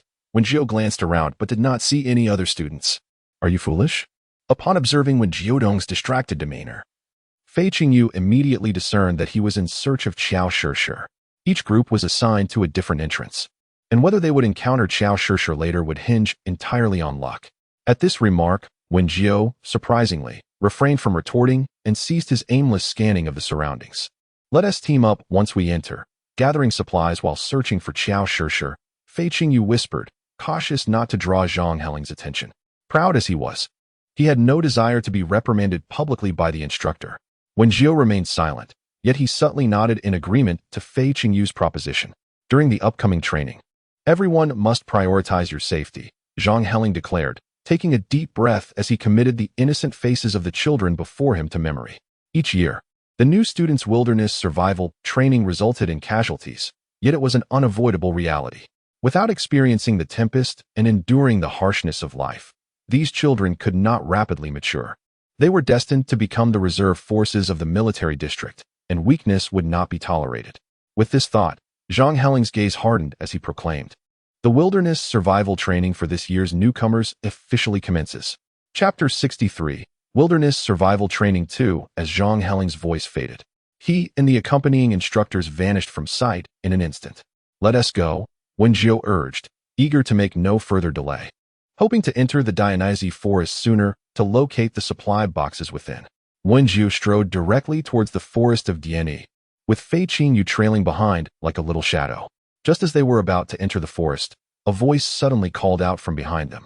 She recognized the speaker vaguely. They had crossed paths in a combat class, and if her memory served her correctly, his name was Li Mo Sr. Noticing that they had halted, Li Mo Sen hurried over, his face brimming with enthusiasm. "Your team seems to be short-handed, right? My brother and I can join you. May we enter together?" He gestured towards a tall, slender boy standing a short distance behind him. To be frank, Wen Jiu was reluctant to team up with Li Mo's son and his companion. The term survival training alone suggested a myriad of potential dangers, and she was not keen on leading a gaggle of inexperienced individuals into peril. Li Mo Sen, sensing her hesitation, quickly added, "We must unite as classmates. My brother and I are quite capable. We won't be a burden." However, before Wen Jiu could voice her refusal, Fei Qingyu, visibly irritated, stepped in front of her. Who was it that was utterly outmatched by Sun Miao on the combat stage? "Don't think you can use us as mere labor. Your intentions are transparent." With that, he tugged at Wen Jiu's sleeve, and urged her towards the forest of Diani. Yet, his words had struck a chord with Wen Jiu. And despite her efforts to maintain a serious demeanor, she couldn't help but let out a chuckle as they walked side by side. "What are you laughing at?" Fei Qingyu rolled her eyes, saying, "Don't tell me you genuinely wish to team up with them." "Not at all," she replied, recalling the pitiful sight of Fei Qingyu reduced to tears after their encounter. Fei Qingyu snorted disdainfully and released the small hand that had been clutching her sleeve. Li Mosin was merely a muscle-bound oaf devoid of any fighting prowess, and his companion appeared so fragile that one might fear the wind would whisk him away into the sky. He incessantly critiqued throughout their journey, leading Wen Jiu to conclude that if Fei Qingyu failed to become a mech pilot in the future, she could easily pursue a career as a stand-up comedian, thus ensuring her employment. The name Dian Iji-san, derived from a mythical ice deity, belied the tropical rainforest ambience of the forest. Towering trees reached for the heavens, their massive vines intertwining, surrounded by vibrant, oversized flora. It seemed a downpour had recently graced the area, as dewdrops clung to the broad leaves, yet to fall. A mist hung in the air, with occasional rays of sunlight piercing through, illuminating the small puddles on the ground and casting a kaleidoscope of colors. The scene was both mysterious and serene. However, Wen Jiu was not captivated by the beauty for long. She swiftly unfastened her survival resource pack from her back. The material of the backpack felt remarkably hard, akin to stone. Upon opening it, she discovered 3 vials of nutrient solution, 3 bottles of purified water, and a folding bow. "Is this all there is?" Fei Qingyu leaned in for a glance, promptly retrieving her own survival pack to unveil its contents. They were largely similar. Save for the weapon, hers was a tactical knife. However, Wen Jiu let out a cold laugh. "Lucky, are we?" "Indeed. With our perfect combination of 1 ranged and 1 melee fighter." He observed Fei Qingyu lost in his delightful reverie. With a flick of his wrist, Wen Jiu brandished the folding bow, shattering his blissful dreams without mercy. "Wake up. A bow without arrows is utterly useless." Upon hearing Wen Jiu's words, Fei Qingyu's previously uplifted smile instantly faltered. "Ah, right, just a bow without arrows. Holding this bow merely turns it into a club." With a resigned sigh, he suggested, "Let us search for a resource supply crate." After a moment of contemplation, Wen Jiu decided to keep the folding bow as a makeshift stick. Noticing Wen Jiu's calm demeanor devoid of any amusement, Fei Qingyu assumed she was somewhat disheartened by acquiring such a weapon. So he pointed towards a direction he had previously scouted. "Let us head that way. My instincts tell me there's something good over there. Don't be too disheartened. After all, not everyone is as favored as I am."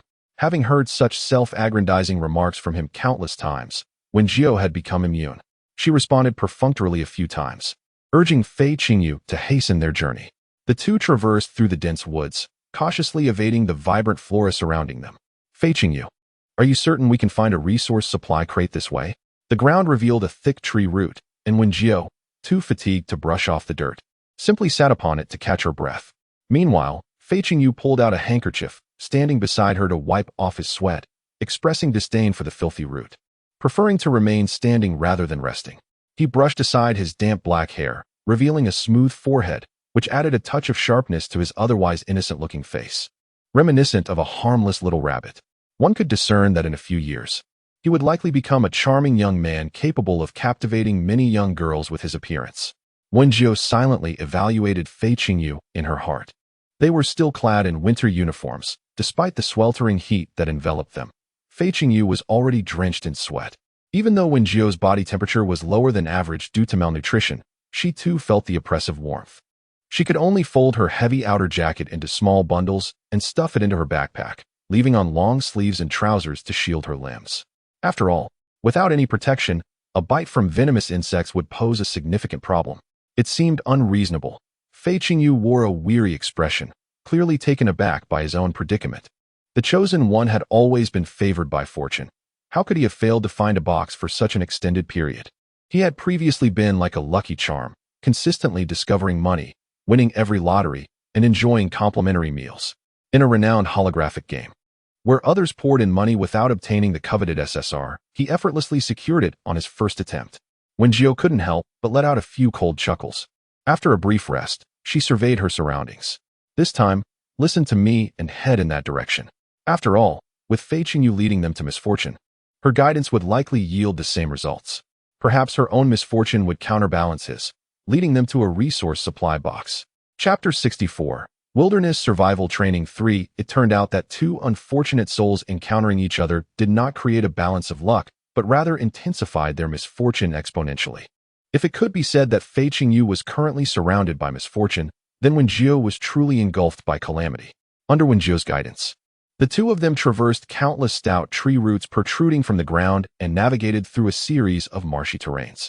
Along the way, they vanquished several large spiders that attempted to attack them. Eventually, they stumbled upon a glistening little river, where a few red deer were leisurely drinking water. While chirping little birds perched on nearby branches, the sunlight cascaded down, illuminating their vibrant feathers in a resplendent display. Everything appeared so peaceful and idyllic, until suddenly, two mud creatures emerged from the underbrush. How foolish I am, truly. Fei Qingyu lifted his lackluster eyes and remarked, "How could I have been so gullible as to trust you, this ultimate African guide?" Just 2 hours prior, although drenched in sweat, he still maintained the appearance of a dapper young master. It was only after he heeded Wen Jiu's words and embarked on this tortuous path that he found himself besieged by swarms of unknown flying insects. Moreover, the tree roots beneath their feet were occasionally adorned with patches of green moss. Despite his earnest attention to his footing, he inexplicably slipped and fell into a muddy pit. Naturally, a true companion shares in the hardships. In his moment of panic before the fall, he did not forget to bring Wen Jiu along. Thus, they both tumbled into the mud pit, metaphorically transforming into Africans in the physical sense. Our misfortunes were equally matched. Wen Jiu shook the mud off her hands and wiped the dirt around her eyes, saying, "You didn't find anything either while leading the way, and besides, it was you who led me into the mud pit." Hearing those words, Fei Qingyu rolled her eyes in exasperation. "Wen Jiu, how dare you utter such a statement? You clearly stumbled as well, and then, in a twist of fate, you dragged me into this mess." After a brief exchange of disputes, they could not ascertain whose misfortune surpassed the other's. However, Wen Jiu privately suspected that her streak of bad luck might indeed be stronger. For not everyone could experience the peculiar fate of scavenging from refuse at the outset. Let us first venture to the riverbank. We are both rather filthy. Those unaware might mistake us for forest savages and land a punch on each of us. Fei Qingyu felt immense disdain for her current appearance. Her delicate face contorted in dismay. Wen Jiu, on the other hand, was unfazed, having been a mud creature before. Yet, where there was an opportunity to cleanse themselves, they should certainly take it. The two of them struggled to maneuver their legs encased in mud. Perhaps their frightful appearance frightened away the few red deer that had previously frolicked nearby. "Here," Fei Qingyu said, producing a set of clothes from seemingly nowhere and tossing them onto the ground. "Your attire is too soiled to wear. You might as well make do with this." Wen Jiu was somewhat puzzled about the origin of the clothes, but refrained from asking further. Knowing that Fei Qingyu's propensity for chatter was equal to her own, and that the answers would eventually come. After carefully surveying their surroundings and detecting no hidden dangers, they promptly began to wash themselves by the riverbank. "Truly, I am clever and resourceful. Thankfully, I stored several outfits in the spatial ring before our journey." Upon hearing this, Wen Jiu inquired, "The intelligent ring's storage space? Ah, I forgot you were unaware." Fei Qingyu, with her back turned to Wen Jiu, explained that high-quality intelligent rings come with a built-in storage space, and the more expensive the ring, the larger the space it possesses. As they spoke, Wen Jiu suddenly heard a cacophony of hurried footsteps approaching. She exchanged a glance with Fei Qingyu, both cognizant of the sound. Swiftly, they completed their attire changes and concealed themselves in the nearby bushes. Before long, two disheveled figures emerged from the thicket. Sure, hold on a little longer," Mina Hearn urged, her school uniform torn and blood seeping from multiple lacerations. The condition of the girl she was supporting, Qiao Shishir, was even more dire. The once delicate features of Qiao Shishir were now marred by a long scar. The vivid crimson staining made Wen Jiu's heart clench. "Let me help." Upon hearing the voice, Mina Hearn lifted her gaze. Wen Jiu was rushing towards them, accompanied by a familiar young boy. Recognizing the newcomers, Mina Hearn lowered her guard, her taut nerves finally relaxing. Wen Jiu swiftly reached them and hoisted the unconscious Qiao Shishir onto her back. Mina Hearn, taken aback, marveled at Wen Jiu's strength despite her petite stature. "What have you encountered? An interstellar beast?" The group found a level spot to lay Qiao Shishir down, and gazing at her unconscious form, Fei Qingyu was the first to voice the question that hung in the air. Upon hearing her words, Wen Jiu, who had been examining Qiao Shishir's condition, lifted her gaze and attentively listened to Mina Hearn recount their ordeal. They had been assigned to a different entrance, and initially, Xiao Shishir and Mina Hearn had formed a team, intending to proceed together. However, as they entered, they were intercepted by two unfamiliar classmates who expressed a desire to join forces. With a mindset of camaraderie and recognizing the absence of significant competition during this outdoor training, they consented to the proposal. Once inside, they successfully located 3 resource supply boxes. Just as they were reveling in their fortune, they encountered an interstellar beast, an enormous mutated spider. While she and Xiao Shishir intended to evade this creature, the two classmates, oblivious to the danger, insisted that it could be vanquished collectively, perhaps even earning a higher score in the training. To their dismay, the spider summoned a swarm of smaller spiders, leaving them overwhelmed and forced to flee. In a selfless act, Xiao Shishir attempted to rescue a fallen classmate, but was injured by the mutated spider in the process. The classmate, rather than expressing gratitude, abandoned Xiao Shishir and fled, leaving only Mina Hearn to muster all her strength to save her. They ultimately escaped to their current location. How despicable!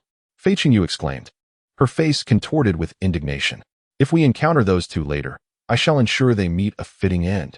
After listening, Wen Jiu remained composed, retrieving her empty water bottle from her backpack and walking to the riverbank to collect some water.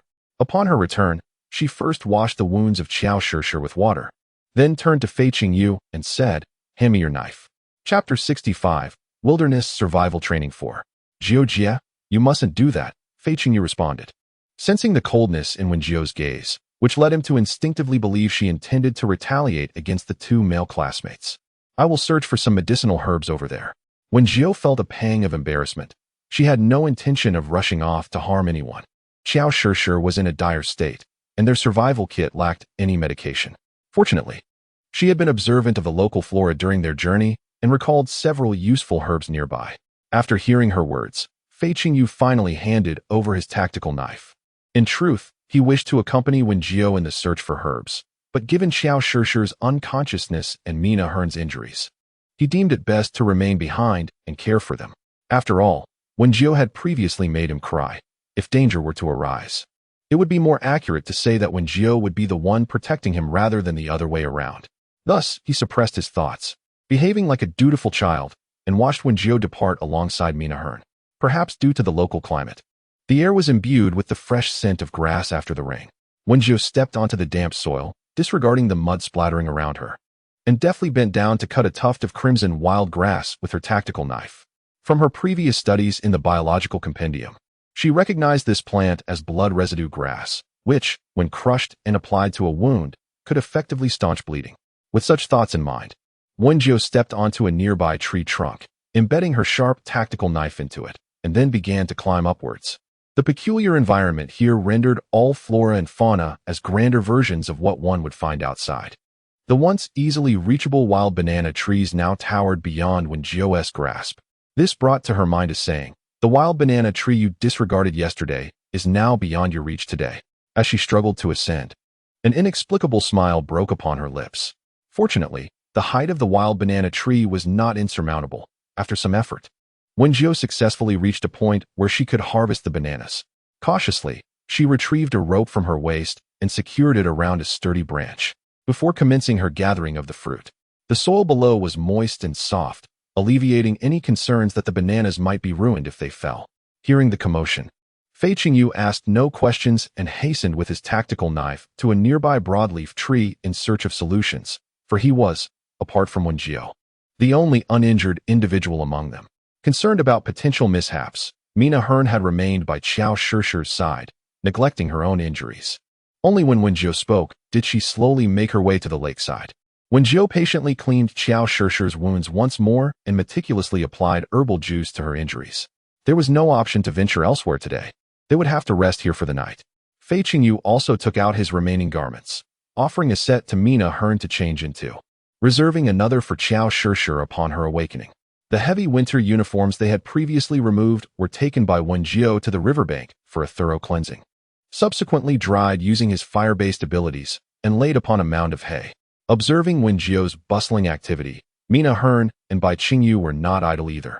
Bai Qingyu, resting his chin on one hand, sat upon a patch of broadleaf plants, his penchant for cleanliness reluctantly subdued under the circumstances. The only principle he adhered to was to avoid sitting directly on the ground and getting his clothes muddy, unlike Wen Jiu. With only pure water and nutrient solutions at their disposal, Mina Hearn insisted her injuries were not severe and was currently assisting Wen Jiu in tending to the herbs. One of the boxes had surprisingly yielded a handgun, albeit without any ammunition. "Well, your luck seems rather unfortunate, to find a weapon and yet no bullets," Bai Qingyu quipped, unwittingly beginning to jest, his misfortune rivaling that of another. Just as he finished his sentence, a stone was hurled in his direction. Fortunately, his reflexes were quick, and he rolled aside to evade it. Turning towards the source of the stone, he saw Wen Jiu, grinning, suggesting, "I see your mouth is quite adept at chatter. If you're truly bored, go catch a couple of fish from the river." "I don't." Bai Qingyu was about to retort when he noticed Wen Jiu fiddling with another stone in his hand. Consequently, he swallowed his unfinished words, grasped his tactical knife, and dashed towards the riverbank. Witnessing this scene, Mina Hearn revealed a rare smile. Her sapphire-like eyes sparkled brilliantly, and despite her golden hair being somewhat tousled, she radiated a captivating charm. This sight considerably uplifted Wen Jiu's spirits. Indeed, Master was right. One must frequently behold beautiful things to maintain a pleasant disposition. Wen Jiu utilized an emptied and cleansed nutrient solution bottle to contain the crushed sunset fruit, adding a mixture of various herbal juices before administering a small quantity to Qiao Shishir. Although her wounds had ceased to bleed, they remained warm due to her injuries.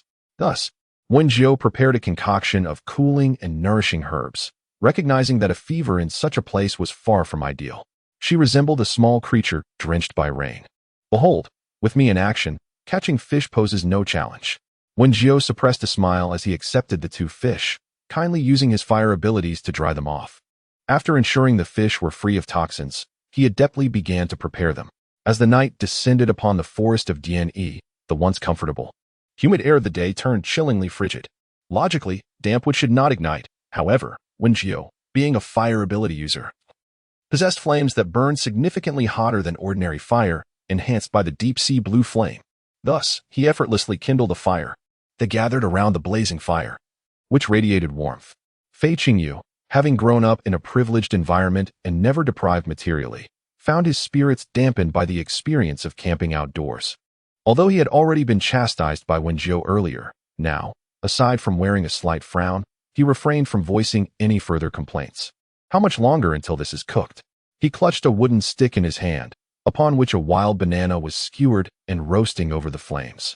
Initially, he thought he could simply peel it and devour it raw, but Wen Jiu insisted that it should be thoroughly cooked before consumption. So he patiently endured his hunger as he tended to the wild banana. "Just 5 more minutes," he muttered. Wen Jiu also held a stick, though unlike his. Hers was impaled with a large fish. She appeared remarkably composed, seemingly unaffected by their wilderness accommodations. Her fortnight of scavenging had not been in vain. It had significantly enhanced her survival skills in the wild. At that moment, the fish's skin had turned a crisp golden brown, though it still required further cooking within. This fish had been caught from the river by Fei Qingyu, and Wen Jiu had gathered some fruits to neutralize its fishy odor before preparing it for roasting. Shishir's body temperature had decreased somewhat, but it remained uncertain when she would awaken. Mina Hearn had just checked on Qiao Shishir's condition and was relieved to find no signs of deterioration. Upon hearing this, Wen Jiu nodded. This outcome was within her expectations. If all went well, Qiao Shishir should awaken by tomorrow morning. She glanced at Fei Qingyu, who sat there with a look of despondency, and softly remarked, "Your wild banana is ready to eat." Fei Qingyu had been lost in thought, reminiscing about her opulent residence. The fruit's flesh had begun to melt from the heat, releasing wisps of steam and a delightful fruity aroma. "Take this." Wen Jiu offered her a small wooden stick that resembled a tiny spoon, crafted during her earlier whittling of the longer stick. "Thank you," Fei Qingyu replied. Fei Qingyu, shedding any semblance of formality, set aside his fastidiousness for the moment, as his primary concern was to satiate his hunger. The nutritional liquid from his survival pack was of the most economical variety, utterly inadequate to quell his gnawing appetite. Thus, he seized a small spoon and scooped a generous portion of banana pulp into his mouth. The flavor exceeded his expectations by a considerable margin. It was delightfully soft, imbued with a rich, sweet aroma that lingered on his palate, leaving a subtle fragrance in its wake. Crucially, it was also quite filling. After just a few bites, Fei Qingyu felt his stomach no longer echoing its emptiness. Meanwhile, when Jiu's grilled fish was nearing completion, she handed the skewer to Mina Hearn and then produced a flame fruit, its exterior a deep crimson, roughly the size of a fist. According to the biological compendium, the juice of the flame fruit possessed a notably spicy flavor, making it an apt substitute for chili in this setting. Therefore, Wen Jiu wrapped the flame fruit in a freshly gathered leaf and crushed it, allowing the vibrant red juice to cascade evenly over the grilled fish. It was nearly ready to serve.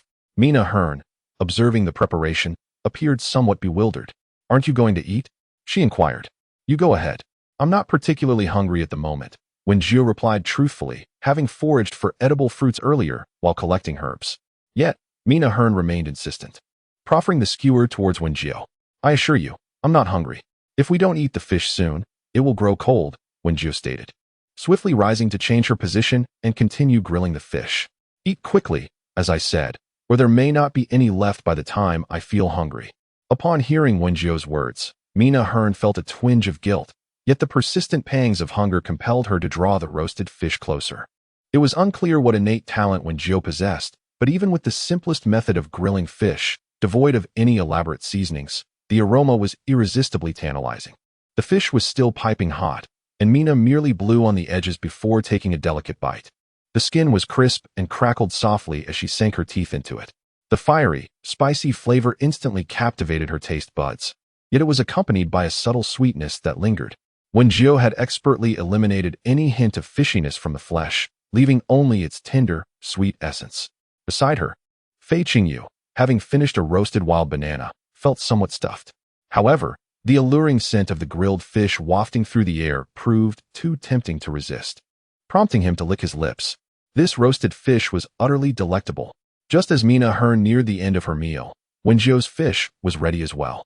She then inserted sticks into the ground beside the bed of leaves, fashioning a makeshift shelter with broad leaves overhead. "Why bother with this? The space is limited, and it'll be cramped to sleep," Fei Qingyu remarked, unable to suppress his habitual sarcasm as he observed Wen Jiu's efforts. Wen Jiu cast him a sidelong glance. The flickering firelight accentuated her features, imparting an inexplicable air of profound chilliness. "If you are so discontent, you may sleep outside and indulge in the luxury of stargazing while camping. No one will stop you."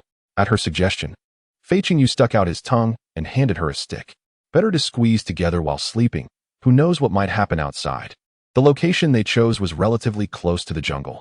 After Wen Jiu constructed a leaf shelter, it became inconspicuous during the night without light. As long as no one approached closely, their resting place would remain undetected.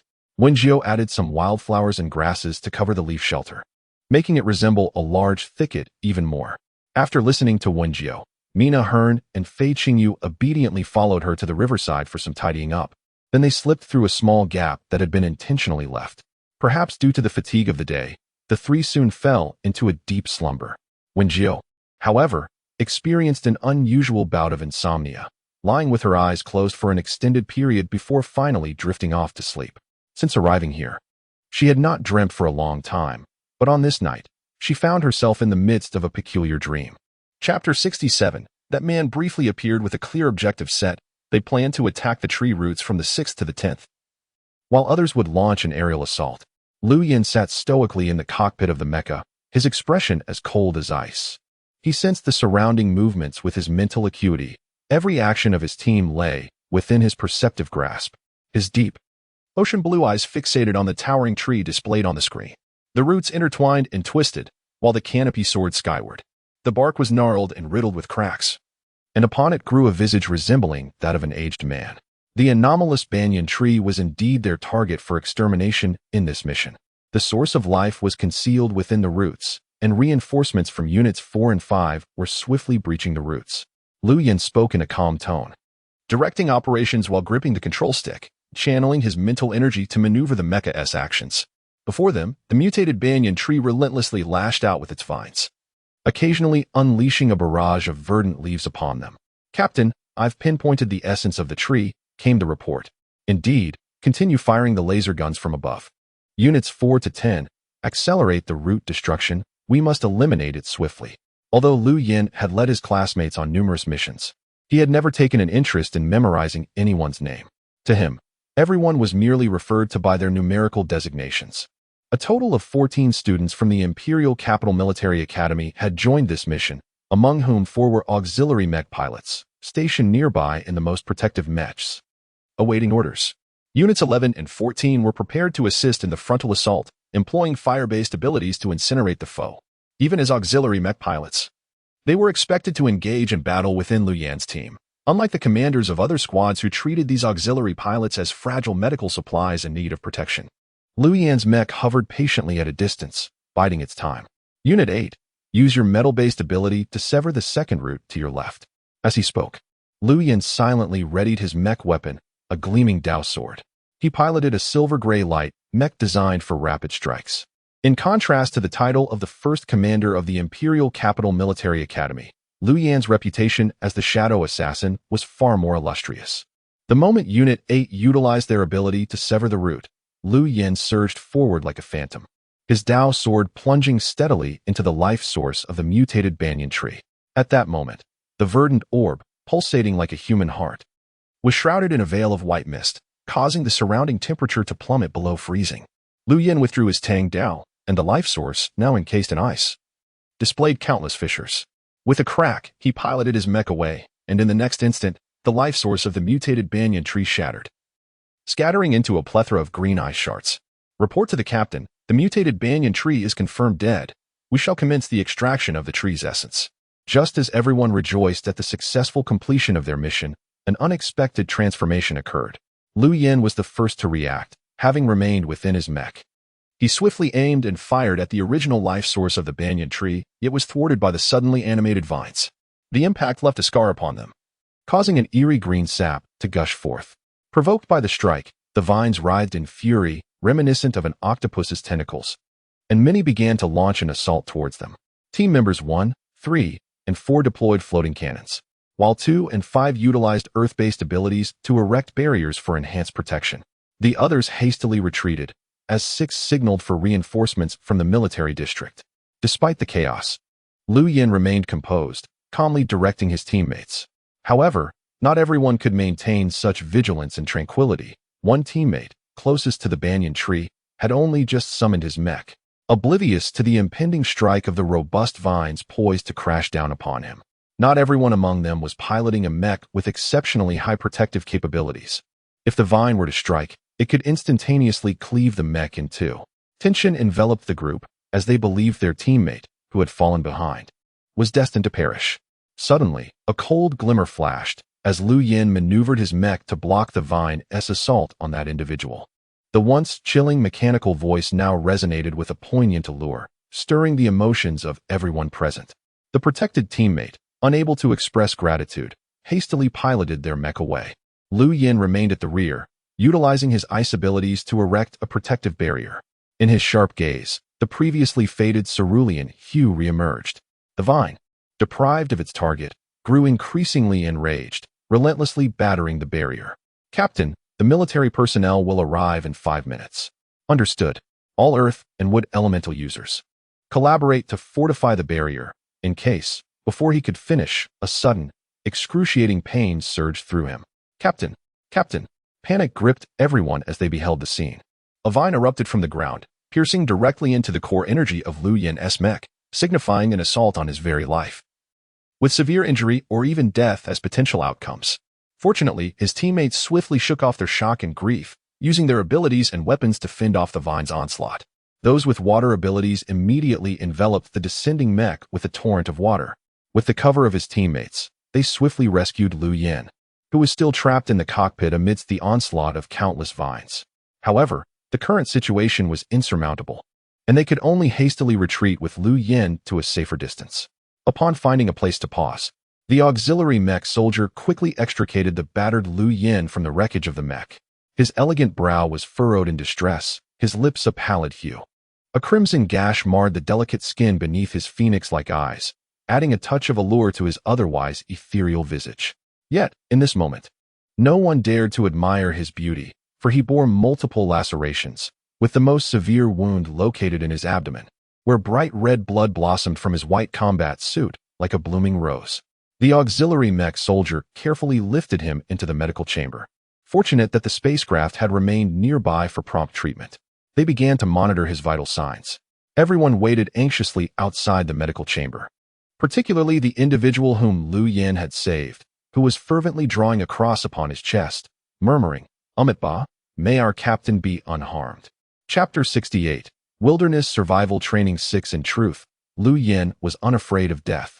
The proximity to mortality brought him an unexpected sense of liberation and joy. At the moment the vines pierced his abdomen, he believed he would meet his end. Yet, from the pocket pressed against his chest, a cascade of golden light suddenly erupted, expanding to envelop him entirely, while the agonizing sensation from his injury began to wane. Although the vines had struck him, they had not penetrated completely. The areas bathed in golden light appeared to form a protective barrier around him. Simultaneously, the attacking vines experienced an inexplicable searing sensation, causing the sentient, mutated tendrils to recoil in fright. Pain, paradoxically, served to sharpen the senses. Liu Yin remained unaware of the origin of the golden light shield enveloping him, only perceiving a gentle warmth emanating from his chest, precisely where he kept his protective talisman. Upon regaining consciousness, an indescribable weariness followed. It was not until his comrades enveloped the mech in water-based abilities, halting its descent, that the golden glow around Liu Yin gradually dissipated, and he succumbed to unconsciousness. Time passed, though how long, he could not tell, before he awoke from his stupor. "Awake, Captain. Are you feeling any discomfort?" As the transparent door of the medical pod opened, Liu Yin propped himself up, revealing an unusual expression of fatigue. The concerned voices of his teammates seemed to fade into oblivion as he lowered his gaze, shrouded in gloom. Due to his severe injuries and subsequent unconsciousness, no one dared to change his clothing. Thus, Liu Yin remained clad in the white combat suit he wore when he was wounded. He reached toward the fabric's inner lining, only to find that the small triangular piece of paper had vanished, leaving behind only the remnants of ashes. As if the golden light he had previously glimpsed were not but a figment of his imagination. Meanwhile, the biting cold of the swirling snow engulfed him. Unsure of how far he had wandered, her body had grown rigid with the chill, her flimsy attire wholly inadequate against such harsh elements. Just as Wen Jiu feared she would be lost in this expanse of white, she seemed to perceive a pair of cerulean eyes gazing at her from ahead. Amidst the vast whiteness, it felt as though only this pair of eyes marked the path home. Thus, she struggled through the deep layers of snow, drawing nearer only to discover a snow leopard, resting and recuperating. It lay sprawled upon the snow, its elongated form adorned with ink-like spots against its pristine white fur. Upon noticing Wen Jiu's approach, it remained unguarded, its indifferent, cerulean eyes locking onto hers in the desolate expanse of snow.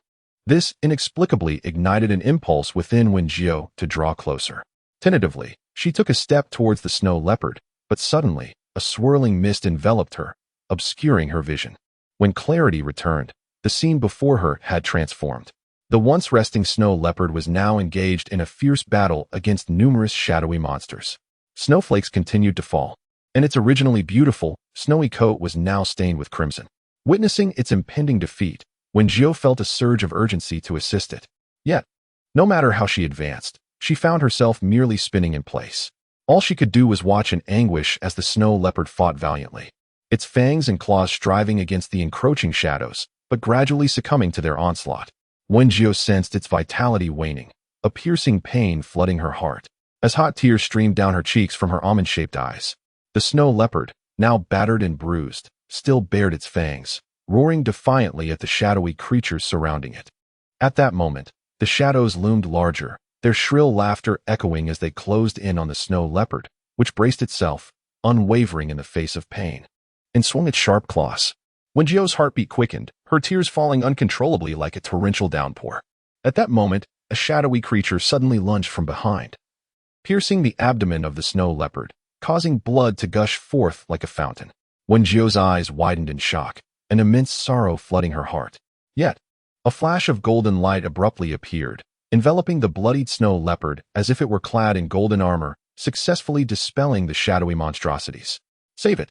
Wen Jiu jolted upright, cold sweat trickling down her forehead, the urgency and grief still swirling within her heart. Her scream roused the other slumbering individuals. "What happened? Is there an interstellar beast attack?" Fei Qingyu flipped over, scanning the surroundings. Everything seemed undisturbed, the canopy of leaves intact. Mina Hearn glanced at the dazed and bewildered Wen Jiu, silently pulling her close and gently patting her back in a comforting manner. You woke us up in the middle of the night for this? Fei Qingyu began to grumble. What kind of dream were you having? I thought I faintly heard you shout something about saving it. Upon hearing this, Wen Jiu shook her head. The events of her dream became hazy the moment she awoke. All she could recall was a pair of azure eyes gazing at her. To describe it in the style of certain novels, it might have been 3 parts indifference, 6 parts aloofness, and 1 part longing? Never mind, let us just consider it a nightmare. When Jiu took a deep breath, I'm sorry for disturbing you. Please continue to rest. However, she could no longer find sleep, curling up in the corner, clutching her knees, burying her entire head within them. The sense of urgency and sorrow was overwhelmingly authentic, so much so that she found it difficult to regain her composure. It is often said that thoughts during the day manifest in dreams by night. Despite her relentless daydreaming about wealth, she found it perplexing that she did not dream of becoming a federal magnate. With this thought, Wen Jiu's turbulent emotions began to ease somewhat. However, before she could fully recover and drift back into slumber, she suddenly sensed some commotion nearby. Get up, don't sleep just yet, Wen Jiu whispered, as she crawled over to rouse Fei Qingyu and Mina Hearn. As Fei Qingyu stirred, ready to voice her annoyance, Wen Jiu swiftly covered her mouth. There is something outside. Please mute your vocalizations. Upon hearing her words, the two exchanged knowing glances. Fei Qingyu and I will investigate outside. Mina, please stay here and look after Shir. Upon hearing this, Fei Qingyu grasped her tactical knife, while Mina Hearn silently handed her small kitchen knife to Wen Jiu. Goodness, Fei Qingyu murmured softly, eyeing the kitchen knife. We truly are a motley crew. Wen Jiu cast a cautious glance at him before carefully slipping through the gap left ajar. Chapter 69. Adventuring with Sister Jiu, will you go left or right, or shall we proceed together? Fei Qingyu closely followed Wen Jiu, attentively watching for any signs of movement behind them. Together, in such circumstances, Wen Jiu dared not take the initiative for solo exploration. Her current perceptive abilities were not particularly strong, thus any entities within her awareness could not be deemed feeble or easily subdued. The surroundings were enveloped in darkness, with towering trees and dense canopies effectively obscuring the sky. Only a few strands of moonlight cascaded down, casting specks of light upon the ground. Ahead, Wen Jiu furrowed her brow, delicately unfurling her folding bow. She knocked a wooden arrow, poised for an imminent strike. They advanced with unwavering focus. Wen Jiu and Fei Qingyu deliberately muffling their footsteps, enveloped in silence save for the rustling leaves stirred by the wind.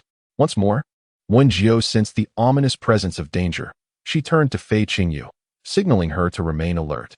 Swiftly, Wen Jiu ascended a nearby tree trunk, seeking a vantage point to peer into the darkness. Meanwhile, Fei Qingyu unsheathed her tactical knife, gripping the hilt tightly as she stood guard beneath the tree, vigilant for any disturbances in their surroundings. Her gaze fixated on the source of her earlier apprehension, where a shadowy figure seemed to shift slowly, each movement compressing the grass beneath its weight. No, it could hardly be called a foot. Rather, it was a limb. A colossal spider loomed, capable of squashing them with a single step. Its 4 eyes glimmered with a green luminescence against the night, as if hunting for prey. The dark red limbs were adorned with gray fuzz, evoking an inappropriate thought of delectable king crab in Wen Jiu's mind. Yet, this giant spider was far beyond the realm of ordinary crabs.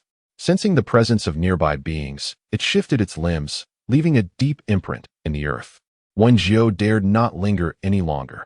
Seizing the moment before the giant spider detected her, she hastily slid down from the tree. What was that? I believe I just heard a clicking sound. Fei Qingyu initially intended to assist Wen Jiu, concerned that she might fall while descending from the tree. To her surprise, Wen Jiu effortlessly leaped down, landing silently and steadily. With a swift motion, Wen Jiu grasped Fei Qingyu's hand and hurried towards the leafy shelter, all the while carefully muffling her footsteps. Crushing the fruit, its juice smeared across their bodies, Wen Jiu handed the fruit to Fei Qingyu and Mina Hearn. Without asking further questions, they complied with Wen Jiu's instructions. After hastily applying the juice to herself, Wen Jiu crushed another piece to apply on the still unconscious Qiao Shir. What did you see up there? Fei Qingyu inquired, noticing the slight tension in Wen Jiu's demeanor, which piqued his curiosity. Spiders, Wen Jiu replied, sprinkling the remaining juice at the edges of the leafy shelter. This fruit would temporarily mask their scent. When I signal, do not make another sound. Upon hearing this, Fei Qingyu's face turned pale. Spiders were his greatest fear. Stay over there, trembling like a leaf. Wen Jiu sighed inwardly. Her original plan was to escape with Qiao Shishir and Mina Hearn. However, considering the dim light of the evening, Qiao Shishir still unconscious, and Mina Hearn's injuries not fully healed, she worried that if they scattered in panic, they might stumble into an even more perilous situation. Though the giant spider was indeed terrifying, it was not close to their current position. Moreover, spiders had poor eyesight and relied on their sense of smell to hunt. Having smeared themselves with the scent-masking juice and taking advantage of the cover provided by the leafy shelter, there was a good chance they could evade this danger altogether. The three individuals were acutely aware of the gravity of their situation, compelled to remain quietly ensconced within the leafy shelter, straining their ears to discern the sounds from outside. After approximately an hour, Wen Jiu sensed that the colossal spider seemed to have vacated the vicinity, prompting him to advise the other two to relax their nerves slightly. Could it possibly be the same spider we encountered earlier? Mina Hearn remarked, her heart still racing from the memory. It truly terrified me. That spider's eyes were larger than my fists. Please, spare us the details. Fei Qingyu shuddered, instinctively curling her knees to embrace her frail self. Just the thought of it makes my heart stop. Observing this, Wen Jiu could not resist teasing. TSK, I had assumed you, the chosen one, feared nothing in this world. It was unexpected that Fei Qingyu would harbor a fear of spiders. His jest lightened the atmosphere, alleviating some of their trepidation. After a while, Wen Jiu felt confident that the gigantic spider had indeed departed, allowing his demeanor to soften. Phew, it should be safe now. Yet, before Fei Qingyu could utter the final word of caution, a cacophony of sounds erupted from outside. It sounded as though several individuals were racing towards them, their voices filled with alarm and panic. Mina, take Qiao Shishir and find a hiding place immediately, Wen Jiu urged, his brow furrowing. The footsteps grew increasingly louder, and it appeared that their escape would be fraught with difficulty. For the moment, they could only ensure that Mina Hearn and Qiao Shishir found safety.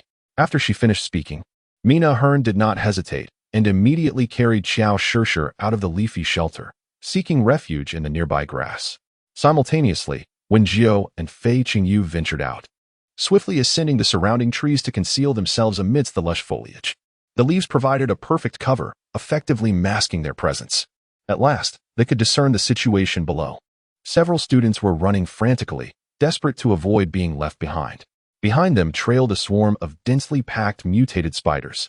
Though not as large as the one Wen Jiu had previously encountered, these spiders moved with astonishing speed, relentlessly pursuing the fleeing students. Under the moonlight, Wen Jiu finally caught a clear glimpse of the spiders' appearance. Their bodies, a deep shade of green resembling a gourd, bore a grotesque human face. Where lips should have been, sharp fangs protruded, continuously dripping of vibrant green venom. I feel I might perish on the spot. Fei Qingyu dared not look again after a single glance, curling up in a ball and fervently praying not to be discovered by the spiders. However, many desires remained unfulfilled, while the swarm had yet to notice them. The fleeing students spotted the leafy shelter that Wen Jiu and the others had constructed. Chapter 70. Adventuring with Sister Jiu 2. Sensing the presence of others nearby, the students erupted into frantic screams, causing chaos as they ran in all directions, dragging the face spiders behind them. It was unclear whether they sought to unearth those hidden to assist them or if, resigned to their fate, they wished merely to bring more down with them. Due to their actions, several face spiders began to swiftly ascend the large tree where Wen Jiu had been crouching. The urgency was palpable. They had to move quickly or risk being engulfed by a sea of spiders. Wen Jiu, disinterested in hearing any last words, drew his kitchen knife and leaped down, striking at one of the face spiders scaling the tree. In an instant, emerald green blood splattered. Perhaps it was the decisiveness of Wen Jiu's attack that instilled a sense of safety in Fei Qingyu. However, the primary reason for this newfound assurance was that several face spiders had already climbed halfway up the tree and would soon reach the branch where Fei Qingyu was hiding. Gritting his teeth and steeling his resolve, he jumped down to the ground as well. Wen Jiu had initially planned to rendezvous with Mina Hearn and make their escape. However, the moment they landed, they were spotted by the frantic students fleeing for their lives, desperately trying to drag others down with them. Classmate! Classmate! Help! Yukai felt incredibly unfortunate that day. He had been searching for supply crates with his friends when suddenly, two male classmates emerged from the bushes, pursued by an uncountable horde of face spiders. Terrified, they began to flee, running from the setting sun until now. Their originally 5-member team had dwindled to just him and 2 others, as the rest had succumbed to exhaustion and been caught by the face spiders. The 2 culprits who had attracted the face spiders were long since swallowed up by the relentless tide of creatures. Don't leave us behind, classmates. Yukai clenched his teeth, consumed by a singular desire for salvation, oblivious to the 2 diminutive figures beneath the tree ahead. After evading capture for so long, he felt that even a temporary diversion could be beneficial. Had he lost his mind? Fei Qingyu watched in trepidation as Yukai charged towards them, accompanied by a horde of humanoid spiders, causing his legs to weaken. Witnessing such a scene, Wen Jiu's expression darkened further, prompting him to seize Fei Qingyu and flee. In that moment, she could not afford to consider Mina Hearn and her companion, fervently hoping they would not remain behind to face their doom. However, Yukai and his group had fixated on the direction of Wen Jiu's escape, relentlessly pursuing them with the intention of dragging them down as well, determined to perish together. Can you hold on just a little longer? Wen Jiu urged Fei Qingyu onward, yet Yukai's relentless pursuit remained unyielding. Continuing this way would lead to exhaustion, inevitably ending in demise. Run, run! Fei Qingyu, typically not the most robust, felt a surge of adrenaline at the thought of the swarm of spiders behind him, igniting a newfound stamina that propelled him to run several more kilometers. An idea burgeoned within Wen Jiu's mind, yet it required Fei Qingyu's collaboration to be fully realized. Have you lost your wits? That is an uncountable tide of spiders. Fei Qingyu's eyes widened in determination as he continued to sprint, his voice trembling with resolve. Let us muster our strength and run. Perhaps we will shake them off soon. In truth, Fang Qingyu was not entirely confident in her words. Observing Yukai and his companions relentlessly pursuing them, she recognized that evading them would prove to be an arduous task. It seemed a choice between madness and demise, soon. You shall ascend the tree ahead, and I will employ my fire abilities from below. The moment I release the flames, you must harness the tempest to direct the fire towards their rear. As Wen Jiu's instructions concluded, Fang Qingyu found herself surprisingly accustomed to following orders, immediately contemplating which tree would be the most suitable for her ascent. Wait, who was behind us? I thought you intended to incinerate them. Fang Qingyu cast a bewildered glance over her shoulder, astonished by Wen Jiu's unexpected kindness. However, Wen Jiu merely offered a cold smirk. I never specified who was behind. My flames might very well act independently. Upon hearing this, Fang Qingyu refrained from further inquiries and seized the opportunity to climb the towering tree in front of her, awaiting Wen Jiu's command. Wen Jiu also ceased her sprint, her icy demeanor fixated on the still pursuing Yukai and his group. This unexpected behavior left Yukai momentarily bewildered. He could not fathom why she had stopped running. Was she unable to continue and preparing to meet her end? Classmate, what is going on? Should I carry you?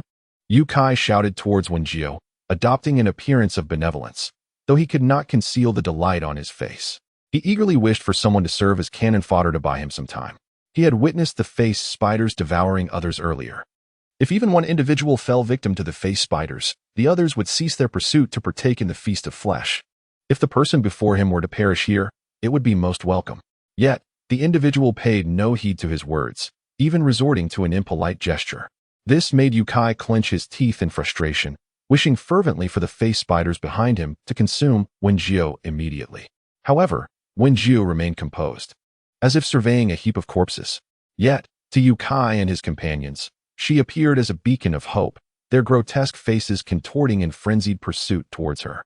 She stood silently in the darkness until a cluster of deep blue flames ignited at her fingertips, slicing through the pitch-black night. The hazy light illuminated her sharply defined features. Yukai and the others were merely a dozen meters away, and in the glow of the flames, they caught a glimpse of Wen Jiu's lips curving upwards ever so slightly. This action left Yukai utterly perplexed. Did she truly believe she could vanquish the multitude of face spiders single-handedly? Just as they were about to reach her side, they noticed her lips moving silently, as if she were uttering something inaudible. Unfortunately, they had no opportunity to discern her words, for in the next instant, Wen Jiu abruptly extended her slender wrist, and the cluster of deep blue flames transformed into a firebird, soaring towards them. Wherever it flew, flames erupted, scorching hotter than ordinary fire. In an instant, the first face spider was reduced to ashes. One by one, the face spiders ignited, leaving Yukai and his companions dumbfounded, utterly unprepared for Wen Jiu's extraordinary powers. Classmate, you are simply Before Yukai could finish his thought, a sudden gust of wind swept in, carrying the tongues of fire towards them. In the fleeting moment when the flames engulfed them, they were enveloped and began to burn. The searing heat caused Yukai to cry out in agony, rolling on the ground in a futile attempt to extinguish the fire. "Help! Help me!" Unfortunately, Wen Jiu paid no heed to his pleas for mercy. When Yukai and his companions harbored murderous intentions toward Wen Jiu and Fei Qingyu, Wen Jiu had no intention of letting the matter resolve peacefully. She held no compassion for those who wished to drag her down with them into death. As the fierce flames consumed him, Yukai felt his vision growing increasingly blurred. In his daze, he seemed to comprehend what the girl had said earlier. She was uttering, "Go die." Chapter 71. Adventuring with Sister Jiu. Wen Jiu cast no further glance at those individuals, consumed by the deep blue flames. There was no means to extinguish them as long as she willed it so. "Let us go, to find Xiao Shishir and Mina." Her voice bore a hint of coldness, instilling a sense of dread in Fei Qingyu, who had just leaped down from the tree.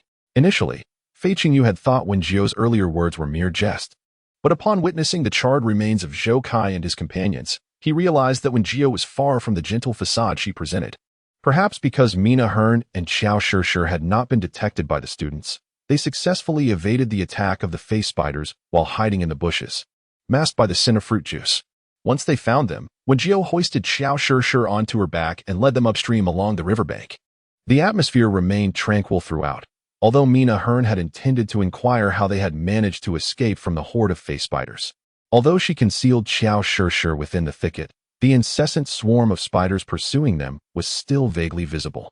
Despite carrying Xiao Shishir on his back, Wen Jiu exhibited no signs of fatigue. In fact, he traversed the terrain with even greater speed than those unburdened, leaving Mina Hearn quite astonished. To her surprise, Wen Jiu, appearing diminutive, possessed an unexpectedly formidable stamina and endurance. They continued their journey until the sky began to blush with the first light of dawn, at which point they halted on a stretch of open land. "This training will focus on survival. Let us establish our camp here," Wen Jiu declared as he gently placed Xiao Shishir on the ground and began assigning tasks. "Mina, please gather some stones from the riverbank, both large and small." Once their roles were delineated, they dispersed to fulfill their assignments. Meanwhile, Wen Jiu remained at the site, commencing the construction of a leaf shelter. With a stroke of fortune, they might endure until the training concluded. Before the dawn's light fully emerged, they completed the assembly of the new leaf shelter. This time, Wen Jiu fortified the structure further, deliberately adding numerous broad leaves atop to prevent rain from seeping through. Additionally, he extracted some insect-repelling juices from the remaining herbs and sprinkled them around the shelter. After being chased by the face spiders for such an extended duration, Fei Qingyu began to feel the weight of fatigue settle upon her once Wen Jiu had prepared a resting area. Mina Hearn was not faring much better. Her injuries had yet to fully heal, and she had been holding on until now. During this period, she utilized a folding bough to shoot down 2 native colorful feathered chickens, which were considerably larger and more sumptuous than those she had previously purchased at the Star Network supermarket. After a half-day of exertion, Wen Jiu's previously restless spirit had significantly calmed. Estimating that there was still ample time, she decided to prepare a pot of chicken soup with these vibrant chickens. Thus, she called out to Fei Qingyu from beneath the leafy shelter, requesting him to use his gold-based abilities to mold a stone bowl and pot from a large rock. Initially reluctant due to his lingering drowsiness, he kept his eyes tightly shut and ignored Wen Jiu. However, upon hearing her intention to make chicken soup, he immediately brightened and eagerly went to select a suitable stone for the pot. With swift and precise movements, she chopped the colorful chickens into small pieces suitable for soup. At that moment, Fei Qingyu joyfully presented the stone pot he had crafted, declaring, "I've cleaned it. You can use it directly. But you must let me have a bowl once it's ready." He was so enraptured by the prospect of delicious food that he completely forgot Wen Jiu's earlier aloof demeanor. It must be said that Fei Qingyu was quite resourceful. The size of the stone pot was perfect. Wen Jiu placed all the prepared chicken into it, adding some mushrooms and herbs before pouring in clean water. She then gathered additional stones to create a sustainable fire pit. Once the fire was lit, Wen Jiu fashioned a simple pot stand from branches and set the stone pot atop it to begin the simmering process. After completing these tasks, she settled beside the fire, periodically adjusting the heat to ensure the soup cooked to perfection. Her knowledge of wilderness survival was primarily derived from a documentary titled Adventures with the Old Man, which she had watched during modern times, where she acquired some rudimentary survival skills. However, at that time, Wen Jiu never anticipated that she would one day experience wilderness survival firsthand. Sister Jiu, how do you make everything smell so delightful? Fei Qingyu finally crafted 4 stone bowls and hurried over to Wen Jiu, seeking a reward. As time passed, he gradually became enamored with Wen Jiu's remarkable abilities. For instance, her capacity to command the fiery bird to incinerate a swarm of spiders revealed her superior mastery over her supernatural powers. It was astonishing. Considering Wen Jiu had only awakened her abilities after enrollment, yet she wielded them with such finesse in a short span. Although Fei Qingyu often fancied himself a chosen one destined for greatness, he had to concede that Wen Jiu excelled in numerous aspects, particularly in the culinary arts. As time flowed gently, a fragrant aroma began to waft from the stone pot. This enticing scent captivated Fei Qingyu, leaving him astonished at how Wen Jiu could produce such a delectable chicken soup under such rudimentary conditions. After simmering for an entire morning, the soup emerged clear with a hint of pale yellow, exuding a rich, meaty fragrance intertwined with a subtle herbal bouquet. How delightful! Although Qiao Shishir's complexion remained somewhat pale, it was evident that under Wen Jiu's care, her injuries had improved significantly. Now that you are awake, let us commence our meal. Wen Jiu picked up the wooden spoon that Fei Qingyu had crafted during her leisure moments and served each person a bowl of chicken soup. Fei Qingyu was the first to accept the stone bowl, the freshly prepared soup steaming and fragrant, enveloping her senses. The aroma of the chicken broth wafted through the air, and the trio was immersed in the delightful pleasure of savoring their meal. Wen Jiu had meticulously skimmed off the surface grease, ensuring that each bowl of chicken soup was clear and pristine. Thus, Mina Hearn gazed at the stone bowl in her hands, feeling as though she were cradling a cup of exquisite beverage. She gently blew on it before taking a small sip. It was utterly delicious. The rich and savory broth danced upon her palate, awakening every taste bud. Every cell in her body seemed to exclaim at the delightful flavor. The mushrooms, inherently fragrant, had released their unique essence into the broth during the simmering process, tantalizing her taste buds further. The astonishing flavor of the soup blossomed upon Mina Hearn's tongue like a flower, compelling her to take another sip to savor it thoroughly. Similarly, Qiao Shishir was equally astonished by the exquisite taste after her first taste of the chicken soup. She was aware of Wen Jiu's culinary prowess, but never anticipated that such delectable cuisine could emerge from such humble conditions. The infusion of herbal aromas in the broth alleviated fatigue with each sip, while also mitigating the slight greasiness that accompanied the slow-cooked chicken soup. Initially, upon learning of the herbs, Qiao Shishir had harbored concerns that it might taste as bitter as medicine. However, reality proved her worries unfounded. She delicately lifted a piece of pristine white chicken with her wooden chopsticks and took a taste. After a lengthy simmering, the chicken had not turned dry and tough. Rather, it was tender and delectable, infused with a subtle herbal aroma and the exquisite essence of mushrooms. Meanwhile, Fei Qingyu, undeterred by the heat, had already finished a bowl and was serving herself a second one. The crystal-clear chicken broth was adorned with plump mushrooms, presenting a simple yet elegant sight that was truly pleasing to the eye. The bowl previously served to her by Wen Jiu had lacked mushrooms, so this time, Fei Qingyu eagerly grasped a mushroom and bit into it. The succulent mushrooms, saturated with rich juices, offered a delightful texture akin to the indulgence of meat. Coupled with the tender and juicy chicken, each mouthful elicited a silent sigh of satisfaction from Fei Qingyu. The three of them eagerly drank from their bowls, competing for the ladle to refill their servings. It even escalated to the point where, unable to secure a ladle, one would seize the pot and flee. Fei Qingyu, put down the pot. I shall not. You two are ganging up on each other for soup, leaving me with nothing. Fei Qingyu swiftly carried off the pot, disappearing from sight. However, Qiao Shishir and Mina Hearn had already eaten their fill and chose not to pursue him further. Wen Jiu watched the lively scene with a heart full of joy, perhaps due to the medicinal properties of the herbs infused in the broth. Qiao Shishir's complexion gradually took on a rosy glow. Indeed, it was not only Qiao Shishir. Even Mina Hearn felt invigorated, as the previous fatigue and weakness were dispelled. Initially, I believed we were quite unfortunate, unsure of how to survive in the forest of Diani. However, after savoring such a delectable chicken soup, a glimmer of hope suddenly enveloped me. Wen Jiu, what do you think our next step should be? Should we embark on a grand endeavor? Wen Jiu pondered, realizing she hadn't even added any stimulating herbs. Yet Mina Hearn seemed to be brimming with enthusiasm. as if she had consumed something invigorating. Perhaps our immediate course of action should be to learn the essentials of wilderness survival. She didn't intend to dampen Mina Hearn's spirits. It was simply that their instructor had emphasized the primary objective of this training was survival. There was no need to slay numerous interstellar beasts for commendable results. With a mindset focused on mere survival, Wen Jiu began to impart her knowledge of outdoor survival techniques to the two of them. Her main concern was preventing a repeat of last night's ordeal if they were to become separated in this vast forest. They must avoid the grim fate of starvation or dehydration. Wow, you really know so much, Xiao Shishir exclaimed, her eyes sparkling with admiration as she looked at Wen Jiu. At this rate, I'm truly going to become your little fan. Hearing this, Wen Jiu smiled, her almond eyes glimmering like radiant sunlight. She proceeded to explain how to find directions and water sources, as well as how to identify edible wild plants. It was noteworthy that before this, Fei Qingyu had never imagined she would ever wash dishes herself. Does that mean those vividly colored mushrooms are inedible? Indeed. It suffices to remember only a few easily recognizable mushrooms. Wen Jiu estimated that the teaching was nearly complete. Thus, we should divide into two teams. One team will guard while the other searches for resource supply boxes. Upon hearing this, Fei Qingyu expressed some confusion, asking, do we not already have food, drink, and shelter? Why must we venture out to seek boxes? Nearby, Xiao Shishir and Mina Hearn instantly recalled their previous encounters, the overwhelming fear of facing interstellar beasts rendering them powerless, which was truly disconcerting.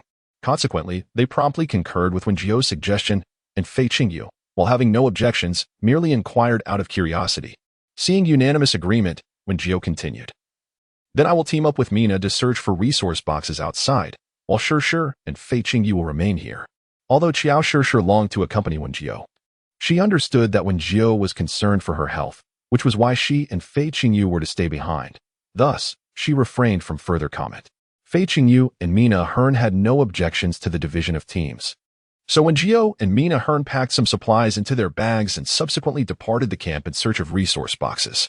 The two ventured deep into the forest, marking their path with signs only they could decipher. However, this time, Wen Jiu refrained from leading the way herself, allowing Mina Hearn to navigate according to her own instincts. Wen Jiu was genuinely apprehensive of her own ill fortune. If she were to lead Mina in the quest for boxes, it might take an eternity to find even one. Chapter 73. Following Sister Jiu on an adventure 5, it can be said that Mina Hearn's luck indeed surpasses that of Wen Jiu. After walking for approximately an hour, they successfully located 2 resource supply boxes. Although they did not uncover any formidable weapons, they did find ammunition and arrows suitable for a folding bow, which was still a considerable gain for them. During their search, Wen Jiu and her companions encountered several groups of students. However, these individuals seemed to have not yet faced any crises, and thus their demeanor was quite amiable. Meanwhile, Fei Qingyu and Xiao Shishir, who were stationed at the camp, were not idle in the afternoon. They utilized the materials at hand to set up some traps in the surrounding area. Although the conditions were rather rudimentary and they lacked several essential seasonings, Wen Jiu adeptly replaced them with local herbs, resulting in a surprisingly delightful flavor for the beggar's chicken. The absence of fishy taste from the local tsayu chicken, even without the use of rice wine or cooking wine to eliminate any odor, made the dish remarkably tasty. Initially, as they observed Wen Jiu meticulously cleaning the tsayu chicken and stuffing its cavity with mushrooms and herbs, they assumed she was preparing to make chicken soup. To their astonishment, after filling the chicken, Wen Jiu wrapped it tightly in a large leaf and covered it with a layer of mud. Xiao Shishir and the others were left in a state of bewilderment. Were they to suffer the consequences of their lackluster performance in the afternoon and be left to dine on mere mud for dinner? However, before long, with the gentle heat of the fire, the tantalizing aroma of roasted chicken began to waft through the air, stirring the appetites of everyone present and causing them to swallow in eager anticipation. Do not gaze any longer. Approach with caution lest your face be scorched by the flames. Wen Jiu added a few more logs to the fire, and upon turning her head, she noticed Xiao Shishir and the others leaning close, inhaling the enticing aroma. Go wash the dishes. We shall dine shortly, she declared. No sooner had she spoken than they dashed to the riverside like the wind, eager to cleanse the bowls and chopsticks. After a while, Wen Jiu extinguished the fire and began to excavate the buried beggar's chicken from the pit. With a swift stroke of her knife, she severed the outer layer of clay. As the crust crumbled away, the The delectable fragrance intensified. She then peeled back the inner leaves, revealing the golden, aromatic chicken. Just the sight of it was enough to make one's mouth water, as the rich juices seeped from the skin, a testament to the chicken's succulence. "Please, may I have a drumstick, Sister Jiu?" Bai Qingyu, before the feast, could easily cast aside all her pride. "Dear sister, I implore you." However, Wen Jiu merely shot her a glance and allocated 2 generous drumsticks to Qiao Shishir and Mina Hearn's bowls. Qiao Shishir eyed her own bowl, where the juices flowed from the sizable drumstick, and with a mischievous grin, leaned toward Wen Jiu, saying, Sister, you've given me a drumstick. Will Xiao Bai be upset to know?" At this, Bai Qingyu widened her eyes, glaring at Qiao Shishir as if ready to confront her. Yet, Qiao Shishir paid her no mind, seizing the drumstick for a hearty bite. The tender, charred flavor ignited her appetite, neither too soft nor too tough. Upon tasting, the rich juices erupted on her palate, as if her very soul was elevated in that moment. Beyond the authentic aroma of tender chicken, there lingers a subtle fragrance, seemingly emanating from the crisp skin. Unlike the nourishing herbal stews enjoyed at noon, the herbs added this time served solely to enhance the spices. Thus, the chicken is imbued with a rich, spicy essence that harmonizes beautifully with its natural flavor, accentuating its exquisite taste. The layers of enticing aromas elevate the golden-hued beggar's chicken, imparting an extraordinary flair. "Where's mine? Where's mine?" Fei Qingyu observed Qiao Shishir and Mina Hearn lost in the delightful culinary experience, while he held an empty stone bowl, feeling a pang of discontent. Unhurriedly, Wen Jiu sliced 2 chicken wings and placed them into Fei Qingyu's bowl, instantly brightening his spirits. Ignoring the heat, Fei Qingyu seized a wing and began to devour it. The moment he bit down, the skin separated from the meat, revealing an astonishingly tender texture. The succulent chicken, rich with delectable juices, performed a symphony of flavors in his mouth. Furthermore, the chicken was not only tender and flavorful but also carried the unique aroma of roasting, offering a delightful crunch and softness with each bite, providing immense satisfaction. Wen Jiu had prepared 2 beggar's chickens, yet after a fervent scramble, only the bare bones remained. Initially, Fei Qingyu had thought that outdoor training would confine him to mere nutrient solutions, but to his surprise, he could still indulge in exquisite dishes. Contentedly, he reclined on the ground, a stark contrast to the previous day when he had complained about the dirt and disorder. This call heralded a time of plentiful feasting. Qiao Shishir wholeheartedly agreed with Fei Qingyu's sentiment. Before her arrival, she had not held high expectations, merely content with the notion of quenching her hunger with nutritious liquid each day. However, Wen Jiu proved to be remarkably versatile, transforming her into an ardent admirer. Mina Hearn, seated beside her, nodded in agreement, utterly astonished by Wen Jiu's prowess, not only in culinary arts but also in combat. That afternoon, she joined Wen Jiu on an expedition to search for supplies, encountering venomous snakes lurking in the shadows. At one point, she was nearly struck by one, but Wen Jiu's swift reflexes saved her. A single arrow dispatched the serpent, sparing her from injury. After satisfying their hunger, the group tidied up the remnants of their meal and retreated to their leafy shelter, where they began to drift into slumber. Fortunately, no further harrowing incidents occurred like the previous night, and for several consecutive days, their activities proceeded smoothly. With less than a day remaining until the conclusion of their training, it became evident that misfortune still found its way to the unlucky, especially with the presence of Wen Jiu, who ultimately led them to confront the giant spider they had been dreading. Chapter 74. She flees, he pursues. And they remain trapped. The tale unfolds on the morning of their final day. Wen Jiu had planned to seize the last opportunity to forage for herbs in the forest. Rising early, she took Qiao Shishir into the woods. After several days of recuperation and the nourishing effects of Wen Jiu's medicinal cuisine, Qiao Shishir felt her health nearly restored. In fact, she sensed that her vitality was perhaps even greater than before. However, aside from Fei Qingyu and Mina Hearn, a group of unfamiliar students appeared in the camp. Could it be that they intend to rob us? Qiao Shishir grasped Wen Jiu's arm as they circumvented through another entrance. It was difficult to ascertain. Wen Jiu furrowed her brow, observing that these students had disheveled hair, their bodies caked with dirt, and their gazes were vacant, as if their spirits had been siphoned away. It remained a mystery what had transpired. Fortunately, we had previously set traps. Several students fell into the pit below after stepping on them, which deterred the others from advancing. Yet, they refused to leave and remained silent when questioned, leaving their intentions unclear. Upon hearing this, Wen Jiu cast her gaze towards the group of still dazed students, her emotions swirling in complexity. After enduring to the final day, how could such a bizarre occurrence arise? Dear classmates, is there anything we can assist you with? Wen Jiu thought that since these individuals had not truly committed any acts of aggression, her tone could remain gentle.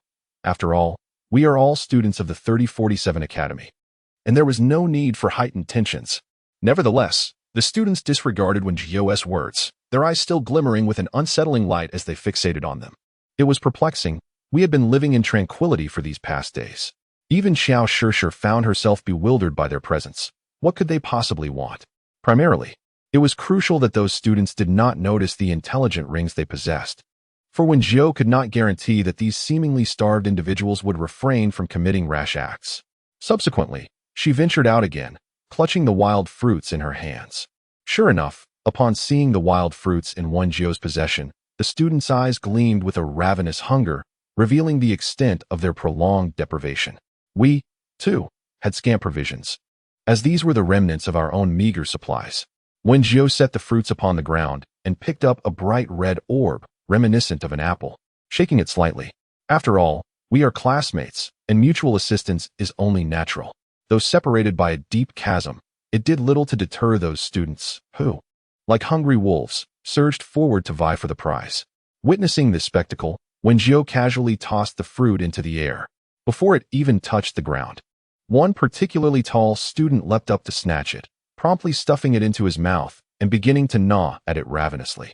The others, who had missed out, immediately turned their aggression towards him. Yet alas, his pace of consumption was alarmingly swift, even swallowing the pit whole. Good heavens, how long had they been starved? Mina Hearn stood agape, tugging at Xiao Shishir in astonishment. Xiao Shishir and Fei Qingyu shared a similar shock, equally taken aback by the scene unfolding before them. Only Wen Jiu regarded the students with an indifferent gaze, realizing that the situation was far graver than she had anticipated.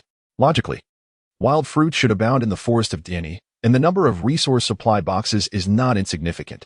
So what, pray tell, have these starving students endured? Food. Give us food. Finally, one student, displaying a modicum of clarity, shouted out. The moment his voice rang out, the others joined in a chorus of desperate cries. Food. Food. Give us food. This situation was undoubtedly not what Wen Jiu had hoped to witness. She had initially believed that these students were merely famished and that providing them with some sustenance would elicit conversation. Yet, each of them exuded a feral glint in their eyes, as if they had lost their senses, driven solely by primal instincts that sustained their corporeal forms. A few exchanged glances and promptly acquiesced. Thus, Xiao Shishir and Mina Heen ventured into the makeshift leaf shelter first, followed by Wen Jiu, who shouted to the peculiar students across the large pit, "We are bringing you food. Mutual assistance among classmates is essential." Subsequently, Wen Jiu squeezed into the leaf shelter, with Fei Qingyu closely trailing her, to prevent any immediate suspicion from the students. Wen Jiu deliberately tossed out a significant number of wild fruits as Xiao Shishir and her companions departed, feigning that they were genuinely foraging for food. After a while, the students, gazing towards the shelter, grew increasingly aware that no one had reemerged. Their muddled minds finally recognized the anomaly. The student who had previously snatched the fruits was the first to leap into the deep pit, then climbed up with bare hands. Upon lifting the leafy cover, he discovered that the place was utterly deserted. What on earth was happening with those students? Had they truly become this deranged from merely a few days of hunger? Fei Qingyu, in her frantic flight, could not resist making a few quips. Who knows? Let's just run. Wen Jiu herself was uncertain whether the students would pursue them upon realization. Hurry and run. We must find a place to hide again. The training will conclude soon. However, events unfolded in a manner far less favorable than Wen Jiu had anticipated. In that instant, she seemed to grasp the meaning of eternity in a single glance. Oh no. Run. Run. Featherlight you, akin to a terrestrial harbinger of speed, immediately accelerated beyond Wen Jiu and others, surging to the forefront. The outcome was predictable. Each individual appeared to be propelled by an overwhelming stimulus, their feet barely touching the ground as they fled for their lives. Xiao Shishir found herself at a loss for words to describe those monstrosities. The students, though initially peculiar in appearance, at least bore semblances of humanity. Yet now, in relentless pursuit behind them, were grotesque aberrations sporting human-like faces. Chapter 75. She flees, he pursues. They all find themselves grounded. Upon realizing that Wen Jiu and his companions had escaped, a surge of fury erupted instantaneously. The leading college student felt an inferno of rage within him.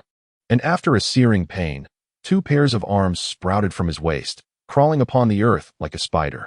His once handsome visage contorted into a horrific mask.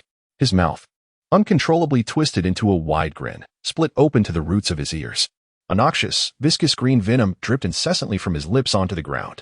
Hiss. Hiss. He could no longer articulate even the simplest of words like food, nor could he utter any vocabulary. All that emerged were hissing roars. Astonishingly, none of the students behind him seemed horrified. Instead, they glared grimly in the direction of Wen Jiu's escape. Hiss, hiss, hiss. Following this raspy cry, an even more chilling scene unfolded. Among the dozen or so students, astonishingly, 7 or 8 began to undergo transformations. Some sprouted an additional head from their necks. Others, resembling a Venus flytrap, had their large heads split in 2, with sharp fangs emerging in between. There were also those who developed 3 pairs of eyes on their faces, beginning to morph in the same manner as the first transformed student, heading towards a more arachnid form.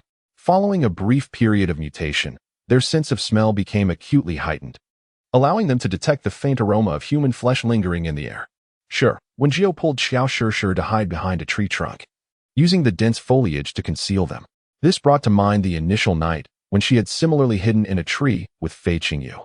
However, that had been in the dead of night, while now it was the bright light of day. Just an hour ago, Wen Jiu and her companions had been fleeing from that group of monsters. Fortunately, her quick thinking led her to swiftly guide Xiao Shishir and the others into the underbrush, where she applied the fruit that masked their scent, successfully evading the relentless pursuers. It seemed her judgment had been accurate. These creatures were akin to the human-faced spiders encountered previously, relying solely on their sense of smell to hunt, as their vision was inadequate. Yet, one question lingered in her mind. Where did these monsters originate? Furthermore, they had been clad in the uniforms of Academy 3047, their youthful faces unmistakably belonging to fellow students participating in the wilderness survival training. Would it attempt to climb up here? Xiao Shishir cautiously edged closer to Wen Jiu, her gaze fixated on the creature below, which was incessantly sniffing the air, sending chills down her spine. Wen Jiu discerned Xiao Shishir's trepidation and, with a gentle embrace around her shoulders, endeavored to impart a semblance of security. The pair gazed upon the creature that prowled beneath the tree. Its neck elongated like that of a giraffe, and its visage featured only a nose and a mouth, with empty sockets where eyes ought to have been. The creature's nose quivered incessantly, seemingly attuned to the faintest scents wafting through the air. Fortunately, the tree in which Wen Jiu and Xiao Shishir sought refuge was sufficiently lofty, alleviating their concerns of being discovered. Hiss, hiss. After an exhaustive search for living beings, the creature continued its advance, allowing Wen Jiu and Xiao Shishir to finally exhale in relief. Within this brief hour, they had witnessed 3 grotesque creatures wandering in this vicinity, each more bizarre than the last, capable of haunting one's dreams for an entire night with merely a glance. To avoid being ensnared, Fei Qingyu and Mina Hearn had taken shelter in another large tree nearby. Just a little longer. If they could endure until dawn, their instructors would come to retrieve them. Wen Jiu softly reassured Xiao Shishir, recognizing that not everyone possessed her composure in the face of such aberrant monstrosities. Xiao Shishir nodded faintly. Her fear did not stem from battling interstellar beasts, as she had heard numerous tales of combat from her cousin before entering the academy and had viewed many holographic images of these creatures. However, the monsters before them were none other than their classmates with whom they had shared the past half-month. Just then, a cacophony of frantic cries erupted from the left. Run! The monster is closing in. A frail young man was fervently dragging a similarly petite girl as they sprinted ahead, with a handful of scattered students trailing behind, some bearing the ghastly stains of blood. Wen Jiu followed their frantic cries, only to behold a creature of terrifying swiftness, a human-faced spider, pursuing them relentlessly. However, upon closer inspection, it became evident that this was no mere spider. It was a grotesque being with 3 pairs of arms, crawling on the ground like an arachnid, its mouth grotesquely splitting open to reveal a spider's head and eyes. As it rapidly closed the distance, spinning organs akin to those of a spider protruded from its navel, frantically casting silken threads towards the fleeing students. Help! Help me! cried a student, who, in a moment of misfortune, stumbled and fell to the ground. Instantly ensnared by the creature's silken strands, cocooned like a helpless pupa. The other students, despite their desperate desire to assist, could only weep as they pressed on in despair. Help! Help! I don't want to die. I don't want to. His pleas were abruptly silenced as the monstrous entity lunged forward, severing his head in a single, brutal bite. Vivid crimson blood poured from the creature's gnashing jaws, pooling on the earth, saturating the brown soil. Yet, merely consuming the head was insufficient. The beast continued its savage feast, tearing into the victim's arms and thighs, leaving not a trace behind, not even a single hair. Having devoured its prey entirely, the creature then sniffed the air, intoxicated by the scent of the living, and resumed its frenzied crawl forward. Upon witnessing the monstrous creature devouring a human, Xiao Shishir was overwhelmed by a wave of nausea, yet she dared not reveal her distress, stifling her emotions with a firm hand over her mouth. It was not that they were unwilling to assist the students, but rather that the creature's speed was alarmingly swift, making it perilous for them to leap into action without risking an attack. Moreover, the desperate flight of the students suggested that they were bereft of any useful weapons, perhaps even incapable of wielding their supernatural abilities. They remained silent, huddled in the branches, silently beseeching time to hasten until the arrival of reinforcements. As evening descended, a cry pierced the air in the distance. "Jiu Jie, behind you." The voice belonged to Fei Qingyu. Without hesitation, Wen Jiu swiftly retrieved an arrow from her quiver, drawing it back with precision. In an instant, crimson blood splattered across her face. This creature was beyond her ability to describe. Its limbs contorted grotesquely as it loomed behind them, its mouth agape with a tongue longer than its jaw, dribbling a viscous, emerald toxin. Had Wen Jiu hesitated even a moment longer, the creature would have severed her fragile neck and consumed her head in one swift motion. Her quick reflexes had resulted in the arrow piercing the creature's eye, the sudden agony causing it to plummet from the tree trunk before it could react. To ensure its demise, Wen Jiu drew forth her folding bow and aimed without mercy, denying the creature any chance of ascending once more, and released another arrow that struck true. How had it managed to climb up in the first place? Xiao Shishir trembled with trepidation. She and Wen Jiu had maintained their vigilance, yet this creature had stealthily appeared behind them. Had Fei Qingyu not spoken up just in time, who knows what might have transpired? We can no longer remain passive. Wen Jiu slung her quiver over her shoulder. This creature's transformation seemed akin to that of a chameleon, which explained why they had failed to detect its presence. It was only upon witnessing the beast descend to the ground, blending its limbs seamlessly with the brown earth, that Wen Jiu comprehended the situation. The reason it had moved soundlessly remained a mystery. After perching in the tree and observing intently, Wen Jiu leaped down only after confirming there was no anomaly. Following her descent, Xiao Shishir also jumped down, though her complexion remained somewhat pallid. "Let us go?" Wen Jiu gestured towards the tree where Fei Qingyu and the others were concealed, prompting two figures to immediately descend. The group weaved through the jungle, with Wen Jiu's plan being to locate other surviving students, ascertain the circumstances, and then collectively resist the incessant onslaught of the creature. However, fate often harbors unpredictability. As dusk approached, they finally stumbled upon a fellow student curled up in the grass, who revealed that the first group to undergo transformation was from her team. They had all traveled together on a bus, deciding to band together for strength in numbers. Upon entering, they had indeed formed a team as agreed, establishing a campsite and dividing tasks to procure water and food. Everything had appeared to unfold so smoothly. None among them possessed the expertise to identify mushrooms. Yet as they gazed upon the cluster emitting a mysterious green luminescence, an inexplicable urge to consume them arose. Thus, they merrily partook in the feast of mushrooms. However, the sole survivor among them bore a psychological scar from her previous encounter with mushrooms, having once suffered hallucinations after mistakenly ingesting a toxic variety, from which she eventually recovered with great difficulty. She narrowly escaped this peril once more. I warned them that those were poisonous mushrooms, yet they refused to heed my caution. The fragile young girl, upon seeing Wen Jiu and the others, wept profusely, her tears cascading like pearls severed from their string. After listening to her account of the events, Wen Jiu and his companions felt a twinge of shame. Indeed, mushrooms should not be consumed recklessly. Initially, after partaking of the mushrooms, they exhibited no immediate symptoms. However, as the night deepened, one by one they seemed to fall under a spell, rushing from their resting places in a frenzy, desperate for sustenance. I was utterly terrified. Each person's eyes glowed with an eerie green light, prompting me to flee in fear. Feng Jia was in distress, her nose running and tears streaming down her face. It appeared that at the outset, they were incapable of detecting any scent, unable to rely on olfactory cues to locate one another. Otherwise, this young girl would have met her demise long ago. Would you like to join us? Xiao Shishir squatted before Feng Jia, compassionately offering to wipe her tears. Their decision to include Feng Jia had been made in private discussions, prompting Xiao Shishir to inquire. Will you protect me?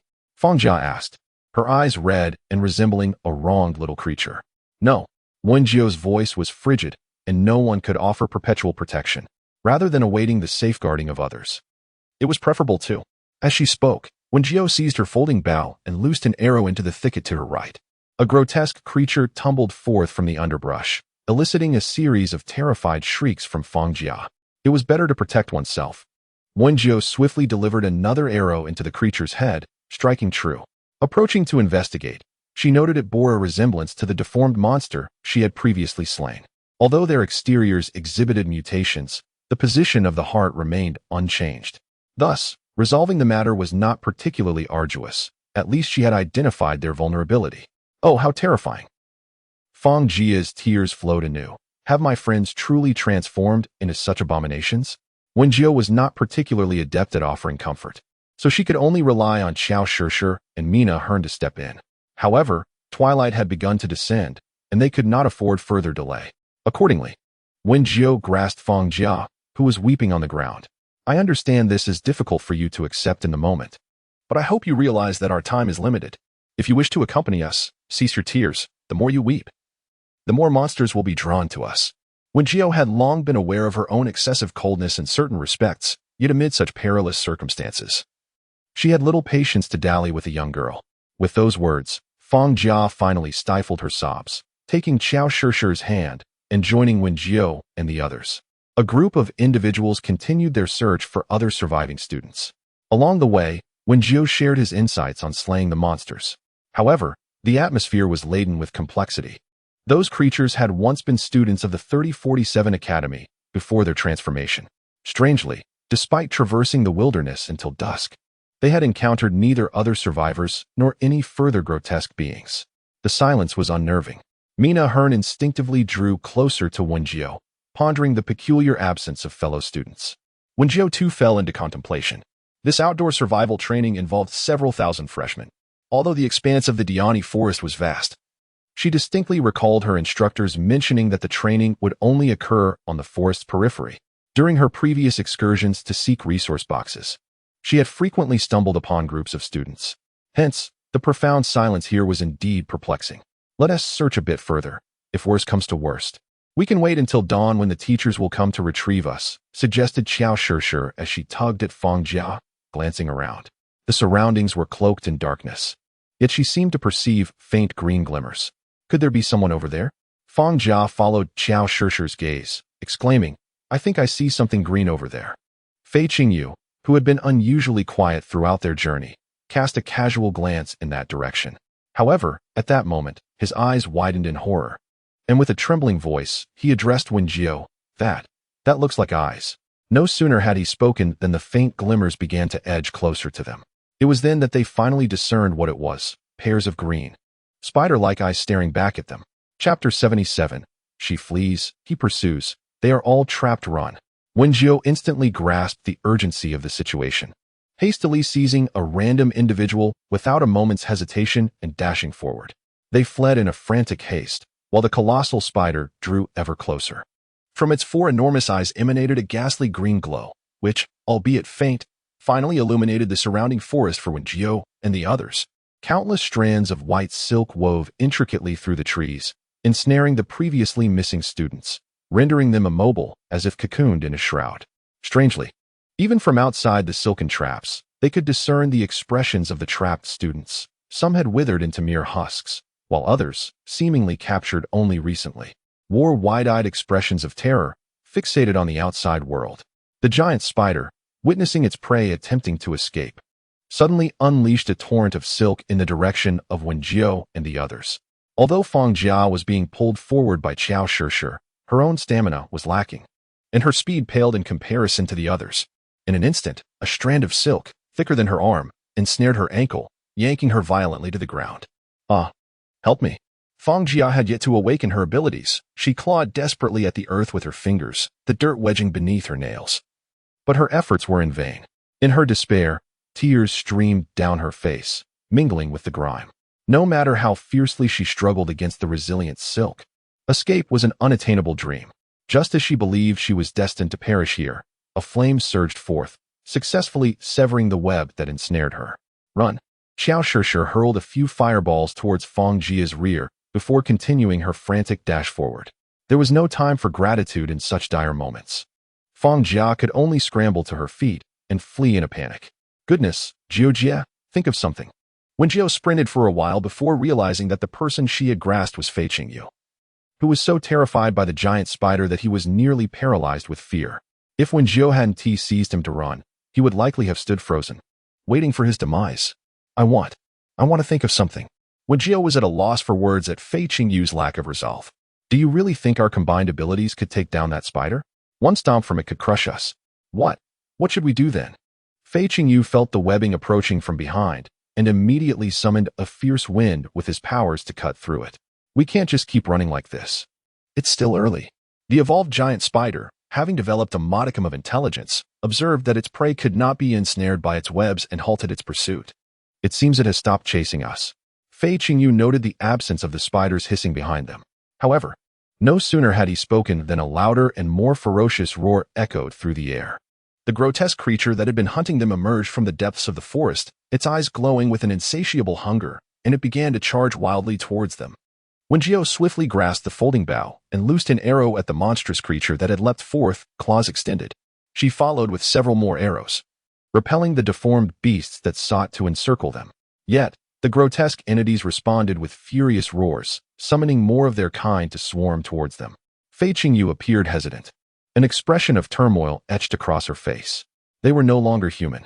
Wen Jiu released an arrow behind Fei Qingyu, striking down a creature resembling a humanoid spider at their feet. Should you step forward and attempt to sway them with compassion, to discern whether they would recognize you as a fellow student or rend you to pieces? There was no time for him to prepare mentally. The encroaching monstrosities multiplied. The colossal spider loomed nearby, its immense green eyes mocking them, as if anticipating their demise. Fei Qingyu, in a daze, grasped his tactical knife and summoned a fierce wind, severing the heads of one beast after another. Yet, as he poised for another strike, he suddenly froze in place. Before him stood a grotesque creature that seemed to have only recently undergone its transformation. Its uniform remained relatively intact, and its limbs appeared quite normal, even walking with a gait akin to that of an ordinary human. If not for the green glow emanating from its eyes, Fei Qingyu might have mistaken it for a living student. Moreover, that face bore a striking familiarity to both Fei Qingyu and Wen Jiu. It was Li Mo's hen. Fei Qingyu's voice trembled as he struggled to confront the reality before him. Although he held a certain disdain for Li Mosen, having decisively rejected the invitation to team up with him before entering the forest, it did not imply that he could heartlessly turn against a former classmate with whom he had once shared time, one who had yet to fully transform into something grotesque. Yet, before he could extricate himself from the turmoil within, the piercing sound of an arrow slicing through the air grazed his ear. Accompanying it was Wen Jiu's icy voice. So what? Are you going to give him a loving hug? He recognized the truth in her words, yet for a student encountering such a situation for the first time, the psychological burden was overwhelming. Fei Qingyu finally reached a breaking point, biting his lip tightly, tears shimmering in his round, expressive eyes. It was evident that he felt both wronged and sorrowful. Unfortunately, Wen Jiu showed no inclination to comfort him. Her demeanor remained cold as she relentlessly fired arrows at the grotesque monsters. One after another, the abominations fell to the ground, their hearts pierced. Yet the number of monstrous creatures encircling them seemed to multiply rather than diminish. Damn it, Wen Jiu cursed, her frustration boiling over. She was truly at the end of her tether. Judging by the monster's attacks, it was clear that the toxin causing the mutations was not contagious. Therefore, it could only mean that other students had foolishly consumed the toxic mushrooms, much like Fang Jia's teammates. Given the relentless onslaught of monsters, one could only imagine how many students had unwittingly plucked those fungi. Put away your useless tears. A flicker of dancing blue flames erupted from the palm of Wen Jiu's hand. It was not the first time Fei Qingyu had witnessed her wielding her fire-based abilities. However, according to his knowledge, the flames summoned by ordinary individuals wielding fire-based abilities should typically manifest as a vivid orange-red. Must I reiterate the course of action? Wen Jiu and Fei Qingyu stood back to back, safeguarding one another as they prepared for the impending chaos. In the dimness of the night, a plethora of grotesque monsters surrounded them, their horrifying visages flickering in and out of visibility under the faint moonlight, accompanied by a cacophony of piercing howls. Rest in peace. Wen Jiu's voice was gentle, yet the flames in her grasp grew increasingly fervent. A brilliant light emerged in the silent darkness, momentarily halting the frantic escape of fellow students who, in rare unison, turned their gazes towards the radiant glow. Among their numbed expressions of terror, a glimmer of hope finally surfaced. This light, which emanated a searing heat upon approach, soon captured the attention of a colossal spider. It stared with its 4 large eyes, advancing towards the source of the intense warmth. Chapter 78. She flees, he pursues. They are trapped without wings. Are you all right, Jiujia? Fei Qingyu exclaimed, her expression fraught with anxiety as she carried Wen Jiu, intent on finding the scattered Qiao Shishir and others. As Wen Jiu unleashed her fire-based abilities, the monstrous aberrations were instantly engulfed by a mesmerizing sea of deep blue flames. The brilliance of the azure inferno was truly breathtaking. However, in the very moment of release, Wen Jiu succumbed to weakness from the overexertion of her powers and collapsed, prompting a terrified Fei Qingyu to swiftly hoist her onto her back and flee. The cafeteria hasn't even issued our salaries yet. If you were to perish, what if the cafeteria refuses to honor the debts and withhold our wages?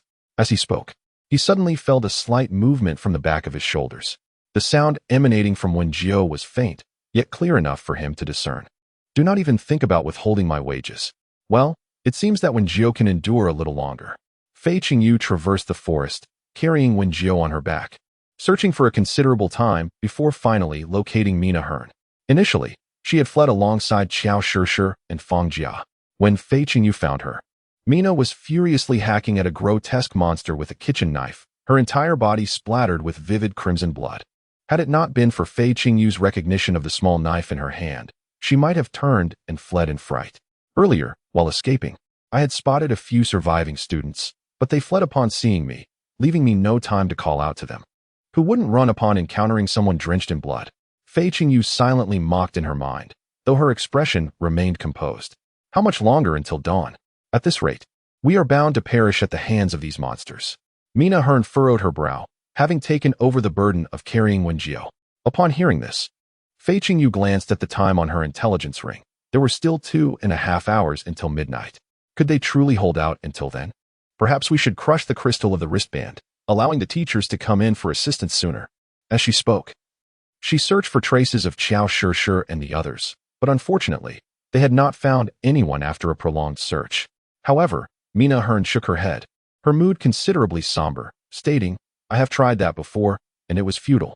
After her words, Fei Qingyu noticed that the bright yellow crystal that had once adorned Mina's wristband had vanished. The atmosphere grew even more oppressive, especially with the inability to send out any signals. As the midnight hour approached, could the teachers truly locate and rescue them? To the left, just as Wen Jiu's words fell silent, a grotesque creature abruptly leaped from the thicket on that side. Despite its transformed state, Fei Qingyu recognized it instantly. This was Li Mosen's frail brother. She had always thought him excessively thin, resembling a fragile reed. Little did she anticipate that after the mutation, he had indeed become a mere stalk. With decisive grace, she wielded her tactical knife, plunging it into the creature's chest. On the other side, Qiao Shishir and Fang Jia had long been surrounded by the deformed monsters, and her handgun had run out of ammunition. Fang Jia, lacking any means of defense or awakened abilities, relied solely on Qiao Shishir, who continuously employed her fire-based powers to fend off the creatures. Woo, I'm so scared, sister. Fang Jia whimpered, huddling close to Qiao Shishir, unable to bear the sight of the grotesque beings. Are we going to be eaten? Not at all. Qiao Shishir launched another fireball, forcing back a creature that had attempted to lunge at them. Her control over her abilities was still developing, and after sustaining this effort for so long, her lips had turned pale, sweat cascading down her brow. It was likely she would collapse soon. Yet, Qiao Shishir held steadfast in her belief that Wen Jiu would come to find them. Thus, she persevered, facing the relentless onslaught of the monstrous beings without a trace of fear. Whoa! Fang Jia was utterly terrified, having noticed Xiao Shishi's increasing frailty. Yet she possessed not the strength to harm even a chicken. Should Xiao Shishi fall, she would be left to confront the gruesome fate of being besieged and devoured by grotesque monsters. This sense of despair caused Fang Jia's tears to flow uncontrollably, cascading down her cheeks. Alas, the deformed creatures would not be swayed by her weeping. Instead, they would roar, summoning more of their monstrous kin, poised to tear them apart. Xiao Shishi unleashed another fireball, yet her steps faltered, nearly bringing her to her knees. The fireball illuminated the grotesque visages of the encircling monsters, rendering it impossible to discern their number. In a moment, I will create an opening with the flames from over there. Remember to support me as we escape through it. Xiao Shishi's voice was barely a whisper, weakened by the overexertion of her abilities.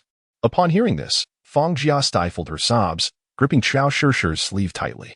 After a brief moment, Xiao Shishi summoned all her strength, casting a searing flame towards the sparsest cluster of monsters.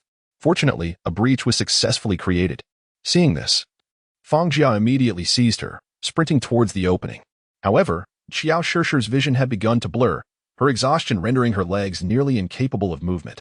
Fang Jia, carry me before Xiao Shishi could finish her plea.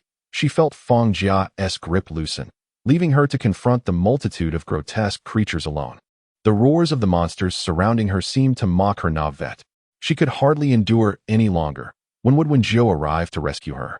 As her vision began to fade, the grotesque creatures sensed her vulnerability and rushed forward to engulf her. Yet, the anticipated pain failed to materialize, as the surrounding earth abruptly enveloped her entire being. In a daze, she seemed to hear a familiar voice resonating from afar. Xiao Shishi, we have come to rescue you. Chapter 79.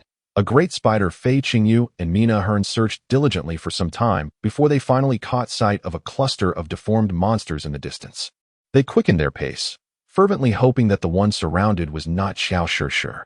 However, contrary to their wishes, the orange-red flames erupted continuously, allowing Fei Qingyu to discern the scene within the gaps of the monsters. Xiao Shishi, pale-faced, was being grasped by Fang Jia, who was desperately seeking an escape. Just as they were on the verge of breaking free from the encirclement, Fang Jia abruptly released her hold on Xiao Shishi and fled on her own. The irony was palpable. It was Xiao Shishi who had first suggested bringing Fang Jia along when they initially encountered her. Xiao Shishi, we have come to save you. With those words, Fei Qingyu wielded her tactical knife, directing it towards the grotesque creatures. Simultaneously, Mina Hearn utilized her earth-based abilities, successfully burying Xiao Shishi beneath the soil to protect her from harm. After swiftly dispatching the monstrous beings, they unearthed Xiao Shishi from the mound of earth. My apologies. I have not had much opportunity to employ my abilities since awakening, Mina Hearn said, looking apologetically at Xiao Shishi, who was now covered in mud. Just hold on a little longer. There is less than an hour until midnight. Fei Qingyu endeavored to encourage Xiao Shishi, while simultaneously rallying her own spirits. She had thought that the other party sought refuge once more, yet unexpectedly, countless strands of web trailed closely behind Fang Jia. Help! Save me! Thud! In a repeat of her previous ordeal, Fang Jia found her ankle ensnared by the web, collapsing onto the ground. Her piercing screams echoed relentlessly. I beg you, save me. I didn't mean to. I truly did not intend for this. I just want to survive. I'm so sorry. Please, help me. Alas, this time, no one would come to her aid in extricating her from the web. As the monstrous spider drew nearer, Fang Jia's expression morphed into one of sheer terror, an overwhelming sense of regret flooding her heart. Yet, in this world, there exists no remedy for regret. No matter how profound her remorse, it was too late. Wen Jiu lay upon Mina Hearn's back, coldly observing as Fang Jia was dragged away by the web and subsequently devoured by the giant spider's mandibles. We must go, she stated just as the colossal spider unleashed a multitude of webs towards them. Fei Qingyu and Mina Hearn, each carrying a person, maintained a swift pace. Upon witnessing the webs narrowly evade them once again, the giant spider grew increasingly impatient. It released an even thicker strand of white web, accompanied by a corrosive venom. The moment the venom touched the ground, it eroded a sizable crater. In order to evade the dripping green venom, Fei Qingyu and Mina Hearn momentarily slowed their pace. However, in those fleeting seconds, white silk threads surged toward them, ensnaring them before they could react. The threads enveloped them instantly, transporting them toward the giant spider's lair. Damn it! I can't use my powers, Fei Qingyu exclaimed, realizing that the incoming threads possessed a peculiar characteristic. Upon being ensnared, he attempted to summon his abilities to sever the bindings, only to discover an utter inability to sense his powers. I can't either. Mina Hearn struggled to activate her abilities, but to no avail. As they neared the jaws of the giant spider, they could almost foresee a fate akin to that of Feng Jia, destined to be consumed. Yet, instead of being devoured, the threads merely suspended them in midair, as if the giant spider were toying with them. It approached the ball of warmth that was Wen Jiu and the others, lightly prodding them with its appendages, causing them to sway precariously. I'm going to die. I'm going to die. Fei Qingyu found himself in close proximity to the spider's limb, his keen eyesight allowing him to discern the giant spider's enormous green eyes and the gray fuzz surrounding them. This unexpected intimacy caused his vision to darken, and he fainted. Wen Jiu, now profoundly weakened, struggled to remain conscious, let alone attempt to activate her powers. Are we really going to die here? Mina Hearn finally succumbed to panic, realizing that with two teammates incapacitated, one fainted and the other feeble. She was utterly at a loss for how to extricate them from this dire predicament. After a brief period of fidgeting, the colossal spider appeared to grow somewhat bored. With a deft manipulation of its silk, it cast them to the ground, swiftly encasing them within a cocoon of webbing. Once enveloped, Wen Jiu and the others began to comprehend the true purpose of this silk cocoon. Rendered immobile and incapable of struggle, they could only sense their vitality being relentlessly siphoned away. In but a fleeting moment, Mina Hearn had become as frail as Wen Jiu and Xiao Shishir. Wen Jiu felt her own weakness consuming her, an overwhelming urge to succumb to slumber washed over her. In a daze, she thought she glimpsed her mentors beckoning and calling out to her. Do not fall asleep. Do not fall asleep. No. Do not. Sleep, Wen Jiu murmured, eyes shut tight. A tumult of complex emotions surged within her, compelling tears to spill forth unbidden. The giant spider gazed with satisfaction upon its masterpiece, idly toying with one of the silk cocoons. An unceasing flow of vitality coursed through the silk into its body, causing its strength to swell once more.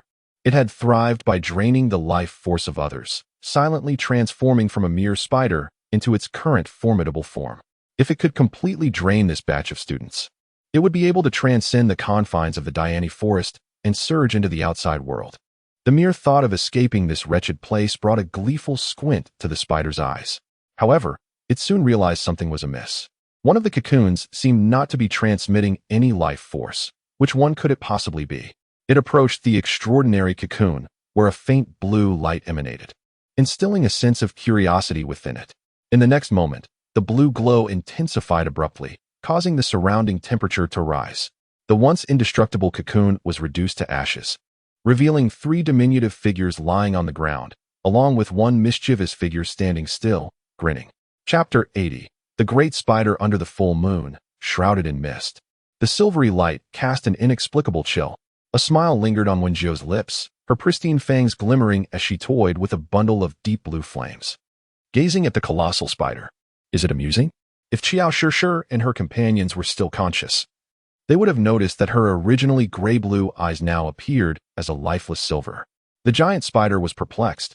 How could the cocoon, from which no one had ever escaped, be so effortlessly dismantled by this small figure? In a fit of rage, it retaliated by unleashing more silk from its spinnerets, attempting to ensnare the little one once more. However, unlike previous encounters, the deep blue flames in the tiny figure's grasp surged forth to meet the silk. Upon collision, the silk was instantly incinerated, crumbling to ash upon the ground. As the silk was woven from the giant spider's abdomen, the flames swiftly traveled along the strands, consuming everything in their path. This uncontrollable sensation incited a sense of panic within the giant spider. It hastily severed the burning thread and leapt onto a nearby tree. Gazing down at Wen Jiu with a watchful eye, Wen Jiu stood resolutely upon the ground, unflinchingly gazing at the colossal spider perched in the tree above. In an instant, the giant arachnid deftly began to weave an enormous web, launching it fiercely towards Wen Jiu. With a smile, she gracefully evaded the attack, landing a foot upon the very tree that the spider called home. Brilliant, deep blue flames erupted from beneath, surging upwards like a serpent. Ash and embers scattered, twinkling like stars in the night sky, both luminous and enchanting.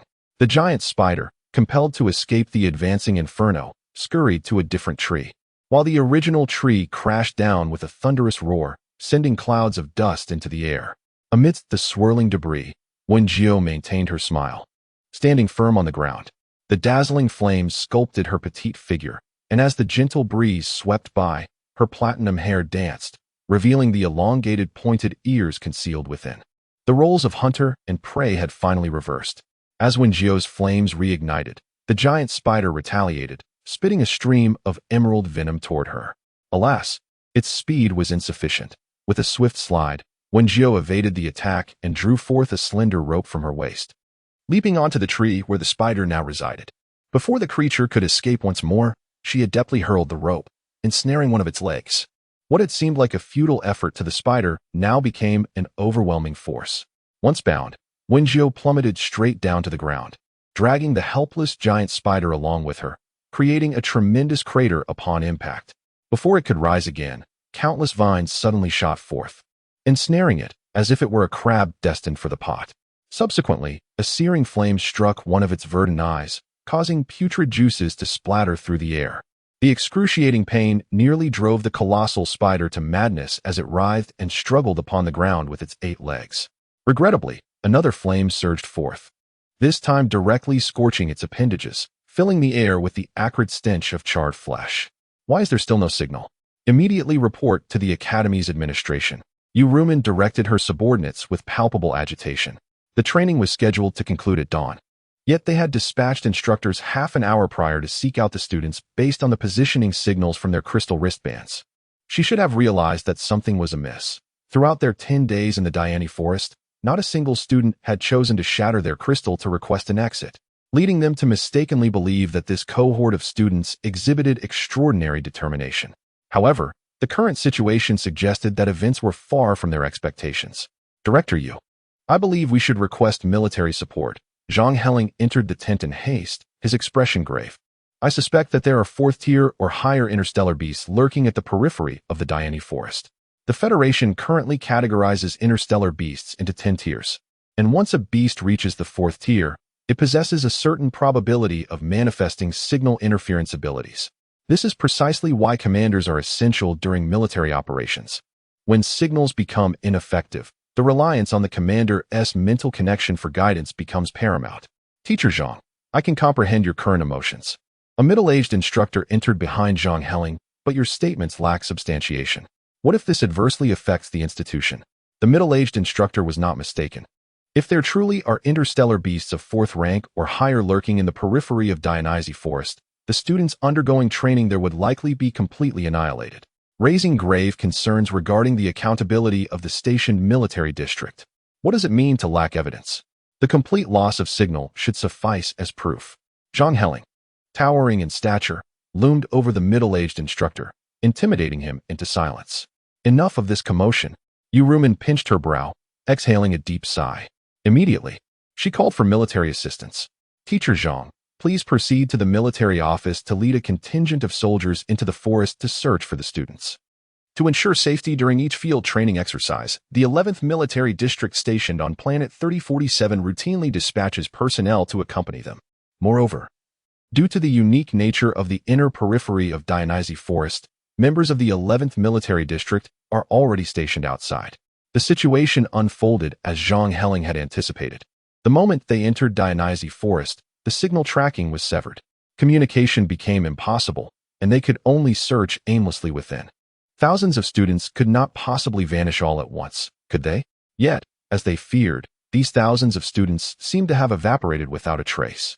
Teacher Zhang, have you also entered? Zhou Sun glanced at Zhang Heling, his emotions a tumultuous mix. He initially entered alongside Deputy Wang, who was stationed here, and despite searching for over half an hour, they failed to locate a single student. Instead, they encountered the team of Zhang Heling. Director, you had already requested support from the military district. Zhang Heling cast a glance at Zhou Sen's group. Both teachers and soldiers were present, yet not a single student was found. Zhou Sen sheepishly shook his head, admitting they had indeed uncovered no trace of the students. Just as despair began to set in, a sudden and intense surge of energy emanated from deep within the forest, capturing their attention. Let us go. regardless of the origin of that energy fluctuation. Their purpose in coming here was twofold: to search for the students and to investigate the anomalies of Dianji Forest. It was just ahead. Zhou Sun and Zhang Heling advanced side by side, bracing themselves for the worst possible outcome. There truly appeared to be interstellar beasts of at least level for lurking at the periphery of Dianji Forest. However, upon hastening to the epicenter of the energy disturbance, they were met with the sight of a colossal spider engulfed in continuous flames. Its 4 green eyes had dwindled to 2, staring vacantly in their direction.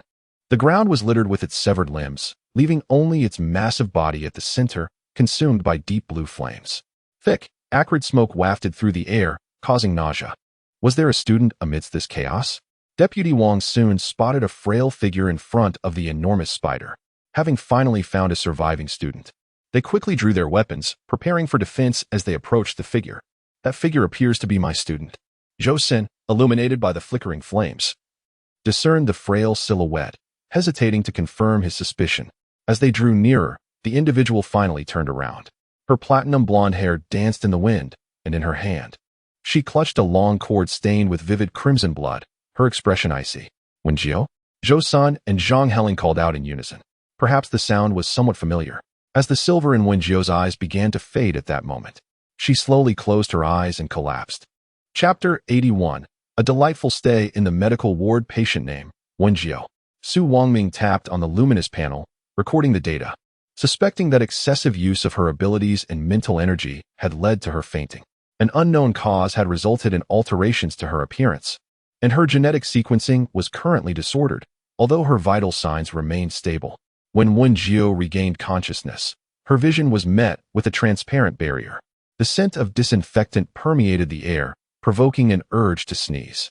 Confused, she blinked, struggling to comprehend why she found herself in such a place. Yet, she quickly gathered her wits, raising her hand, still tethered to various unfamiliar tubes, and began to pound frantically against the barrier. The sudden noise drew the attention of everyone in the medical room. The attending physician, Su Wangming, promptly activated the panel to monitor Wen Jiu's vital signs. Only after confirming her condition did he press the button to open the chamber door. A cloud of white mist billowed forth, followed by a loud exclamation from within. "Why have you sent me to the medical chamber? I have no money. I truly have no money." The words left everyone feeling somewhat embarrassed. Yet Su Wangming was the first to respond, saying, "Please refrain from making a fuss. This medical service is complimentary." Upon hearing Su Wangming's words, Wen Jiu finally liberated herself from the fear of financial burden, only to become acutely aware of her own physical frailty. Although she had never previously lain in a medical pod, she had often heard Xiao Shishir and others mention that a single session could cost anywhere from several thousand to tens of thousands of star coins. However, since there was no charge, she decided to indulge in a little more rest. With that thought in mind, Wen Jiu promptly reclined properly within the pod. "Shaoli, please inform Director Yu of the 3047 Academy that patient Wen Jiu has regained consciousness," she instructed. Lying in the medical pod, Wen Jiu stared blankly at the ceiling, a dull throbbing echoing in her head. It seemed that she had forgotten something. All she could recall was that she had been ensnared in a cocoon spun by a giant spider.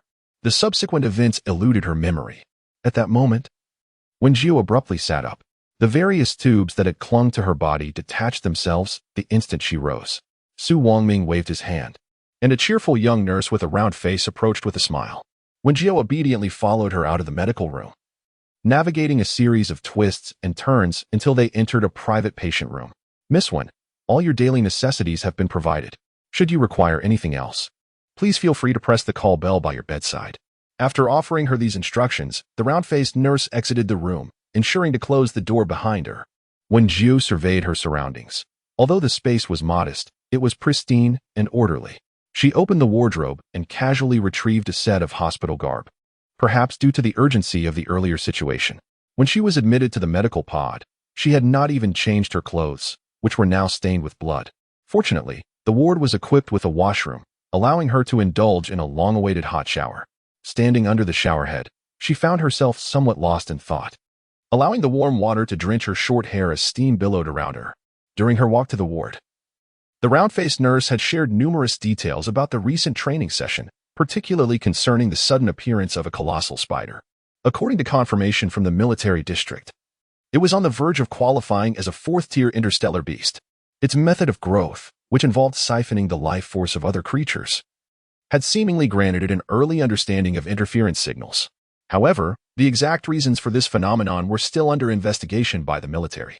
Moreover, it possessed the ability to infect other beings with its venom. The students who had transformed into grotesque monsters had unwittingly consumed mushrooms tainted by this venom. Prior to the training, the 3047 Academy had dispatched teams to scour the periphery of the Tiani forest multiple times to ensure the smooth progression of the exercises. Yet they had failed to locate the giant spider. Speculations arose that it had utilized the regional interference signals to conceal itself in the outskirts, biding its time until a group of vibrant students arrived, prompting it to emerge. Although the teachers and soldiers who came to their aid managed to extricate all the students from the silk cocoons, many had already succumbed after having their life forces drained excessively. Originally, there had been over 4,000 freshmen. Now, fewer than 1,000 remained. It could be said that this was the most catastrophic incident in the history of wilderness survival training. She stood before the mirror, dazed, as she picked up a towel to dry herself, only to be startled by the reflection of a figure in the glass. Wen Jiu leaned closer, raising her hand to wipe the fogged surface clear. Her features were distinctly visible in the now pristine reflection. Her once rounded and petite ears appeared as though they had been deliberately elongated, reminiscent of the pointed ears of elves she had seen in films. Her immaculate white teeth now boasted two sharp fangs that peeked out even when her lips were at rest. My goodness, have I undergone cosmetic surgery? The first thought that crossed the mind of the impoverished Wen Jiu, in her astonishment, was whether such surgery required a fortune. However, it seemed unlikely that these ears and teeth could be achieved solely through surgery, and apart from that, there were no other noticeable changes. She quickly dried herself, donned a hospital gown, and approached the bedside to press the call button for inquiries. While waiting for the nurse to arrive, Wen Jiu suddenly dove into the cozy blankets, which exuded a sweet aroma of dryness and fluffiness. The sun lazily bathed her in warmth, inducing a profound relaxation of both body and mind. After a few minutes of waiting without the nurse's arrival, Wen Jiu decided to access her smart ring's interface to investigate the situation. However, upon opening the panel, a plethora of messages erupted forth, leaving Wen Jiu wide-eyed in astonishment. She hardly knew many people. Where could all these messages be coming from? Staring at the list of 99 notifications, she randomly selected one to read. Dear esteemed broadcaster, congratulations and prosperity to you. It has come to our attention that you have not streamed for over 3 days, and your fans are longing for your return. Dear esteemed broadcaster, congratulations and prosperity to you. It has come to our attention that you have not streamed for over 10 days, and your fans are yearning for your presence. It appears these are merely trifling messages, as Wen Jiu idly scrolls down the screen. Dear esteemed broadcaster, congratulations and prosperity to you. Editor Lulu wishes to sign a contract with you. Please click here to add me as a friend for further discussion. This message piqued Wen Jiu's interest, prompting her to swiftly click to add the friend. Oh my goodness, I have finally managed to reach you. Hello, I would like to inquire about what the contract entails. Greetings, Sister Fa Kai. I am Lulu, an editor from Baikal Live. I noticed that your data has met our signing standards. And after watching your live stream on making golden fried rice, I believe you are an exceptionally promising new broadcaster. I wonder if you would be interested in signing a contract with our company? Lulu anxiously focused on the luminous screen, having already taken note of the newcomer, Fa Kai. As an editor at Baikal Live, her daily task involved seeking out potential new talents in the unsigned section who met the requisite standards for cultivation. However, not every newcomer warranted their investment. Some may have met the data criteria, yet their content was unsuitable for prolonged broadcasting. Others might appear promising at first glance, but a deeper investigation revealed signs of data manipulation. Finding a suitable newcomer for signing and nurturing is no simple task, especially in such a highly competitive environment where few can rise from the ranks of novice broadcasters. The editor, who has only recently entered the industry for less than a year, faces a similar predicament. Promising broadcasters elude her grasp, leaving her with only a handful of moderately successful small broadcasters. As she observes her monthly metrics poised to hit rock bottom once again, she embarks on a quest across various platforms in search of fresh talent to cultivate. Her perseverance bears fruit when she discovers a broadcaster named Congratulations on Your Wealth through the renowned culinary figure, Brother Monkey. Chapter 82. A delightful free hospital stay. It must be said that, judging solely by the holographic images, the succulent fried chicken and the golden-hued fried rice are nothing short of tantalizing. to ascertain that this was not mere advertising or deceptive imagery. Lulu took the initiative to investigate the data of congratulations on your wealth in the backend. To her astonishment, she found that this broadcaster had surpassed the signing metrics within just a few days of streaming. Fortuitously, she happened upon the last live broadcast before Wen Jiu's participation in outdoor survival training. Upon entering the stream, the oversized crying cat avatar momentarily caused her to question whether she had arrived at the correct location. However, as she observed congratulations on your wealth skillfully chopping vegetables and stir-frying, accompanied by an enticing aroma wafting through the air, Lulu instantly recognized that she had unearthed a gem of potential. Grateful for the exclusive privileges granted to editors, she effortlessly secured a tasting position and relished the sumptuous, glistening golden fried rice.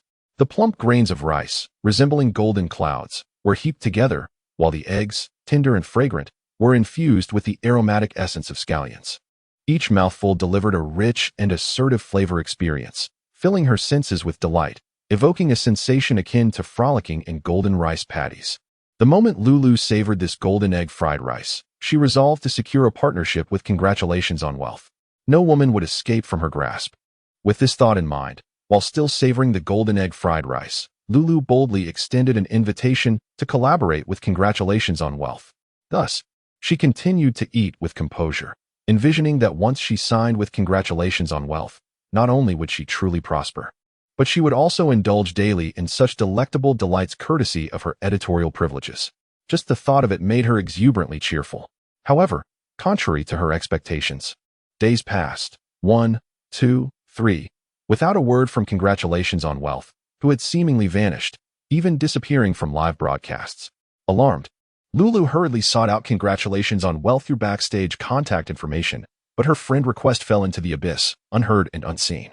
During the days of congratulations on wealth's absence, she even consulted Brother Monkey, yet he too was oblivious to the sudden disappearance. Consequently, she joined the group of anxious wealth seekers, waiting alongside them. It was not until this afternoon, in a state of despair, leaning against her office chair, that a message suddenly appeared on her screen. Pika Live, backstage notification, the host you invited to sign, congratulations on wealth, has added you as a friend. The news jolted Lulu awake from her slumber, igniting a spark of joy within her. She eagerly opened her list of friends and, to her delight, beheld the auspicious phrase congratulations and prosperity.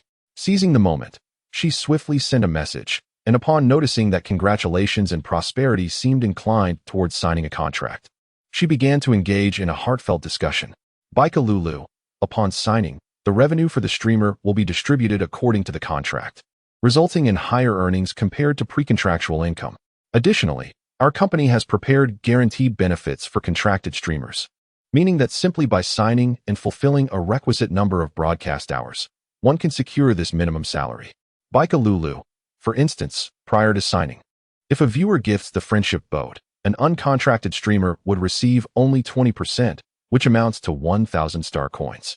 Bika Lulu, however, post-contract, under the standard contractual terms for signed streamers, you would receive 50%, equating to 2,500 star coins. When Jiu contemplated the message sent by Lulu while reclining on her bed, it became apparent why, when she previously viewed the gift rewards, the cost of the friendship boat was 5,000 star coins. She had been puzzled as to why she had received such a meager amount, only to realize it was due to her unsigned status. Wealthy Family 9, what are the specific terms of the contract? Could you send it to me for review? Bika Lulu, certainly. We utilize electronic contracts for convenience. You simply need to click on the link I will send you to access the contract prepared for you, where all the detailed terms will be outlined. As when Jiu clicked on the link sent by Lulu, she was instantly redirected to the broadcaster's backend of Bika Live, where the contract mentioned by Lulu awaited her. It appeared to be a legitimate agreement, dispelling any doubts of it being a scam. She diligently perused the numerous pages of the contract, gaining a clear understanding of the signing process. This contract was tailored to her current status as a 2-star broadcaster.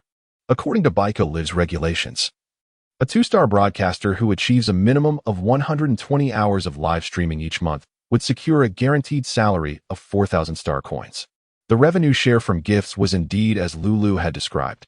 She would receive 50% of the earnings. Furthermore, as her star rating increased, both the guaranteed salary and the revenue share would grow accordingly.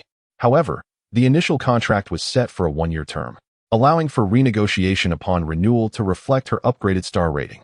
Bike Alive categorizes broadcasters from 1 to 10 stars, with those not signed classified as 1 star. Attaining a 2-star rating signifies meeting the criteria for signing a contract. The pinnacle of 10 stars represents the status of a top broadcaster on Bike Alive, signifying a peak in the Star Network broadcasting realm. After all, Bike Alive is renowned as a prominent large-scale streaming platform within the Star Network. The contract appeared sound. Yet Wen Jiu had a minor inquiry. I have reviewed the contract, but I have a question. I can answer any questions you may have. Lulu pondered that the phrase "congratulations on becoming prosperous" should not raise any questions. The benefits provided by Bike Alive for novice streamers were quite commendable, unlike other platforms that offered no guaranteed salary. Moreover, based on her observations over several days in the money-hungry group, she learned that congratulations on becoming prosperous was a financially strapped middle-aged individual who worked in the cafeteria daily to support his household, which prompted him to start live streaming. Thus, Lulu felt exceedingly confident about the contract she was about to offer. No one understood the nurturing of new streamers better than she did. However, in the next moment, a new message appeared on the screen. Wealthy beyond measure 9. I am a minor. Can I sign this contract? Wealthy beyond measure 9. I just checked the federal laws, and it seems that employing child labor is not permissible. Chapter 83. Enjoying free hospitalization. Lulu stared blankly at the new message from congratulations on becoming prosperous. A minor? Who was a minor? The news left her utterly bewildered. Wasn't he congratulations on becoming prosperous a financially disadvantaged middle-aged man? Upon closer inspection, she realized that he was indeed a minor. This shocking revelation left Lulu feeling quite distressed. As she had initially believed, she had discovered a promising talent to cultivate. The potential was undeniable, yet this talent was simply too young. Bika Lulu, please hold on for a moment. I will inquire with my superior. After sending this message, Lulu's emotions fluctuated wildly. She was well aware of the regulations in federal law that prohibited employing minors. Yet, she was reluctant to concede defeat. Perhaps there was a way to secure a contract with congratulations on becoming prosperous after all. Meanwhile, on the other side, Wen Jiu lay nestled in her soft, cozy bedding, on the verge of drifting into slumber. Suddenly, a series of footsteps echoed from outside the door. At the sound, Wen Jiu, still bleary-eyed, propped herself up, clutching a pillow as she gazed towards the entrance. This was indeed her hospital room. Su Wangming's voice resonated from outside, and in the next moment, he pushed the door open, followed by 3 solemn-faced individuals. Wen Jiu glanced up and recognized only one among them. Wen Jiu, how are you feeling now? Yu Rumen, still radiant and charming, approached the bedside and gently took Wen Jiu's small hand. I'm quite all right, Wen Jiu murmured, burying her head into the pillow, yearning for sleep. Cough, cough. Su Wangming interjected at the opportune moment. This is Lieutenant Liang from the 11th Military District, and the other is Ms. Huang, the dean of your 3047 Academy. Upon hearing his words, Wen Jiu lifted her gaze once more to the 2 newcomers. One was a tall man clad in a dark purple military uniform. His countenance stern and austere. He appeared to be around 35 years of age, undoubtedly Lieutenant Liang. The other was a middle-aged woman with a somewhat plump figure, her face adorned with a warm smile. She wore a red uniform, with the emblem of the 3047 Academy prominently displayed on her chest. Good day, Lieutenant Liang. Good day. Dean Huang, Wen Jiu greeted, her voice clear and melodious, her gray-blue eyes shimmering with innocence, resembling a naive and obedient little creature. As she spoke, Huang Xiaomei approached with her ample warmth, gently addressing Wen Jiu. Hello, Wen Jiu. I apologize for disturbing your rest on our first meeting. Lieutenant Liang's countenance remained consistently grim as he coldly interrupted the pleasantries exchanged between Huang Xiaomei and Wen Jiu. Classmate 1. I am here representing the 11th Military District to investigate the incident at Dianyusan Forest. According to eyewitness reports, you were the only student who remained unbound by the silk cocoons and retained a state of lucidity. Therefore, I wish to ascertain what transpired in Dianyusan Forest prior to the arrival of the rescue team. Indeed, he had come to conduct an investigation, Wen Jiu internally lamented. However, questioning her would prove futile. It was akin to seeking clarity from someone who had drunkenly blacked out. She remembered nothing. Nevertheless, Wen Jiu concealed her true feelings and dutifully recounted what she could recall. Disappointment flickered across Huang Xiaomei's face, while Lieutenant Liang fixed and scrutinizing gaze upon Wen Jiu. Classmate 1. Failing to report pertinent information is a violation of federal law, and it may adversely affect your future graduation assessment. Lieutenant Liang, she is merely a 12-year-old child. Before Wen Jiu could respond, Yuruman interjected, her voice firm. Do not attempt to intimidate my student with such tactics. Yet, Lieutenant Liang paid no heed to her protest. Advancing towards the bedside, Yuruman rose to her feet, her beautiful eyes radiating coldness. As the tension escalated, Su Wangming adjusted his glasses and promptly intervened. Wen Jiu has yet to recover, and I have indeed detected gaps in her memory. A silence ensued. However, given that Su Wangming, as her attending physician, had made such a statement, Lieutenant Liang found it inappropriate to press further. He left the ward after stating that someone would be sent to investigate Wen Jiu later. Once Lieutenant Liang departed, Su Wangming took the opportunity to excuse himself, claiming he needed to check on other students. Only Yuruman and Huang Qiumei remained in the room. You need not worry. It is merely that the situation in Dianysiazen is rather peculiar, which is why the military district has dispatched personnel for an investigation. Yuruman resumed her gentle smile. Sitting by the bedside, it is understandable that the military district would feel apprehensive, especially since the search and rescue team had prepared themselves for a fierce confrontation with interstellar beasts. Yet, to their astonishment, the colossal spider was found already deceased, and its demise was gruesome. Furthermore, it was noted that Wen Jiu was the sole student who remained unbound by spider silk and was alert. However, given her abilities, it was implausible for her to have slain such a formidable interstellar beast nearing the 4th tier. Consequently, many began to speculate whether a mysterious individual had entered Dianysiazen unbeknownst to the military district. It is noteworthy that while the periphery of Dianysiazen can serve as a training ground, the inner region harbors exceptionally rare mineral resources. Planet 3047 is categorized as a lower-tier planet, with neither its agriculture nor industry being particularly robust. It barely avoids being classified as a wasteland due to its unique mineral wealth. Yet, the mineral resources of Planet 3047 are limited. Aside from those in the inner area of Dianysiazen, only 3 other mining sites remain viable. Should it indeed transpire that a mysterious individual infiltrated Dianysiazen, it would reflect poorly on the military district's oversight. Such an accusation is not one that an ordinary person could shoulder. This urgency in Lieutenant Liang's demeanor to ascertain the events that transpired is thus entirely justified. They interrogated each student who had regained consciousness. Yet all they could articulate were fragmented recollections. Some only remembered being pursued by a monstrous entity, while others recalled being ensnared within a silken cocoon. Consequently, their hopes rested solely upon the one lucid individual present, Wen Jiu. Unfortunately, they remained unaware that Wen Jiu genuinely could not recall the events that transpired. Dr. Su had advised her that her body required several more days of rest. Yuruman tucked Wen Jiu snugly into her blankets, ensuring she was enveloped warmly, and reassured her not to dwell on the matter further, for the academy would not impose any undue responsibilities upon her. Huang Qiumei, standing nearby, nodded in agreement, affirming that the academy would not burden her with any obligations. After a brief pause, she continued, Wen Jiu, I have another announcement to make. Following a meeting of the academy's management, it has been unanimously decided to waive your tuition fees. Furthermore, based on your exceptional performance during this ordeal, you will also be awarded a scholarship.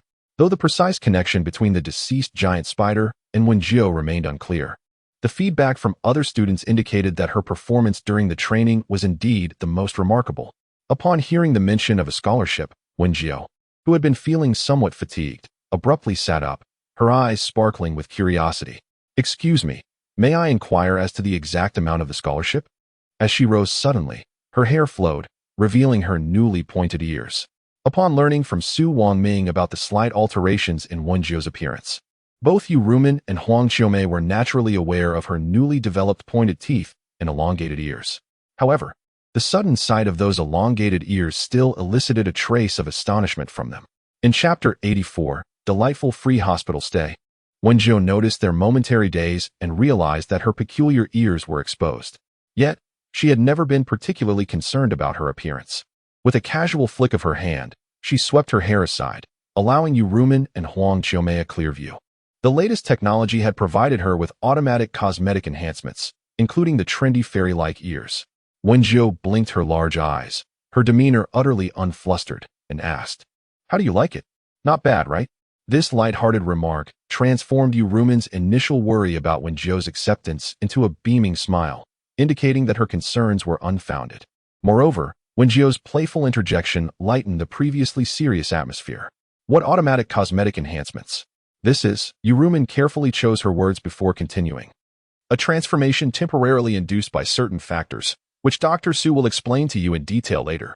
In response, Wen Jiu nodded obediently. Rest assured, your scholarship is secure. Huang Qiumei chuckled softly, covering her mouth. Do you have any other questions, classmate Wen Jiu? Her inquiry was merely casual, yet to her surprise, Wen Jiu indeed posed a question. I would like to know if the distribution of ingredients in the cafeteria is determined by the needs of each window or if it is at the discretion of the supervising teachers. Upon hearing her question, Huang Qiumei immediately provided an answer. Generally speaking, it is determined by the needs of the cafeteria.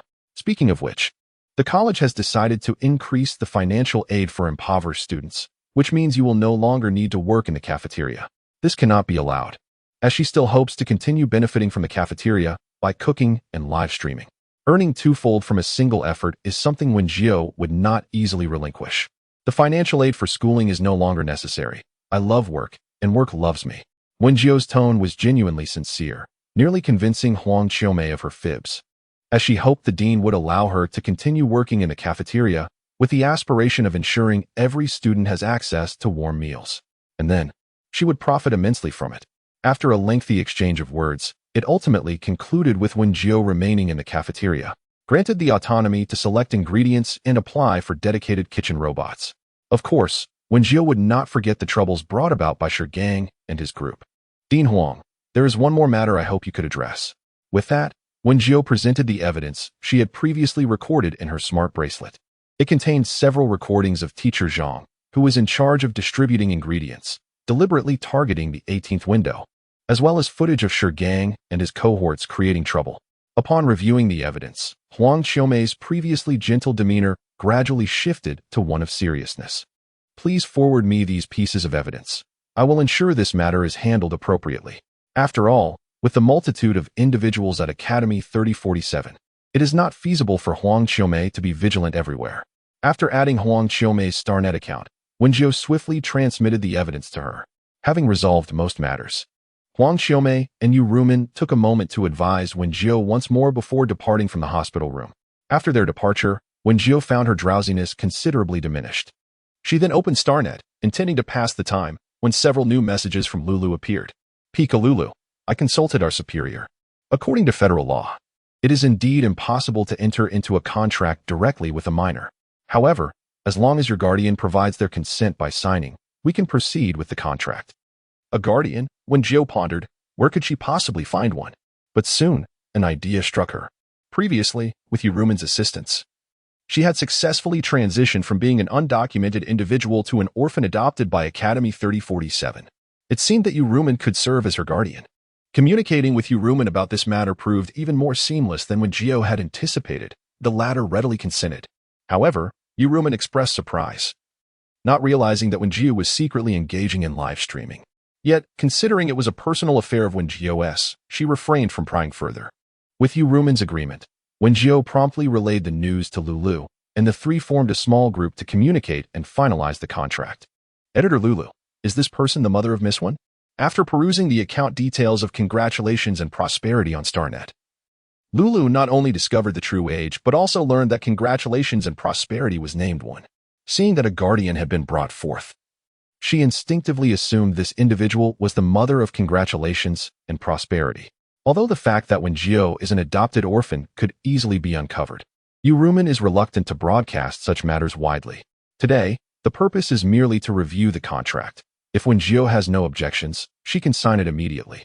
Subsequently, Lulu will proceed with the back-end procedures, and by the next day, Wen Jiu will be adorned with the insignia of a signed streamer. Wen Jiu has already perused the contract once, and now it only requires the signature of her guardian, Yu Rumin, followed by Wen Jiu's own signature to finalize the agreement. Thank you, Miss Wen, for your trust in me.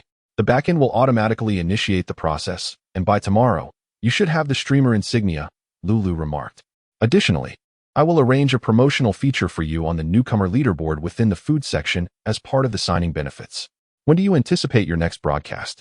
Wen Jiu pondered for a moment while lying in bed, uncertain of when she would be discharged from the hospital. I will message you the day before I plan to go live. I have some matters to attend to and cannot begin broadcasting at the moment, she replied. After concluding the conversation, Wen Jiu closed the dialogue box, just in time for dinner. She was already quite hungry. A round-faced nurse, who had previously escorted her to the ward, entered with a small cart laden with various instruments and utensils. Having just emerged from the medical chamber, Wen Jiu felt somewhat lightheaded. It was only then that I noticed the nurse was wearing a name badge that displayed her name. Sister Zhou, when can we have dinner? Upon hearing this, Zhou Xia smiled and retrieved a bottle of nutritional liquid from the second tier of the small cart. After tapping the bottle open, she handed it to Wen Jiu. Indeed, it was nutritional liquid. The corners of Wen Jiu's mouth, which had been lifted in anticipation, instantly fell as she reluctantly accepted the nutritional liquid and gulped it down in one go. A peculiar sense of satiety immediately enveloped her senses. However, she still yearned for some genuine food, though it seemed there was none to be found here. I will conduct a simple examination to ensure your physical condition is satisfactory, Zhou Xia stated, producing a device that resembled a modern smartphone. She then extracted a small square pad from the device and adhered it sequentially to Wen Jiu's forehead and arm. With a chime, Wen Jiu felt a tingling sensation at the spots where the pads were placed. Meanwhile, Zhou Xia focused intently on the device, scrutinizing the data. This is rather peculiar, Zhou Xia remarked, observing the values soaring unexpectedly, her brow furrowing in concern. Previously, when Wen Jiu was still in the medical chamber, her various health indicators had consistently been below the healthy threshold. This was also the reason she needed to remain under observation after regaining consciousness. However, the readings obtained from the small device now indicated that her values had surpassed the healthy levels significantly. Call Dr. Su to room 602. This situation was beyond Zhou Xia's capacity to resolve. She could only summon Su Wangming to address the matter. Su Wangming was initially in the medical room, assessing the conditions of other students, but upon receiving a call, he promptly arrived at Ward 602. Upon his arrival, he took the instrument used to monitor Wen Jiu's condition, and to his astonishment, the values continued to rise. He had never encountered such a situation before. However, with years of medical experience under his belt, Su Wangming swiftly instructed Zhou Xia to bring over a new device while simultaneously retrieving Wen Jiu's previous readings on his electronic panel. Thanks to the intelligent synchronization of the patient's medical records, a curved graph soon materialized on the screen. Wen Jiu, curious, rolled off the bed and approached Su Wangming to observe the electronic panel in his hands. The rightmost position displayed a green icon, and her value curve had fluctuated below this green icon until the recent test, after which it had suddenly surged above the threshold, exceeding it by a significant margin. Given your condition, Su Wangming adjusted his glasses, casting a glance at the petite Wen Jiu, who was a head shorter than him. It seemed she would need to spend another session in the medical pod. Upon hearing this, Wen Jiu leaped back half a meter in fright. Surely that's unnecessary. If it can be resolved through rest, why resort to the medical pod? I feel much better now. I am merely a bit weak. And there is no need to squander money on the pod. Were it not for the fear of arousing the doctor's suspicions, Wen Jiu would have considered treating herself. After another examination, while the values did not skyrocket as before, they remained above the healthy threshold. Do you think the instrument would automatically exclude the nutrients from the nutrient solution? Su Wangming felt somewhat speechless and decided to continue observing in the hospital for the time being. Later, he would adjust the formula of the nutrient solution for her. It was only then that Wen Jiu realized the nutrient solution she had been consuming was specially customized, which suddenly made the experience of drinking it less unpleasant. She glanced at her message notifications and saw that Xiao Shishir and a few others had sent her messages of consolation. It was at this moment that Wen Jiu became aware that she had been in a coma for a full 7 days. Coupled with the 10 days spent in outdoor training, it meant she had not logged into Pika Live to post updates for 17 days. Thus, she opened Pika Live to browse her updates. Beneath her last post about the secret to steaming rice, there were unexpectedly over 10,000 comments. The most popular comment was from Monkey Brother, offering a generous reward for the return of Fortune Sister. The money lover is crying from hunger. Chris wants to eat 5 bowls. Today marks the 9th day since Fortune Sister's disappearance. I have already lost 10 pounds. Pumpkin Big Melon. Want to know how to lose weight quickly? Just click the follow button on the screen above and become a money lover. You can shed pounds in just 10 days. I am so hungry. Thanks for the recommendation above. My child now weighs only 5 pounds. box included. After quickly scanning a few comments, Wen Jiu hurriedly uploaded a new update. Once the update was posted, she logged into StarNet World after a long absence. Entering StarNet World required mental energy, but given her current state, merely browsing without expending mental energy to draw symbols or divinations posed no issue.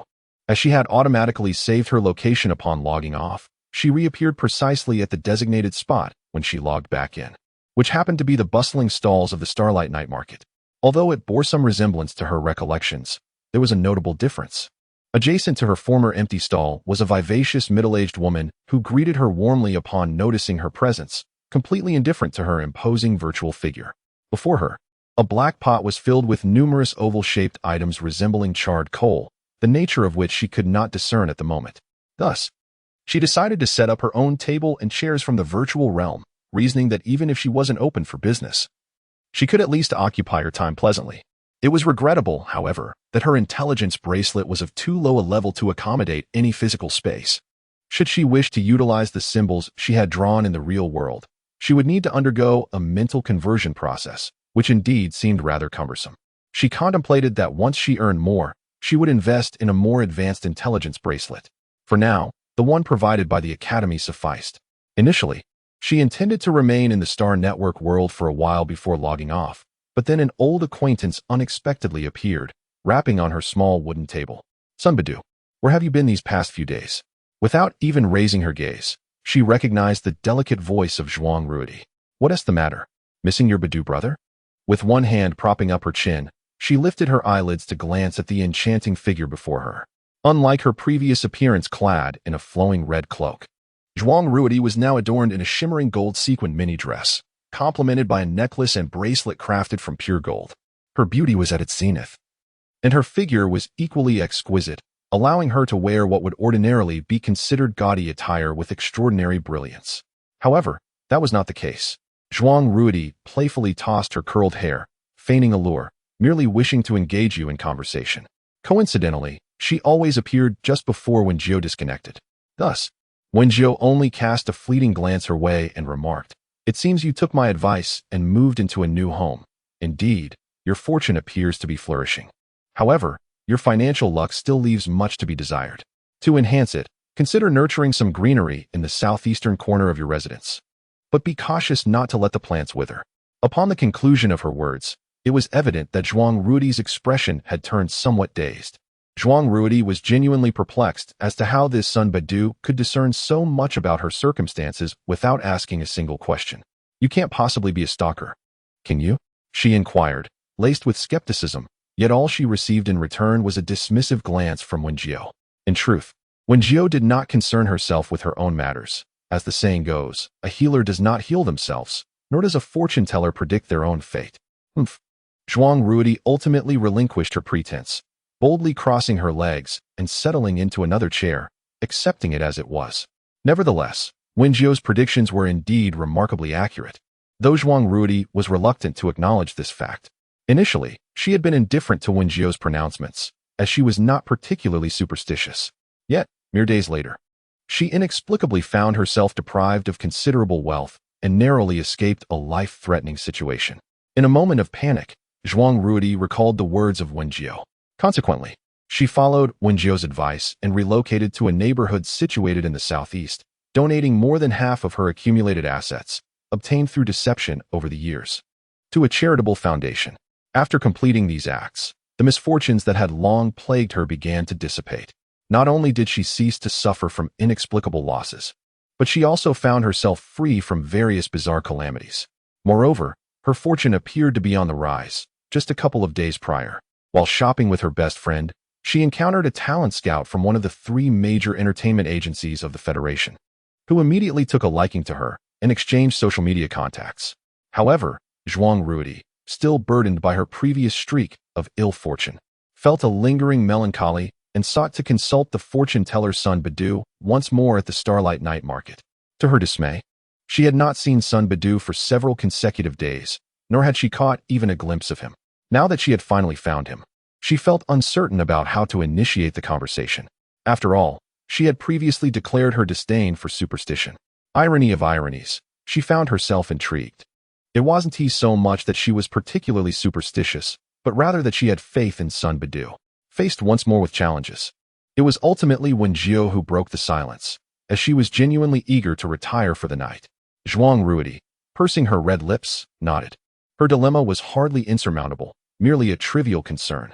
Indeed, it was a sense of confusion regarding the future, a fear that her decisions might lead to unfavorable outcomes, prompting her to hesitate and seek guidance. Wen Jiu, astutely discerning Zhuang Ruidi's inner turmoil, elicited a look of astonishment from her once more. All right. I shall speak now. Zhuang Ruja never anticipated that Wen Jiu would see through her intentions without any need for divination. Thus, she recounted the events of the past few days in their entirety. After listening, Wen Jiu languidly tapped his fingers on the wooden table and remarked, I believe it would be prudent for you to decline the offer from this talent scout. Indeed, you too perceive him as a charlatan, undoubtedly poised to extract tuition fees, styling costs, and other expenses from me once I acquiesce, seizing the opportunity to drain my finances. Not quite, Wen Jiu replied, slightly abashed. At present, she had not exerted much of her psychic energy nor engaged in any divination, making it impossible to ascertain the true nature of the talent scout who approached Zhuang Ruja. Her insights were primarily derived from Zhuang Ruja's own demeanor. You are overthinking this. I simply feel that you have previously engaged in too many dubious enterprises. Should you pursue a career, you would undoubtedly face severe backlash and be forced to retreat from the industry. Upon hearing this, Zhuang Ruja's expression darkened. The tumultuous days had nearly caused her to forget that she once played the role of a deceitful swindler. While her reasoning was sound, surely the entertainment agency would present her in a favorable light upon her debut, wouldn't they? Take, for instance, that individual who recently emerged as the center of attention from a talent show. Despite being exposed for numerous scandals, the agency managed to cleanse their image completely. Regardless of the era, the entertainment industry persists. Even in the interstellar age, the fervor for celebrity remains unabated. Yet, the citizens of the Federation now not only idolize entertainment stars but also fervently admire valiant military leaders with illustrious achievements. As the conversation unfolded, Wen Jiu was interrupted by a familiar figure rushing towards him. Master Sun, I am so relieved to have found you, Mingyu exclaimed excitedly. Where have you been these past few days? Wen Jiu, stroking his beard with an air of profundity, replied, I have been wandering in the world for a few days. Have you resolved matters at home? Indeed, Mingyu chuckled. Just as you predicted, our family's business experienced a brief downturn, but soon we identified the culprit behind it all. After some interrogation, we discovered that he was the one who betrayed my brother's whereabouts, ultimately leading to his untimely harm. At this point, Mingyu's voice brimmed with indignation. The traitor was someone his mother had painstakingly nurtured, only to betray them for personal gain. Yet, what truly earned Mingyu's admiration for Wen Jiu was not this revelation, but rather the two talismans he had gifted him. Initially, Mingyu regarded these superstitious trinkets with skepticism. After giving one to Lu Yin, he casually tucked the other into his jacket pocket. However, just a few days prior, while attempting to apprehend the traitor, he found himself in a perilous situation. The scoundrel was accompanied by numerous guards, and a fierce confrontation ensued. In the midst of the chaos, the vile traitor shot a poisoned dart at him. Had it not been for the sudden warmth emanating from the talisman in his pocket, alerting him just in time, he would likely have met his demise.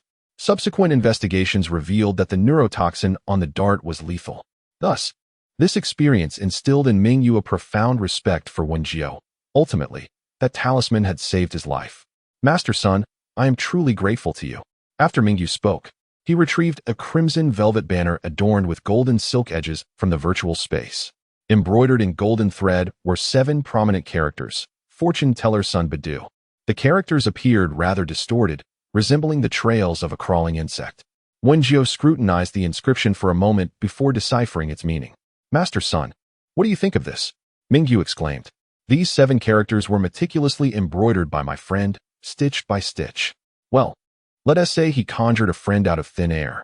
Wen Jiu refrained from exposing him, accepting the banner with both hands and hanging it beside the calligraphy she had penned. However, in comparison, the 7 characters embroidered by Mingyu appeared somewhat tragic. Ultimately, Wen Jiu decided to stow the banner back into the virtual space. It seems Master Sun is quite fond of this banner, huh? Mingyu's eyes sparkled with innocence, reminiscent of Qi Qingyu, both possessing a deceptive charm. You must have other matters besides presenting the banner, right? Wen Jiu was eager to avoid further delays. All she wished for was to retreat into slumber.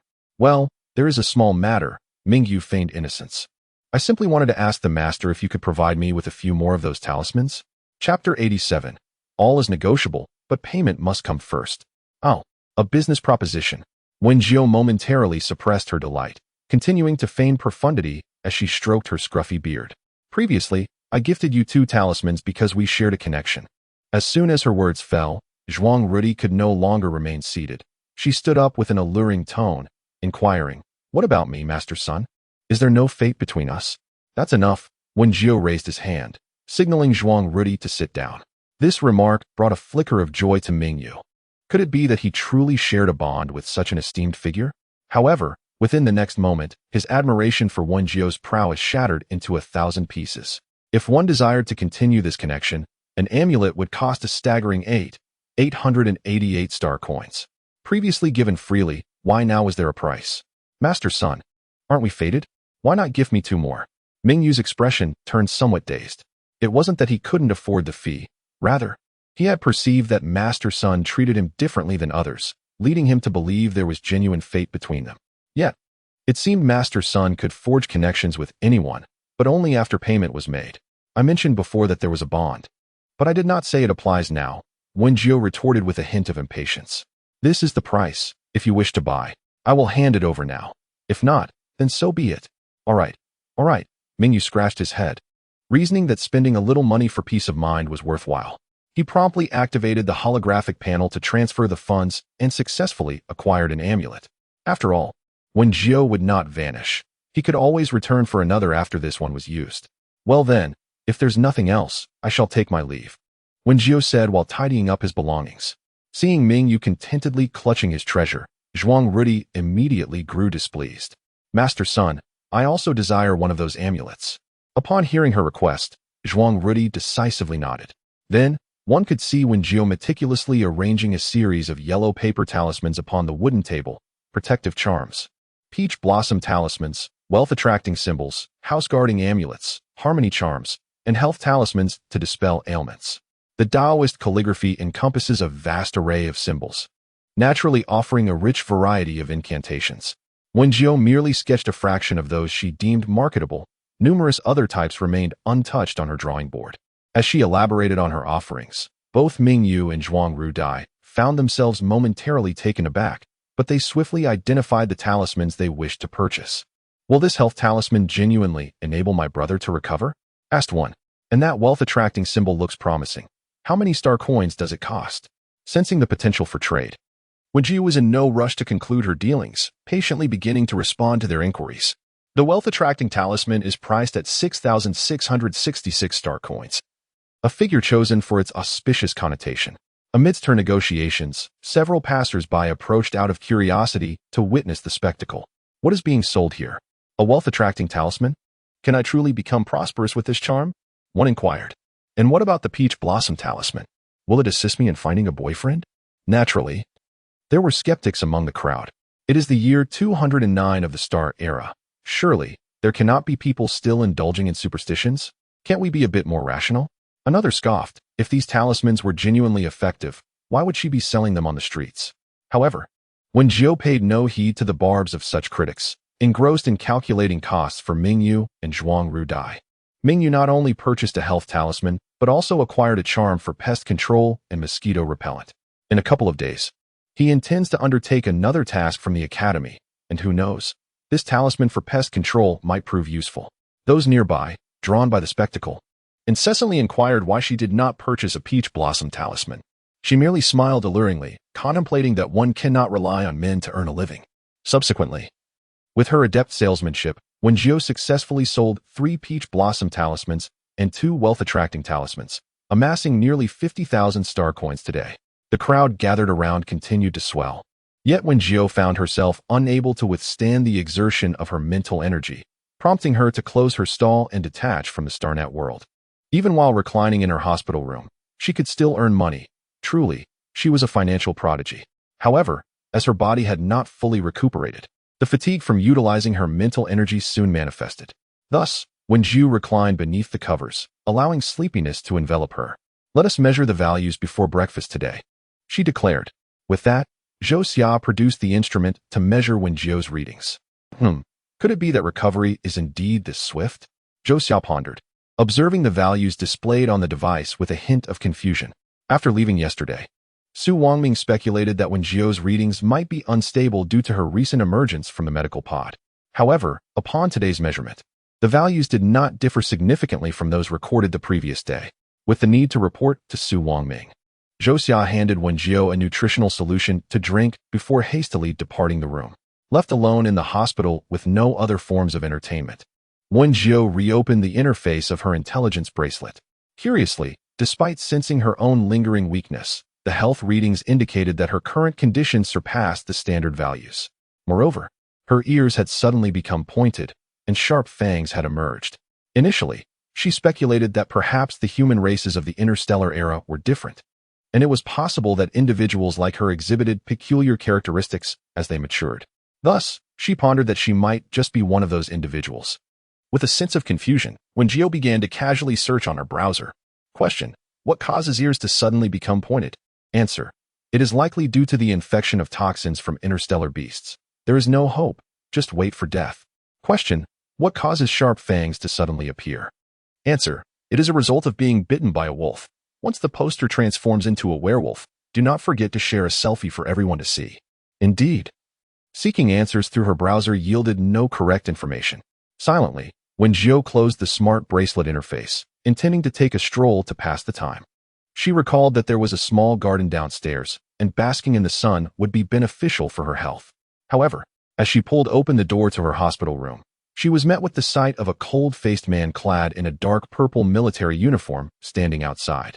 Lieutenant Liang had specifically brought several psychological experts to investigate. When he saw Wen Jiu open the door, he intended to greet her, but she swiftly shut the door in his face. Chapter 88. Finally discharged. Wen Jiu's actions left the individuals following Lieutenant Liang in a state of bewilderment, who was unaware of Lieutenant Liang's esteemed reputation at the 3047 starbase. Anyone who encountered him would show the utmost respect. Yet, this young girl had the audacity to slam the door shut without so much as a greeting. In truth, Wen Jiu was not impolite. She simply felt somewhat displeased by Lieutenant Liang's previous demeanor. She truly detests being burdened with responsibilities imposed upon her, and she has already expressed everything she needed to say. Why must there be further investigation? Classmate Wen Jiu, we hope you can cooperate with the 11th Military District in the inquiry regarding the incident in Dionysian. Without granting Wen Jiu a chance to decline, he commanded someone to bring over a device and place it on the adjacent table.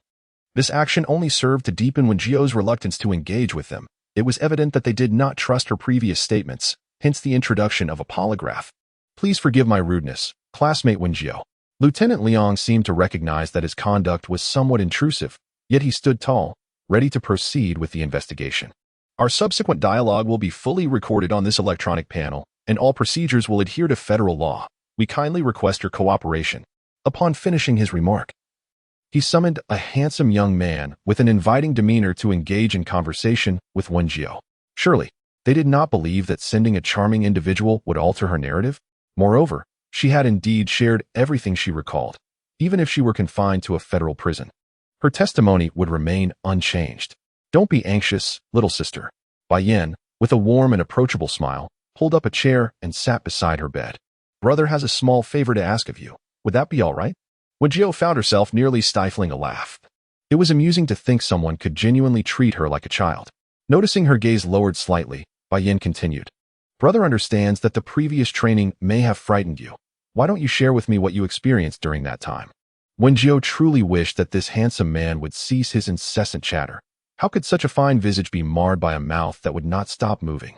Nevertheless, she dutifully recounted what she remembered, despite her reluctance to bear the burden of responsibility. Yet, if her words could bring closure to the innocent students who had perished, she would not mind repeating herself. Throughout her narration, the experts diligently recorded and analyzed her demeanor, while Lieutenant Liang's gaze remained fixed on the polygraph machine. Regrettably, things did not unfold as hoped. The machine remained silent until Wen Jiu concluded her account. I have finished speaking. Do you have any further inquiries? She said, idly flipping a corner of the blanket. Lieutenant Leon glanced at the psychologists behind him, but they all shook their heads in negation, affirming that Wen Jiu's account was indeed truthful and devoid of any concealment. After such a lengthy session, Wen Jiu began to feel a twinge of impatience. Yet, she innocently blinked and stated, "I truly do not remember." Lieutenant Leon, somewhat exasperated, rubbed his brow. If there was no progress regarding the incident at Diany Forest, the soldiers stationed there would face severe penalties. But what could be done?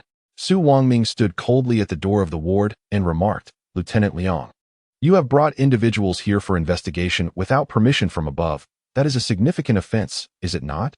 To Wen Jiu's surprise, Su Wangming came to her defense as he strode toward her and tucked her back into the blanket. Fine, she thought. She could not fathom why these individuals were so fond of enveloping her in blankets. Moreover, the military district has already resolved to terminate the investigation into the Diany Forest incident. Lieutenant Leon, if you seek to absolve yourself of any wrongdoing, it would be far more prudent to scour the forest for evidence rather than harass my patient. Su Wangming's remarks left them speechless. And even Bai Yin felt a tinge of embarrassment as he rose from his chair.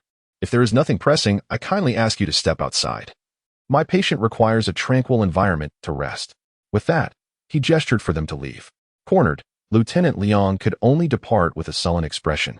Hastily escorting his companions out of the ward, Su Wangming did not even grant them the opportunity to linger at the doorway. He followed them out and firmly closed the door behind him.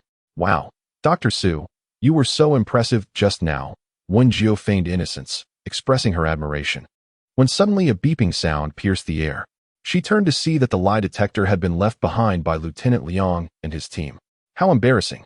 Fortunately, Su Wangming merely smiled knowingly, then picked up the lie detector and exited. "How do you currently feel, physically?" Wen Jiu was somewhat puzzled by his inquiry, as her bodily metrics had already been assessed. Nevertheless, she dutifully replied, "I feel quite well, my appetite is excellent, and I am in great health." This seemed to strike at the heart of Wen Jiu's vulnerability, her financial struggles. Thus, she quickly altered her response. "I was just joking.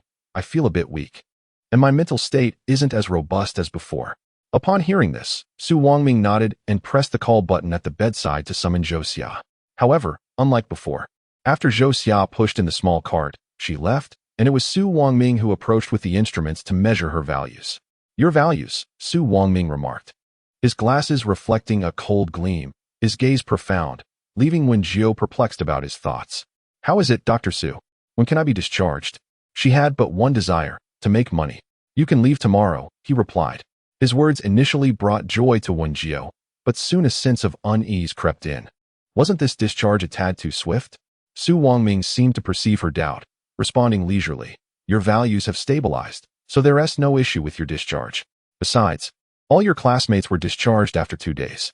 If you stay any longer, you'll incur hospital fees." This statement jolted Wen Jiu from her contemplation, and she promptly agreed to leave the next day. Upon hearing this, Su Wangming's gaze darkened momentarily before returning to its usual composed demeanor. "Your condition is due to an unknown cause resulting in changes in appearance. The exact reason is still under analysis, but aside from the minor alterations in your looks, there appear to be no other effects." After listening, Wen Jiu felt a sense of relief, as long as her health remained unaffected. She didn't mind any changes in appearance. Seeing that she had no further inquiries, Su Wangming departed the ward. Chapter 89. Finally discharged the following morning. Yu Rumen arrived at the hospital in search of Su Wangming, this time to assist Wen Jiu with her discharge procedures. After successfully completing the process, she followed Su Wangming to knock on the door of room 602. "Come in." Wen Jiu sat on the hospital bed, just fastening the last shoe. "Let us get ready to leave." Yu Rumen tilted her head slightly, signaling Wen Jiu to step outside. Yu Rumen accompanied her all the way to the dormitory and then retrieved a box of nutritional supplements from the smart space, placing it on the ground. "This is a specially formulated nutritional solution from Dr. Su. Drink one every morning, and when you finish, return to the hospital to get more." Upon hearing this, Wen Jiu quietly inquired, "Will I need to pay for it?" Her question elicited a laugh from Yu Rumen, who reassured her, "Don't worry, it won't cost you anything." However, Yu Rumen found it somewhat peculiar that when she had approached Su Wangming to handle the paperwork earlier, he not only provided a box of nutritional solutions for Wen Jiu, but also insisted that she continue to collect more after finishing the first batch. When she attempted to offer payment, he refused her. Yet, she felt there was no need to share these details with Wen Jiu. fearing it might lead the young girl to overthink. All right then, Wen Jiu concluded, not probing further, assuming the academy had covered the expenses. Take care, Director Yu. After Yu Rumin had finished relaying all necessary instructions, she finally departed the dormitory. Due to the significant disruption to the new students' outdoor training, classes had been suspended for a few days. At that moment, Xiao Shishir was also in the dormitory. As soon as Yu Rumin left, she immediately turned her attention to Wen Jiu, scrutinizing her from head to toe. Wen Jiu quickly calmed the little princess, cheerfully suggesting, "How about I make you some braised pork for lunch?" The mention of a delicious meal instantly brightened Xiao Shishir's mood, and she refrained from saying anything else. As Wen Jiu contemplated her discharge from the hospital today, reassured by the absence of significant ailments, she resolved to resume her duties at the cafeteria during lunch. The previous evening, she had communicated with Lulu regarding the rebroadcast, subsequently posting an update on her Bika livestream. Furthermore, adhering to the newly provided cafeteria procedures from Li Qingjin, she selected the ingredients to be used that day. However, as was customary, the ingredients for her live taste testing were sourced from her own purchases. The logistics updates indicated that her items had been successfully delivered to the storage area, allowing her to retrieve them conveniently on her way to the cafeteria. The two of them lingered in the dormitory, engaging in light conversation, during which she learned from Xiao Shishir that Mina Hearn's brother had visited the academy. Their discussion eventually shifted to the upcoming wilderness survival training, and Xiao Shishir's demeanor darkened. Her kindness had been exploited on this occasion, and while she concealed her pain, it weighed heavily on her heart. Enough of such thoughts. You should take pride in your compassionate nature, whereas those who manipulate the goodwill of others ought to reflect on their actions. Encouraged by Wen Jiu's words, Xiao Shishir began to find solace. Nevertheless, she resolved internally to dedicate herself to rigorous training and diligent study. Only by becoming strong could she shield herself from the potential harm inflicted by others. Yet, as she observed the pointed teeth revealed by Wen Jiu's smile, she recalled the earlier message from Yu Rumin regarding Wen Jiu's condition, which had resulted in a subtle, mysterious alteration in her appearance. Let us go collect the package. The time is nearly upon us. Noticing Wen Jiu's indifference to the matter, Xiao Shishir felt a sense of relief. After retrieving their fresh delivery from the storage area, the two proceeded leisurely towards the cafeteria. Although the scope is limited, it can at least encompass a certain area, thereby maintaining the temperature within this zone at a bearable level for the average person. Regrettably, such technology cannot be widely implemented on Planet 3047, as not every region can afford the substantial costs associated with constructing cold protection shields. Furthermore, once the shield is activated, military personnel will be stationed at the perimeter to prevent anyone from sneaking in to escape the harsh winter. Much like modern widespread heating, those residing within the protected area are required to pay a fee in star currency. Naturally, the 3047 Academy waives this charge for its students. But this exemption does not extend to the other residents of the area.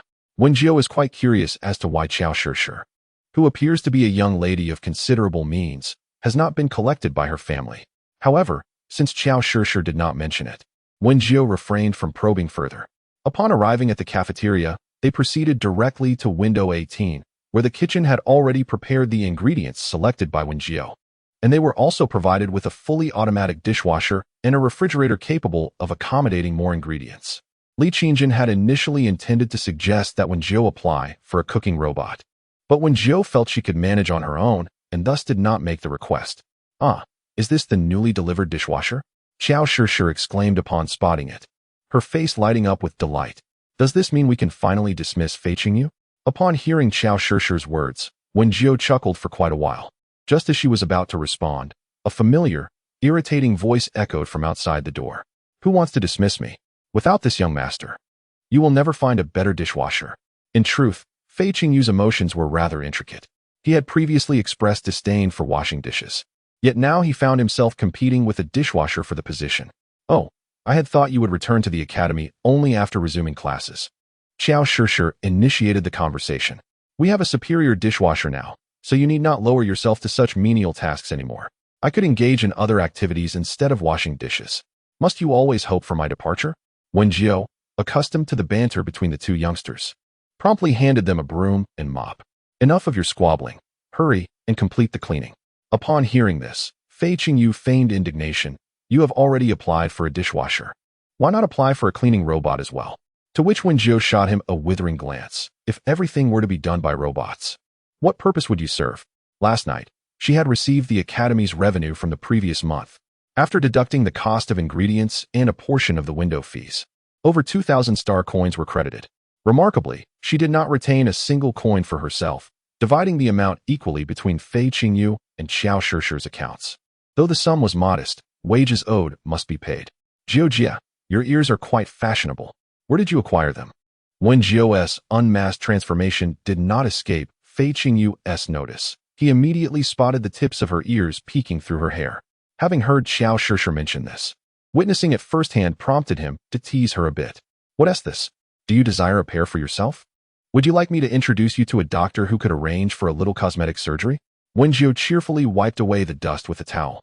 Yet Fei Qingyu felt an overwhelming urge to refrain from speaking any further, fearing that another word might result in a towel to the face. Thus, he raised his hand in a gesture as if zipping up a zipper and fell silent, focusing on his task. Chapter 90. Sweet and sour ribs. The trio maintained a swift pace, and in no time at all, the kitchen was immaculately tidy. I shall be live streaming today. You understand my intention, don't you? Wen Jiu remarked as she fiddled with the long and used B-shaped device, also reminding them to wait until the dining hall closed before they indulged in their meal. Today's cafeteria offering comprised sweet and sour ribs paired with seaweed and egg drop soup, and she planned to steam a large pot of rice, ensuring that each person could easily enjoy 3 bowls. After all, they were students, and dining hall meals were perfectly acceptable. Later, during the live stream tasting, she intended to prepare braised pork, thus exquisitely satisfying her craving for meat. Glancing at the clock, she noted that there was still an hour remaining until mealtime at the dining hall.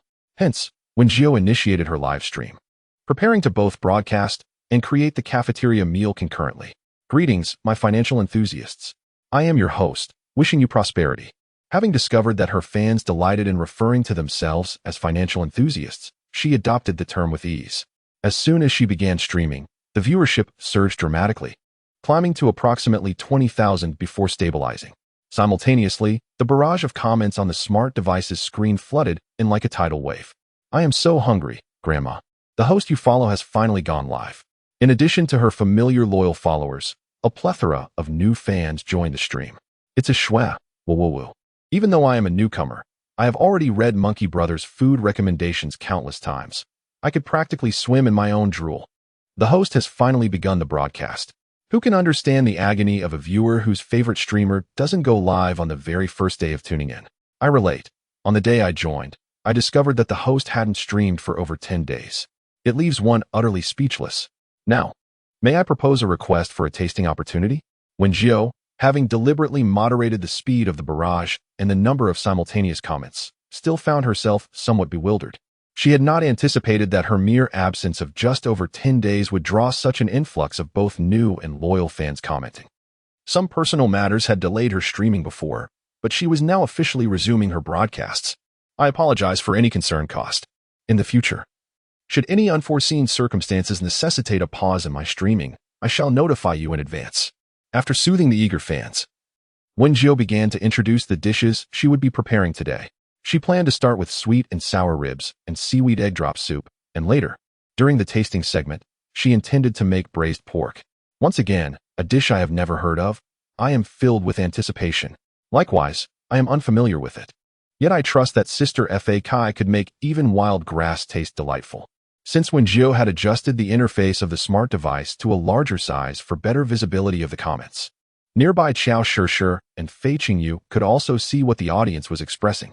They both wholeheartedly agreed with the comment suggesting that Wen Jiu could make even wild grass exquisite. Let us commence with the preparation of the ingredients.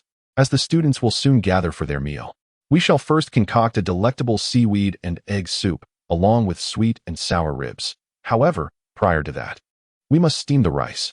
As Wen Jiu spoke, she began to measure the appropriate amount of rice to be steamed, while also reminiscing about the fried rice tutorial she had previously shared.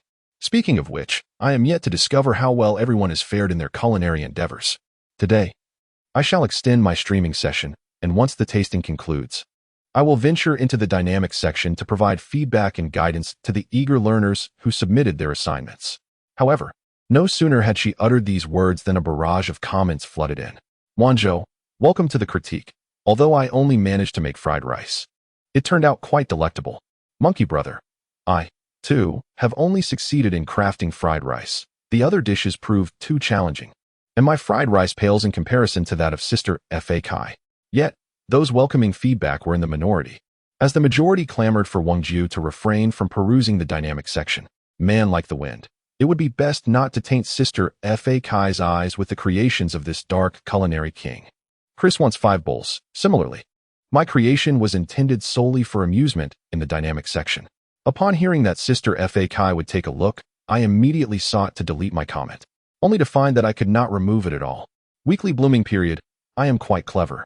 I never attempted to cook, and shall simply await my turn to savor the dishes prepared by sister Fa Kai. Grass growing on my head. I followed the recipe step by step, yet I cannot fathom why my outcome resembles a rather unsightly mass. Since the fans of Brother Monkey attended Wen Jiu's live broadcast, many have defected to become devoted followers of wealth, parting ways with him. Brother Monkey was so infuriated that he nearly issued an announcement on Xinghua, prohibiting his fans from watching Wen Jiu's streams. However, his anger stemmed not from the betrayal of his fans, but from their competition for the already scarce tasting slots. The rice had been steamed, and next, she began to prepare the spare ribs needed for the sweet and sour pork. The fresh ribs, marbled with red and white, were swiftly chopped into small pieces with a cleaver, filling a large basin before being rinsed with clean water. There exists a notable difference between the black Wen mountain pigs and the gullah beasts. For instance, the meat of the gullah beast is predominantly fatty, making it particularly suitable for braising and meatball preparations. In contrast, the meat of the black Wen mountain pig is firmer and leaner, thus ideal for making spare ribs or stir-fried shredded meat. After thoroughly cleaning the ribs, Wen Jiu added some marinating ingredients, allowing them to rest for 20 minutes to absorb the flavors before continuing with the preparation. Taking advantage of this interval, she prepared the sweet and sour sauce to be used later. She advised everyone not to follow her lead in adding too many seasonings, as she planned to cook multiple batches. For a single serving, such a quantity would be excessive. The dishes she intended to prepare today were not particularly time-consuming. Glancing at the clock, she noted that there were still over 10 minutes before the ribs would be ready to marinate. So she took out the gullah beast meat for braised pork, cleaned it, and placed it in the pot to begin stewing. If you wish to try making this dish, I recommend selecting the type of gullah beast meat I demonstrated earlier, with the 3 lean and 3 fatty cuts of pork belly being the optimal choice. Although the audience may not fully comprehend what 5-spice pork entails, they eagerly express their intentions to screenshot the recipe for future reference. As the time for marinating the ribs approached, the next step involved igniting the stove and heating the oil. With that, Wen Jiu poured an appropriate amount of oil into the newly delivered fryer. Chapter 91. Sweet and sour ribs 2 with a splash. Wen Jiu initially added a portion of the ribs to the hot oil, ensuring that those that would remain in the fryer for an extended period would not lose their flavor. As the ribs descended into the oil, golden bubbles erupted, transforming their vibrant red hue into a delicate yellow. The clever youth. Why does it smell so delightful right from the start? Chris wants 5 bowls. This is the new foodie, immediately tempted. Unlike us seasoned foodies, who know better than to let our saliva flow too soon. Once the ribs reached a certain level of frying, they could be removed. Wen Jiu explained as she deftly scooped up the light yellow ribs with a slotted spoon. At this point, the ribs exuded a hint of oil's fragrance, though a faint fishy odor lingered. Thus, she waited for the oil to reach a higher temperature before returning the ribs to the pot, frying them until they achieved a golden and crispy exterior before removing them once again. Subsequently, she poured a small amount of oil into another large pot to heat, then added finely chopped ginger and the sweet and sour sauce. Transitioning to a low flame, she introduced white sugar to caramelize, ultimately incorporating an appropriate amount of water starch to thicken the sauce. With everything in readiness, Wen Jiu then added the fried ribs into the pot, swiftly tossing them to ensure each piece was coated in the luscious sweet and sour sauce. The tangy aroma gradually wafted through the air, captivating everyone's senses. I am so famished, I suddenly feel that my name is quite fitting. What is this aroma? A man exclaims, it smells both sweet and sour. Strangely enticing, yet making my mouth water. Sweet and sour ribs, replies a fellow. They certainly appear delectable. As a connoisseur promoting the culinary delights of Chef Fa, I must inquire when Chef Fa will grace me with a moment of her attention. Wen Jiu glanced at the barrage of comments. Intending to engage in light banter with these food enthusiasts, When he heard Xiao Shishir softly mention that students had arrived for a meal, he was somewhat taken aback. Typically, students did not come to dine until after 11. How could it be that a mere 10 minutes before the hour, students were already here? Goodness! The 18th window has truly opened.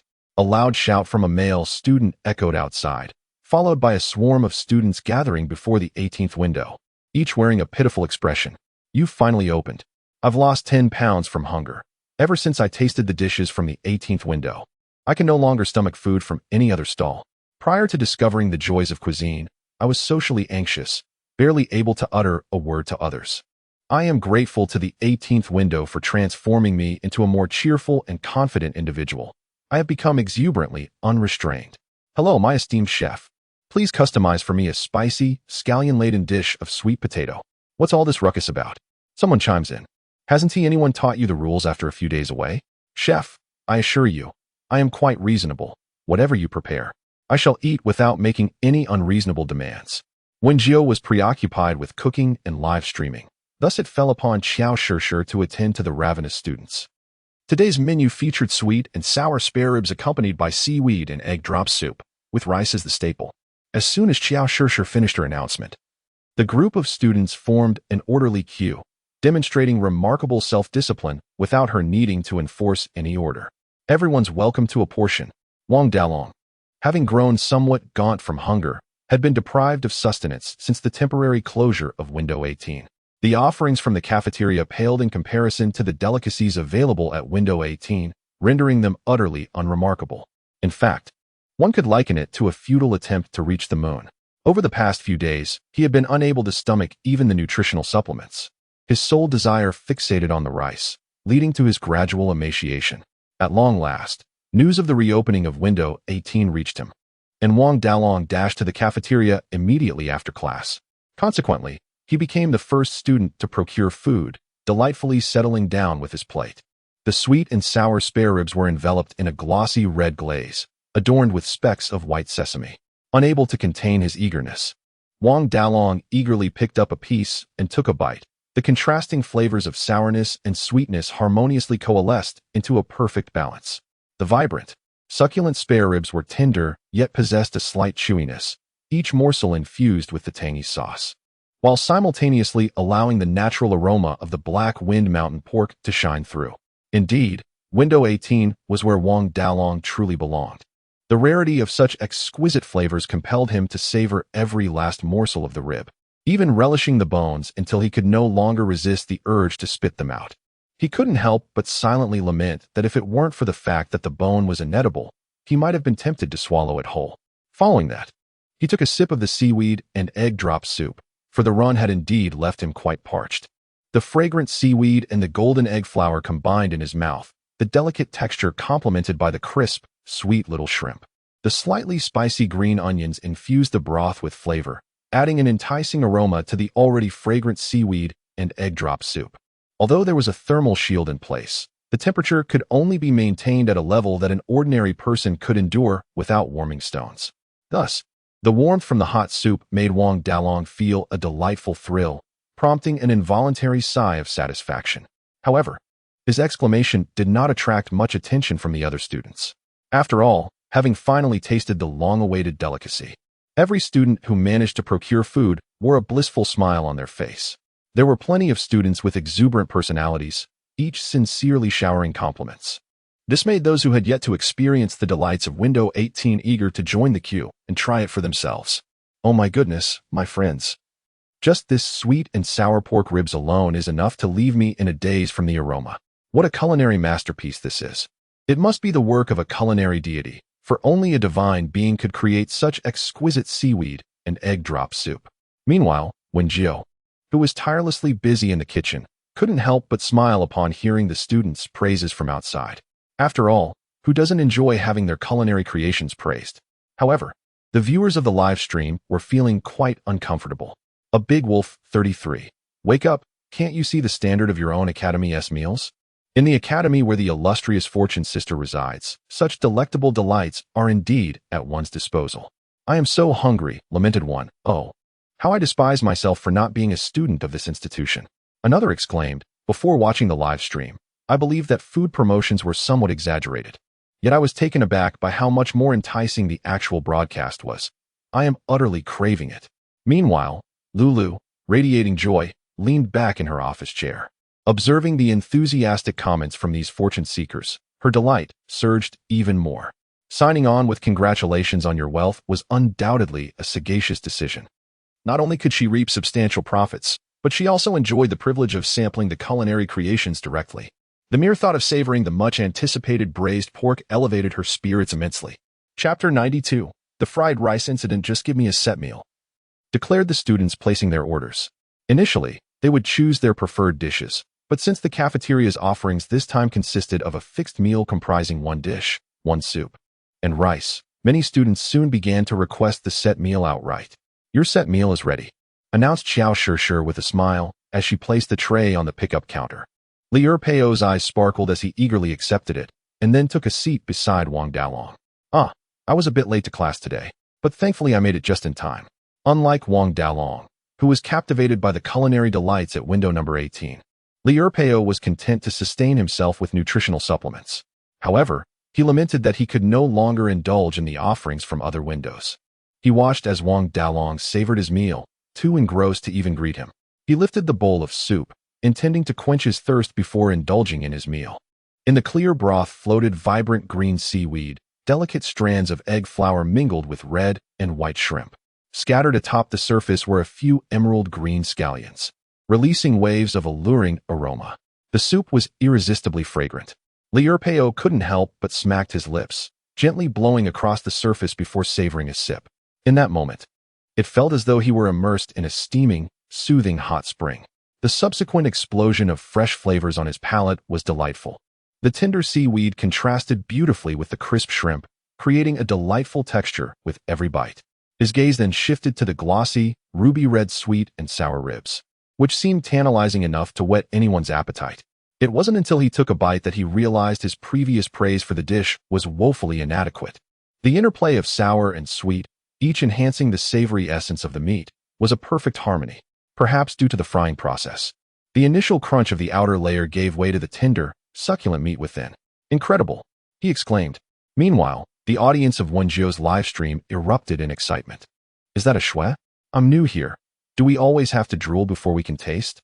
Wen Jiu was bustling about, perhaps overwhelmed by the unusually high number of students dining today, each placing orders in pairs.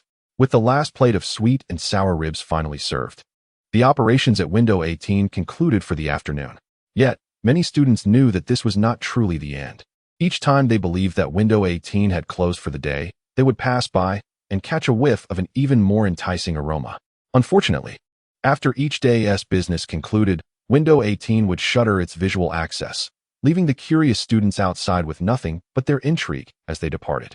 Now, it was time to prepare the dishes for tasting. Wen Jiu placed the previously blanched glutton beast meat on the cutting board, commencing the process of making braised meat. She began by cutting the prepared glutton beast meat into small pieces. With her knife rhythmically rising and falling, uniformly sized chunks of meat were neatly arranged on the board. The method for this braised meat dish was not particularly difficult. After the broadcast, I would share the recipe in my updates, and those interested could give it a try. Next, she retrieved a small bowl, intending to teach everyone to identify some commonly used spices. Aside from using them for this braised meat, there would be opportunities to incorporate them in other dishes in the future. She held up a small brown flower, firm to the touch, with 8 points, commonly known as star anise. Monkey brother, I'm taking notes. I believe it's referred to as star anise in the guide. My apologies. I had forgotten to turn it on earlier. Once activated, she added the necessary spices for the braised meat to the small bowl while continuing her explanation to the audience. She gathered a bit of star anise, bay leaves, and cinnamon, rinsing them lightly in clean water to remove any dust, before placing them into a small cloth bag. With preparations nearly complete, it was time to ignite the heat and warm the oil. Immediately, she added the square chunks of meat, allowing them to saute over low heat until golden brown before carefully extracting them once again. To ensure a less greasy experience, we filtered out a portion of the excess oil from the pan. Finally, a suitable amount of clear water was poured in, and the lid was placed atop the pot, allowing the unparalleled flavors to gradually meld together. Once the mixture reached a boil, the heat was reduced for a slow simmer. This time, the preparation of the braised pork would take longer, Perhaps I should check on the assignments shared by the others in the dynamic section. No sooner had she spoken than the barrage of comments began to flood in. Ding dong 20. Some are about to face social demise, but I shan't reveal who. Shattered into glass shards. Ha ha. I seem to have uncovered something. Chris wants 5 bowls. Help. Please don't look, wealthy sister. I beg you. Man like the wind. You've made me laugh to tears, waiting for wealthy sister to grade the assignments. Wen Jiu opened the smart bracelet panel to check the live broadcast updates. This dynamic section not only allowed her to post updates, but also enabled her followers to engage in discussions. Due to her busy schedule, Wen Jiu only ventured into this section when she shared recipes. However, she would typically log off immediately after posting, never taking the time to thoroughly browse through her followers' contributions. As she glided her fingertips across the panel, a short video caught her eye. The video was posted by a user named Chris Wants 5 Bowls, someone Wen Jiu vaguely remembered. This individual had followed her for quite some time and had remained a devoted fan. Thus, Wen Jiu gently tapped the screen to view the short video. The scene presents the visage of a youthful man, appearing somewhat naive, likely in his 20s. He seems unaccustomed to taking selfies, adjusting the camera for a moment before sitting upright at a table. Hello everyone, I am Chris the finance enthusiast. This afternoon, I attempted to recreate the recipe for golden fried rice from Sister Fortune. Allow me to showcase my creation to fellow aficionados. I believe it turned out rather well. With that, he brought forth a plate of an indistinct dish that was half black and half yellow. Chapter 93, The Fried Rice Incident 2. At this moment, Wen Jiu remained oblivious to what this fan was about to do next. However, the appearance of that dish was indeed quite dismal, nearly provoking laughter from Xiao Shishir and Fei Qingyu. I think it may have been slightly overcooked, but I followed the recipe precisely, so it should taste decent, Chris remarked, brimming with confidence as he retrieved a spoon and scooped a generous mouthful to savor.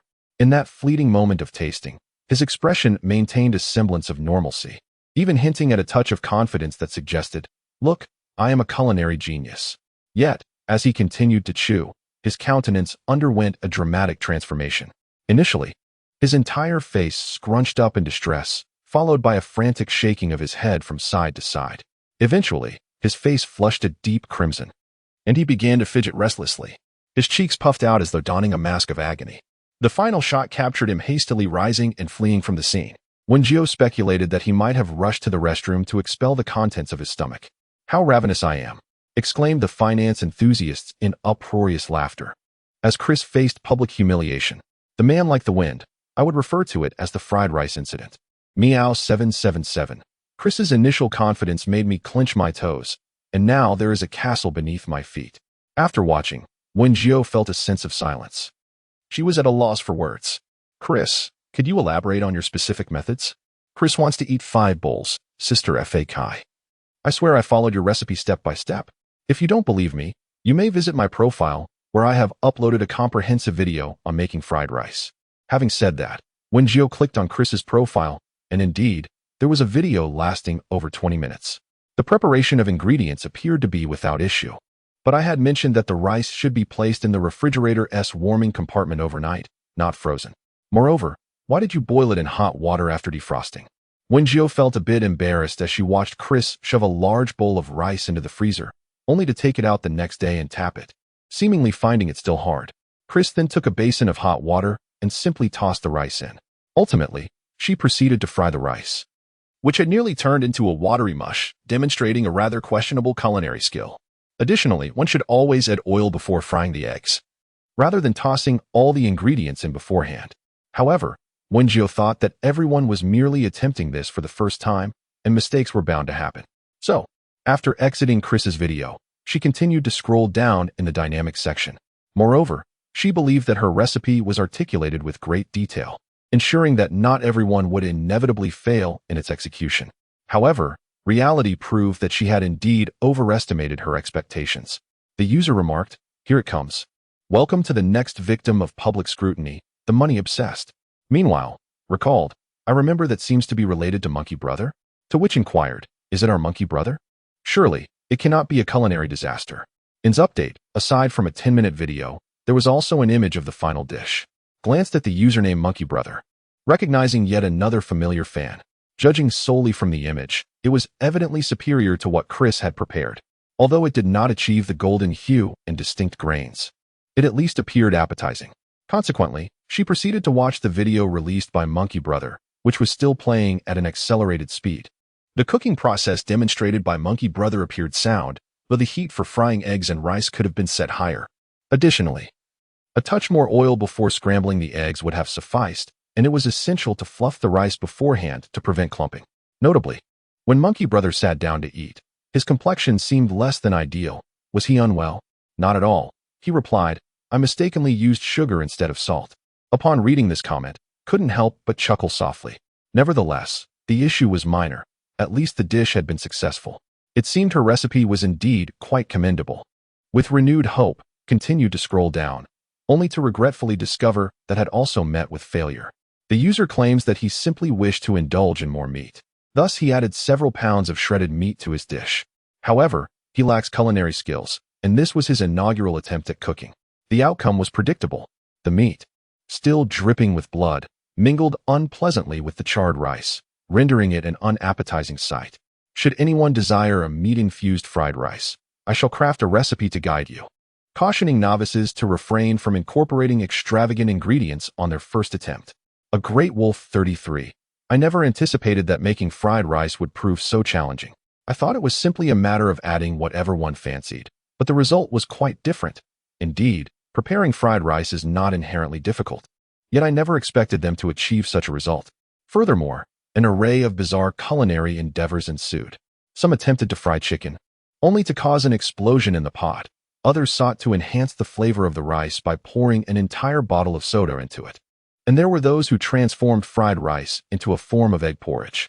In summary, there are countless ways to fail that even Wen Jiu could not conceive. Yet no dish was beyond the capabilities of these fans to ruin. It appears my recipes lack the precision needed. Wen Jiu sighed inwardly, realizing that everyone here had become accustomed to unconventional cuisine, making it quite challenging for her to guide them toward creating something delectable. This thought eased her burden somewhat. I'm so hungry. No. We truly lack culinary talent. Don't blame yourself, Sister Fa Kai. Wen Jiu indeed. I once believed I was quite the cook, but after attempting Sister Fa Kai's fried chicken recipe, I discovered that I too am a master of dark cuisine. Chris wants to eat 5 bowls. With the recipes from Wealthy Sister, I have indeed made significant progress. Last time, I attempted to prepare scrambled eggs with tender shoots, nearly setting the kitchen ablaze. This time, I managed to create a finished dish. The audience flooded the screen with comments. But when Jiu glanced at the barrage for a moment before turning off the dynamic section, as the braised pork was nearing completion. The pork had been simmering for 40 minutes, and it was now time to turn up the heat to reduce the sauce. During this process, the liquid would begin to thicken, requiring constant stirring to prevent sticking, while also remembering to fish out the spice pouch and ginger slices previously added. As she explained, her spatula continuously stirred the pot. The vibrant, glistening braised pork emitted waves of mouth-watering aroma, while the bubbling sauce grew richer, enhancing the translucent sheen of the succulent meat. The viewers could not help but shed tears of longing. At this stage, the dish was ready to be served. Upon hearing this, Xiao Shishir and Fei Qingyu, who had been waiting nearby, promptly took their bowls and chopsticks, eagerly anticipating the meal. Chapter 94. Braised Pork 1. As per tradition, I shall take the first bite in homage. Wen Jiu scooped a portion of the braised pork into 2 bowls and, as customary, handed another bowl to Xiao Shishir and her companions. She had also thoughtfully reserved some sweet and sour ribs and rice, not forgetting the seaweed egg drop soup. After successfully distributing the food to Xiao Shishir and the others, Wen Jiu finally lifted her bowl, preparing to savor a piece of the glossy, marbled braised pork. Broken into shards like glass, I want to report Wealthy Sister for mistreating her fans. I am so hungry, someone remarked. It's just a matter of getting used to it. I've been craving this for so many days. One more day won't make a difference. Another chimed in. This time, I, the Wind Man, will surely secure a spot for the tasting. The braised pork was sweet and tender, while the sweet and sour ribs struck a perfect balance of flavors. Just pairing the sauce with rice was enough to whet anyone's appetite. A sip of the seaweed and egg drop soup, rich in flavor and infused with the fragrance of scallions, perfectly alleviated the slight greasiness of the meat. Everyone, please be patient. Let me finish this last piece of braised pork, Wen Jiu said. She placed the morsel in her mouth and poured the remaining rice into the bowl that had contained the braised pork. The pristine white rice, mixed with the rich crimson sauce, instantly captivated the audience's gaze. I recall Fortune Sister saying she would stop after finishing this piece of braised pork, one viewer commented. You're not mistaken, another replied. Ah, Fortune Sister, please hurry and finish so we can begin the tasting. Please don't rush, Wen Jiu responded, switching to a spoon to scoop up the rice. I need to eat my fill to have the energy to work, don't I? Thus, the audience suppressed their urge to rush Fortune Sister and patiently waited as she savored each spoonful of rice. However, Wen Jiu was never one to dawdle. Once she finished, she quickly began to plate the food. It is worth mentioning that these plates were procured at a bargain price. One could blame the intelligent scanning system that not only cleared the food but also whisked away the plates. Given that the braised pork required a lengthy cooking time, Wen Jiu had prepared it in large quantities using the cafeteria's industrial pot earlier. Subsequently, she divided the braised pork in the pot into 20 portions. Preparing for a tasting session, the eager food enthusiasts were ready. In fact, after signing the contract, Wen Jiu had the privilege of being a contracted streamer, allowing her to open 60 tasting slots at once.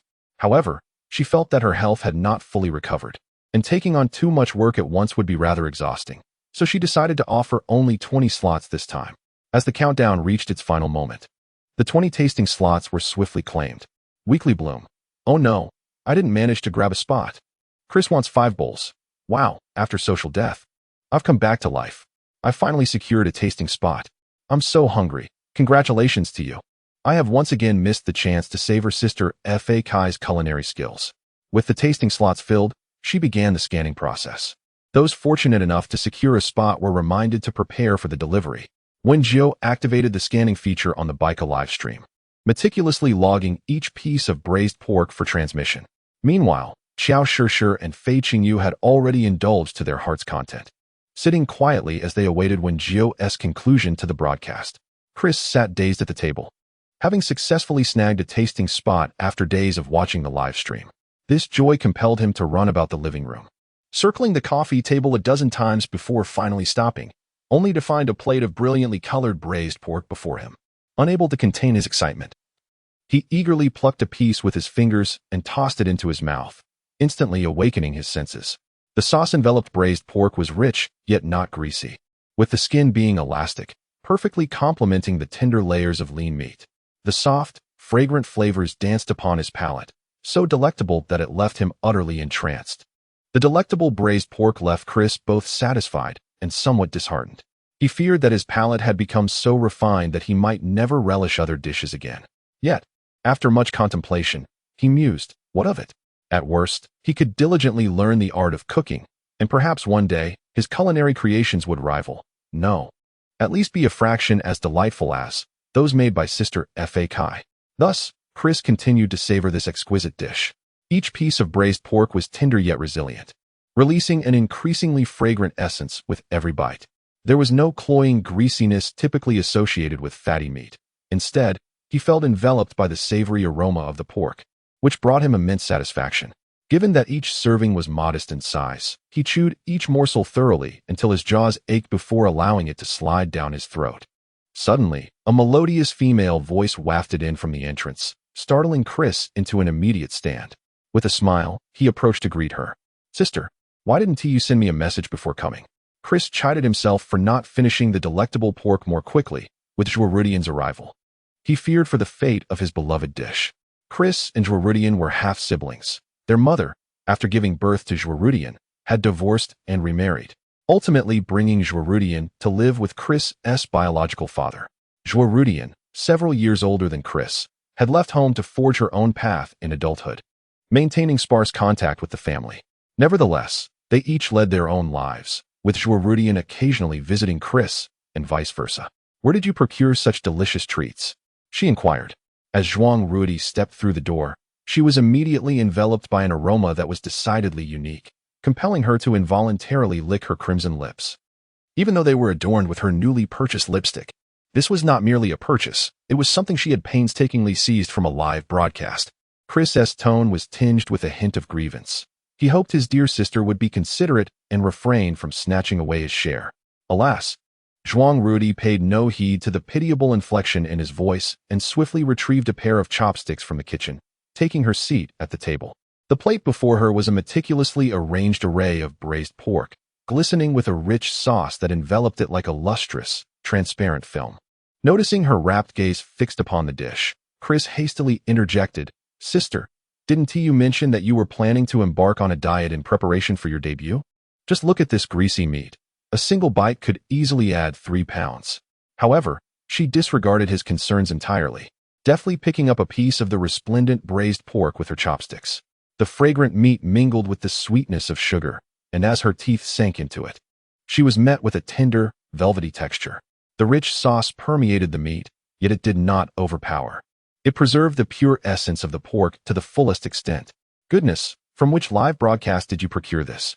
Chris lamented, watching in dismay as the delectable dish diminished before his eyes, his heart shattering with each bite she took.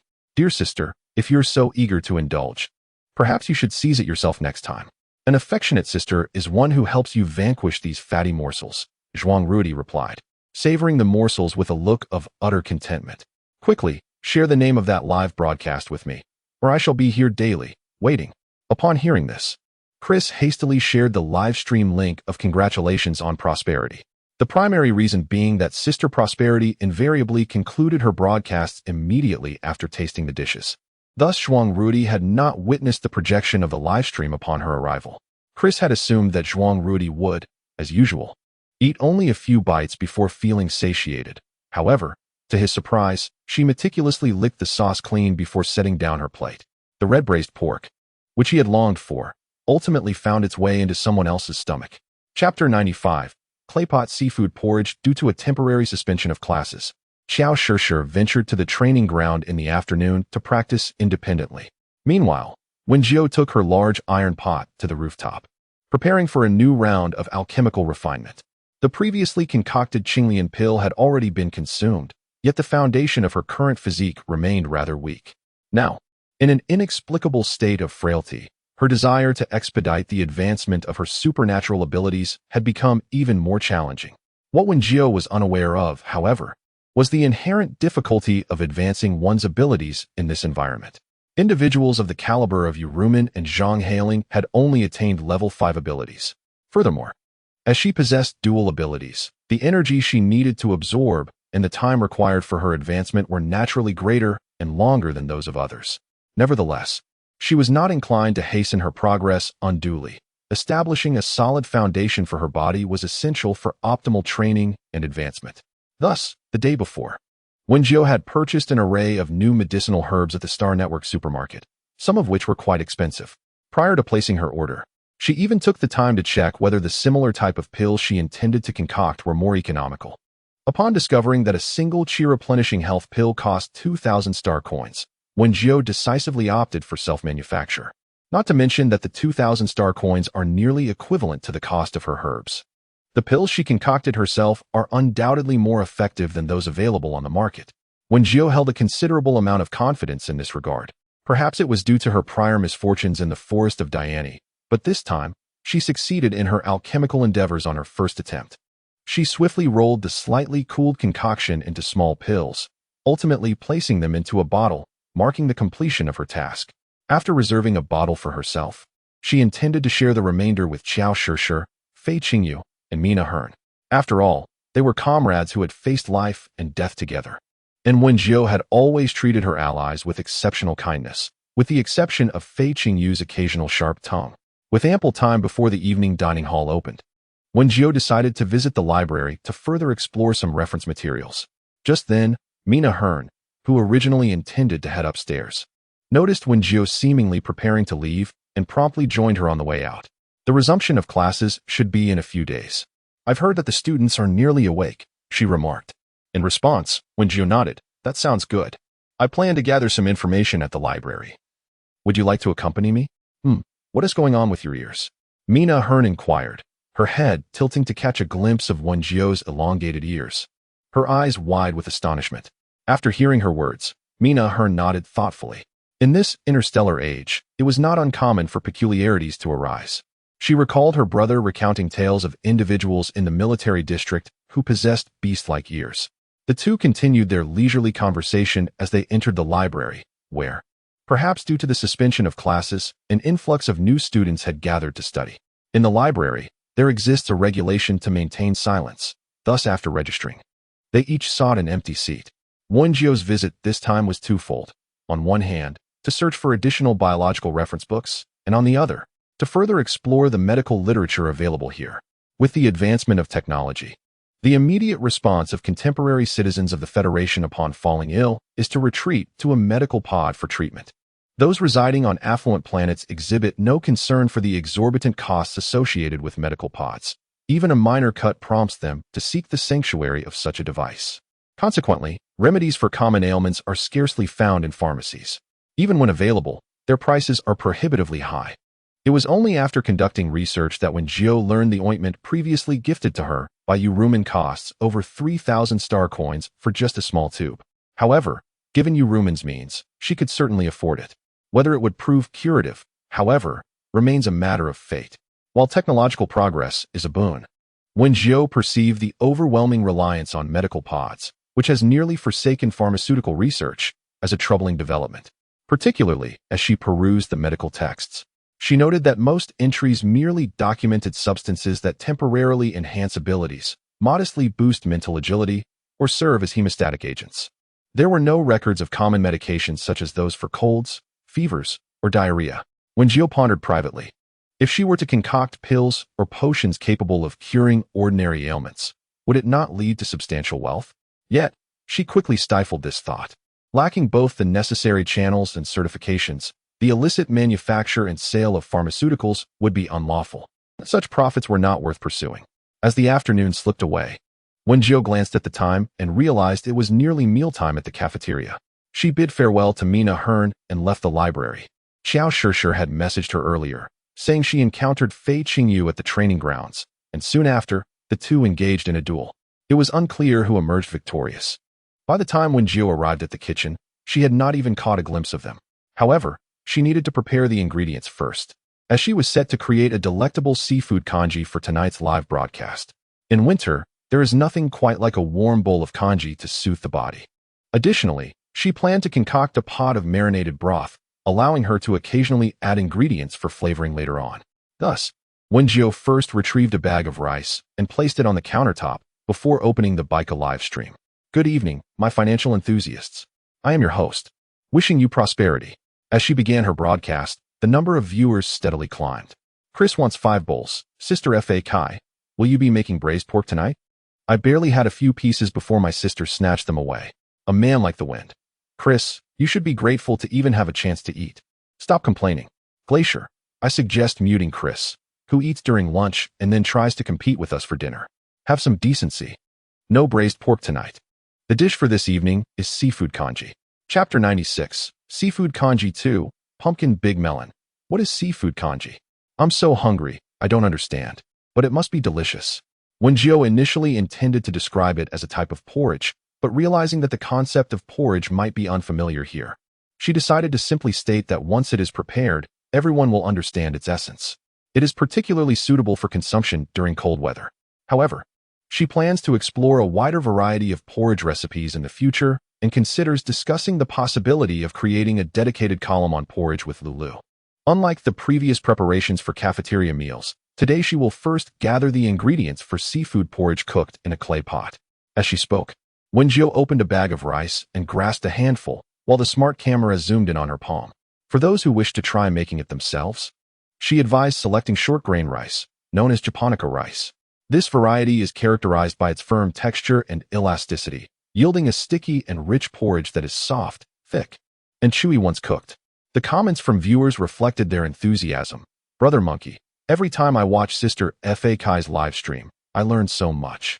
I never realized rice had so many intricacies. Wen Jiu, like Brother Monkey, I feel as if I am not merely watching a cooking show, but attending a culinary lecture. Chris wants 5 bowls. I want to learn how to cook. Sister F.A. Kai, please continue your explanation. Ding dang 20. Are we about to switch to making seafood porridge in a clay pot? The preparation for this dish is quite similar to that of fried rice. The first step is to take an appropriate amount of rice and wash it thoroughly. With that, Wen Jiu retrieved a small basin, filled it with a portion of rice, and began the process. There is no need to steam the rice for porridge. Instead, she advised soaking the washed rice in the basin, preparing for the next step. After soaking the rice, Wen Jiu began to prepare the ingredients needed for the cafeteria meal. just as she was frying the pork ribs. Xiao Shishir finally arrived in the kitchen. However, Wen Jiu found it somewhat peculiar that Fei Qingyu did not accompany Xiao Shishir. Nevertheless, seeing Xiao Shishir's radiant demeanor, Wen Jiu refrained from inquiring further. By the way, I shared the recipe for seaweed egg drop soup after my live stream. Has anyone among the financial enthusiasts attempted to make it? Wen Jiu initially intended to post the recipes for sweet and sour pork ribs and braised pork alongside it. But considering that many of her fans struggled with even fried rice, she thought it unwise to present more complex dishes like sweet and sour pork ribs and braised pork. To safeguard their culinary endeavors and prevent any potential kitchen disasters, she decided against sharing the recipes for the other two dishes. Let us welcome someone to embarrass themselves with flowers. Is that the one who almost set the kitchen ablaze? I'm so hungry. Hello everyone. I'm here to make a fool of myself. Upon seeing this barrage of comments, Wen Jiu was momentarily bewildered. How could one possibly set the kitchen on fire while making seaweed egg drop soup? Nonetheless, she needed to get the porridge started. Thus, she poured the glistening rice into the clay pot to bring it to a boil, followed by the addition of the pre-prepared fresh shrimp and shiitake mushrooms to continue simmering. Once the ingredients were nearly ready, Wen Jiu opened the dynamic section to seek out newly released posts. As soon as she clicked it open, she was greeted by a strikingly titled short video, accidentally setting the kitchen ablaze. I wonder if there are any financial enthusiasts on Sirius who could recommend an affordable cleaning robot company? Wen Jiu opened the video, greeted by a figure with a lemon-shaped head, who sighed deeply before commencing his tale. Hello, everyone. Many of you financial aficionados may be familiar with me, as I frequently contribute to discussions within our community. This afternoon, seeking a distraction, I attempted to cook, but inadvertently ignited a fire in the kitchen. In retrospect, perhaps it was all destined to occur. Before embarking on my culinary endeavor, I casually checked the daily horoscope on Starnet. I understand this may sound superstitious, as many are skeptical of such predictions, and I merely indulged out of boredom. While preparing seaweed and egg drop soup, having never tasted seaweed before, I added an excessive amount to discern its flavor. Unfortunately, the pot became overwhelmed with the excess. I then unintentionally dozed off on the sofa, only awakening to the acrid scent of smoke. Subsequently, Wen Jiu witnessed the lemon-headed individual shift the camera, revealing a scene of charred devastation, with remnants of the fire scattered about. At this juncture, Wen Jiu comprehended why this financial enthusiast had scorched the kitchen. She then turned off the video and earnestly addressed the audience. When cooking, please do not lose focus or succumb to drowsiness. And for those novice chefs attempting a recipe for the first time, it is advisable not to alter the prescribed measurements without caution. It is nearly time. I shall attend to grading assignments shortly. Wen Jiu glanced at the time. It was nearly time to commence the cafeteria's operations. She and Xiao Shishir took their respective positions, awaiting the arrival of teachers and students. However, one matter puzzled Wen Jiu. Fei Qingyu had yet to arrive for work at this hour, as she was currently engaged in a live stream. Wen Jiu hesitated to inquire with Xiao Shishir and instead sent a message to Fei Qingyu via her smart bracelet.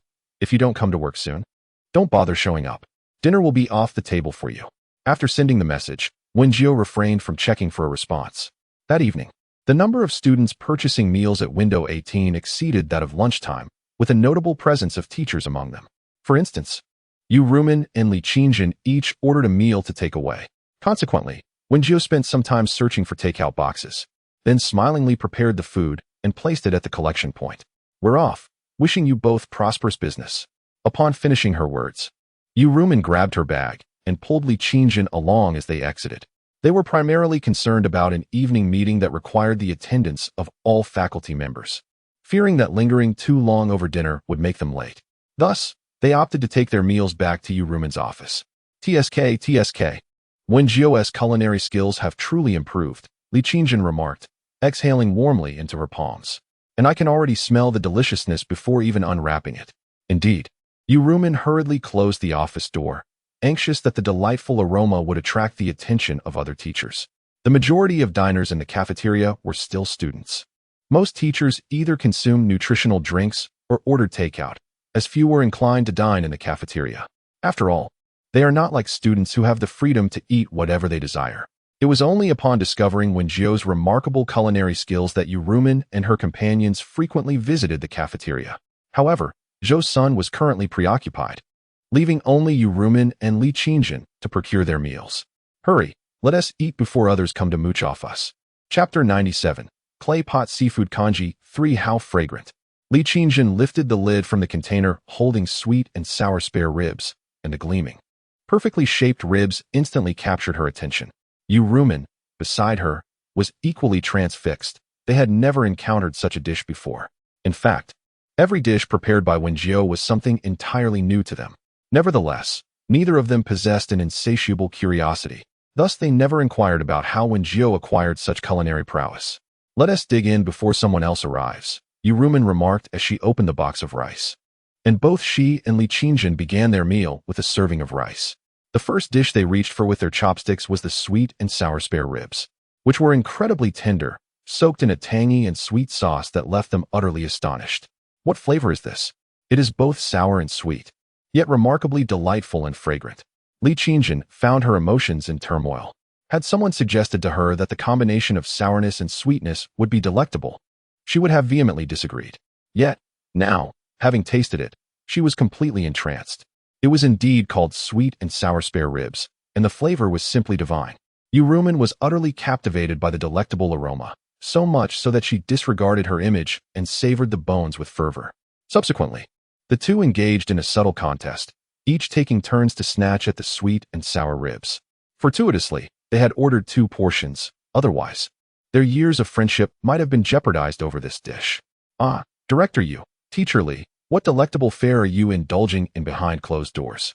A young female teacher unexpectedly entered, initially seeking to discuss a matter with Yu Rumen, but was met with an enticing scent wafting from within. What are you eating that smells so divine?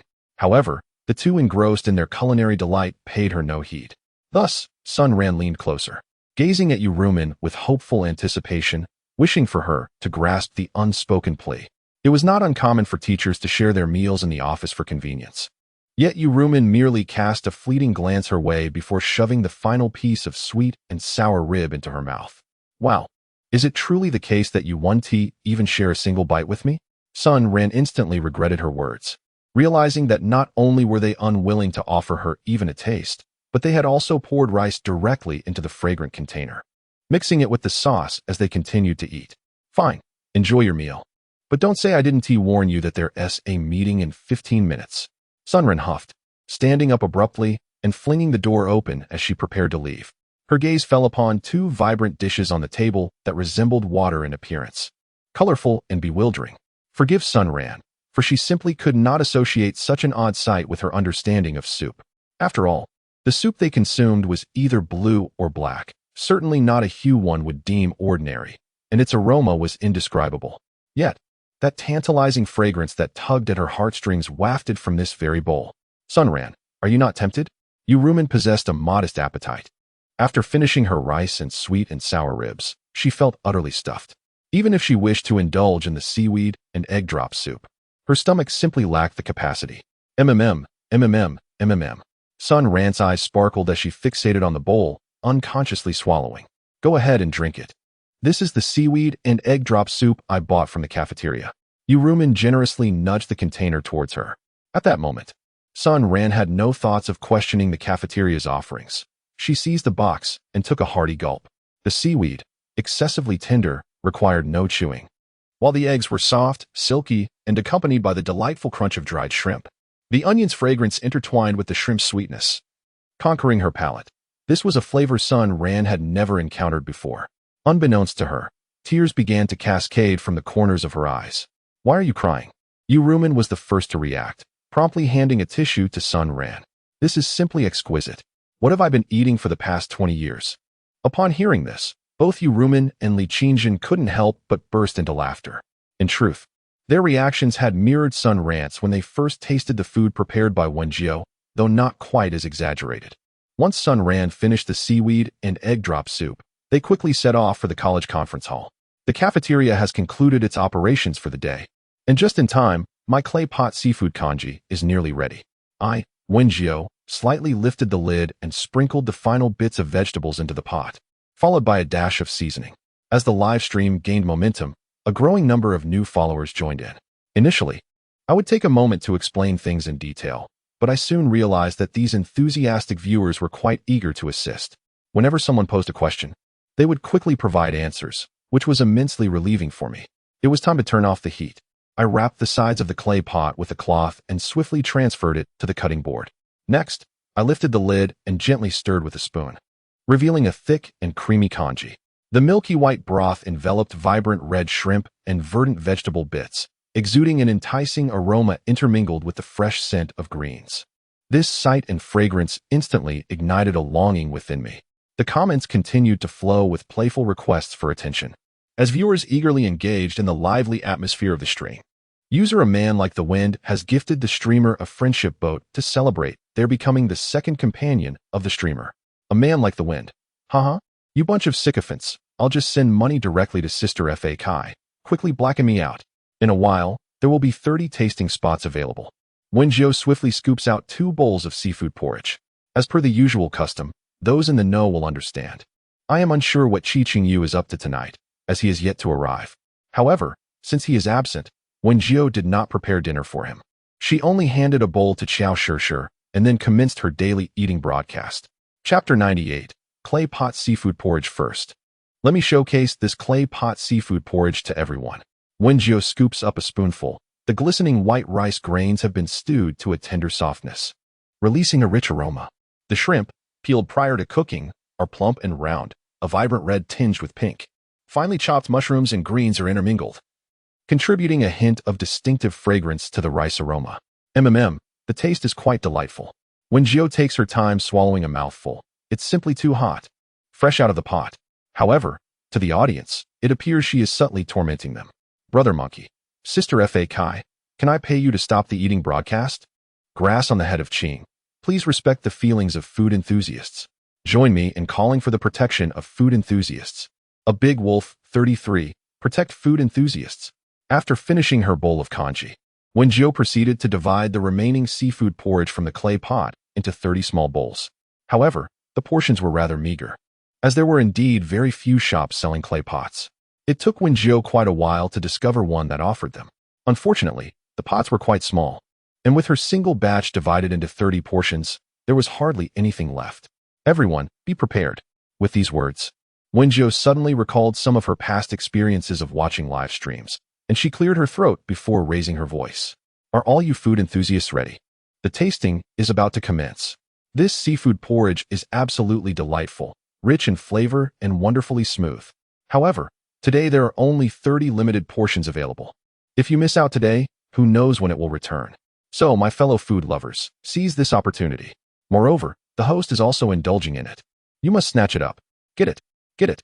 The food enthusiasts in the live stream were genuinely bewildered by Wen Jiu's adeptness at delivering the sales pitches typically employed by product endorsers. Alright, everyone get ready. 3, 2, 1. Begin the tasting. With that, the 30 tasting spots were instantly cleared. Observing this, Wen Jiu smiled as she scanned the food. Huh. I thought it would be more challenging to snatch. Zhuang Rudy raised an eyebrow, crossing her legs as she sat on the sofa, watching Chris, who wore a distressed expression. Oh dear sister, with 30 portions of seafood porridge being fought over by 30,000 people, isn't that quite a competitive endeavor?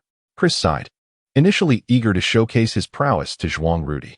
However, she swiftly snatched a tasting spot, while he futilely attempted to claim one for himself. Was it truly difficult to seize? My dear sister, I am capable of competing with 30,000 others for just 3 premium skincare product discounts, you know? Zhuang Rudy often indulged in watching various beauty influencers during her leisure time, inevitably leading her to engage with live streams aimed at promoting discounted skincare and cosmetics. Just moments ago, when the food streamer recited their lines, the previously languid Zhuang Rudy was instantly propelled into a competitive shopping mindset. At the mere command from the streamer, she launched into action. Yet, unlike before, when she was vying for skincare and makeup, she was now contending for limited edition seafood congee. But the nature of the item was of little consequence. The mere mention of limited edition was sufficient to ignite her enthusiasm. Oh, my congee has arrived. Zhuang Rudy lifted the bowl from the table, vibrant green vegetable fragments floating atop, while tender, crimson shrimp pieces subtly peeked through the thick, white congee, creating a visually delightful dish. How fragrant it was. Chris was entranced by the aroma of the seafood congee, casting aside any notions of embarrassment or disappointment.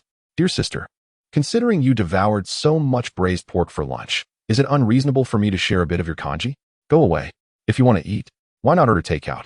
Zhuang Rudy shot him a glance, firmly carrying her bowl into the kitchen to relish it in solitude. Why venture into the kitchen, you ask? Primarily, she had forgotten to grab a spoon. The seafood kanji, steaming hot, released its enticing fragrance with each wisp of steam. She scooped up a spoonful, blew gently on it, and then took a delicate sip. The porridge was fragrant, soft, and smooth, gliding down her throat like a whisper, leaving behind a rich aroma of rice that lingered on her tongue. It evoked a sense of contentment, as if she were immersed in a fragrant rice field. Upon regaining her senses, the delightful essence of minced mushrooms and the fresh notes of chopped vegetables unfurled on her palate, harmonizing like an ever-evolving melody. The exquisite flavors of the ingredients did not overshadow the robust fragrance of the rice porridge. Rather, they complemented each other beautifully. What delighted Zhuang Rudy the most were the tender, pink shrimp. She had previously harbored a strong aversion to seafood, unable to tolerate its distinctive fishy scent, which had led her to avoid such fare entirely. However, the seafood porridge today did not present that unpleasant flavor, prompting her to cautiously scoop up a shrimp and savor it. The texture was firm yet incredibly tender, with a subtle sweetness that captivated her with every bite. Zhuang Rudy found herself indulging in one shrimp after another. Sister, are you still drinking this seafood porridge? Chris licked his lips, leaning against the doorframe, utterly entranced. But Zhuang Rudy merely glanced at him before lifting the bowl to her lips for a hearty gulp, even using her spoon to scrape every grain of rice from the sides of the bowl. What did you just say? I didn't hear you, she said. Satisfied as she set down the bowl, she stepped out of the kitchen, giving Chris's shoulder a gentle pat. Remember to wash the bowl. I have to meet a friend later, so I'm off. Chris stared at the now empty bowl, lost in thought, once again missing the opportunity to enjoy his beloved delicacy. The wind-like man. Is it possible that we have resorted to employing substitutes for snatching? I must report you under my real name. I am so hungry. May I inquire which kind sister is willing to share her contact information? I would gladly pay for her assistance in securing a spot. Nengwadagwanen, what do you mean by your sister? I declare that those capable of obtaining tasting positions are sisters to us all. Please, share your contact details. Thank you. How is it that I have failed to request assistance? Even sisters are being snatched away. Chris wants 5 bowls. You must be dreaming. After responding to the messages, he furiously shut down the smart bracelet interface and resignedly picked up the bowl to begin washing it. One wonders which friend Zhuang Rudy is meeting tonight.